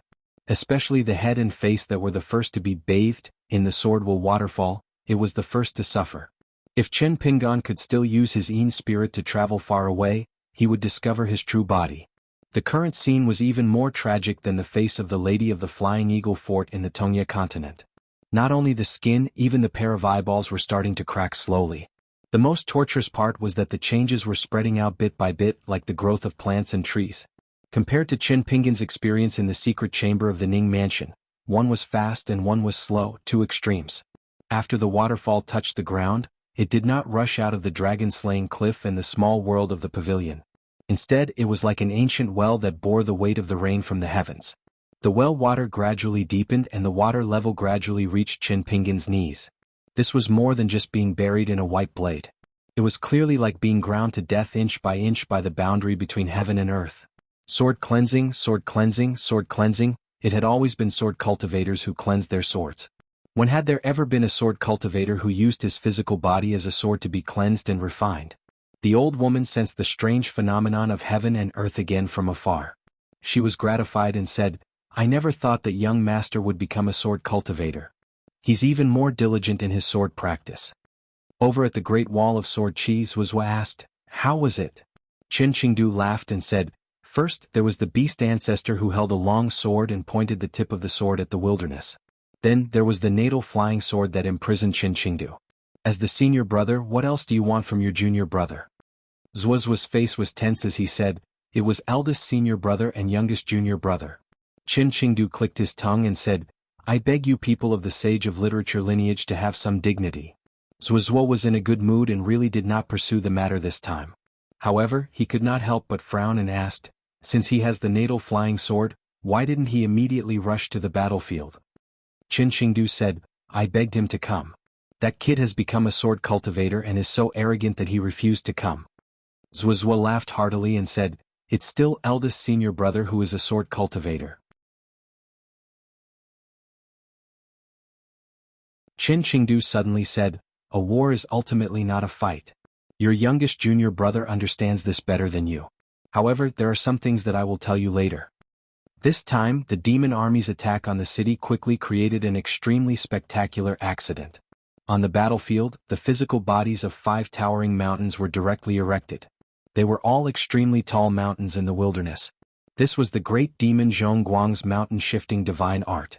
After this battle, this ascendant realm great demon directly damaged his Dao foundation. It was equivalent to him withdrawing from the upcoming siege battle. He could peacefully recuperate in Commander Jiazi's tent. The price that the wilderness had to pay to move the 5 mountains was definitely not limited to the great demon Zhongguang's cultivation base.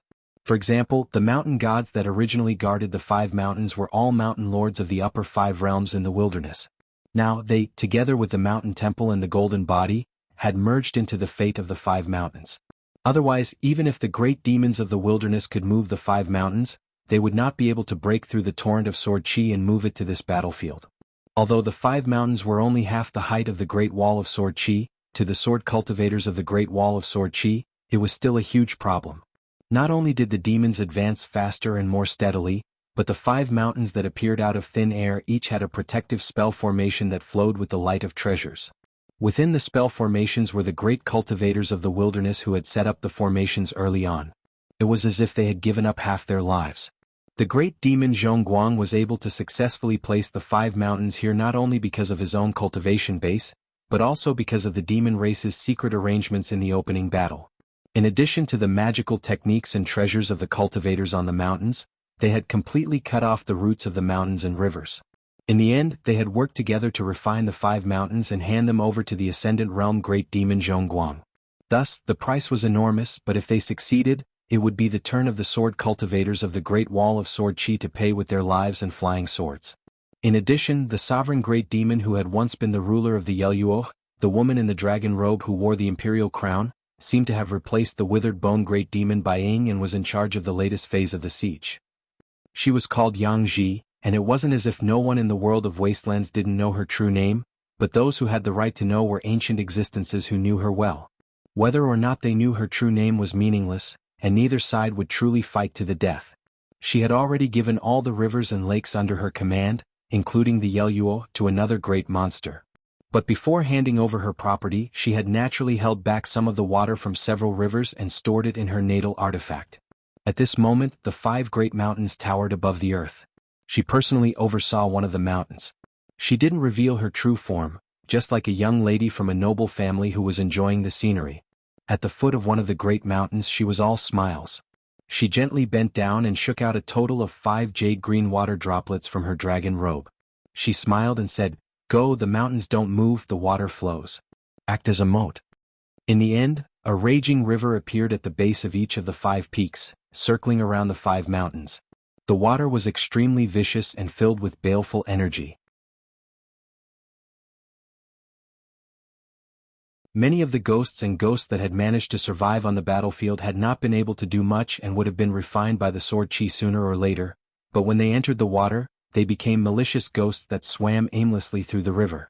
In truth, before the mountains and rivers interconnected, many of the sword immortals in charge of their respective duties had attacked almost at the same time, both to cleave the mountains and to save the life-bond flying swords of the middle 5 realms. Even though the sword immortals attacked very quickly, there were still hundreds of life-bond flying swords that were suppressed by the 5 mountains that suddenly appeared, shattering on the spot. If not for a sword immortal who was not known for his immense killing power, who used his life-bond flying sword to transform into a golden godly spirit and forcibly held up the mountains with his shoulder, successfully stopping them from taking root for a moment. The losses on the battlefield where the sword immortals of the Middle Five Realms had attacked were unimaginable. This time even Nalan Shaowei did not hold back. He struck out with his sword, and the red life-bond sword that was as slender as a reed disappeared in an instant. It eventually transformed into an extremely long red flood dragon that was covered in flames. When it wrapped its body around a mountain and sank into it, not only did the mountain's rubble and vegetation were destroyed, but even the entire mountain was about to shake. Nalan Shaowei's flying sword Flood Dragon and the Peak Great Demon's river clashed with each other. The Flood Dragon created countless huge waves that slammed against the mountain. Lu Ji attacked almost at the same time. Yuqing, Yao Lianyun and Li Tumi also attacked. Indeed, the Savage World's move was far too troublesome. Its influence on the future of the battlefield was extremely far-reaching. If they were not careful, they would give the enemy what seemed to be 5 cities as a stronghold. With the endless methods of the other great demons, it was very easy for them to attack from one point and directly turn the battlefield on the ground into a dangerous confrontation between the mountains and the city. Flying maidservants wrapped in ribbons and hugging peepas appeared around the 5 mountains. They were as tall as the women of the mortal world, except that there were tens of thousands of them. As a result, it was an additional protective formation of the mountain. They each played their peepas and various sounds of nature rang out. Some were graceful and gentle, while others had the forceful charm of a general taking off his armor. Strands of water spiritual chi were guided by the peepas and mist rose. In the end, they transformed into jade-green threads that swept into the sky. They connected with the multicolored ribbons that fluttered in the wind, as if they had draped a green veil over the 5 mountains. Li Tumi directly confronted his sword on a mountain peak. The woman wearing the imperial crown summoned a pitch-black Dharma idol that grabbed one of Li Tumi's massive flying swords. The flying sword was originally meant to slay some of the demonic cultivators at the peak of the mountain. However, after it was stopped by the great demon Yang Ji, not only was he not worried that the flying sword would be taken away and hurt the foundation of a sword immortal, but Li Tumi, the chief consecrator of the Yen family, instead became ferocious. Not only did he summon his second natal flying sword, Silver Thread, he drew a long silver sword radiance between the mountain and the city wall and pierced towards the center of the Dharma form's brows. Li Tumi himself flew forward with the wind. He held the long sword in his hand and stood straight like a rainbow in the sky. The Dharma idol was so large and the sword immortal was so small. It was like an ant trying to shake a tree. Li Tumi's immortal companion and 3 direct disciples had all died at the hands of the great demons of the Yeluo. In any case, he was all alone. If he did not confront his sword now, when would he? The woman smiled charmingly. The great sword immortal's courage is indeed a little big. Then let me make you lose your courage. 5 mountains, 2 defensive formations, thousands of demon-race cultivators who specialized in attacking the Talisman faction, more than 1,000 Dharma treasures, and Yang Ji personally overseeing one of them. Even if the sword immortals attacked together, they would not be able to easily shake the foundation of the Dharma idol. He did not care about this. He knew that Li Tumi, who was in a killing frenzy, was already determined to die. He wanted to blow up his own body in 2 sword orbs. He also wanted to destroy most of the Great Wall of Sword Chi, which had lost the initiative, and win a chance for the sword immortals behind him to destroy the mountains. Once the 5 mountains were allowed to take root on the battlefield, they would become more and more stable. Future battles would only become more troublesome. Even if the 5 mountains were all gathered, even if only one of them was lost, there would still be 4 remaining. If none of the sword immortals of our generation died in a great battle, could it be that everyone would just stand by and watch the juniors like little fatty Yen die first? There had never been such a saying in the 10,000 years of the Great Wall of Sword Chi. The left and right swords cleaved the pitch-black Dharma idol into 2. Not only did Li Tumi not take the opportunity to retreat to the top of the city wall, he even released a resplendent sword beam. Together with his 2 flying swords, he crashed into the middle mountain peak. Everyone, Li Tumi will take his leave first. Yang Ji frowned. The black dragon robe on his body suddenly floated away from his body.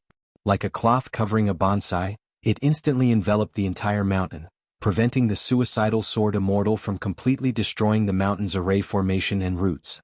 If that happened, the Great Wall of Sword Chi would not be able to withstand the continuous attacks of the sword immortals. It would also cause the trap hidden deep in the Great Wall of Sword Chi to surface prematurely.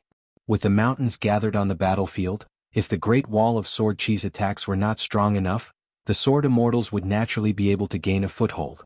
It would be equivalent to pushing the battlefield a few hundred miles closer to the Great Wall of Sword Chi. If the Sword Immortals did not give up and did not go overboard with their attacks, it would be even better. It would be like adding fuel to each other's fire. Every time the Sword Immortals sent in their forces, they would be slightly weaker. This was the situation that the savage world wanted to see the most.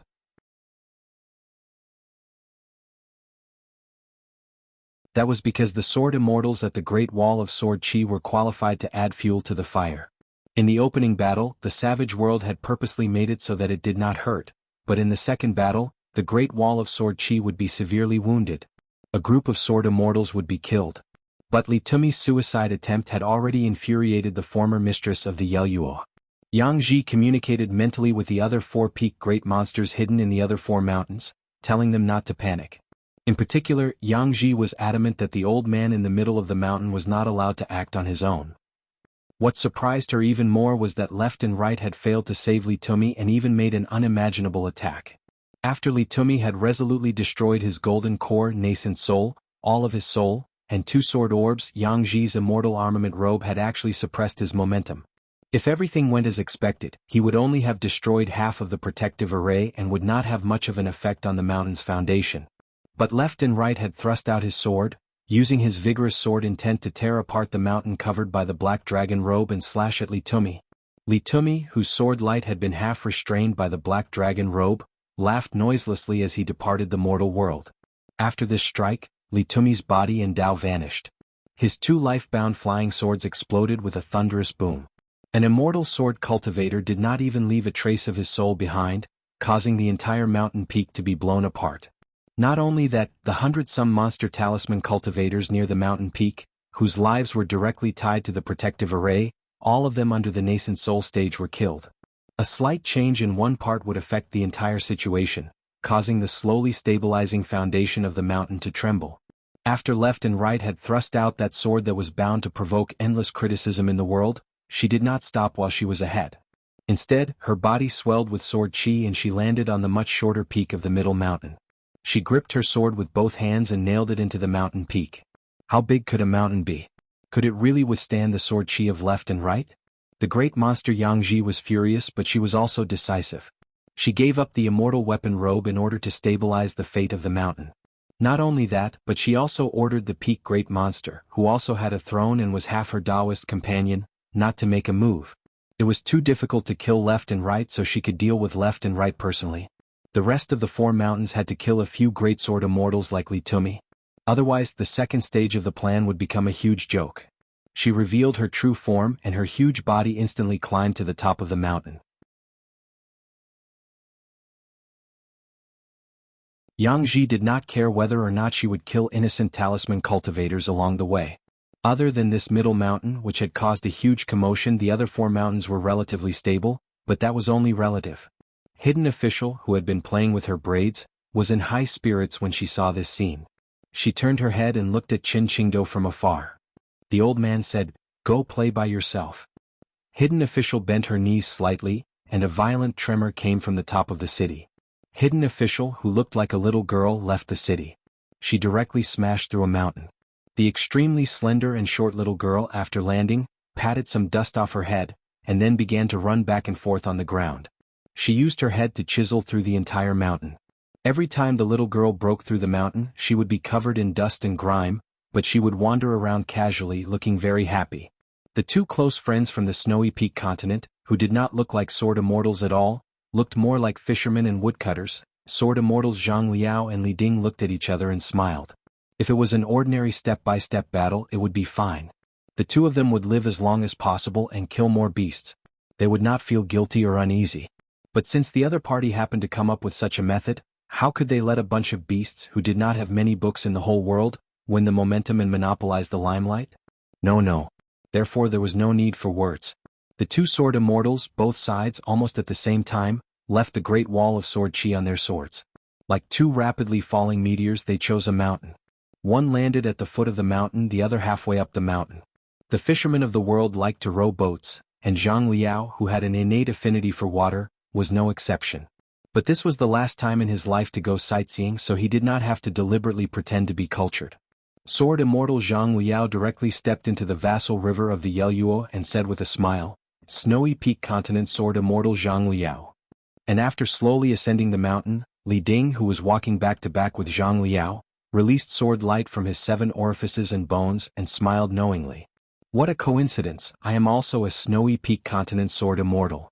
The 2 sword immortals calmly went to their deaths, directly destroying the roots and water of the entire mountain. On the city wall, the eldest sword immortal narrowed his eyes and stared at a place, and then took a step forward. The gray-clothed old man standing at the northern entrance of the Jiazi tent smiled. "No hurry, you and I will be responsible for finishing. As long as you don't attack, I will definitely not attack." In any case, Qin Qingdo's greatest ability is to watch the juniors die in front of him. The gray-clothed old man looked at the great demon of Middle Peak, Yang Ji, and gave her an order. The greatest trump cards of each of the 5 peaks no longer concealed themselves. Whether they were Ascendant Realm Great Demons or Immortal Realm Sword Immortals, they all left their original hiding places. As for whether the mountain could continue to take root in the battlefield, the lives of the thousands of talisman demon cultivators on the mountain, and how long the protective formation could last against the Sword Immortals, it was no longer important. The 4 great demons all rushed toward Middle Peak, wanting to meet up with Yang Ji, who had revealed her true body. Surround and kill. In the territory of Middle Peak, a short old man hovering on a sword appeared. He was suddenly dozens of feet tall, with white hair and eyebrows. He carried a long staff on his shoulder and slowly rose into the air on his sword. During this period, every time he opened his mouth and sucked, dozens of women would be swallowed into his mouth as if he was chewing soybeans. Dong Sanging laughed and said, "That little bastard." Qin Shi and Qi Tingji wanted to follow Dong Sanging and leave the city wall. These 3 old sword immortals had all carved a large character on the Great Wall of Sword Qi. However, Qin Shengdu said, "Let left and left cultivate the sword with life and death. If there is no battle in the world, there is enough here. Life is too smooth and too much of a loner. His sword skills won't be that good." Dong Sanging, who was rushing to the battlefield, and Hidden Official, who was still playing on the battlefield, and left. They needed to confront Yang Ji and the Sword Immortal, 2 of the most powerful great demons in the wilderness, and the other 4 great demons. On the wall, Yan Ji bit his lips and remained silent. On the other side, Qin Quan and Qi Shou were fully focused on the battlefield and did not notice Qin Pingan. He was motionless and his face was full of struggle. When Qin Pingan's out-of-bodying spirit could move freely, it was already too late. On the battlefield, there was an even bigger accident than the sudden appearance of the mountain. Hidden Official broke through the sword Qi with a punch and directly pierced through left and right's abdomen. If left had not dodged on the line between life and death, their hearts would have been smashed by the punch. Left had already retreated a few miles away when Dong Sanging grabbed him by the shoulder. Dong Sanging took the full force of the old man's attack and left the battlefield with left and right. Apart from a few sword cultivators, everyone else on the Great Wall of Sword Qi was astonished. They were shocked to the extreme. Hidden Official spat out a mouthful of blood, then tilted his head and looked at Qin Qingdu. He raised his middle finger and said, "Old farts deserve to die the most. Go to hell." Qin Qingdu's face was expressionless as he glanced at the Hidden Official. Then his gaze shifted to Dong Sanging and Zuozua as he muttered to himself, "Zuozua, your little junior brother told me earlier that we should be careful of the Hidden Official." Other than Dong Sanging, even Qin Shi and Qi Tingji had to be careful. Qin Shi's resentment was too great, and Qi Tingji's ambition was too great. Most importantly, these 2 old sword immortals with outstanding battle achievements felt that they had no qualms about the Great Wall of Sword Qi, but their hatred for the entire vast world was etched in their bones. However, Qin Pingan only knew about the past of these 2 old sword immortals. He only knew about 37 major and minor incidents, and only 6 key sentences. He still could not say whether they would betray the vast world. It was still up to the eldest sword immortal to decide. On the ground, Hidden Official waved her hand. The 2 sword immortals, Zhuan and Luo Shan, who were attacking a nearby mountain, immediately stopped and came to her side. With their backs to the Great Wall of Sword Qi, they headed towards the vast world. On the other side of the Great Wall of Sword Qi, Pang Yuanji swayed and finally fell onto the wall. This young sword cultivator's face was unknowingly filled with tears. He could not understand why this was happening. Without the pressure of heaven and earth, Qin Pingan could finally move freely. However, he did not scold Qin Qingdu for deliberately hiding the truth, nor did he visit his severely injured senior brother. The world was full of right and wrong, and the flow of good and bad was not simple. Therefore Qin Pingan only sat where he was.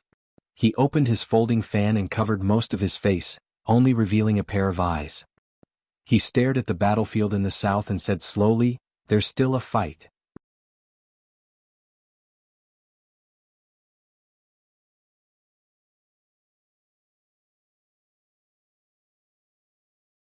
"626. This battle was extremely short. The scale was small and people died quickly. It was like a border army meeting on a narrow path. The wasteland world did not immediately launch the next round of attacks. Obviously, many of the key military camps did not expect this result. There were too many surprises, and they had to adjust the details of their strategy under the established framework. Instead, they gave up the remaining 3 mountains on the battlefield. The large mountain in the middle was completely shattered by the battle between Zhuozhua and Yangji. The other mountain was destroyed by the 2 foreign sword immortals of the Snowy Peak continent at the cost of 2 lives. Then it was forcefully split apart by Lu Ji's sword light. The remaining 3 mountains were in shambles. One of the mountains was destroyed by the hidden officials Luo Shan and the Bamboo Nunnery Sword Immortal. This was probably the last battle achievement of these 2 traitorous sword immortals. If they met again in the future, they would exchange swords with each other. They would fight to the death with their former comrades and fellow sword immortals. On the 3 mountains, the few demon cultivators of the talisman lineage who were lucky enough to survive could only wait for death. Even if they escaped far away, it would be meaningless. Their lives had long been linked to the survival of the mountains. There were also some fierce and ruthless ones who were decisive. They called for their friends, gave orders, and reactivated the Great Mountain Barrier Formation. Even if they died, they would make the sword immortals of the Great Wall of Sword Qi send out as many swords as they could. Sword immortal Zhao Jiuqi found Qing Quan, and together they flew on their swords to a mountain. Zhao Jiuqi wanted to protect Qing Quan and refine the mountain as much as possible to help Qing Quan use it. Mother Ker, if I leave the city now, I will feel like a traitor. Qing Quan was inconsolable on the way. King Bamboo Nunnery lowly Luoshan, before today you were all friends I was willing to exchange my life for. Zhao bastard, tell me, will you also stab me in the back in the future? If you will, give me a quick death. When we reach the top of the mountain, I only ask that you don't stab me like a wishy-washy woman. Let me die faster. Zhao Jiuqi cursed, why would Song Kaiyun like a trash like you? Qing Quan's face turned pale. Although the Great Wall of Sword Qi had won this battle, none of the sword cultivators on the city wall were happy about it. The hidden official actually betrayed the Great Wall of Sword Qi and brought the 2 sword immortals from the Luoshan Bamboo Nunnery to join the wilderness. On the previous battlefield, the hidden official had severely injured the left and right guards, who had been fighting alone, with a single punch.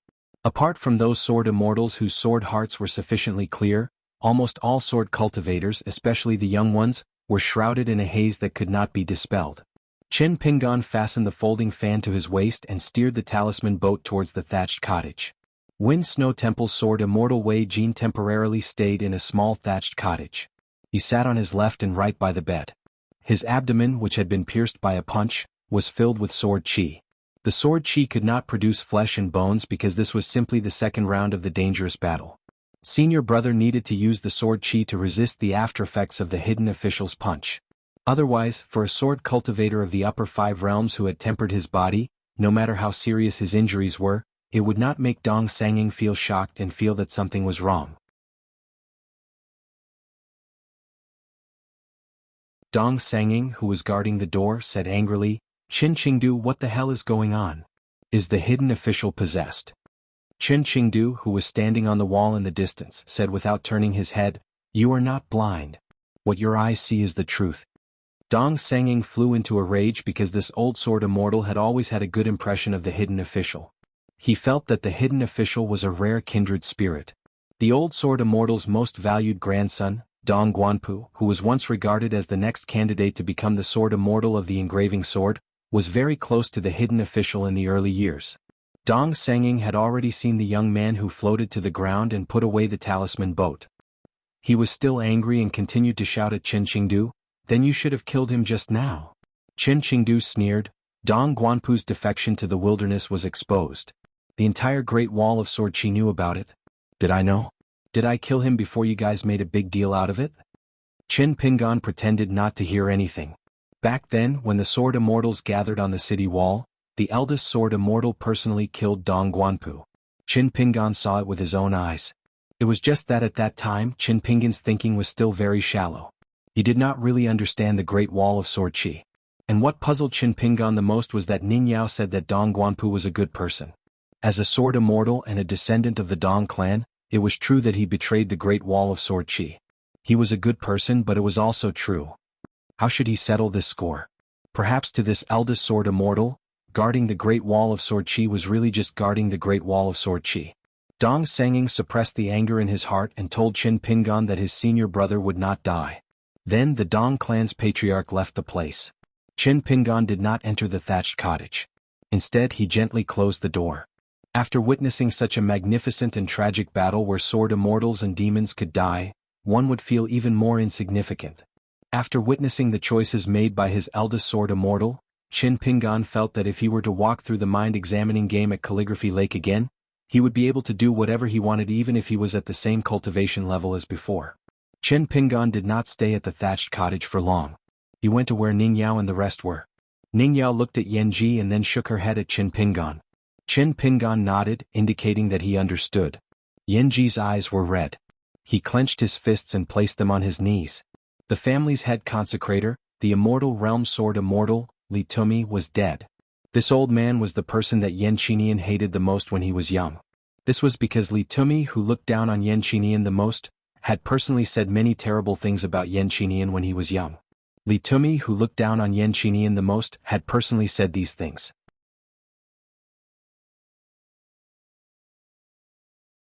That was why Yan Qinian had become the laughingstock of the Great Wall of Sword Qi. Otherwise, with the status and wealth of the Yan family on Xuanhu Street, and with the temper and shrewdness of Yan Kei's father, Yan Ming, the head of the Yan family, who would dare to trample on Yan Kei, who was the only son of the Yan family. Even though Yan Ji had risked his life again and again to become a true swordsman and become friends with Ning Yao and Qin Sanxiu, Li Tumi, who was worshipped by the Yan family, was still unwilling to look Yan Ji in the eye. Yan Ji humbled himself and begged Li Tumi to teach him swordsmanship. Li Tumi only said that he was old and poor. How would he dare to teach the young master of the Yan family swordsmanship? That would be misleading him. Yan Xie did not expect that when Li Tumi was willing to teach him swordsmanship with a straight face but a hint of a smile in his eyes, the old man would die just like that. He would become the first great sword celestial to die on the battlefield. Qin Pingan sat beside Yan Ji and did not console him. This was the Great Wall of Sword Qi. The person beside him was Yan Ji. There was no need for him to console him. Anyone could get through this. Who would be unfamiliar with the death of a loved one? Other than the dead Li Tumi, there were also the temporarily living Wu Qingpei, Tao Wen, Zhou Qing and the rest. Who was not like that? Even sword celestials were no exception, much less sword cultivators. As well as so many people whose intrinsic flying swords had been shattered, each of them living a life worse than death. It was fortunate that only he had heard the last words of Sword Celestial Elder. That was because there were too many hidden meanings in his words. For example, the hidden official knew that Dong Guanpu was a traitor, but he did not convict him. Qin Qingdu would not say much about this. If he dragged it out, so be it. Dong Guanpu was a child who thought too much. Even if he deserved to die, he was still alive. Every day he lived was a day. If not for Dong Sangjing's insufficient swordsmanship and accumulated insufficient battle merits, he would not have been able to intimidate the sword celestials from the large clans on Taixiang Street and Xuanhu Street and incur their wrath. He would not have been able to use his battle merits to protect the life of a traitor's grandson. Therefore, Dong Sangjing was unable to protect Dong Guanpu, which led to a group of sword celestials going to the Great Wall of Sword Qi to denounce him. If not for the hidden official's bloodline turning a blind eye, Qin Qingdu would have turned a blind eye and allowed the Dong family to detain the unfilial Dong Guanpu. At most, they would have thrown him into Old Death's prison. That was all. Ning Yao sat beside Qin Pingan. "Are you all right?" Qin Pingan said in a low voice. "Very good." Ning Yao actually had a lot of questions, but there were so many that she did not know how to ask them. Qin Pingan said gently, "You don't have to think too much. Let me think about it." The two of them looked towards the south. Yan Ji suddenly asked, "Did I disturb the two of you?" Qin Pingan opened his folding fan and fanned Ning Yao. He smiled and said, "Everyone be more aware." Dong Haitan, who was about to sit beside Ning Yao, stopped. He did not stand up or sit down. His posture was strange. Unexpectedly, Qin Sancho sat beside Yan Ji, Fan Dash sat beside Dong Huafu, and Stack Zhang sat beside Qin Sancho. In the end, everyone looked into the distance. Quietly they waited for the next battle. Pang Yuanji was speechless for a long time. The young sword cultivator, who was regarded as the next hidden official of the Great Wall of Sword Qi, had a dark heart. His heart was dead. Sword immortal Gao Yuqing, who had been beside Pang Yuanji, sat beside him in a daze. He wanted to say something but he did not dare to. Marquis Gao Yeho sat beside Pang Yuanji and said, "Bear with it."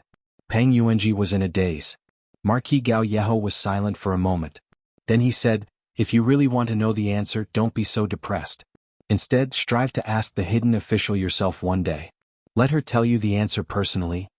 Pang Yuanji muttered, "You are not me and I am not you. I can't do it."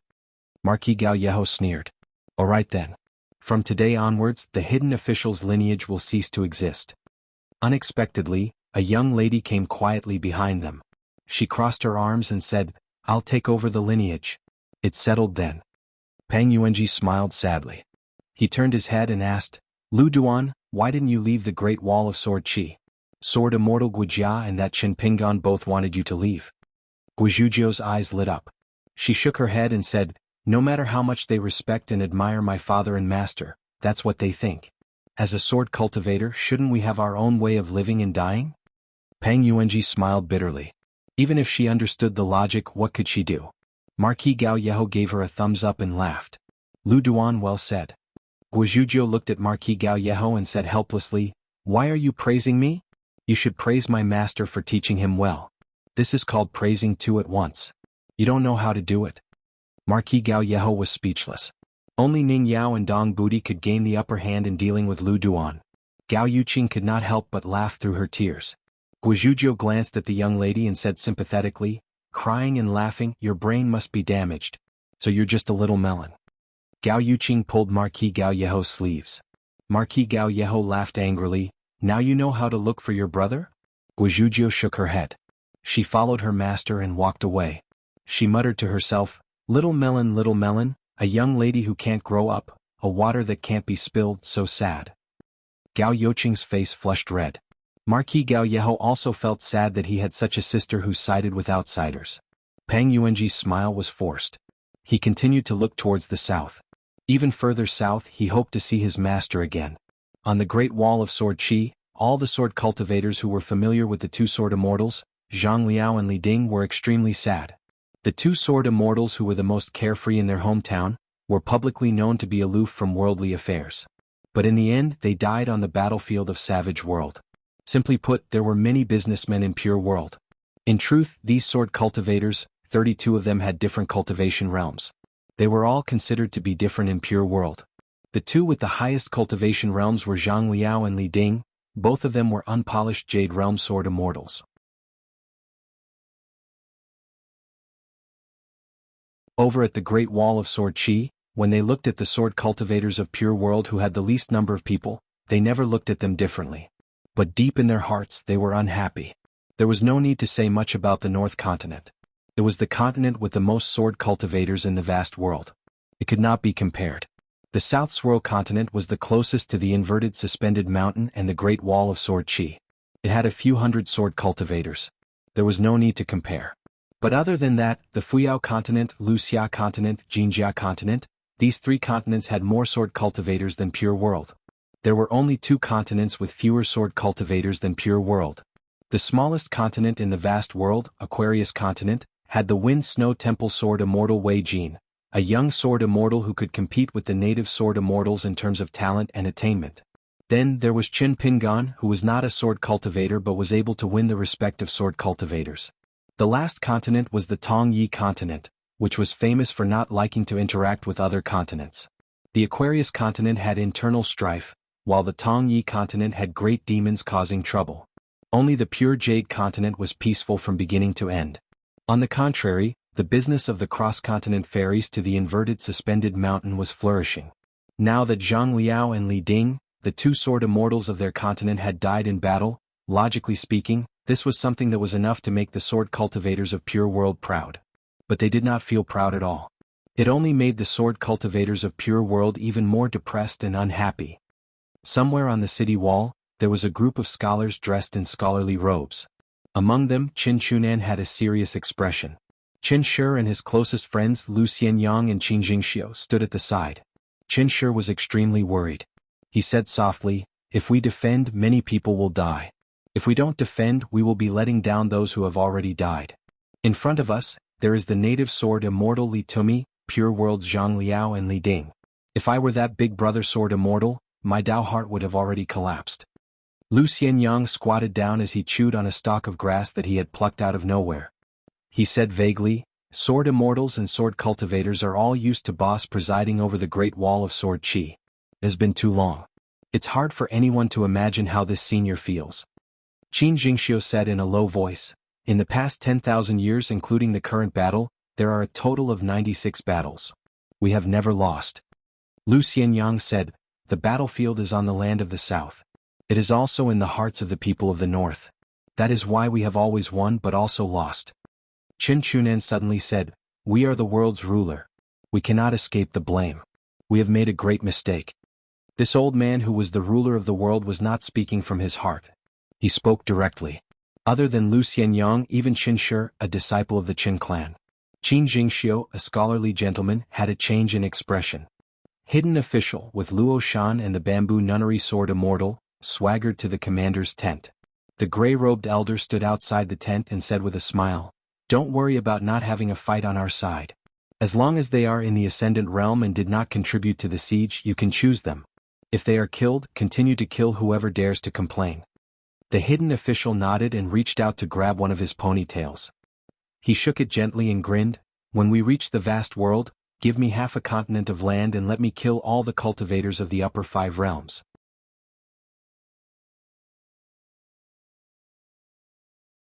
Cowards, their shells and meat will be smashed together." The gray-robed elder did not refuse. Why should he refuse? The little girl in front of him was simply the best Great Tao seed in the world. Her compatibility with the Great Tao was unparalleled.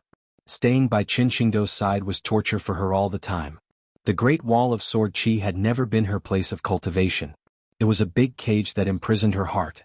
Hidden Official was a sword cultivator born and raised in the Great Wall of Sword Qi.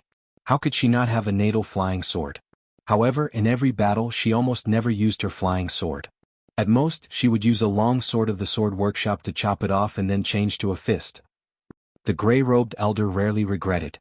One of them was that hidden official who grew up in the Great Wall of Sword Qi, was not born in the savage world and did not go to the moon-bearing mountain to cultivate early. Otherwise, the positions of the 14 seats in the ancient well would all change. This ancestor of the savage world was accompanied by only one person at the moment. It was the bearded man with a sword on his back. Luo Shan looked at the famous sword immortal in the savage world and asked, "Why didn't you draw your sword or sword? Why did you let Dong Sanging save your people?" The bearded man said indifferently, "Since you are a sword immortal and a woman, I will talk nonsense with you. I don't need to explain who I kill and who I don't kill." Luo Shan was just about to speak when the bamboo nunnery sword immortal reached out and grabbed her wrist. The gray-robed elder smiled, "There is no need to be so reserved. According to the rules set by the moon-bearing mountain, you are the most important guests of the savage world. Within 1,000 years there will be no mistakes. If Lu Cha draws his sword on you, it will be considered as asking the sword to support the moon-bearing mountain, right?" At this point the elder looked at the bearded man. Lu Cha was silent. Then the gray-robed old man casually said a few words to the man named Lu Cha Luo Shan, the bamboo nunnery sword immortal, and the other great demons in the commander's tent. "Our wildlands is indeed an uncivilized land of barbarians. It is not the Great Wall of Sword Qi, nor is it the vast world. I don't have many rules, only a few. All of them are valid, and those who disobey will die." Hidden Official said seriously, "Oh right, my silly disciple Pang Yuanji. Even if he wants to die, don't kill him. I still want him to ask the sword again and again in the future." The gray-robed elder smiled helplessly, "Don't nag me about such trivial matters. Let Luo Shan and the bamboo nunnery go to the Jiazi tent and the Wuwu tent respectively. You should know." Hidden Official asked, "Then what should I do?" The gray-robed elder said, "The place that Qin Qing calls the rat's nest. Under the well there are still some damn demons who are lucky to be alive.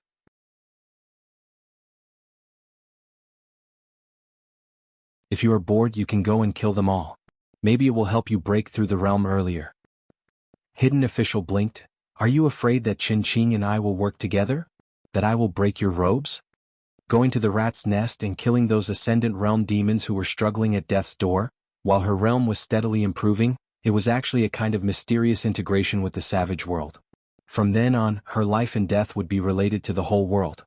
She wanted to break through the bottleneck of the Ascendant Realm and become an immortal existence like the old blind man. This was the price she had to pay.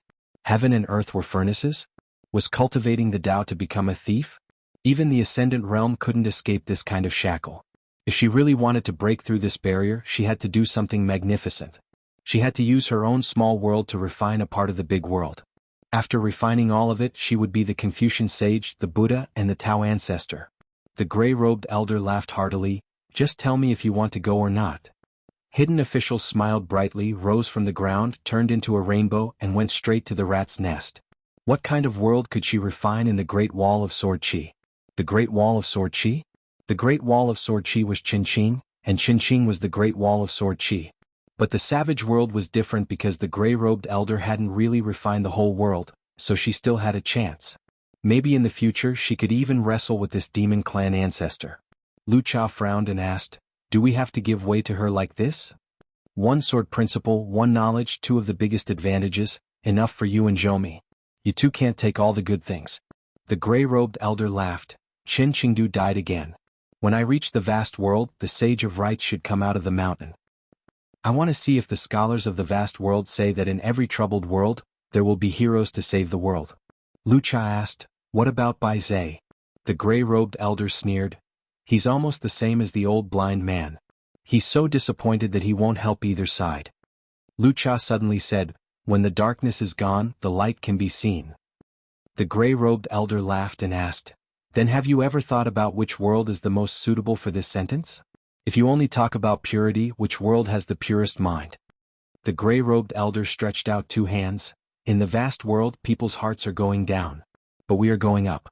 This is the most unstoppable trend. The elder clenched his fists and whispered, when you reach the vast world, it's your turn to draw your sword. Lu Cha nodded, it should be so. The gray-robed elder suddenly patted the bearded man's shoulder. When you go there, beat them until they feel pain. You'll have the chance to see that alliance again. When the time comes, I'll allow you to use one of the continents in the vast world as a small wager for your sword competition. Alliance had been to many places in the wasteland and killed many demons. But he also became a true friend with a swordsman hero, and that was Lu Cha. After Alliance returned to the Great Wall of Sword Qi, he joked with a group of little kids about Lu Cha. He did not disappoint. Big body, rough appearance, righteous spirit, bold and unrestrained, he could write poems. Of course, after saying these unimportant words of courtesy, Alliance quickly returned to his normal self. He spat on his palm, ran his fingers through his hair, and revealed the secrets of heaven to those startled children. After laying the groundwork, it was time to get to the main point. No matter how impressive that guy was, he was still subdued by my elegance. Without a second word, he wanted to give me his sword as a gift.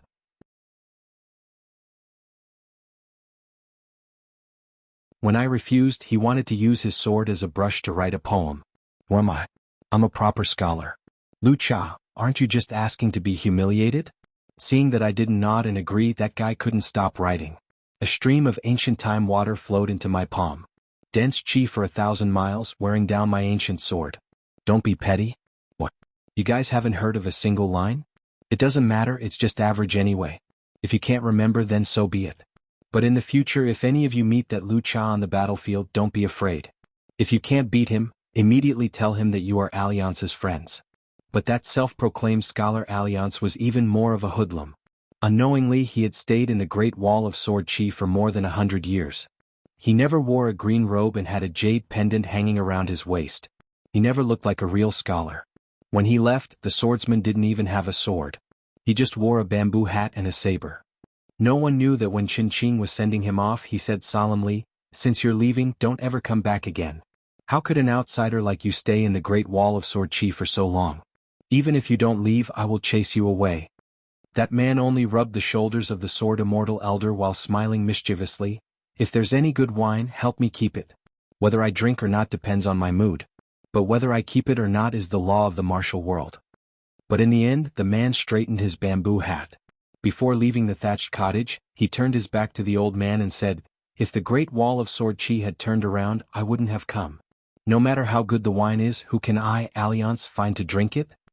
After the withered bone great demon by Ying and the old Yeluo's common lord Yang Ji, the role overseeing the demonic army was changed to that great demon with thousands of palaces and jade pavilions. Her name was Huang Wan. Huang Wan still sat alone on the railing. She seemed to be in a celestial city filled with the cries of phoenixes and cranes. In the city, there were the different climate changes of the 20 solar terms.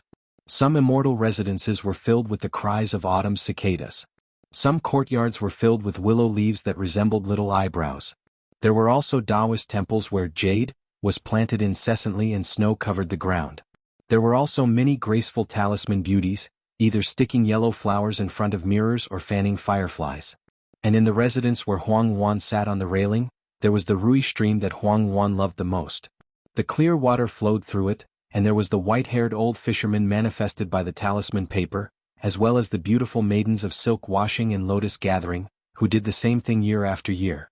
At the foot of this city on the clouds was the demonic army that had gathered and steadily advanced.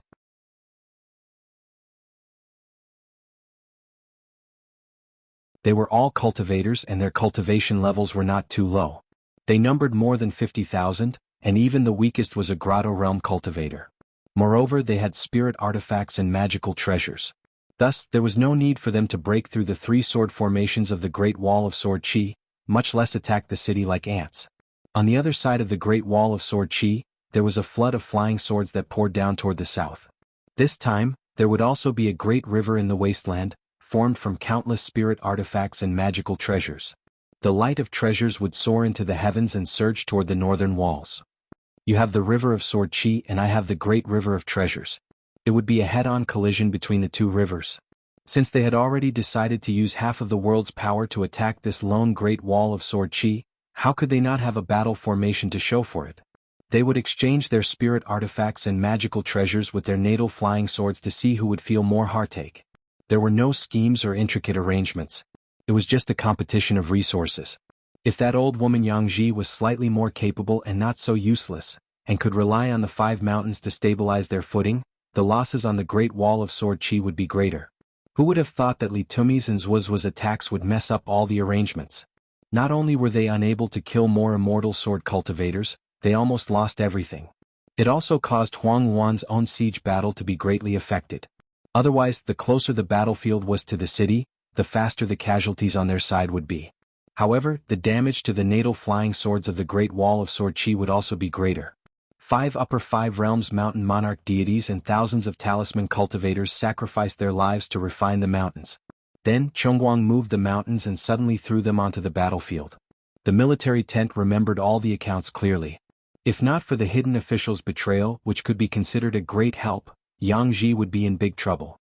After all, the siege of the city was no longer as crude as it used to be. So many military tents were not just for decoration.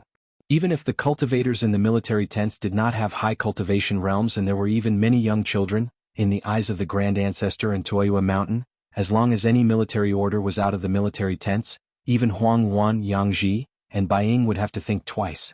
Huang Wan raised his hand high and waved it forward lightly. The demon army's treasures were all deployed. In the night sky, it was as if a bright river of stars had suddenly hung up. Even an ancient existence like the great demon Huang Wan had to admit that the scene in front of him was spectacular. It was very fresh, but he did not know how many times he would have the chance to see it in the future. As long as he reached the vast world, according to the previous calculation, it would be very difficult to have such an opportunity. Huang Wan was surprised and took the initiative to open the restriction. He turned his head and smiled, "Rare guest, rare guest." It was Yang Ji who lost more than half of his immortal weapon robe. During the battle, most of the fragments were collected by this nostalgic woman. However, if he really wanted to repair it, not only would it be troublesome, it would not be worth it.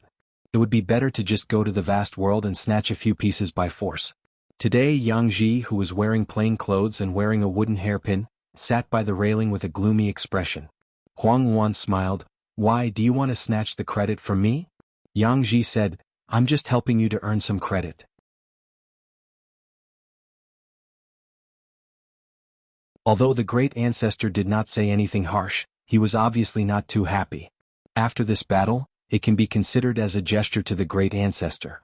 After that, I have to return to the wasteland and personally kill those wandering sword immortals. Huang Wan looked at a certain place in the Great Wall of Sword Qi and felt a little regretful. To be honest, even he was kept in the dark about the hidden official's betrayal of the Great Wall of Sword Qi. He did not know that there would be such an unforeseen event. Yang Ji asked, "The city in the north and the inverted mountain, when will our chess pieces attack?" Huang Wan smiled, "How would I know that?" Of course, the army under his feet was not standing still. They took out all kinds of life source items from afar. The entire formation was constantly advancing.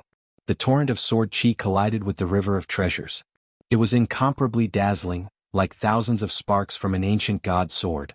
They kept sputtering and sprinkling down like a rain of fire, illuminating the great wall of sword Qi and Huang Wan's city in the sky. Other than that, there were ants similar to the first opening battle. They were madly charging forward from the two sides of the army. It was not a pretense but a real sacrifice to fill the battlefield. This was what Yang Ji meant by assisting. Because these non-entities were all Yang Ji's vassal forces and direct subordinates. A great demon at the peak of the great demon realm naturally did not just sit beside Huang Wan and enjoy the scenery or fight against the torrent of sword Qi a few times. Many non-entities would die, and he would directly wipe out several old forces that he had painstakingly cultivated. There was one good thing about the wasteland.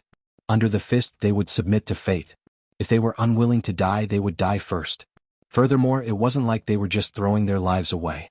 There were many military tents that kept detailed records of the casualties and battle achievements. If they died, it wouldn't be too much of a loss. If they didn't die, they would make a huge profit. The world was vast, and as long as they could get past the Great Wall of Sword Qi, they would be able to earn money every day. There were innumerable heavenly materials and earthly treasures, as well as the immortal clans and organizations that were at the mercy of the wildlands. Huang Wan suddenly smiled playfully. When did the Great Wall of Sword Qi become so orderly when sword immortals attack? This handsome man with an immortal aura reached out and patted the railing lightly. He complained incessantly, "It's over." In this way, the other side's losses are destined to be lower than the military tent's expectations. Yang Ji, is it because you are too unlucky that you implicated me?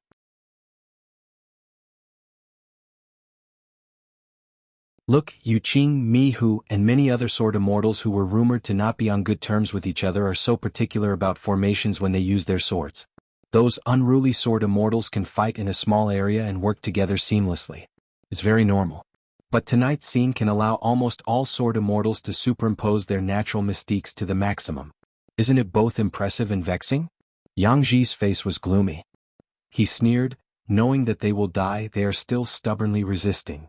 Huang Wan watched the battle for a while and lamented, retracting the battle line and withdrawing the sword immortals for 3 miles?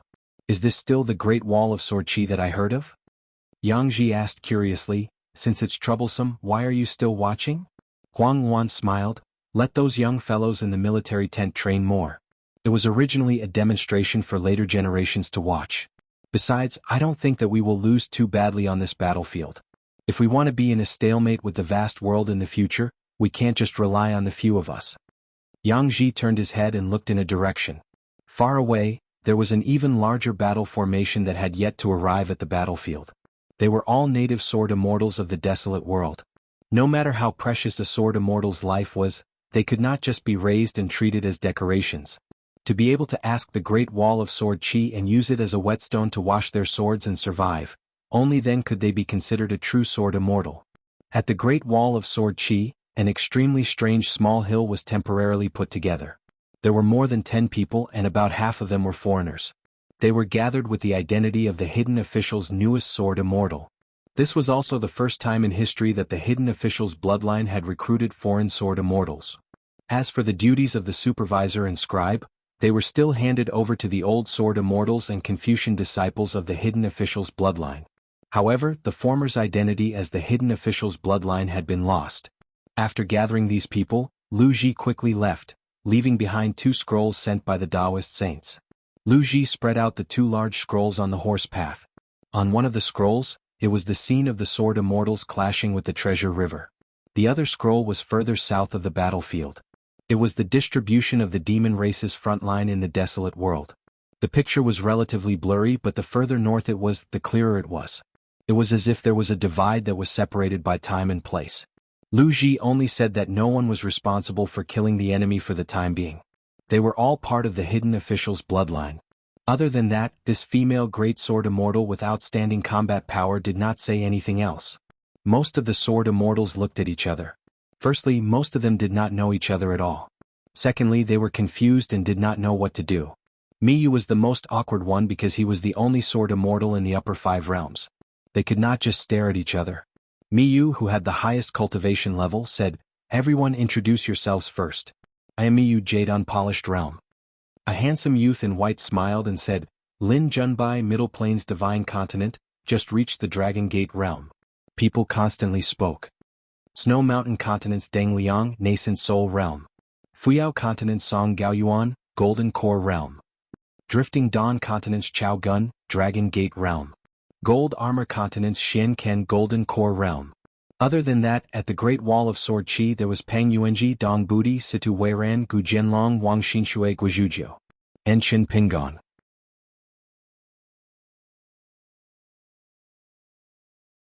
The happiest was Guizhuzhou because her master was also here.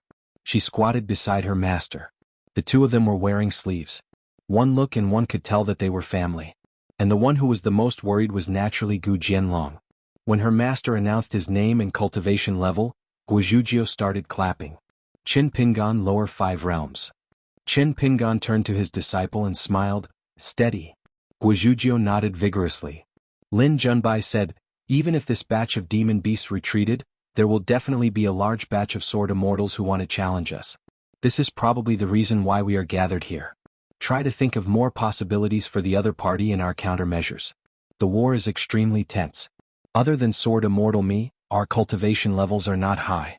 Therefore our duty is to find loopholes and fill in the gaps. We are destined to not be of much help, but if we pool our thoughts and help out a little, we should be able to." While Lin Junbai was speaking, Qin Pingon sat cross-legged at the edge of the painting. He held a folding fan and tapped his palm lightly as he stared at the painting. Lin Junbai looked at Miyu. This awkward sword immortal smiled and nodded. Miyu was not at all as relaxed as Gu Jianlong. Lin Junbai then looked at the deputy manager. Qin Pingon did not even raise his head. He smiled and said, "Capable people do more work. Junbai, just give the orders." Lin Junbai was also not used to it. However, there was no need to be coy about it. He had to prioritize his priorities. At this moment, Lin Junbai felt as if he had stepped onto the chessboard and was playing against the entire desolate realm. If he could help the Great Wall of Sword Qi win a little, he would be helping himself and Xiao Yuanchao win a lot. Therefore Lin Junbai did not hesitate. After thinking for a while, he began to assign tasks to everyone. He let Pang Yuanji and Dong Bud be in charge of counting and categorizing the natal flying swords and mystiques of the sword immortals on their side. Situ Weiran and Deng Liang were in charge of recording the enemy cultivators' half-immortal weapons and key treasures. Xian Kan and Song Gaoyuan were in charge of recording the wear and tear of both sides' flying swords and treasures. Chao Gun and Wang Xinshui were in charge of observing the changes in the demon cultivators' battle formations. If they could be distracted, they would look for enemy great cultivators who were concealing their cultivation levels. Qin Pingon looked at Gu Jianlong and greeted, "Brother Gu, what a coincidence. It's a small world." That Gu Jianlong ran over to Qin Pingon's side and squatted down. He said righteously, "What kind of joke is this? How would I dare to let the second shopkeeper call me Brother Gu, call me Little Gu?" Finally, a short table appeared on the horse path at the top of the city wall. Everyone sat cross-legged on the table.